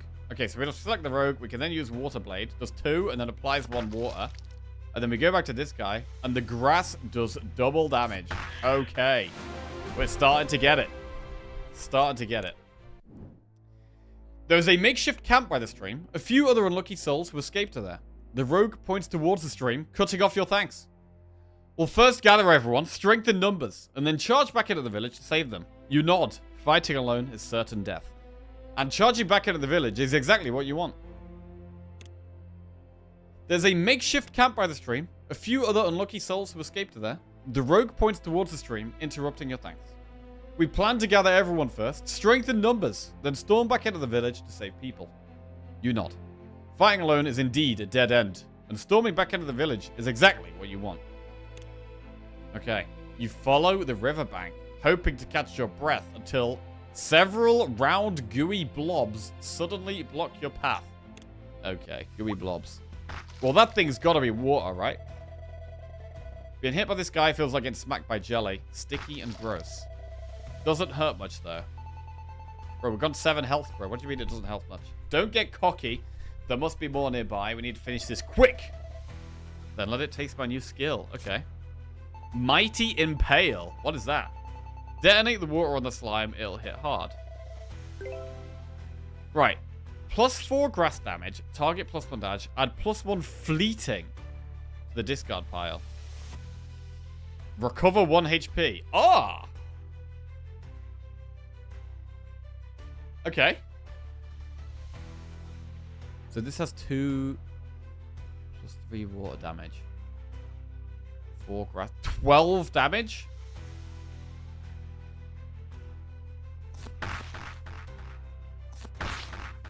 Big. Right, now what?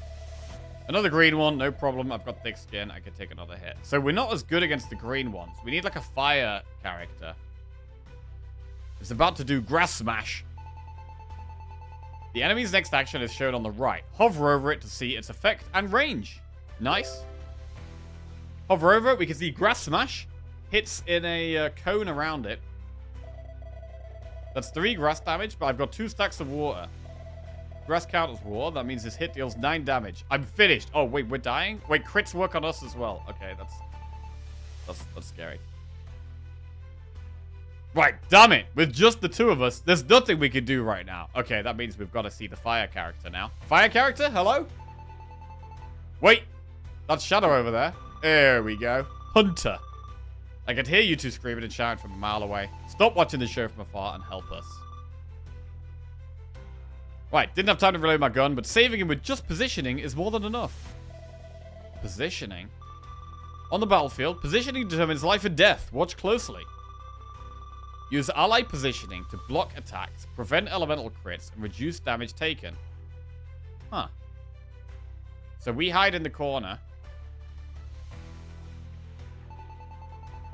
Block its attack route, let's move. So it can't move. Got it. Right, save the farmer with positioning, then click end turn. So, click farmer, and then we'll move him here. Move the hunter here. Rogue. Wait, can the rogue... How, the rogue can just move loads? Wait, now what? End turn?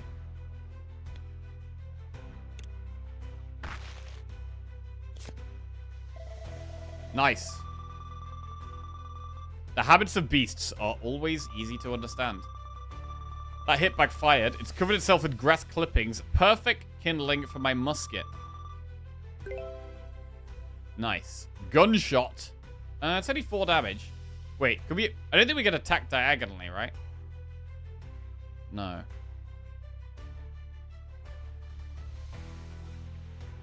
Defeat the grass slime in 1 turn. +2 damage, target +1 water.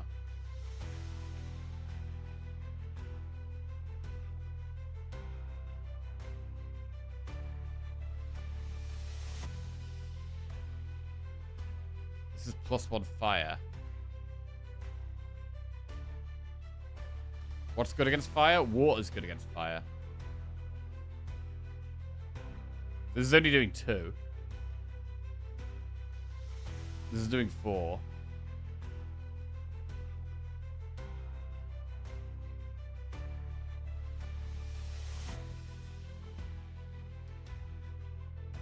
So I don't think we can attack and move, right?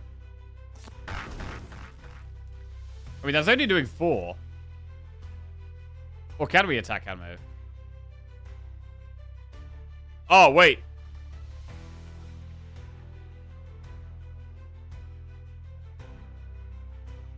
Yeah, we can attack and move. Okay, we can attack and move. That's good. So now she can move. Farmer can come in. Oh, it's huge. Professional plays right there. Absolutely destroying the tutorial. Right, we got it. We won. Not bad at all. Guess it wasn't just luck. You pick up things pretty fast. Right. I'll be straight with you. The road ahead gets harder. Do you plan to split up and run, or join us and tear that crazy village apart? As long as I can save my daughter, I'd storm into hell itself. Okay. Classic. Right, let's head back to camp. Cool. So, the 3 characters work together, and we can protect them, but with movement, we can do more damage by sequencing our attacks in a good way. The Dark Man. The 3 of you return to the makeshift camp by the stream. By the crackling campfire, a hooded stranger sits silently. Who is he? You look to the Rogan Hunter, confused, searching for an answer. Instead, you find them gripping their weapons, tense. Another unexpected guest. Step forward and question him. I did see the hints, yes. Not that we needed them.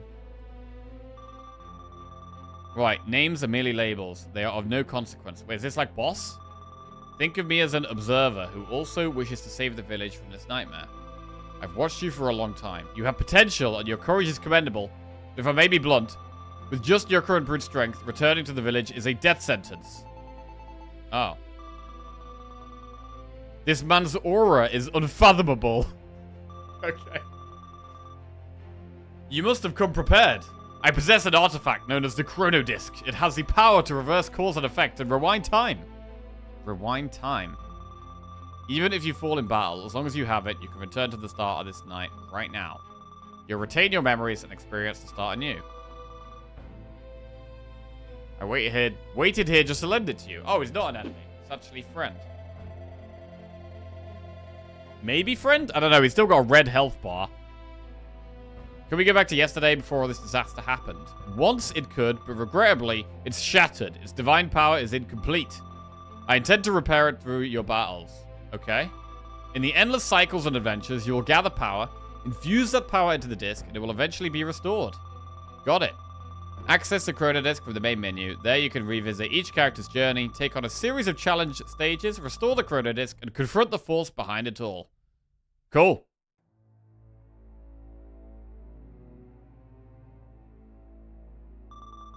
Right, when the Chrono Disc is whole again, I will appear once more to guide you to the end of this calamity. Until then, good luck, mortals. Is he human or ghost? I don't know, but he has no reason to come this way just to deceive us about this. Doesn't matter. As long as I can save people, I'd sign a contract with the devil himself. At least now we have the means to try again. Okay. Not that we're going to need to try again, because we're going to win everything first time. Let's go. This time the 3 of us will team up and launch our first counterattack. Right. Clear this difficulty to unlock the next one. Right, we've got Farmer, Hunter, Rogue. So Farmer has higher max HP. Hunter has longer card range. And Rogue has move +1 per turn. Farmer's the villain in the sequel. Farmer, Hunter, Rogue. I mean, Farmer seems like the safe option. Hunter seems like the riskiest with less health. And I don't know how much range is going to play into it. There's also 3 other characters. This is just a demo at the moment, so it looks like eventually we're going to get more characters. Starting deck is just double punch. All right, let's try and save our daughter. Right. Oh wait, we can select 3. Oh, we play with all of them. Got it. We play with all of them. Right, let's roll then. The whole squad. Right, the beginning. You're about to sell off, and the Dark Man appears before you once again. This is your first adventure. Here is a piece of advice. Not everyone needs to be a hero. Some apply elements, some deal damage, and others support. A smart division of labor is the key to success. Okay. Well, I'd imagine the musket girl is going to be the carry, right? Or the damage dealer. So what's the farmer? The water rogue is... I mean, I'd expect the assassin to do damage, actually. I don't know. Let's see. Right, before you leave, I have one more gift for you. Choose one of these 3 cards to take with you. Ooh, Mighty Impale, Achilles Shot, or Fluid Strike. 4 grass damage, target +1 grass. 2 fire damage, target +1 fire. Precision, what is that? Triggers an additional effect when played from the center of your hand. Only if your hand size is odd. What? It does have 3 range, though. So she can shoot from, like, really far away. Fluid Strike, +2 water damage, target +1 water, pincer power. If the tile opposite the target is occupied by an ally or field object, trigger an additional effect.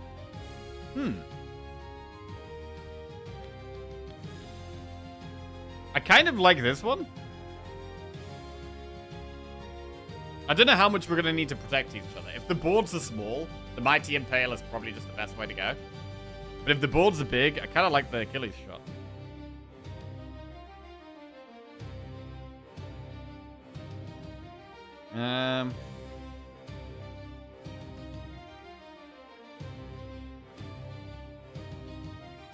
Four grass damage. I mean, 4 is just such a big number. I gotta take the big number, bro.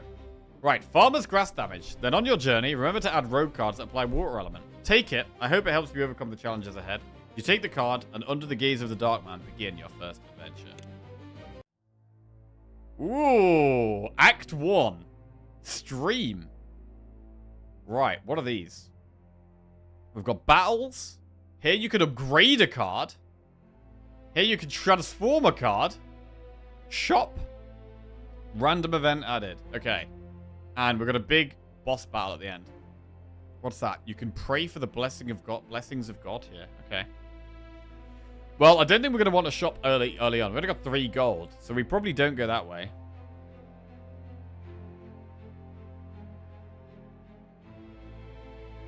What about enemy or battle, upgrade, event, battle, upgrade. Oh, you can also remove cards there. We're going to start this way. Right. Stay calm in combat, big guy. I found 2 useful chronodisc features. Hover your mouse here to preview enemy turn order and attack ranges. Okay, nice.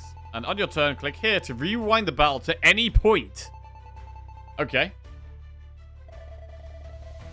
Crows. They're weak. I killed 3 of them by myself back there. But you almost died for their poison. Right, poison. You need to be careful not to let one person get swarmed. Got it. They do poison peck. So how far can they move?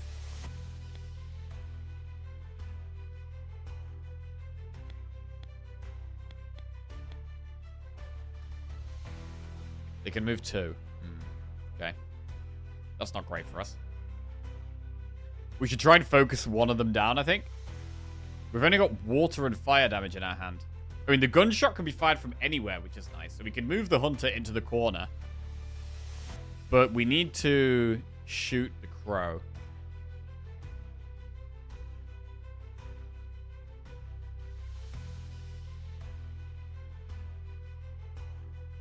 So I guess anyone can punch.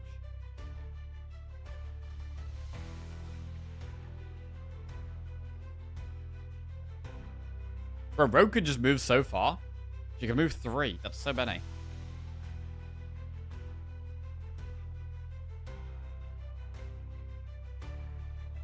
Alright, I'm gonna go to the corner. Water damage. Although the fire puts out the water, right? So we actually want a gunshot first.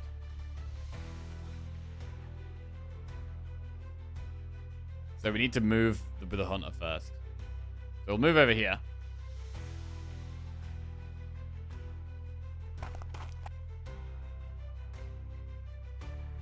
Put fire on it.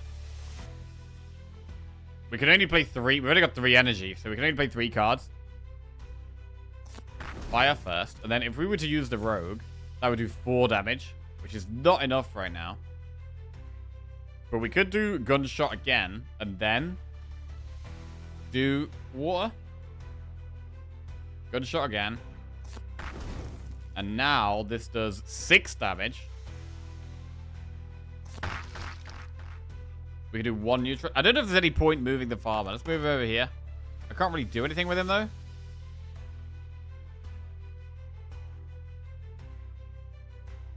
It's got 1 water on it, but we can't really use that. Alright, end turn.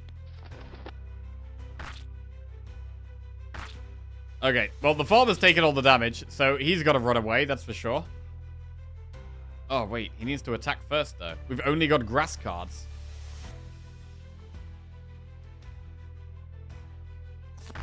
Okay, 1 crow down. To be fair, he is the tank, actually. He's got a recover HP card, right? Soar no more, we recover health. Literally means that he's just the tank.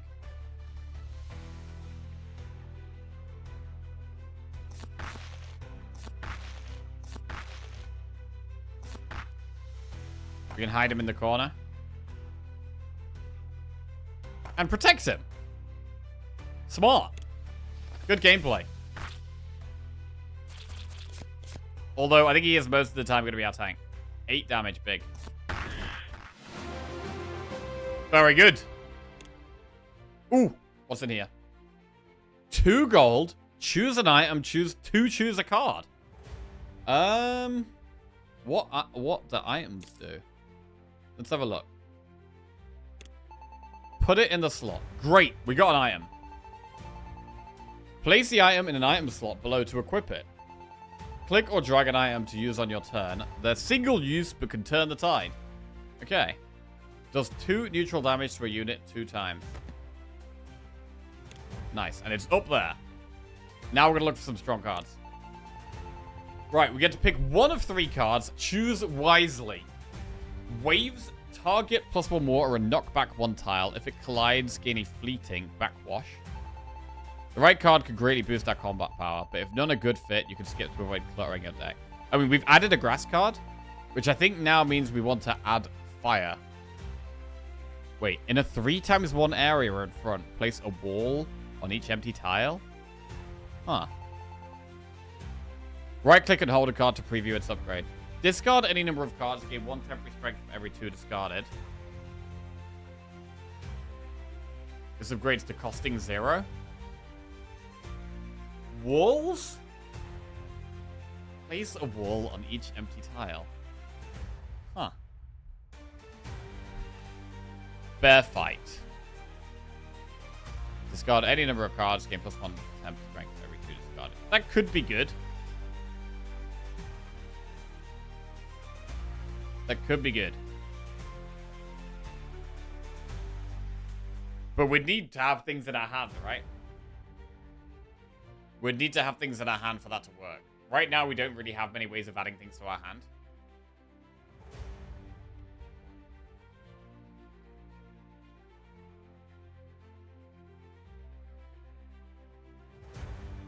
The one on the left does cost 0 energy, which is quite nice.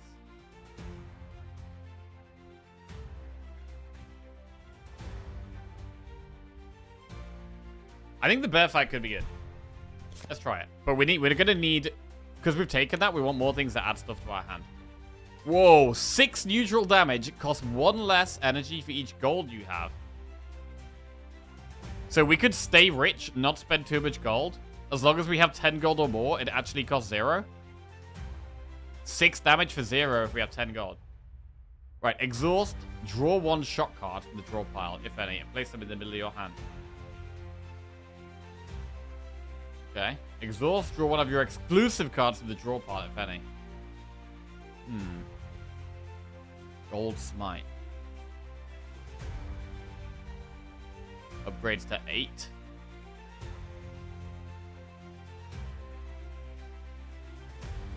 Alright, let's take the Gold Smite one.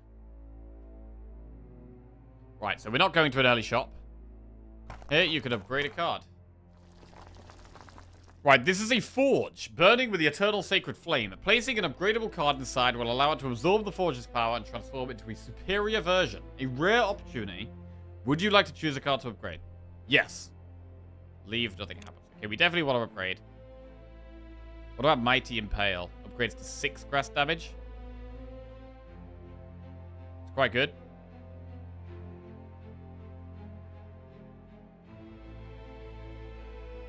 Let's do that. Mighty Impale Plus. Ooh. Looks like a rich lady.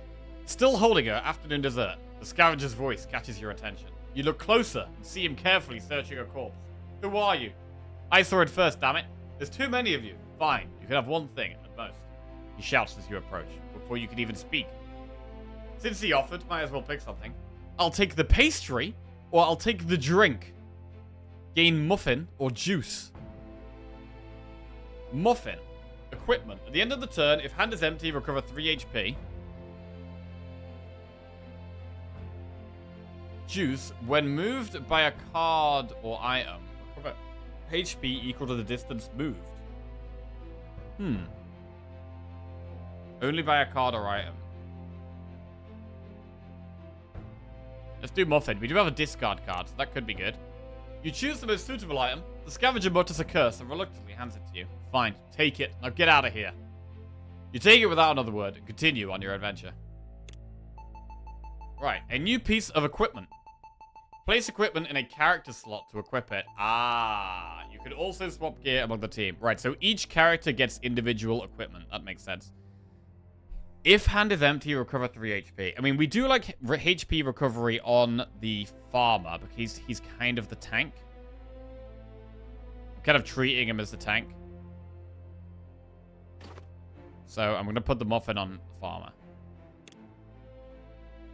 And then we get into the battle. Bats. They're bloodsuckers. I hate facing them when I was alone. Okay. I guess we focus fire on one and turn it into a dead bat ASAP. We've got grass and water synergies. Gold Smite doesn't do anything yet.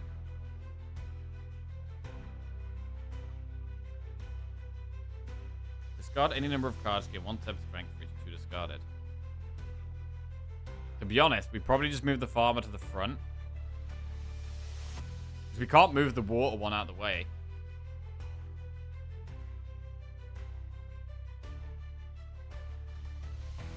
So we'll move farmer up. And then we discard everything except the pitchfork jab. Doesn't feel amazing, but it's probably the way.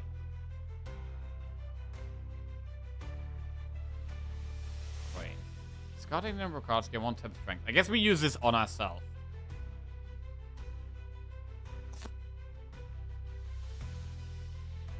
Discard all of those.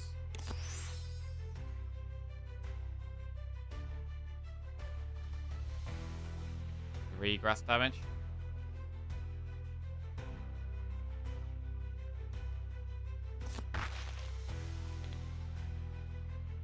Alright. We get the muffin heal as well. Oh, they can break the rock. Right then. This has grass damage on it, so using fire on it is quite good. 4 damage from fire it would take.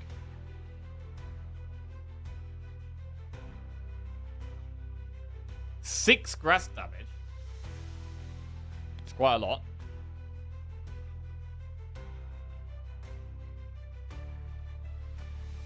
Adding 1 more grass to that is quite good.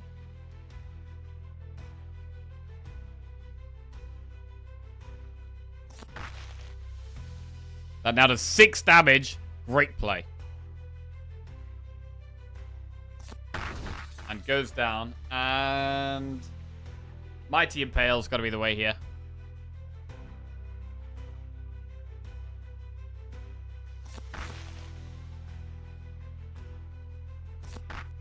Okay.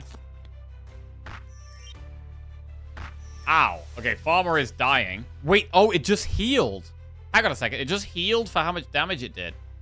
That was bad. That was really bad for us. Recover 1 HP. Okay, we can do 6 damage.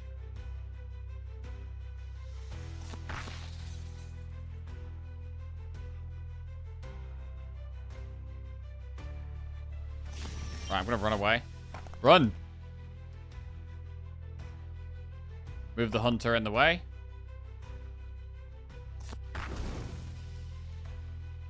Okay. Works pretty good. Does heal up. So we can do grass into water. Actually, water into fire looks good.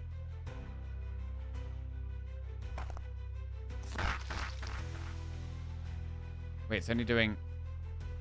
Oh, God, wait. Order lull. Oh, Christ. That wasn't the right order at all. Oh, it's fine.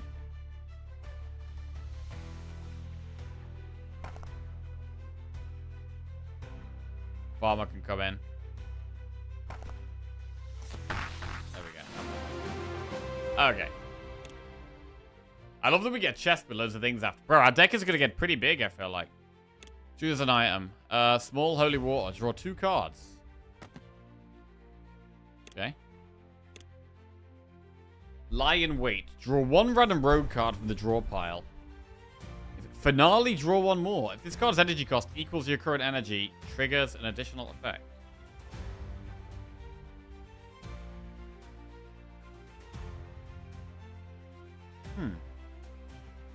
X neutral damage.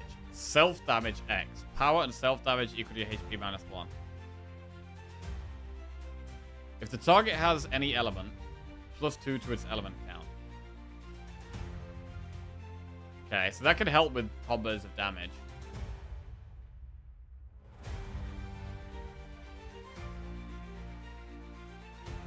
I kind of like the idea of lie in wait. See if we can make this work. But we need more cheap cards if we're doing that. Overdrive. Gain 1 temporary strength. Whenever you attack this turn, add 1 fleeting. Fragile. Exhaust. Apply 2 temporary vulnerable. Final damage taken +1 per stack for this turn. Gain 1 temporary strength. Finale game.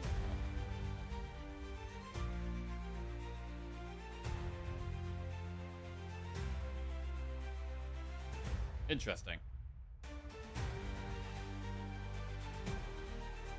Right, we're just going to try some random stuff. I don't know if this is going to be any good. Right, upgrade a card.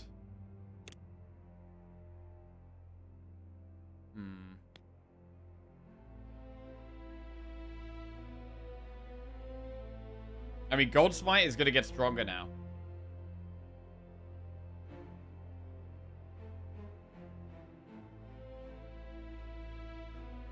Retain.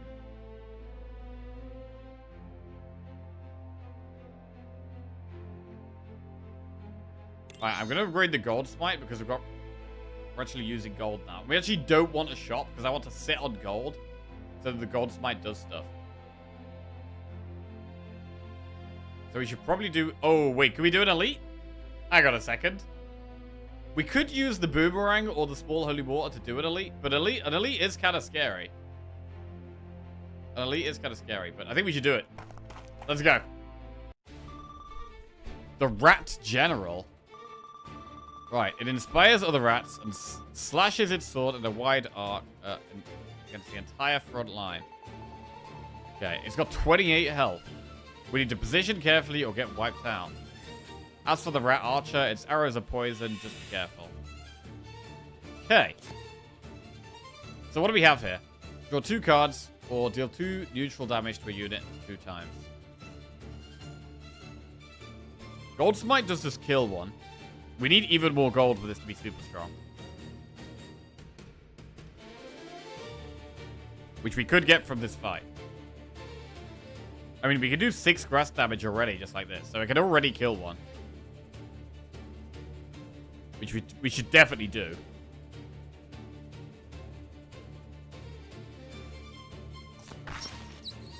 Alright, -1 rat. Now, we have 2 energy left, so we could... there's no point gaining temporary strength. The ambush is not really very good right now. We could do gunshot.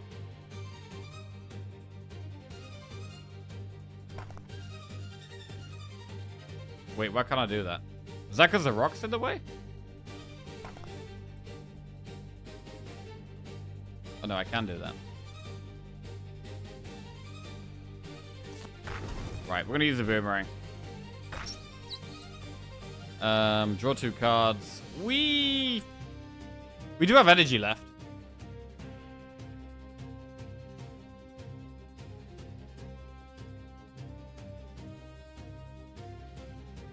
So for ambush to be good, I need some things that cost 0. Somehow.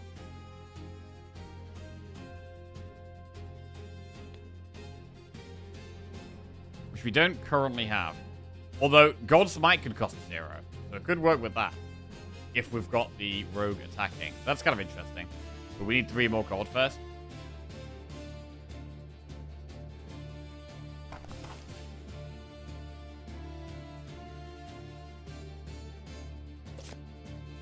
Water Blade.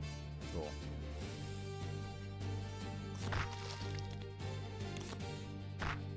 Or maybe a way of getting some energy back. Does that say perma strength? I think I said perma strength. Can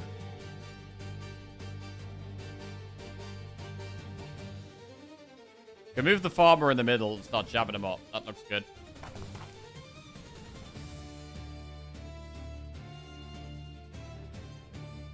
Right, double neutral damage. 1 pitchfork jab. And then we can grass fire. Grass. Fire. Right. This is okay. This has not gone too bad. The rogue is struggling to get in on the action, though. We do 8 damage with God's Smite.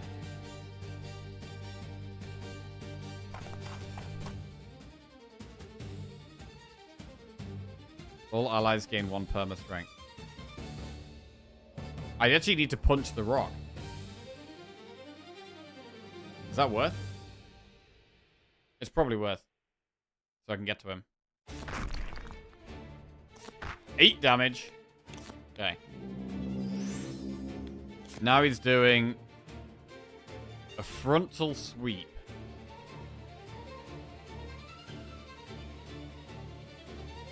So he's actually going to hit the rogue. So if we move the rogue, it's not going to hit the rogue, right? +6. Okay, we actually have huge damage here, though. 6 grass damage. More grass damage. And then the hunter does the gunshot for 6. Oh, it's beautiful. It's beautiful. Right, continue. You'll say it's about to overlay still active. Cheers, Redderun. I can turn that off. I don't think it really makes a difference, but we'll turn it off.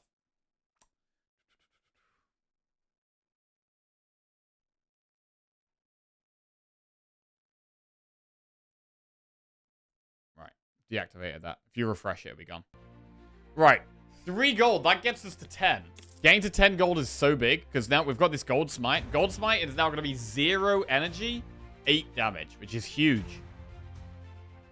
But we still don't want to see shops. Choose equipment. Choose an item. Let's choose equipment first. Pick 1 or 2 pieces of equipment up. First, consider which piece to choose. Second, consider who to give it to. Place equipment in a character slot to equip it. You can also swap gear among the team. Good gear is essential to defeat strong foes. Cool. Boxing glove. Your punch and punch plus gain power +2. Alright. Well, we would maybe remove punches. But we could actually keep punches. I guess punch works with ambush, right? You can ambush, gain temporary strength, and then punch a couple of times.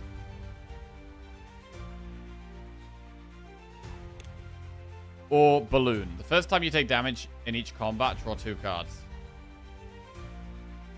Right, maybe we buff the punch and punch plus. And we put that on the rogue.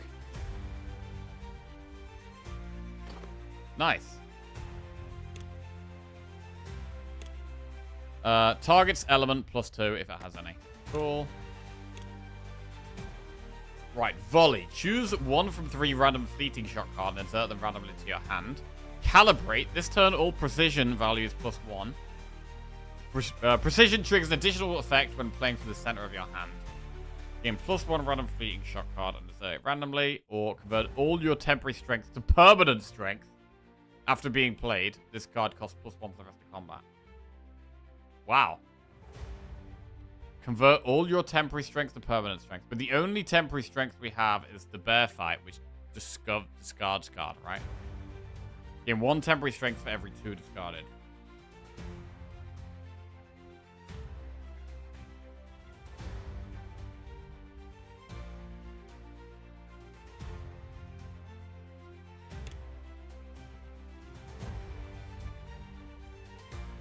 At the moment, I like using the rogue for damage a bit more. I don't think... I might not take any of these. We could go volley. Fleeting vanishes when played or at the end of your turn. Right, let's do volley. Shockwave. Knock back the target 2 tiles. Close shot. +4 fire damage. Target +2 fire. Precision. Knock back the target. Okay, that seems like quite a lot of damage. But it's got like no range. Or Achilles shot, +2 fire damage, target +1 fire. Maybe we could just use the close shot. Let's do it. And now we can transform a card. These are 2 connected magic boxes, linked to a mysterious ancient device. Place a card inside and activate the device, and 2 entirely different cards will be revealed. You may choose 1 to take.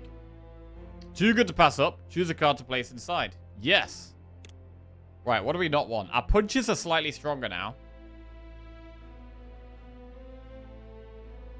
We could get rid of a water blade.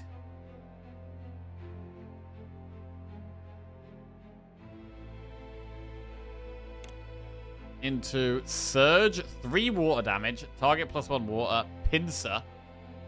If the tile opposite the target is occupied by an ally or field object, trigger an additional effect.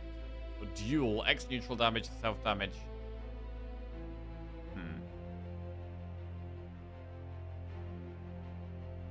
Take the surge. And do we want to do another elite? I think we do. We did okay against the last elite. Let's go. The foreman. Right. You know him? He's a psycho. He likes to tie people up, apply grass, and then slowly burn them with fire. Oh. He does sound like a psycho. Right.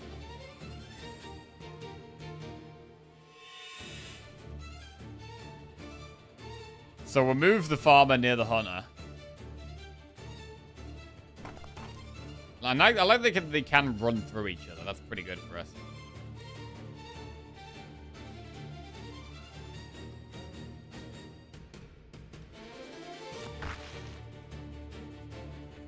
More damage. Close shot, we need to be able to get close enough. I'd actually quite like a punch here. Like the 0-cost punch would actually be good. We can't do that much.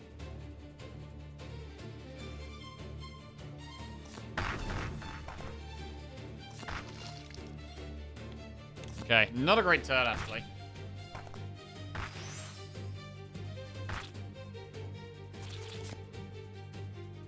Lie in wait. Draw 1 random rogue card from the draw pile.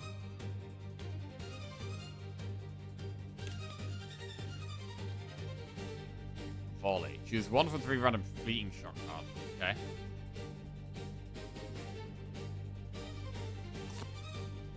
Flare shot, Achilles shot, close shot. Well, we're not close right now. So do Achilles shot. 2. 2.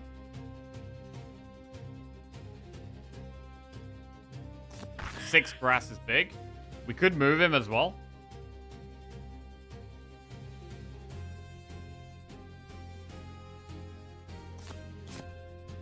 Water Blade. 2 water damage. Could do Achilles shot. And then Water Blade on the other bird.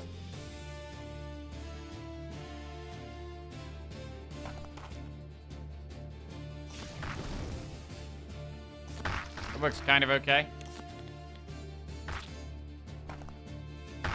What? He just did 12 damage, bro.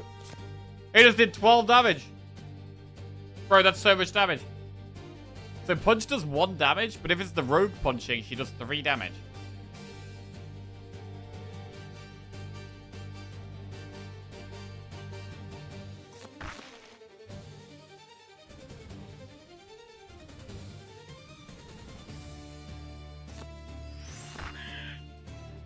Okay. Beautiful. Beautiful. Okay, wait, the rogue's gonna die though, maybe.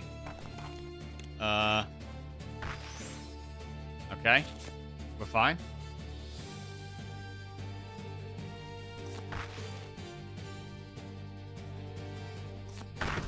Right, that was actually a lot of damage. I probably should have looked at like the amount of damage the enemy was doing there, to be honest. Right.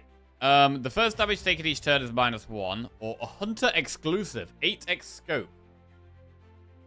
The first time you trigger precision effect each turn, gain +1 precision.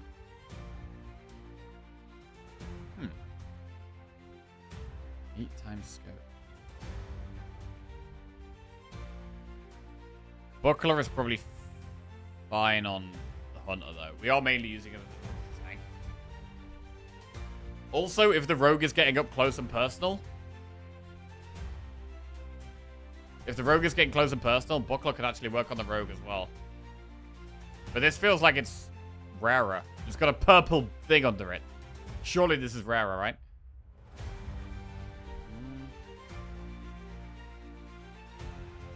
First damage taken each turn, -1.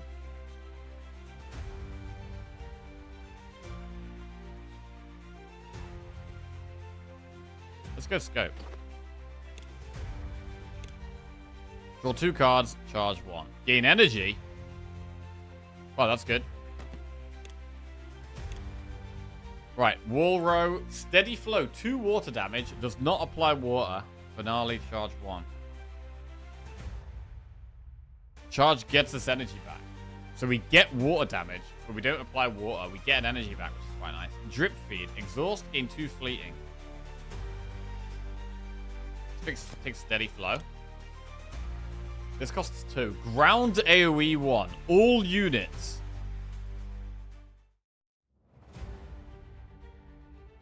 +3 fire damage and +2 fire precision. Cost -1. So it costs 1 less if they have precision on.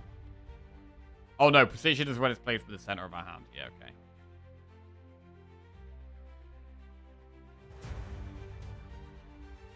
Exhaust, ground AoE 1. Tiles become fire field. At the start of each turn, units on this tile have their element changed to fire and gain 1 fire.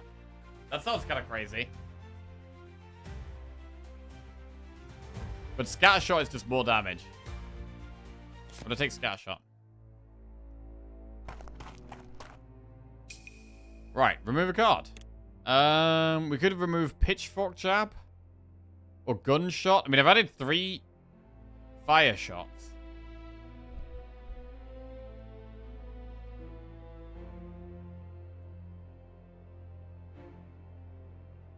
We actually want to keep punches. So we'll remove one of the gunshots. Cool. And we get to upgrade a card. Right, what does this upgrade to? 4 fire damage +2 fire. 2 water damage.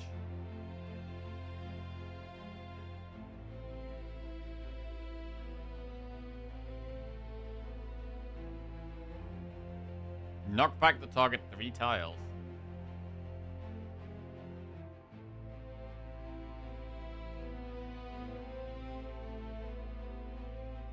Retain game strength. Okay, that could be good. I mean, maybe that having retain is good.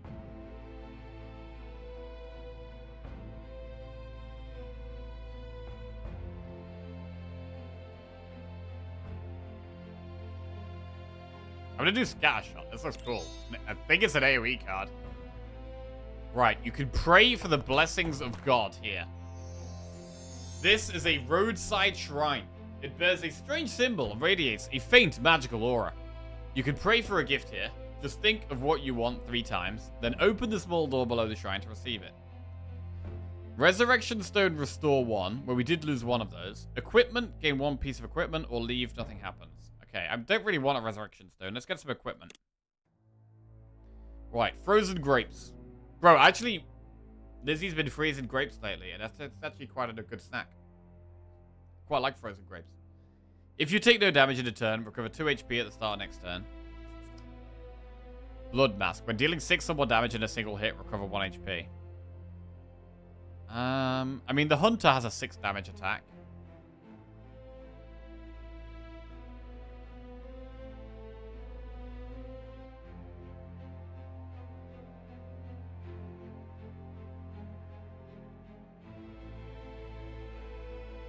But it should probably be frozen grapes.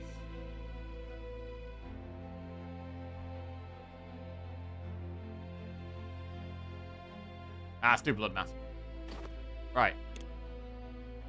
Here we go. Boss battle. What is this? It's the river monster. Everyone be careful. Right. 65 health. We can only see its head now. Tentacles might show up on the sides. Right. Should we hit the head or the tentacles? This is when you need to be observant. Right. Some enemies have talents, shown by an icon above their HP. Hover over the enemy to see details. Enemy talents like player equipment. Their effects last the entire battle, so please take close attention. Okay. So hitting the tentacles will weaken the river monster too. Exactly. After all, they're all part of one body. Right. Summon tentacles. Specialist summons 3 tentacles. Linked heart. When the tentacles take damage, river monster takes that much damage. Okay, so we can damage the tentacles, which also damage this guy. We want the rogue next to the dude, because we can smite for 8 and punch for 3.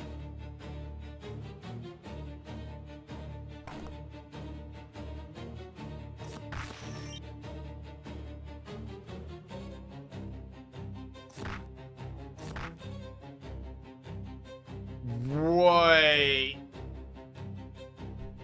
It does actual proper AoE, okay. So it actually damages our own characters as well. So we don't want to do that. We'll do it over here. Nice. Okay, I quite like that ability. But we've got to be careful with where we position our own dudes.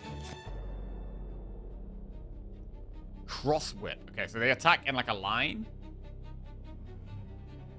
4 health is kind of awkward here because I need to do 2 hits. Close shot is good. Close shot just pops 1.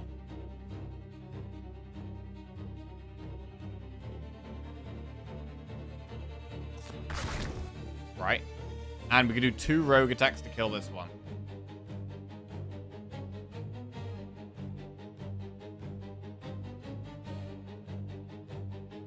Wait, gain 1 temporary strength, finale gain 1 more. 1 more strength means...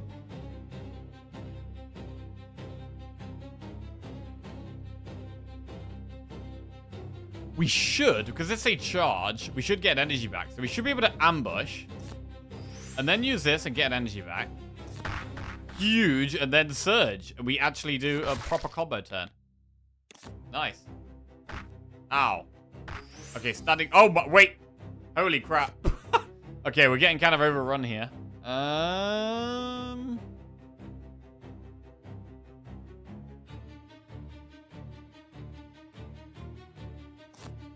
Right, I need an AoE. Exhaust, ground... Oh, here we go. Ground AoE 1. All units, 3 fire damage and 2 fire. Cost -2. Ground AoE 1. Towers become fire. Okay, we'll do Scatter Shot.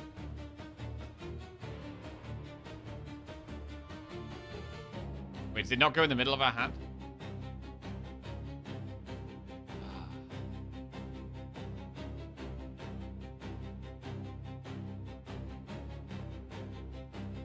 We can hit those 2 at the same time with 1 shot, which is quite good.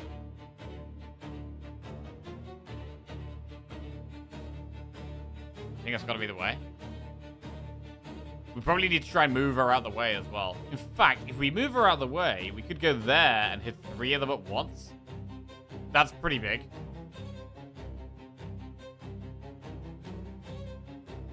Wait, she actually can't move. She actually can't move. Play it last for free. So if we have 1 card left in our hand, this will cost -2. Which means it costs 0. That does make sense.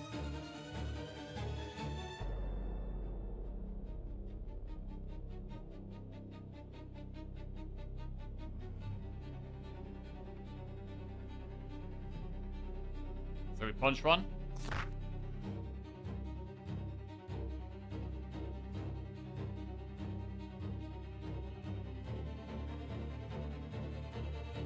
Hit 1. Hit 1.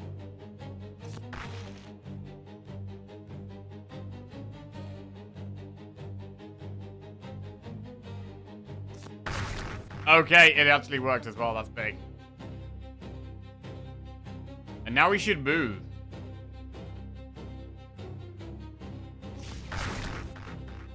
It's down to 3 health. So this thing's about to attack next to it. So we just move her out the way. Let's move everyone out the way. Nice. And that's got to be GG.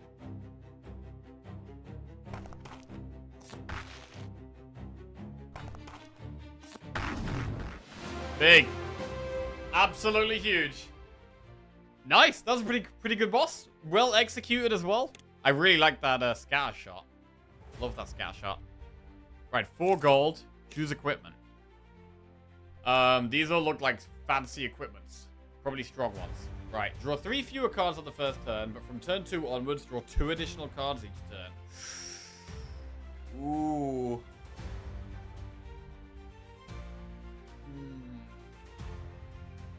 To start combat, gain 1 permanent strength and 1 permanent vulnerable. Final damage taken plus 1 per stack. At the start of the first 3 turns, gain 1 energy. That sounds good.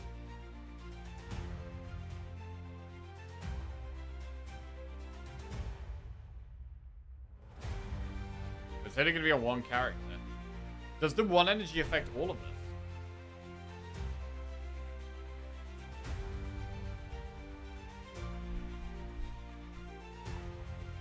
Two extra cards each turn. Draw 3 fewer cards on the first turn. So our first turn is mega weak, which I don't like. I don't like that.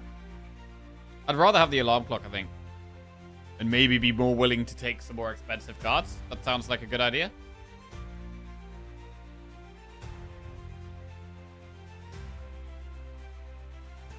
Mid for Hunter. Start combat, get 1 permanent strength, 1 permanent vulnerable.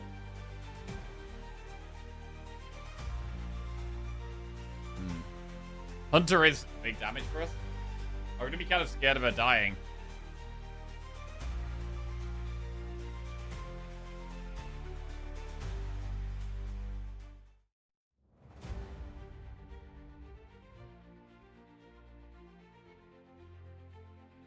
I don't know. I feel like I like the energy one. It should affect everyone, I think. We'll see. Gain 1 energy. Right, we'll go hit Strange Egg. Oh my god, wait. After playing this 5 times in the same combat, exhaust and gain 1 Phoenix Descent. 1 energy to all non-allied units. Do 10 damage and 5 plus 5 fire. Holy crap. We have to play it 5 times, though. How do we play it 5 times? That's so many times. Blood Fuel. Exhaust, restore energy to 3. Self-damage 5. I mean, that sounds good. But also, we've just taken more energy now, so we probably don't need that. This turn, when you take self-inflicted damage, get 2 ticks. Bro, I gotta take the egg.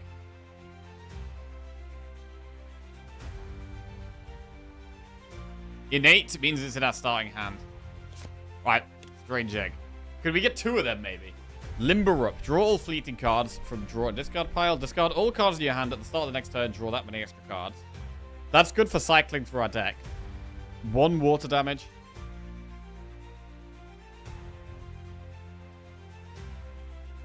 Let's do Kindle. Right, so suddenly we're trying to cycle through our deck. The river monster, seeming to know it's beaten, retracts its tentacles and swims to the middle of the stream before slowly sinking. Rip. At first, many bubbles rise to the surface, then fewer and fewer until the water is calm again. Only when no trace of the monster remains do you put away your weapons. Taking advantage of the brief peace, you quickly cross the stream and reach the village entrance. You know the adventure ahead will be more dangerous. So before entering the village, you set up a campfire to rest for a moment. Resurrection stones fully restored, and all characters' max HP increased by 1. Nice! Oh god, we got a wolf. Right, we're trying to save lots of gold. But we should probably do a shop at some point. As long as we have 10 gold still. Is there a shop later on? Not really. The shops are relatively early.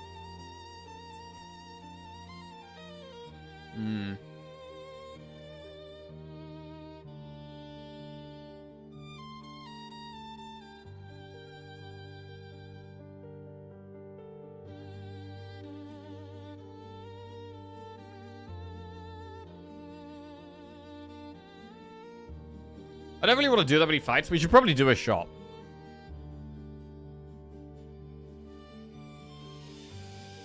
But we could also do these blessings of God. These feel like they're pretty good.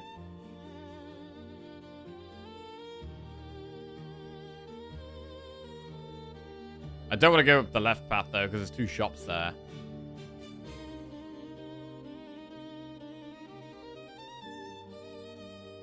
We could do this. We could do battle, remove, upgrade. Wait, where's the shop though? There's no shop on that path. Nah. Alright, I'm going to go to the right. I'm going to go through this shop. Battle, event, shop, upgrade. Whoa, 32 health bears. Okay, these look a lot scarier. There's a bear in the village. Don't panic. The more you panic, the harder it is to counter its attacks. Together, we can resist its intimidation, and we can't show fear. If we handle it right, its claw attacks aren't so scary. Right, what does claw do? Add 2 cower to the draw pile. Wait, so... Oh, it puts bad cards in our deck.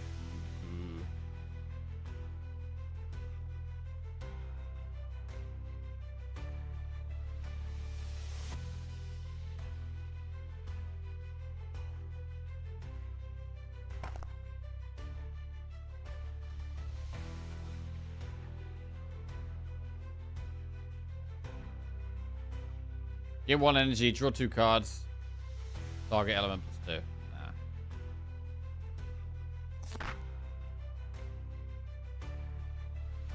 Oh, we've got loads of energy here.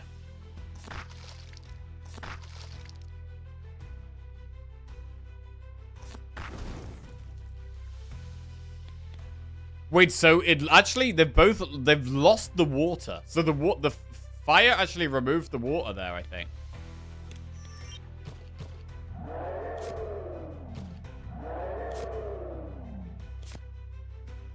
There's the egg, which is actually not very useful at the moment.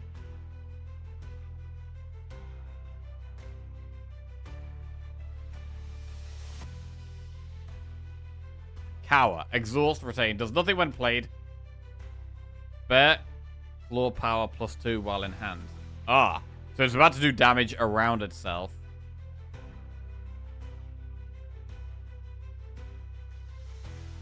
To be honest, this hand is kind of bad. We're never going to get the egg off realistically, right?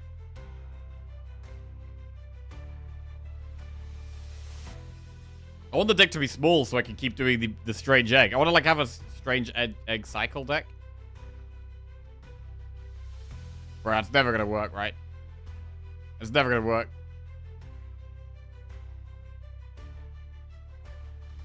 I'm going to try it. Right, everyone run away. Run away. Okay.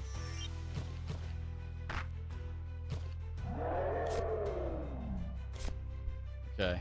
Whoa! Suddenly a big hand. Gold smite. I mean, draw is quite good because I get the gold smite more often.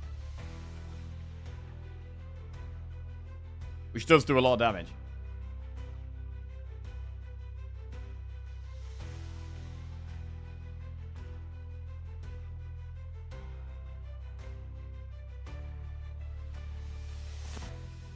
Burning shot, close shot. Achilles shot. Right.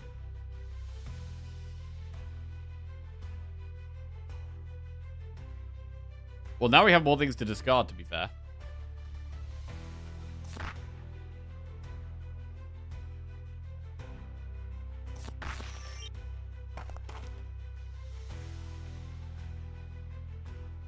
Can we do that? We can do that. Big. And we can do the close shot. It's got loads of fire on it. So we need water damage. Bro, what kind of a hand is that? We've just got bear cards. Alright, I'm gonna draw. Recover 1 HP. Not great. 2 water damage. That's actually pretty big on the fire. 12 damage?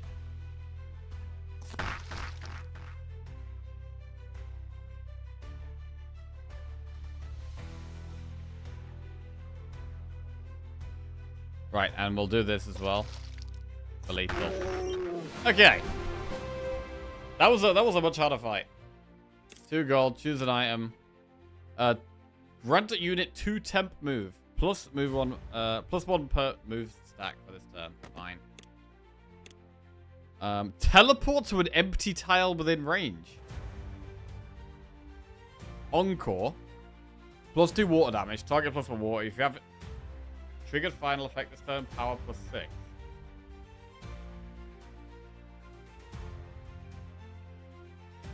I'm gonna skip. I think we want to be a bit more picky with our cards now. AoE 1, all units, plus 2 grass, self-damage 3. It does cost 0. Damages himself, but he has ways of healing. Exhaust, draw 1 random exclusive card for each of the 3 characters from the draw pile. Huh.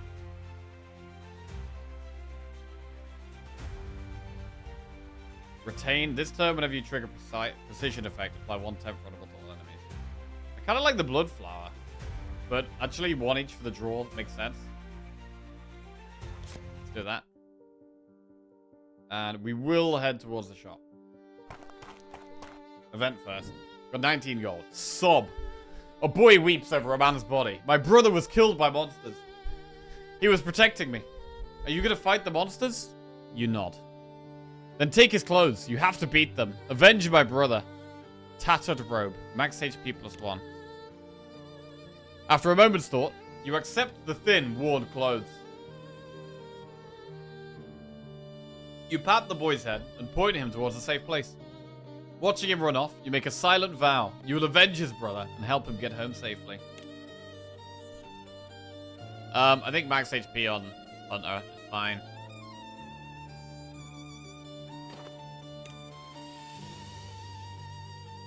Right, what does the shop look like? We've got 9 gold. We have cards, items, equipment. What is that? Pocket bomb. Hunter exclusive. At the start of each turn, gain 1 bomb toss. Apply, retain, and exhaust to it. Place a bomb on an empty tile. Bomb. Field object. When destroyed, deal 3 fire damage and apply 2 fire to all units in a cross shape. That's kind of cool. Swift boots. Max move plus 1.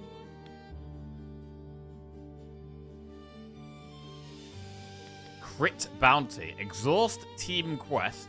Trigger 5 elemental critical hits. Reward, gain 1 power brush. Apply 3 temp tint. Element gain plus 1 per stack this turn. Exhaust, draw 2 cards and discard 2 cards. Oh, bro, that's great for cycling through. Pinch pennies.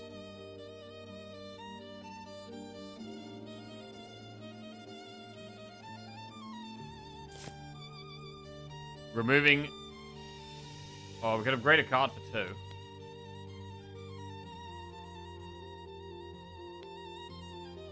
What does 1 each upgrade to? Doesn't exhaust.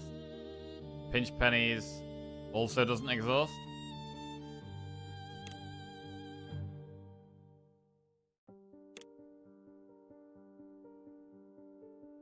I'm going to upgrade the card draw.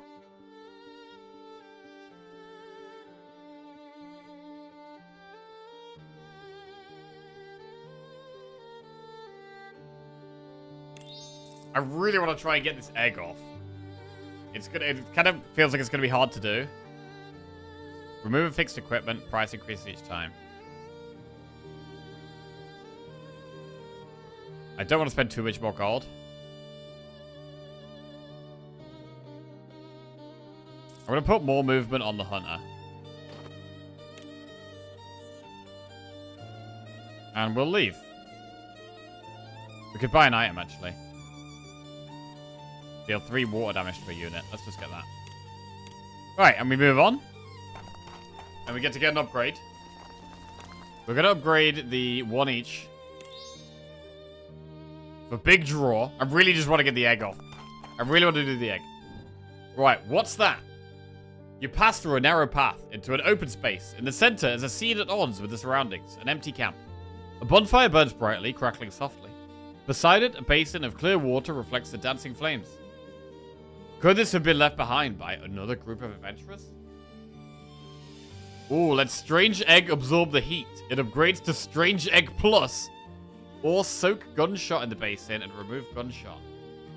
I mean, removing Gunshot is fine, but upgrading Egg puts it in our starting hand. We are trying to play for the egg, but it feels like we're a long way off doing it. And actually, removing cards might be better than upgrading the egg. I think removing cards is probably better than upgrading the egg right now.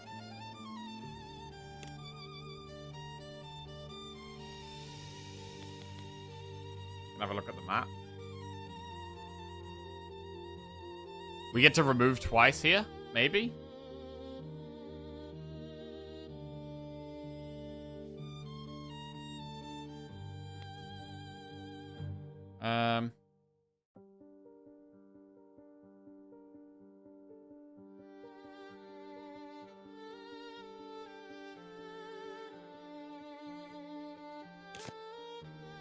Alright, we move on. Here you can remove a card. Nice. So we're trying to trim the deck down. We'll get rid of a pitchfork jab.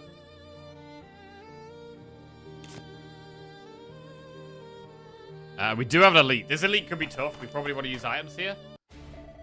Oh my god, right, okay. Farmer. Aren't those the two drunkard brothers? Even well controlled, they're still drinking over here.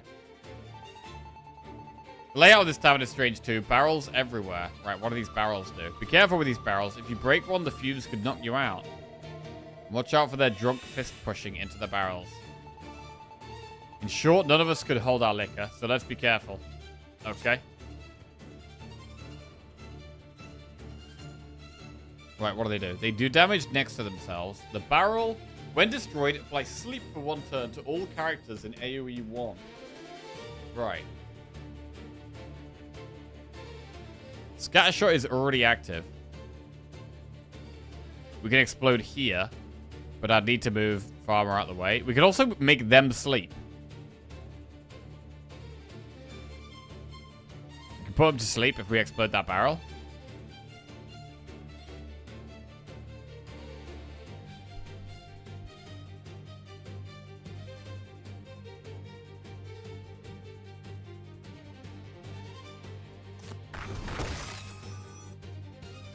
Alright. Do close shot as well. Got a lot of fire damage on him.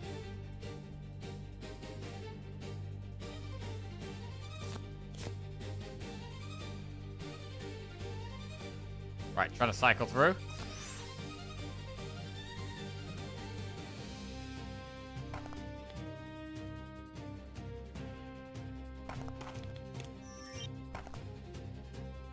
Oh, he's... Okay. Okay. Fine. Wait, didn't we send this guy to sleep? Or does he wait? Or does he wake up after we hit him, maybe? Right. Egg. I've only got water cards in the deck.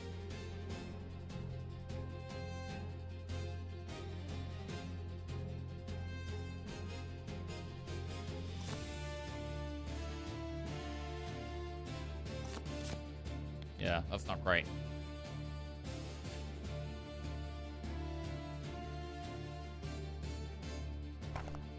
Warblade does 10 damage. To be fair, we should probably start with volley.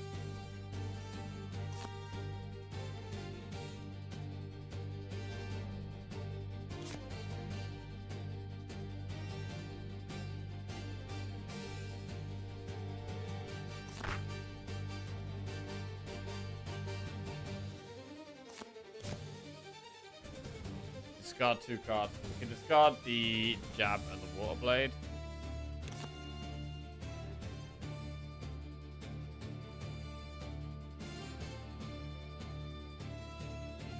Water is 15.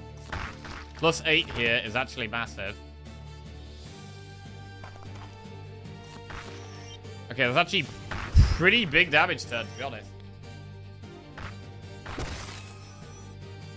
I feel like we're really strong. I feel like we're actually strong.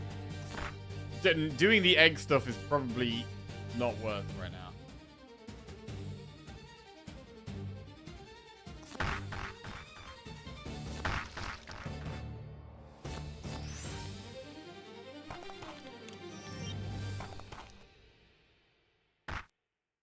Okay. So I've only played the egg once this fight. I mean, the fight's basically over.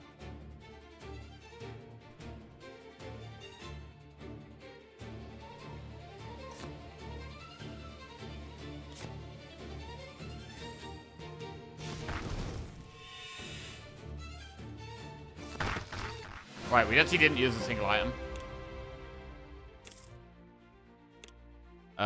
When attacked, apply poison to the attacker for 2 turns. In each combat, after playing your 5th exclusive card, gain 1 energy. Exclusive means it can only be played by a specific character. Okay, that could help.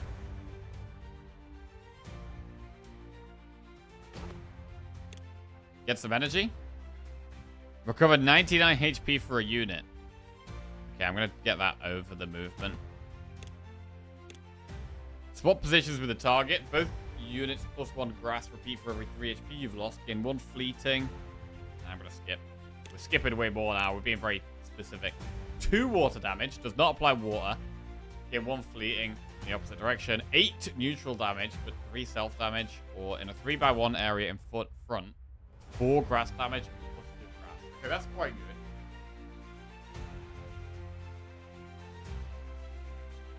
But still.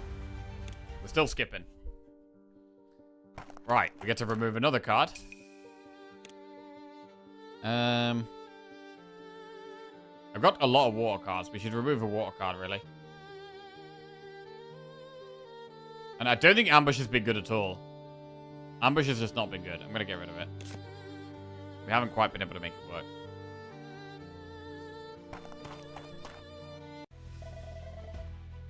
What is this big barrel? A pirate barrel seems to be a little gadget made by a master machinist. Be careful, I smell gunpowder. Look, there are remains of powder kegs nearby. Judging by its looks, it probably summons all these powder kegs. Right.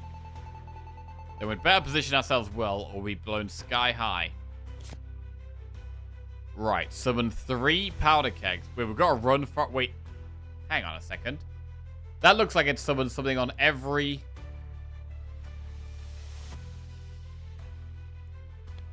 part of the board.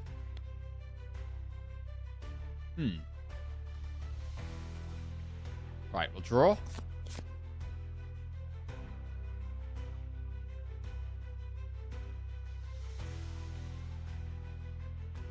I do like the Mighty Impale. It is quite a lot of damage.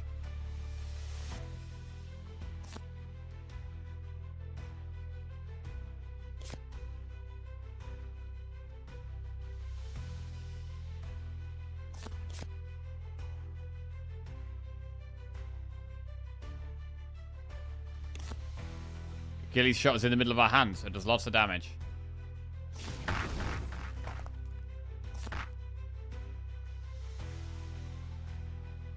Yeah, we get extra draw next turn.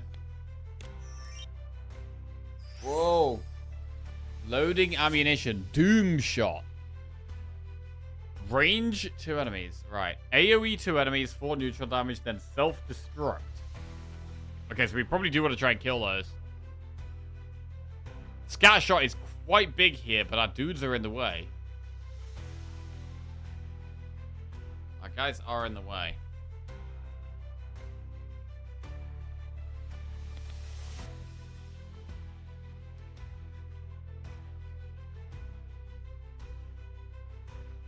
Also, we don't quite kill them. Scatter shot is 1 off all of them. So we should probably just punch one.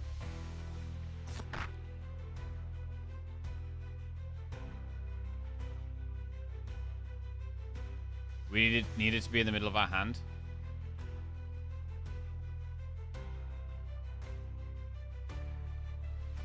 So I need to play one of these. We can do this. Wait, no. You just play one on the left.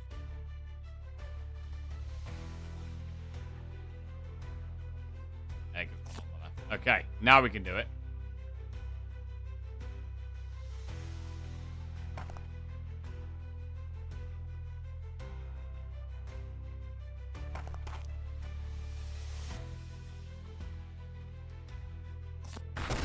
Very nice.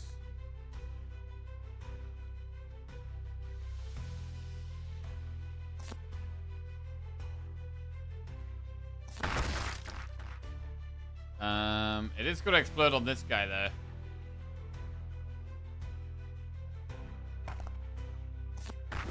Okay, loads of fire. Ow. What's he doing here? Carrying 5 fire. Summon keg. Summon 4 powder kegs. Okay, so more than last time. We played egg once so far.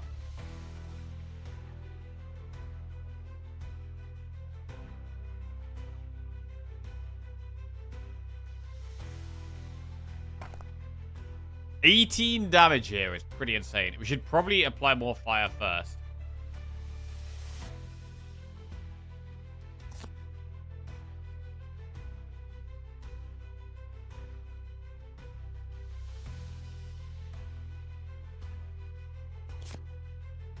One fire damage, target plus 1 fire precision, draw 2 cards.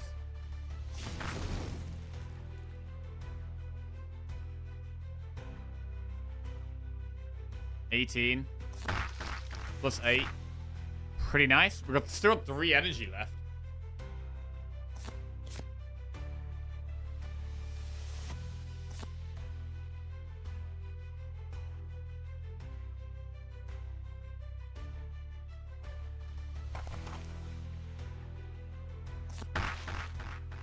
Played the egg twice.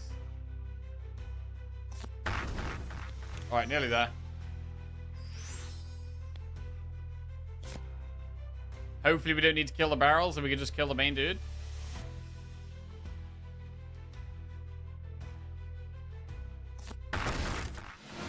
Nice.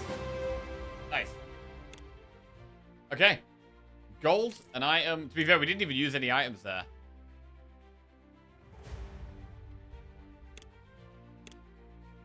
Right, swap and shuffle the discarded draw piles. Draw 2 cards. Swap and shuffle the discarded draw pile. Wait, that should work really well, right? You could play the egg, and then you could turn over, and then potentially play the egg again. What's that upgrade to?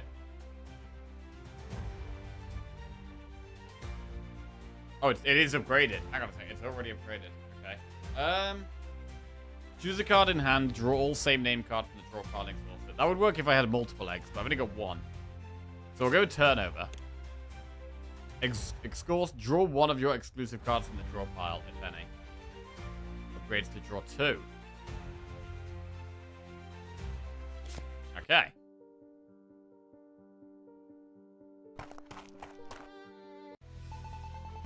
Ooh.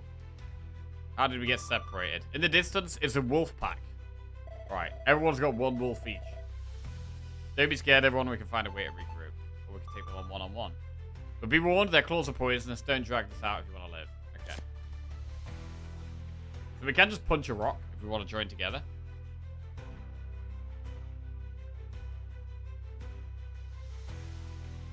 Discard all cards in hand at the start of the next turn. Draw that many extra cards. Let's do the volley.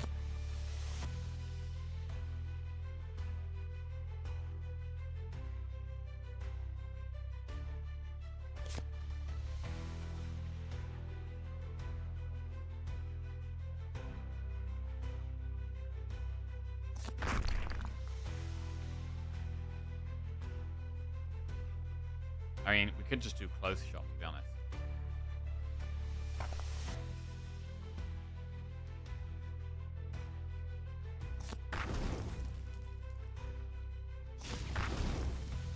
water damage. Does 12 kills one. That's quite nice.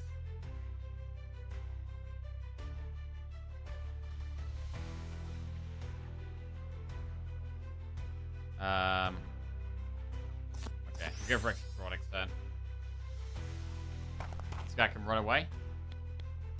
Because the rogue is in a little bit of trouble, potentially. But this one didn't even get us. But yeah, rogue is in a bit of trouble. How do we sort that out? We could just get her to run away.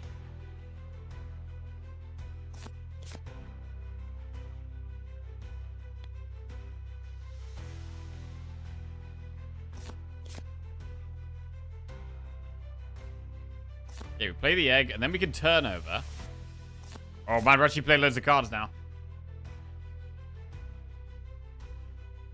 I mean, grass into fire looks good.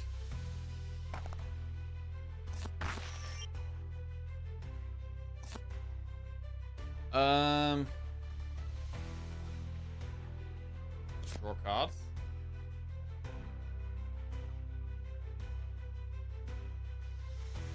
Maybe we need to put more grass on it.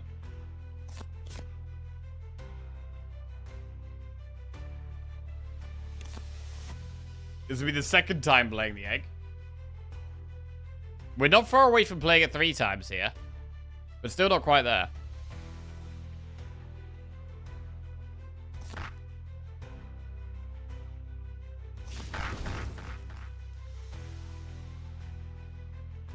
Oh, wait. It was supposed to be in the middle of a hand there. Oh, I kind of messed that up. Never mind. Alright, this is a bit of a problem.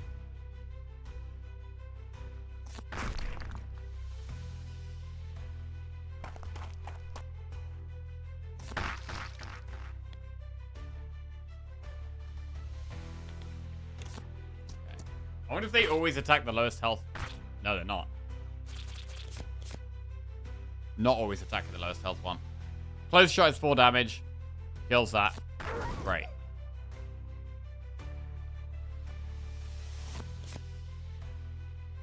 Volley. Play lion weight.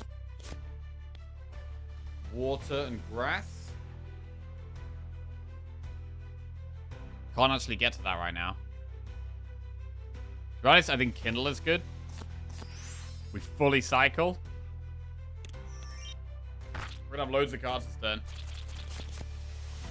Whoa! I mean, it's probably just lethal, to be honest.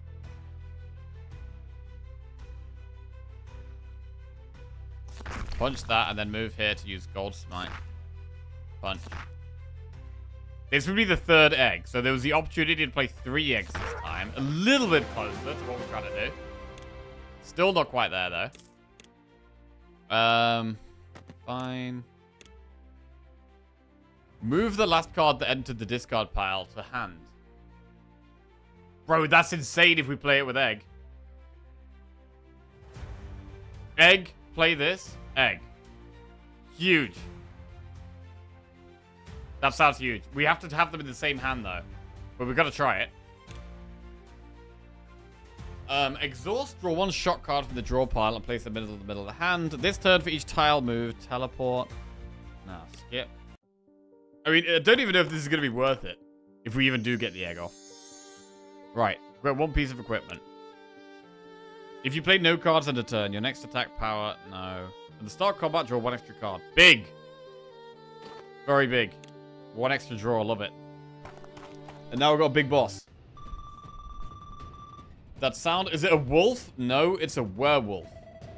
A werewolf? The full moon tonight, it might change form, so be extra careful. And I can smell a pack of wolves nearby. Oh god, okay.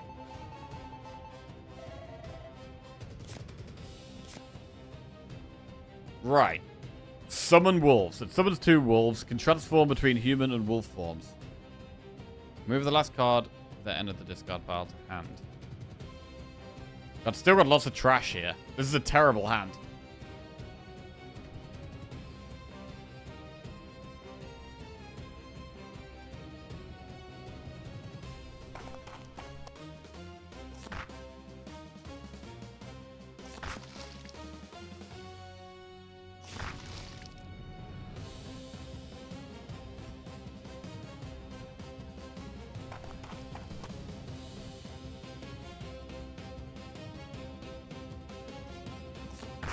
Yeah, I want those rocks out of the way.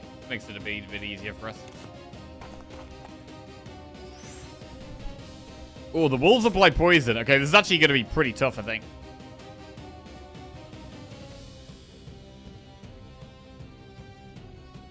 We might want to use pots here. Carrying 2 fights. About to transform into wolf form.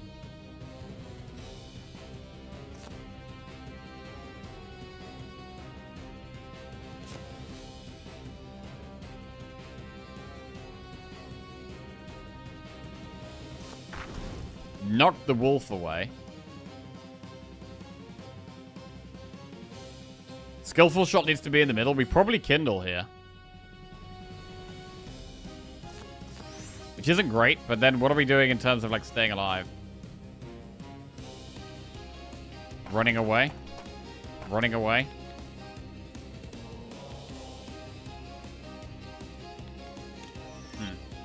So it could be, if we've got loads of draw next turn, it could be a good turn to use this game 1 energy. Oh, now he's in wolf form. Right, what does he do? 2 neutral damage. Apply poison for 3 turns to the target. That's kind of scary. Well, we could play the egg for the first time.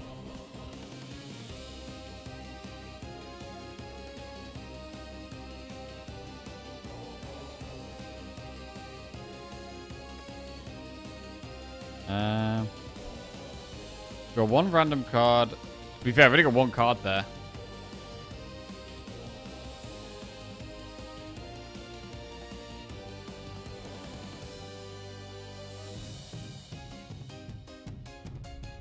We'll play the egg. And then we'll turn over.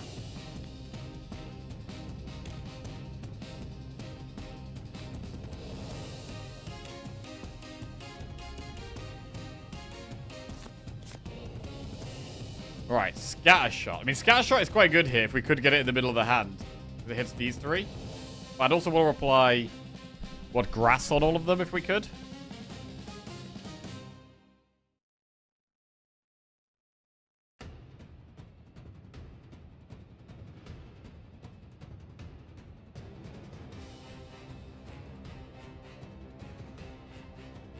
Right, I'm going to put grass on that one. And then Scattershot should deal with that.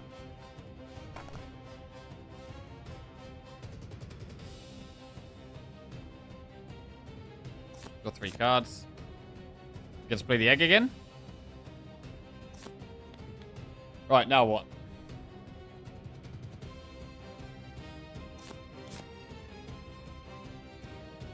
Scattershot's almost in the middle.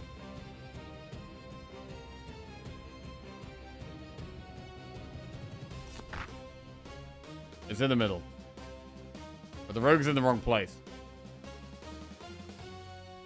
Unless we want to deal damage to the rogue. Maybe that's fine.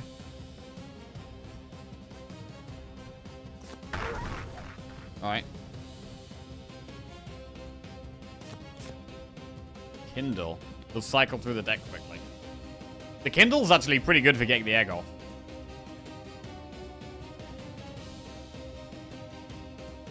I really don't want the hunter to die. That would be very bad.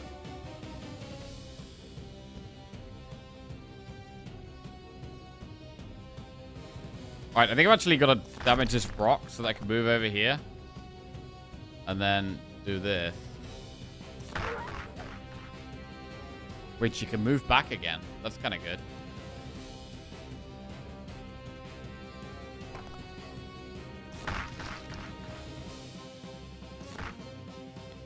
Right.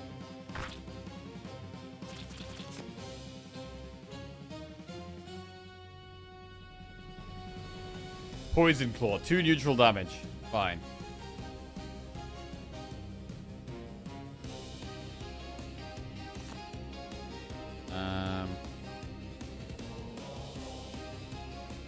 Flare Shot. It's got war on it, so it's not that good, actually. I need the skillful shot to be in the middle of the hand somehow. Can't really do that without playing close shot. The bear fight is not good either. Bear fight's another useless card in the deck. One we can definitely remove.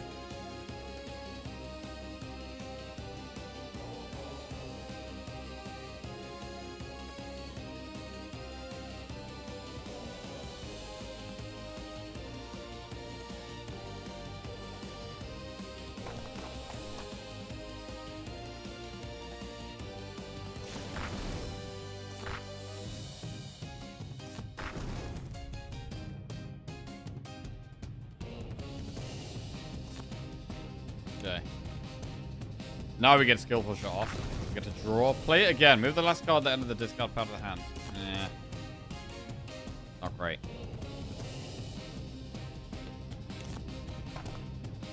Ow. Oh, God. Okay, we might use the heal here. Recover 99 HP on the... This is the third egg we'd play. Alright, heal. Play egg. I think we kind of need to keep the hunter alive, I think, to be able to do that.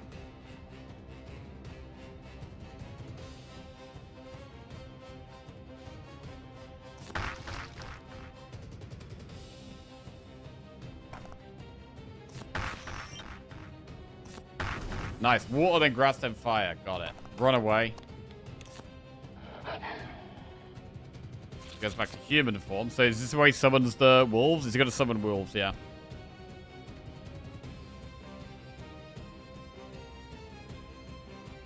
Nine damage on that. 8 damage up. Wait.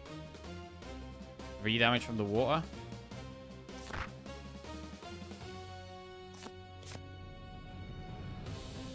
We're nearly there. Is that enough? 3. Water. Grass. And we get him. Beautiful. Boss destroyed. Gold. Equipment. Gain 1 energy at the start of each turn and gain 1 permanent heavy at the start of each combat. Move -1 per stack for this combat. 1 extra energy at the start of each turn, but we can't move much. At the start of each turn, if you have no items, gain 1 temporary strength. Or after your first attack each turn, gain 1 energy.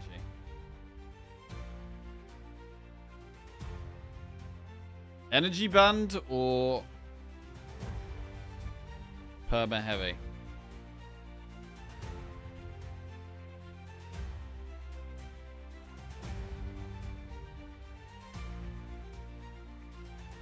I mean, we could just make the hunter move less. Because the energy is great.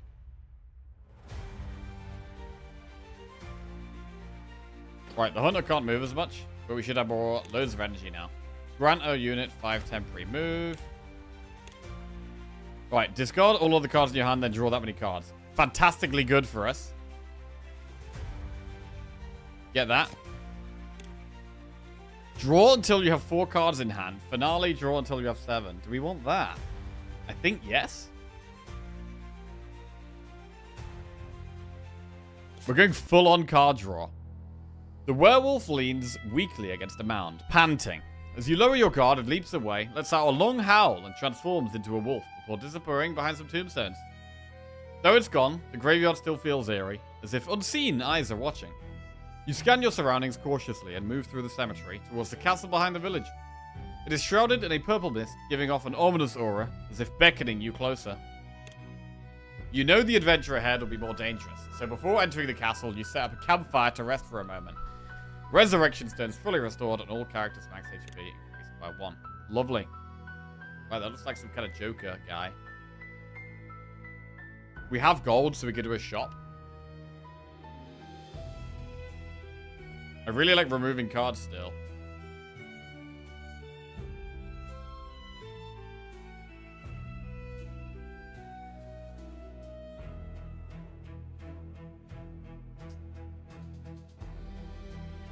We could do the shop later on. Shop right at the end. We'll have more gold as well, so that kind of makes sense. I don't know, a shop at the start is also fine. Battle, but I want this remove.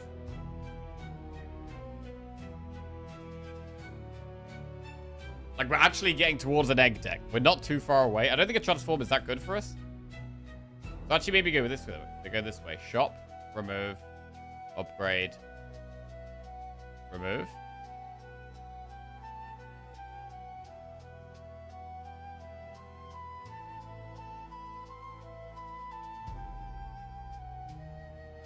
Try that. Elemental clouds, such strange elemental creatures. They seem to be pure elemental energy and release shit on a nearby creature. And they change their elemental attack type each turn, always to counter the previous one. Right. Sounds like if we're not careful, we'd be killed by their elemental crit. Okay. So moving out of the way could be good here. They're currently grass. Exhaust. Discard all the cards in hand, then draw that many cards. Discard any number of cards. Then we can fill up.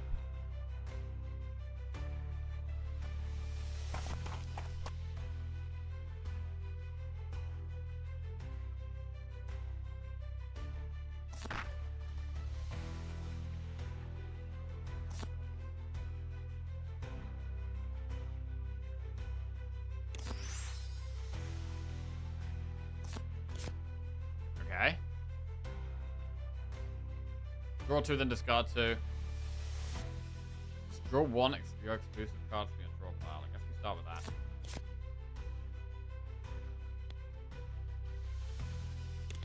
Fine.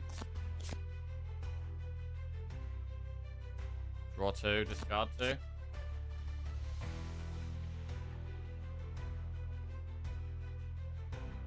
We get to finally play the egg.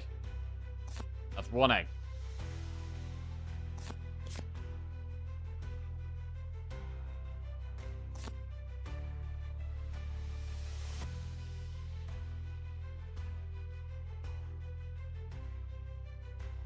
Right, I'm going to try Burning Shot. Wait, everything becomes fire. Interesting. Looks like it damages us as well. I don't know if we actually want that. Let's try this. Huh. So are they going to get fire at the end of the turn? Is that how that's going to work?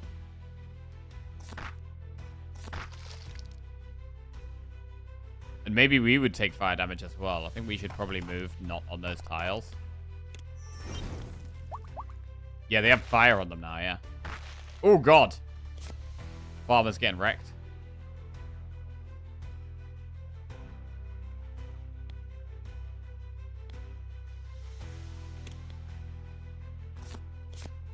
Fill up.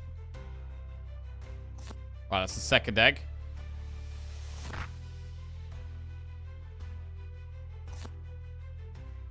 Discard that. Play the fill up. Retool. Exhaust. Discard all of the cards in hand, then draw that many. Surge.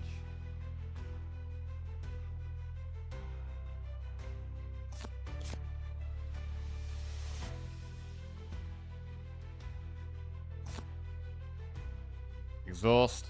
Everything in our hand. Right, 1 of each. Big. Okay, we're actually cycling like a lot now. A lot. Grass, fire, water. So do it in that order. Grass, then fire, then water. We need to be close, though. So we can do grass first. Then try and move this guy out of the way. Then do fire. And then do water.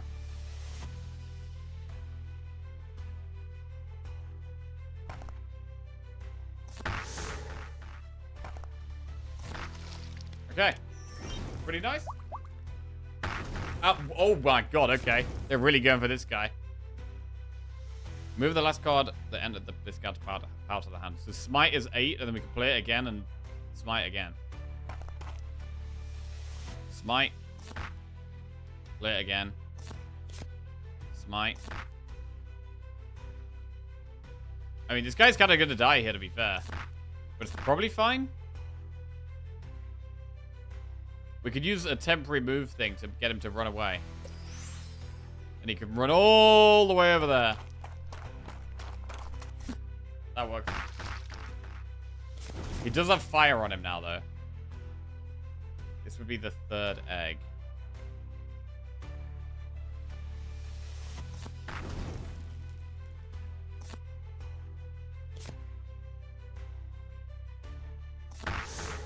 Okay.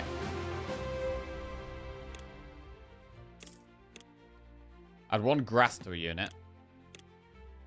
Look at 3 random cards from the draw pile. Draw 1 of them. Strong. Exhaust and start the next turn. Draw 2 additional cards. That sounds strong as well. Wow, it doesn't even exhaust. Let's go shop around because it's upgraded. And these don't help. Bro, I'm trying so hard to get this 1 card. It might not even be very good.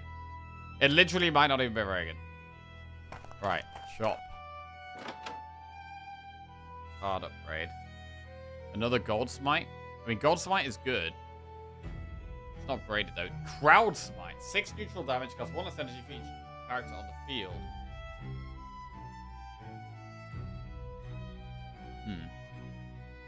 Your first attack each turn applies poison. When moved by a card or item, recover HP to equal distance moved. Right, let's upgrade something that cycles through our deck. Fill up plus is if it's finale, you draw 10 instead. Don't think that's the way. Retool. Draw 2 of your exhaust. Okay, my turn is quite good. It does exhaust, though. We can also upgrade the egg, so it's always in our starting hand.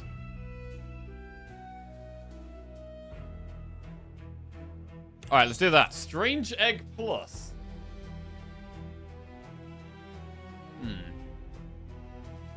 Bind an enemy for 1 turn. Whenever you take damage, it takes 2 times neutral damage. Nah, I think we're chilling, man. Wait, we can refresh the shop. Oh, wow, it refreshes everything. We could get another card upgrade, actually.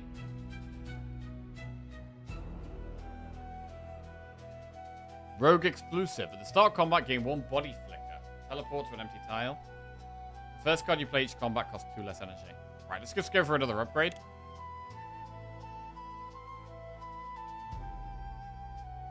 Okay, my turn plus. Right, we have to do another fight. Okay, we're getting to a point where I think we can maybe do the egg soon. A carpenter. Those 2 are from the village. Why are there so many carpenters here?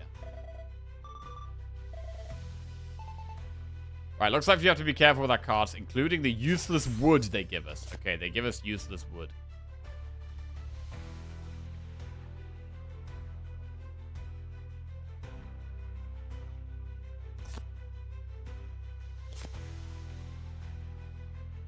Draw 2 cards. Okay. Whoa, what was that? For every 2 cards you play, gain 1 perma strength. Oh, damn. Okay, that's not good.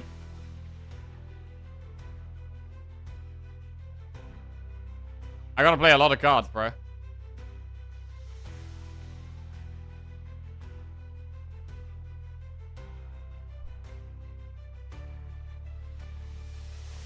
I mean, we're still going for the egg. We're still doing it.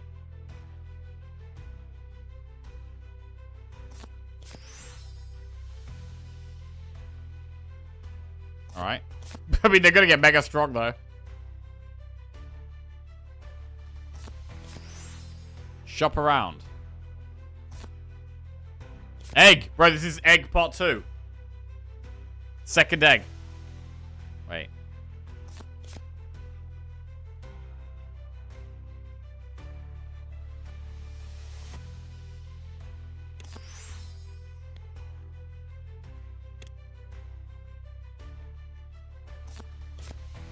Second egg. Bro, this could actually kill us, by the way. This could 100% kill us.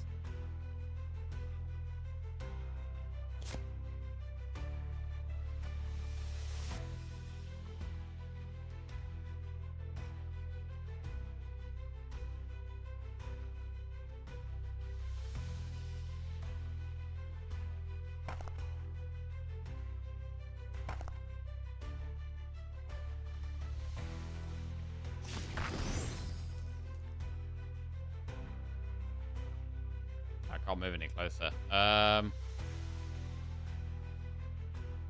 I can actually.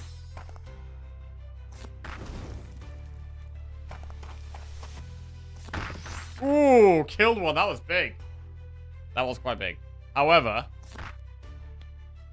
they are quite strong now. 8 neutral damage it's about to do. Giving us the wood. It kind of counters our deck pretty hard, actually.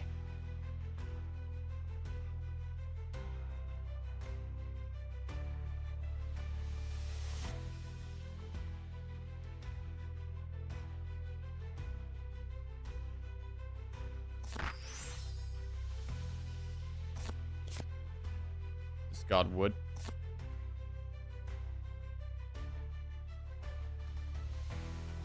Shop around. One of each. Scatter shot is now active and pretty strong.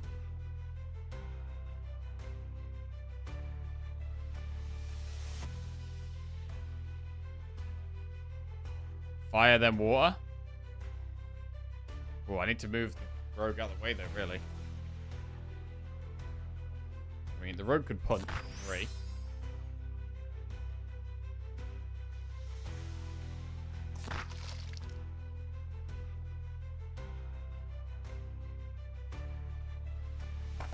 And then we can move her out of the way and then just scatter shot here.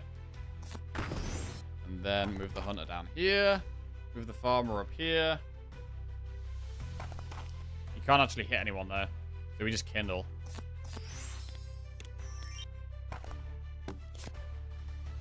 Giving us more wood. Egg! Hang on a second. Hang on a second. Move the last card that entered the discard part of the hand. We get Strange Egg. Move it to our hand.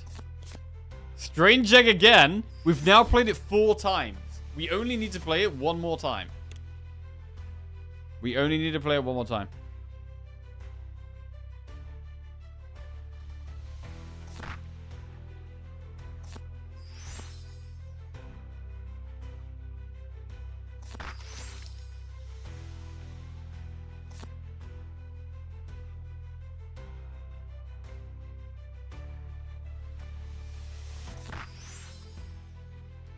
Fill up.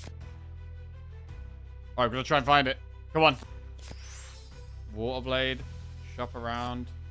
Oh, no egg. So close.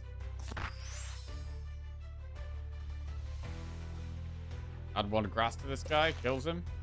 Oh, it doesn't even kill him. Okay. Ouch. Had to use a stone. Alright. Oh, we were really close this fight. So close to get the egg. Right, not quite. Draw 2 cards. That could help. Draw 3 cards. Yes. Alright, skip all of that. None of that draws. I mean, Skillful Shot does draw, but it's a bit awkward. Right, we get another remove. What do we remove?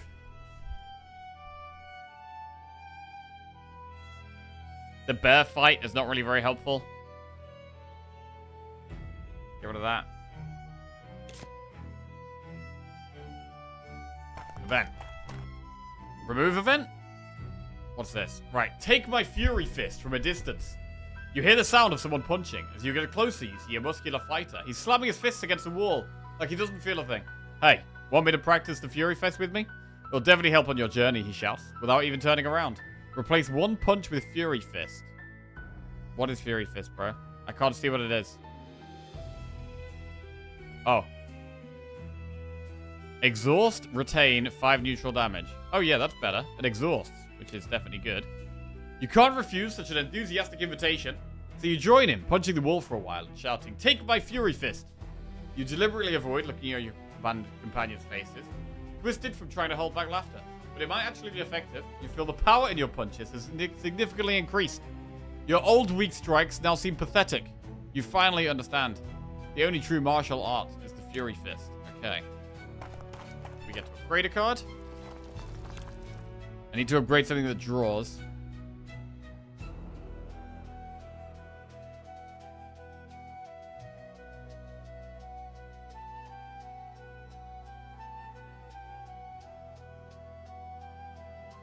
Let's upgrade this. And we're going towards the other remove.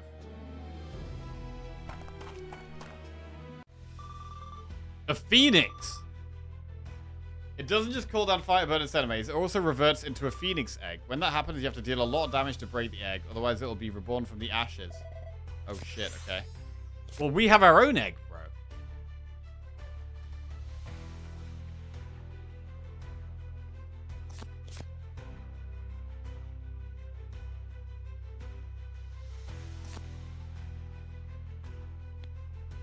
Wait, what? Why didn't that do anything? What was that?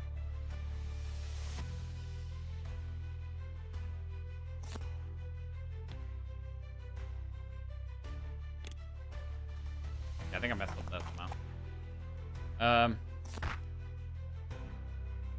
Grass, fire, water.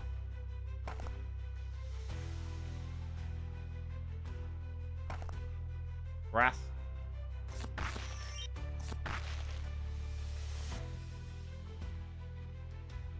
Fire. Right. Ooh, big AoE damage. Okay. Rebirth egg. What's coming up next?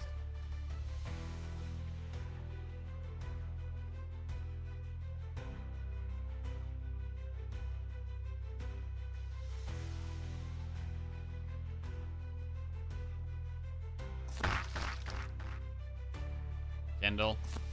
More draw. And I think we probably like run away a bit now. I don't know. I don't really like this. Run away.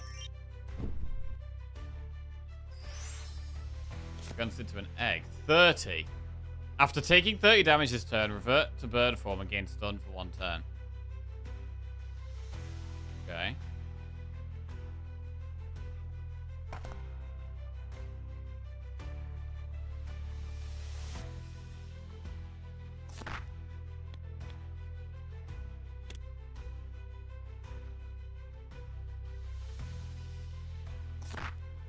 Got 3 cards.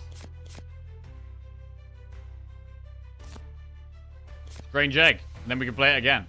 Strange egg. Play it again. Strange egg. And then swap and discard. Discard and shuffle piles. Strange egg number 4? Bro, this is strange egg number 4.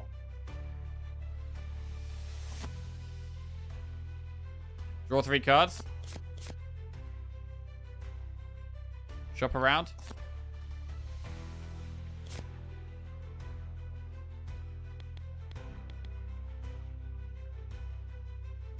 Draw 2, then discard 2.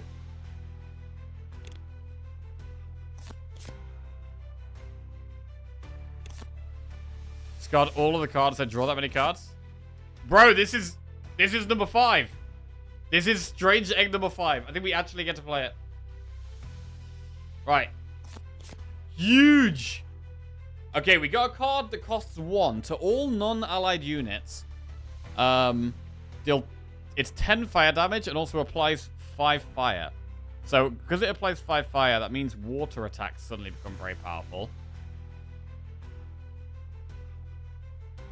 All non-allied... It literally hits anyone except our own guys, which is perfect. We also get to play gold. It's got 5 water. So this suddenly does 12 damage.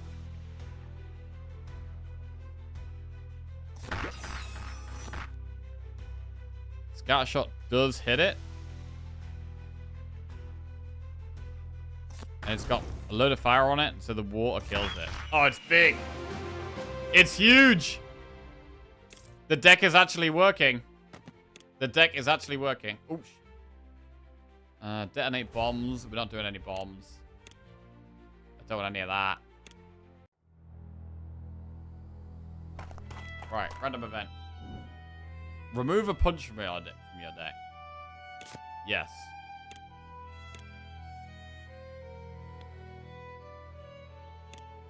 And remove a card again. What's the worst card? I mean, just the basic jabs are pretty bad, right? We've got a few fire cards. We've got quite a lot of water cards. We should probably remove a fire card.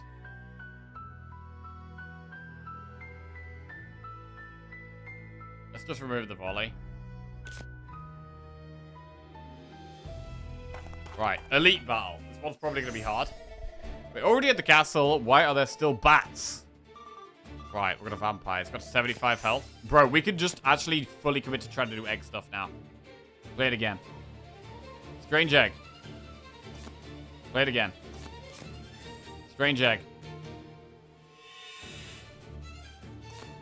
Draw 3 cards. Pennies.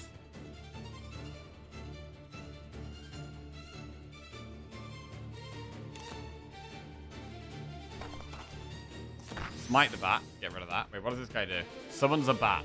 Each time a character dies, gain 1 strength. Okay, so every time a bat dies, he actually gets stronger.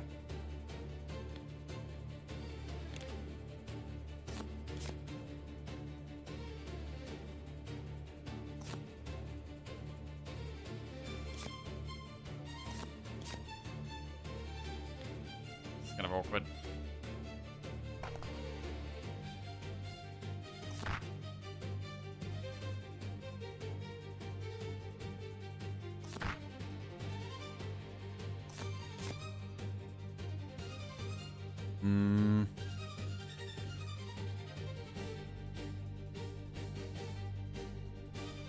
Just retool. I don't know how to get energy back.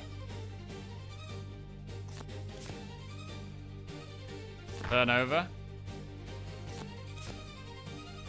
Retool again. Gain energy. Retool. There's the egg.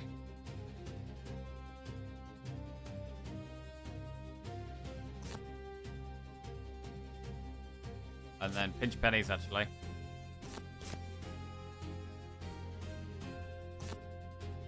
This is the 3rd egg.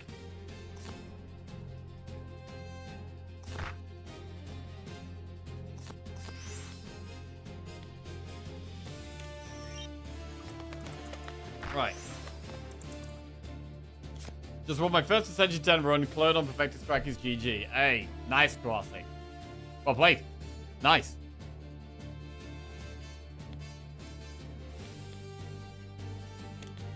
Right, draw 3 cards.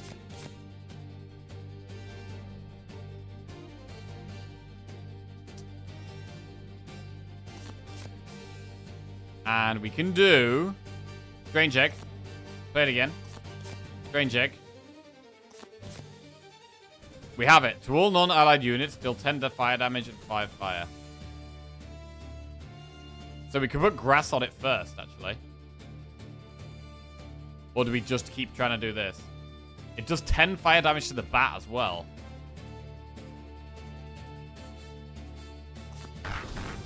Big.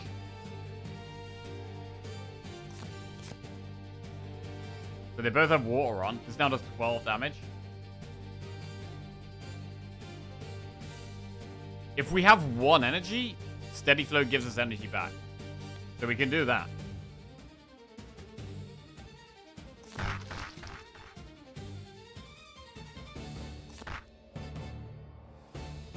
be fair, this is actually pretty decent.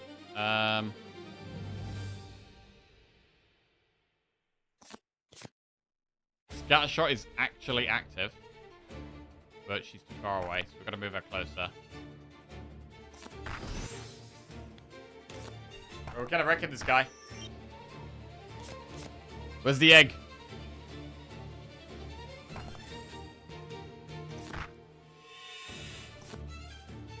Phoenix. Right, now I need like a water card.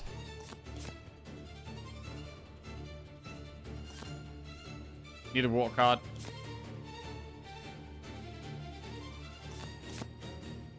Is that it? Yes. Beautiful. This is cool, man.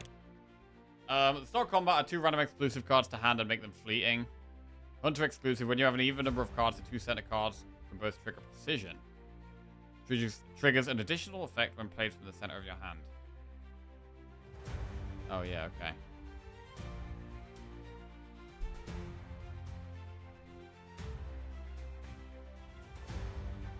I don't really want more cards in that deck, to be honest. I'm just going to leave. Alright. Alright. Lead. None of these draw. But then draw. Okay. This is it. Final boss. Possibly. I'm going to restore a Resurrection Stone, because this might actually be pretty hard. Game looks cool. There is a link below the stream. If you'd like to check it out, the demo is available to try on Steam. Right. Finally, we've reached the deepest part. Ahead is a clown who has mastered the elements and the slime army he commands. Right. Behind is an elemental gate opened by the clown, which keeps summoning new slimes. Okay, that sounds bad. Clown is our target. He uses various elemental AoEs and applies many statuses. He also summons walls around the field. Great. Right. We're going full egg here. Wait, what the hell is that? Elemental gate. Gonna summon slimes consecutively. Right, so we... Egg. Play it again. Egg. Turn over. Oh my god, egg and play it again, right again. Egg. Play it again. Egg. We've played it 4 times already? Wait, we only need to play it 1 more time. Already. That's crazy. It is the final boss.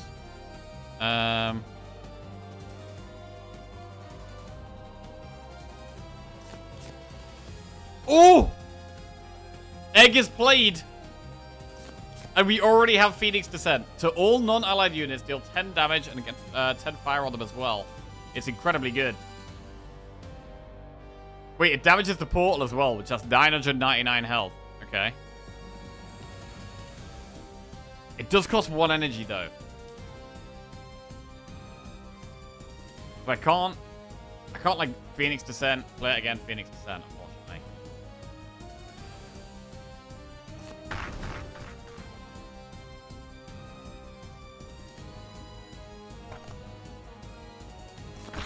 Alright, we'll do this.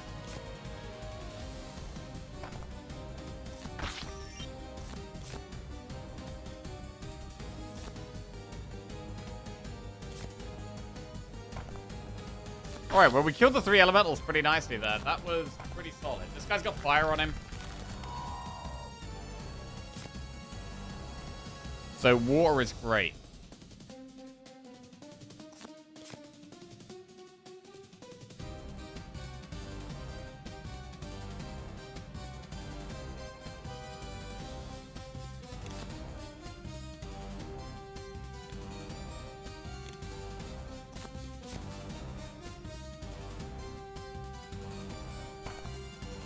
Okay. 18 damage is big. 1 each.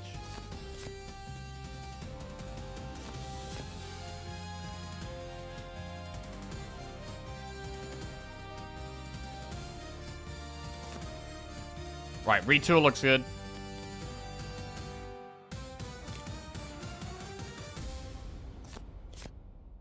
Go. Ah, where is it? We've only got 2 energy left. So we could probably only play Phoenix Descent once. Once here.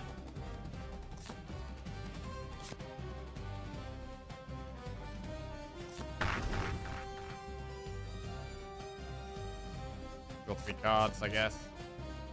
God's Smite works. 8 damage. Gain 1 energy. So that we can do some big damage. 12 damage there.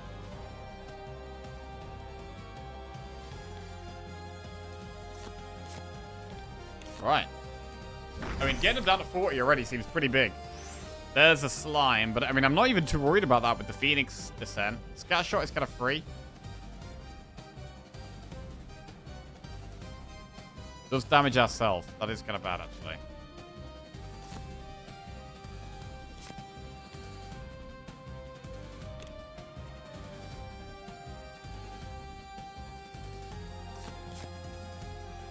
$10 damage.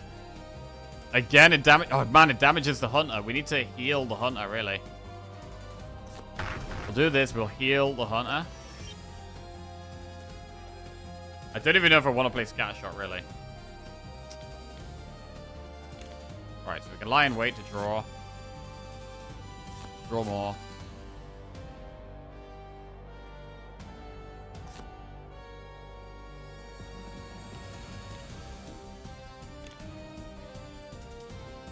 Retool.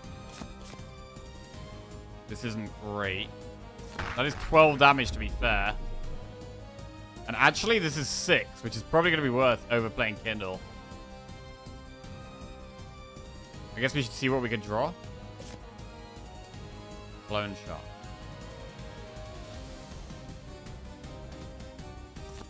Grass. Close shot here. That is almost enough. We're 2 off. Clown is going to go down. Clown is going to go down here, and it's a big Phoenix descent. Wait. Why is everyone asleep? Everyone's asleep. I can't actually do anything. Uh-oh.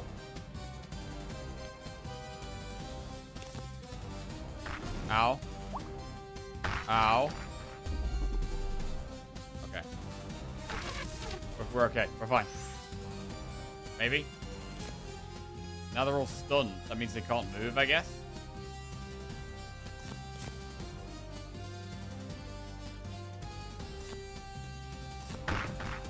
And the clown is down. And that is GG.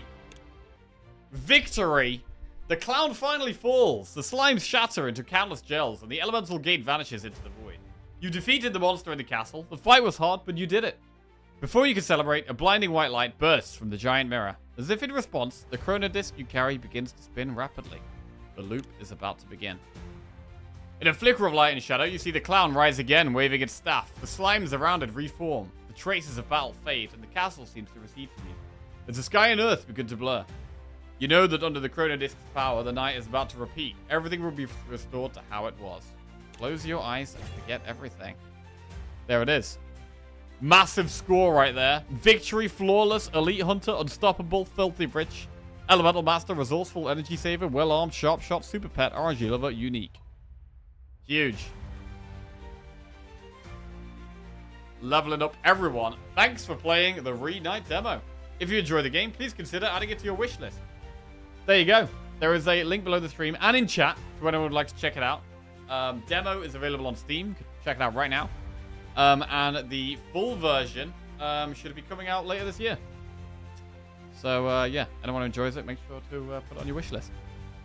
There it is. New difficulty unlocked. Oh, God. Okay, we were playing on easy mode there. We were playing on easy mode. We've unlocked a lot of stuff. Right. Beautiful. Well, I'm going to call it a day there. But thank you for watching, everyone. I hope you enjoyed the stream. Thank you to the Renight guys for sponsoring the stream. And yeah, again, if you want to check them out, link in the chat and below the stream. Really good game, actually. Really good. A lot of fun. I like the movement. It's obviously got a lot of similarities to Slay the Spire. I couldn't resist kind of just hard committing to the egg thing, and I'm pretty happy we got to make it work. Pretty happy we got to make it work. Best strategy confirmed. Right. Enjoy the rest of your day, everyone. Love you all. Have a good one. And I will be back tomorrow. Bye now. Let's find someone to raid.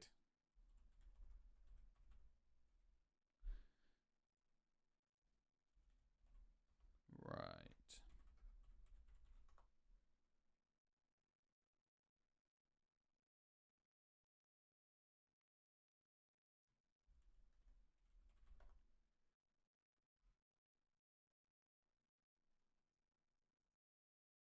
Who are we gonna raid? Okay, I'm gonna raid this guy. Everyone knows egg decks are beatable. Egg's always the way, man. Bye now.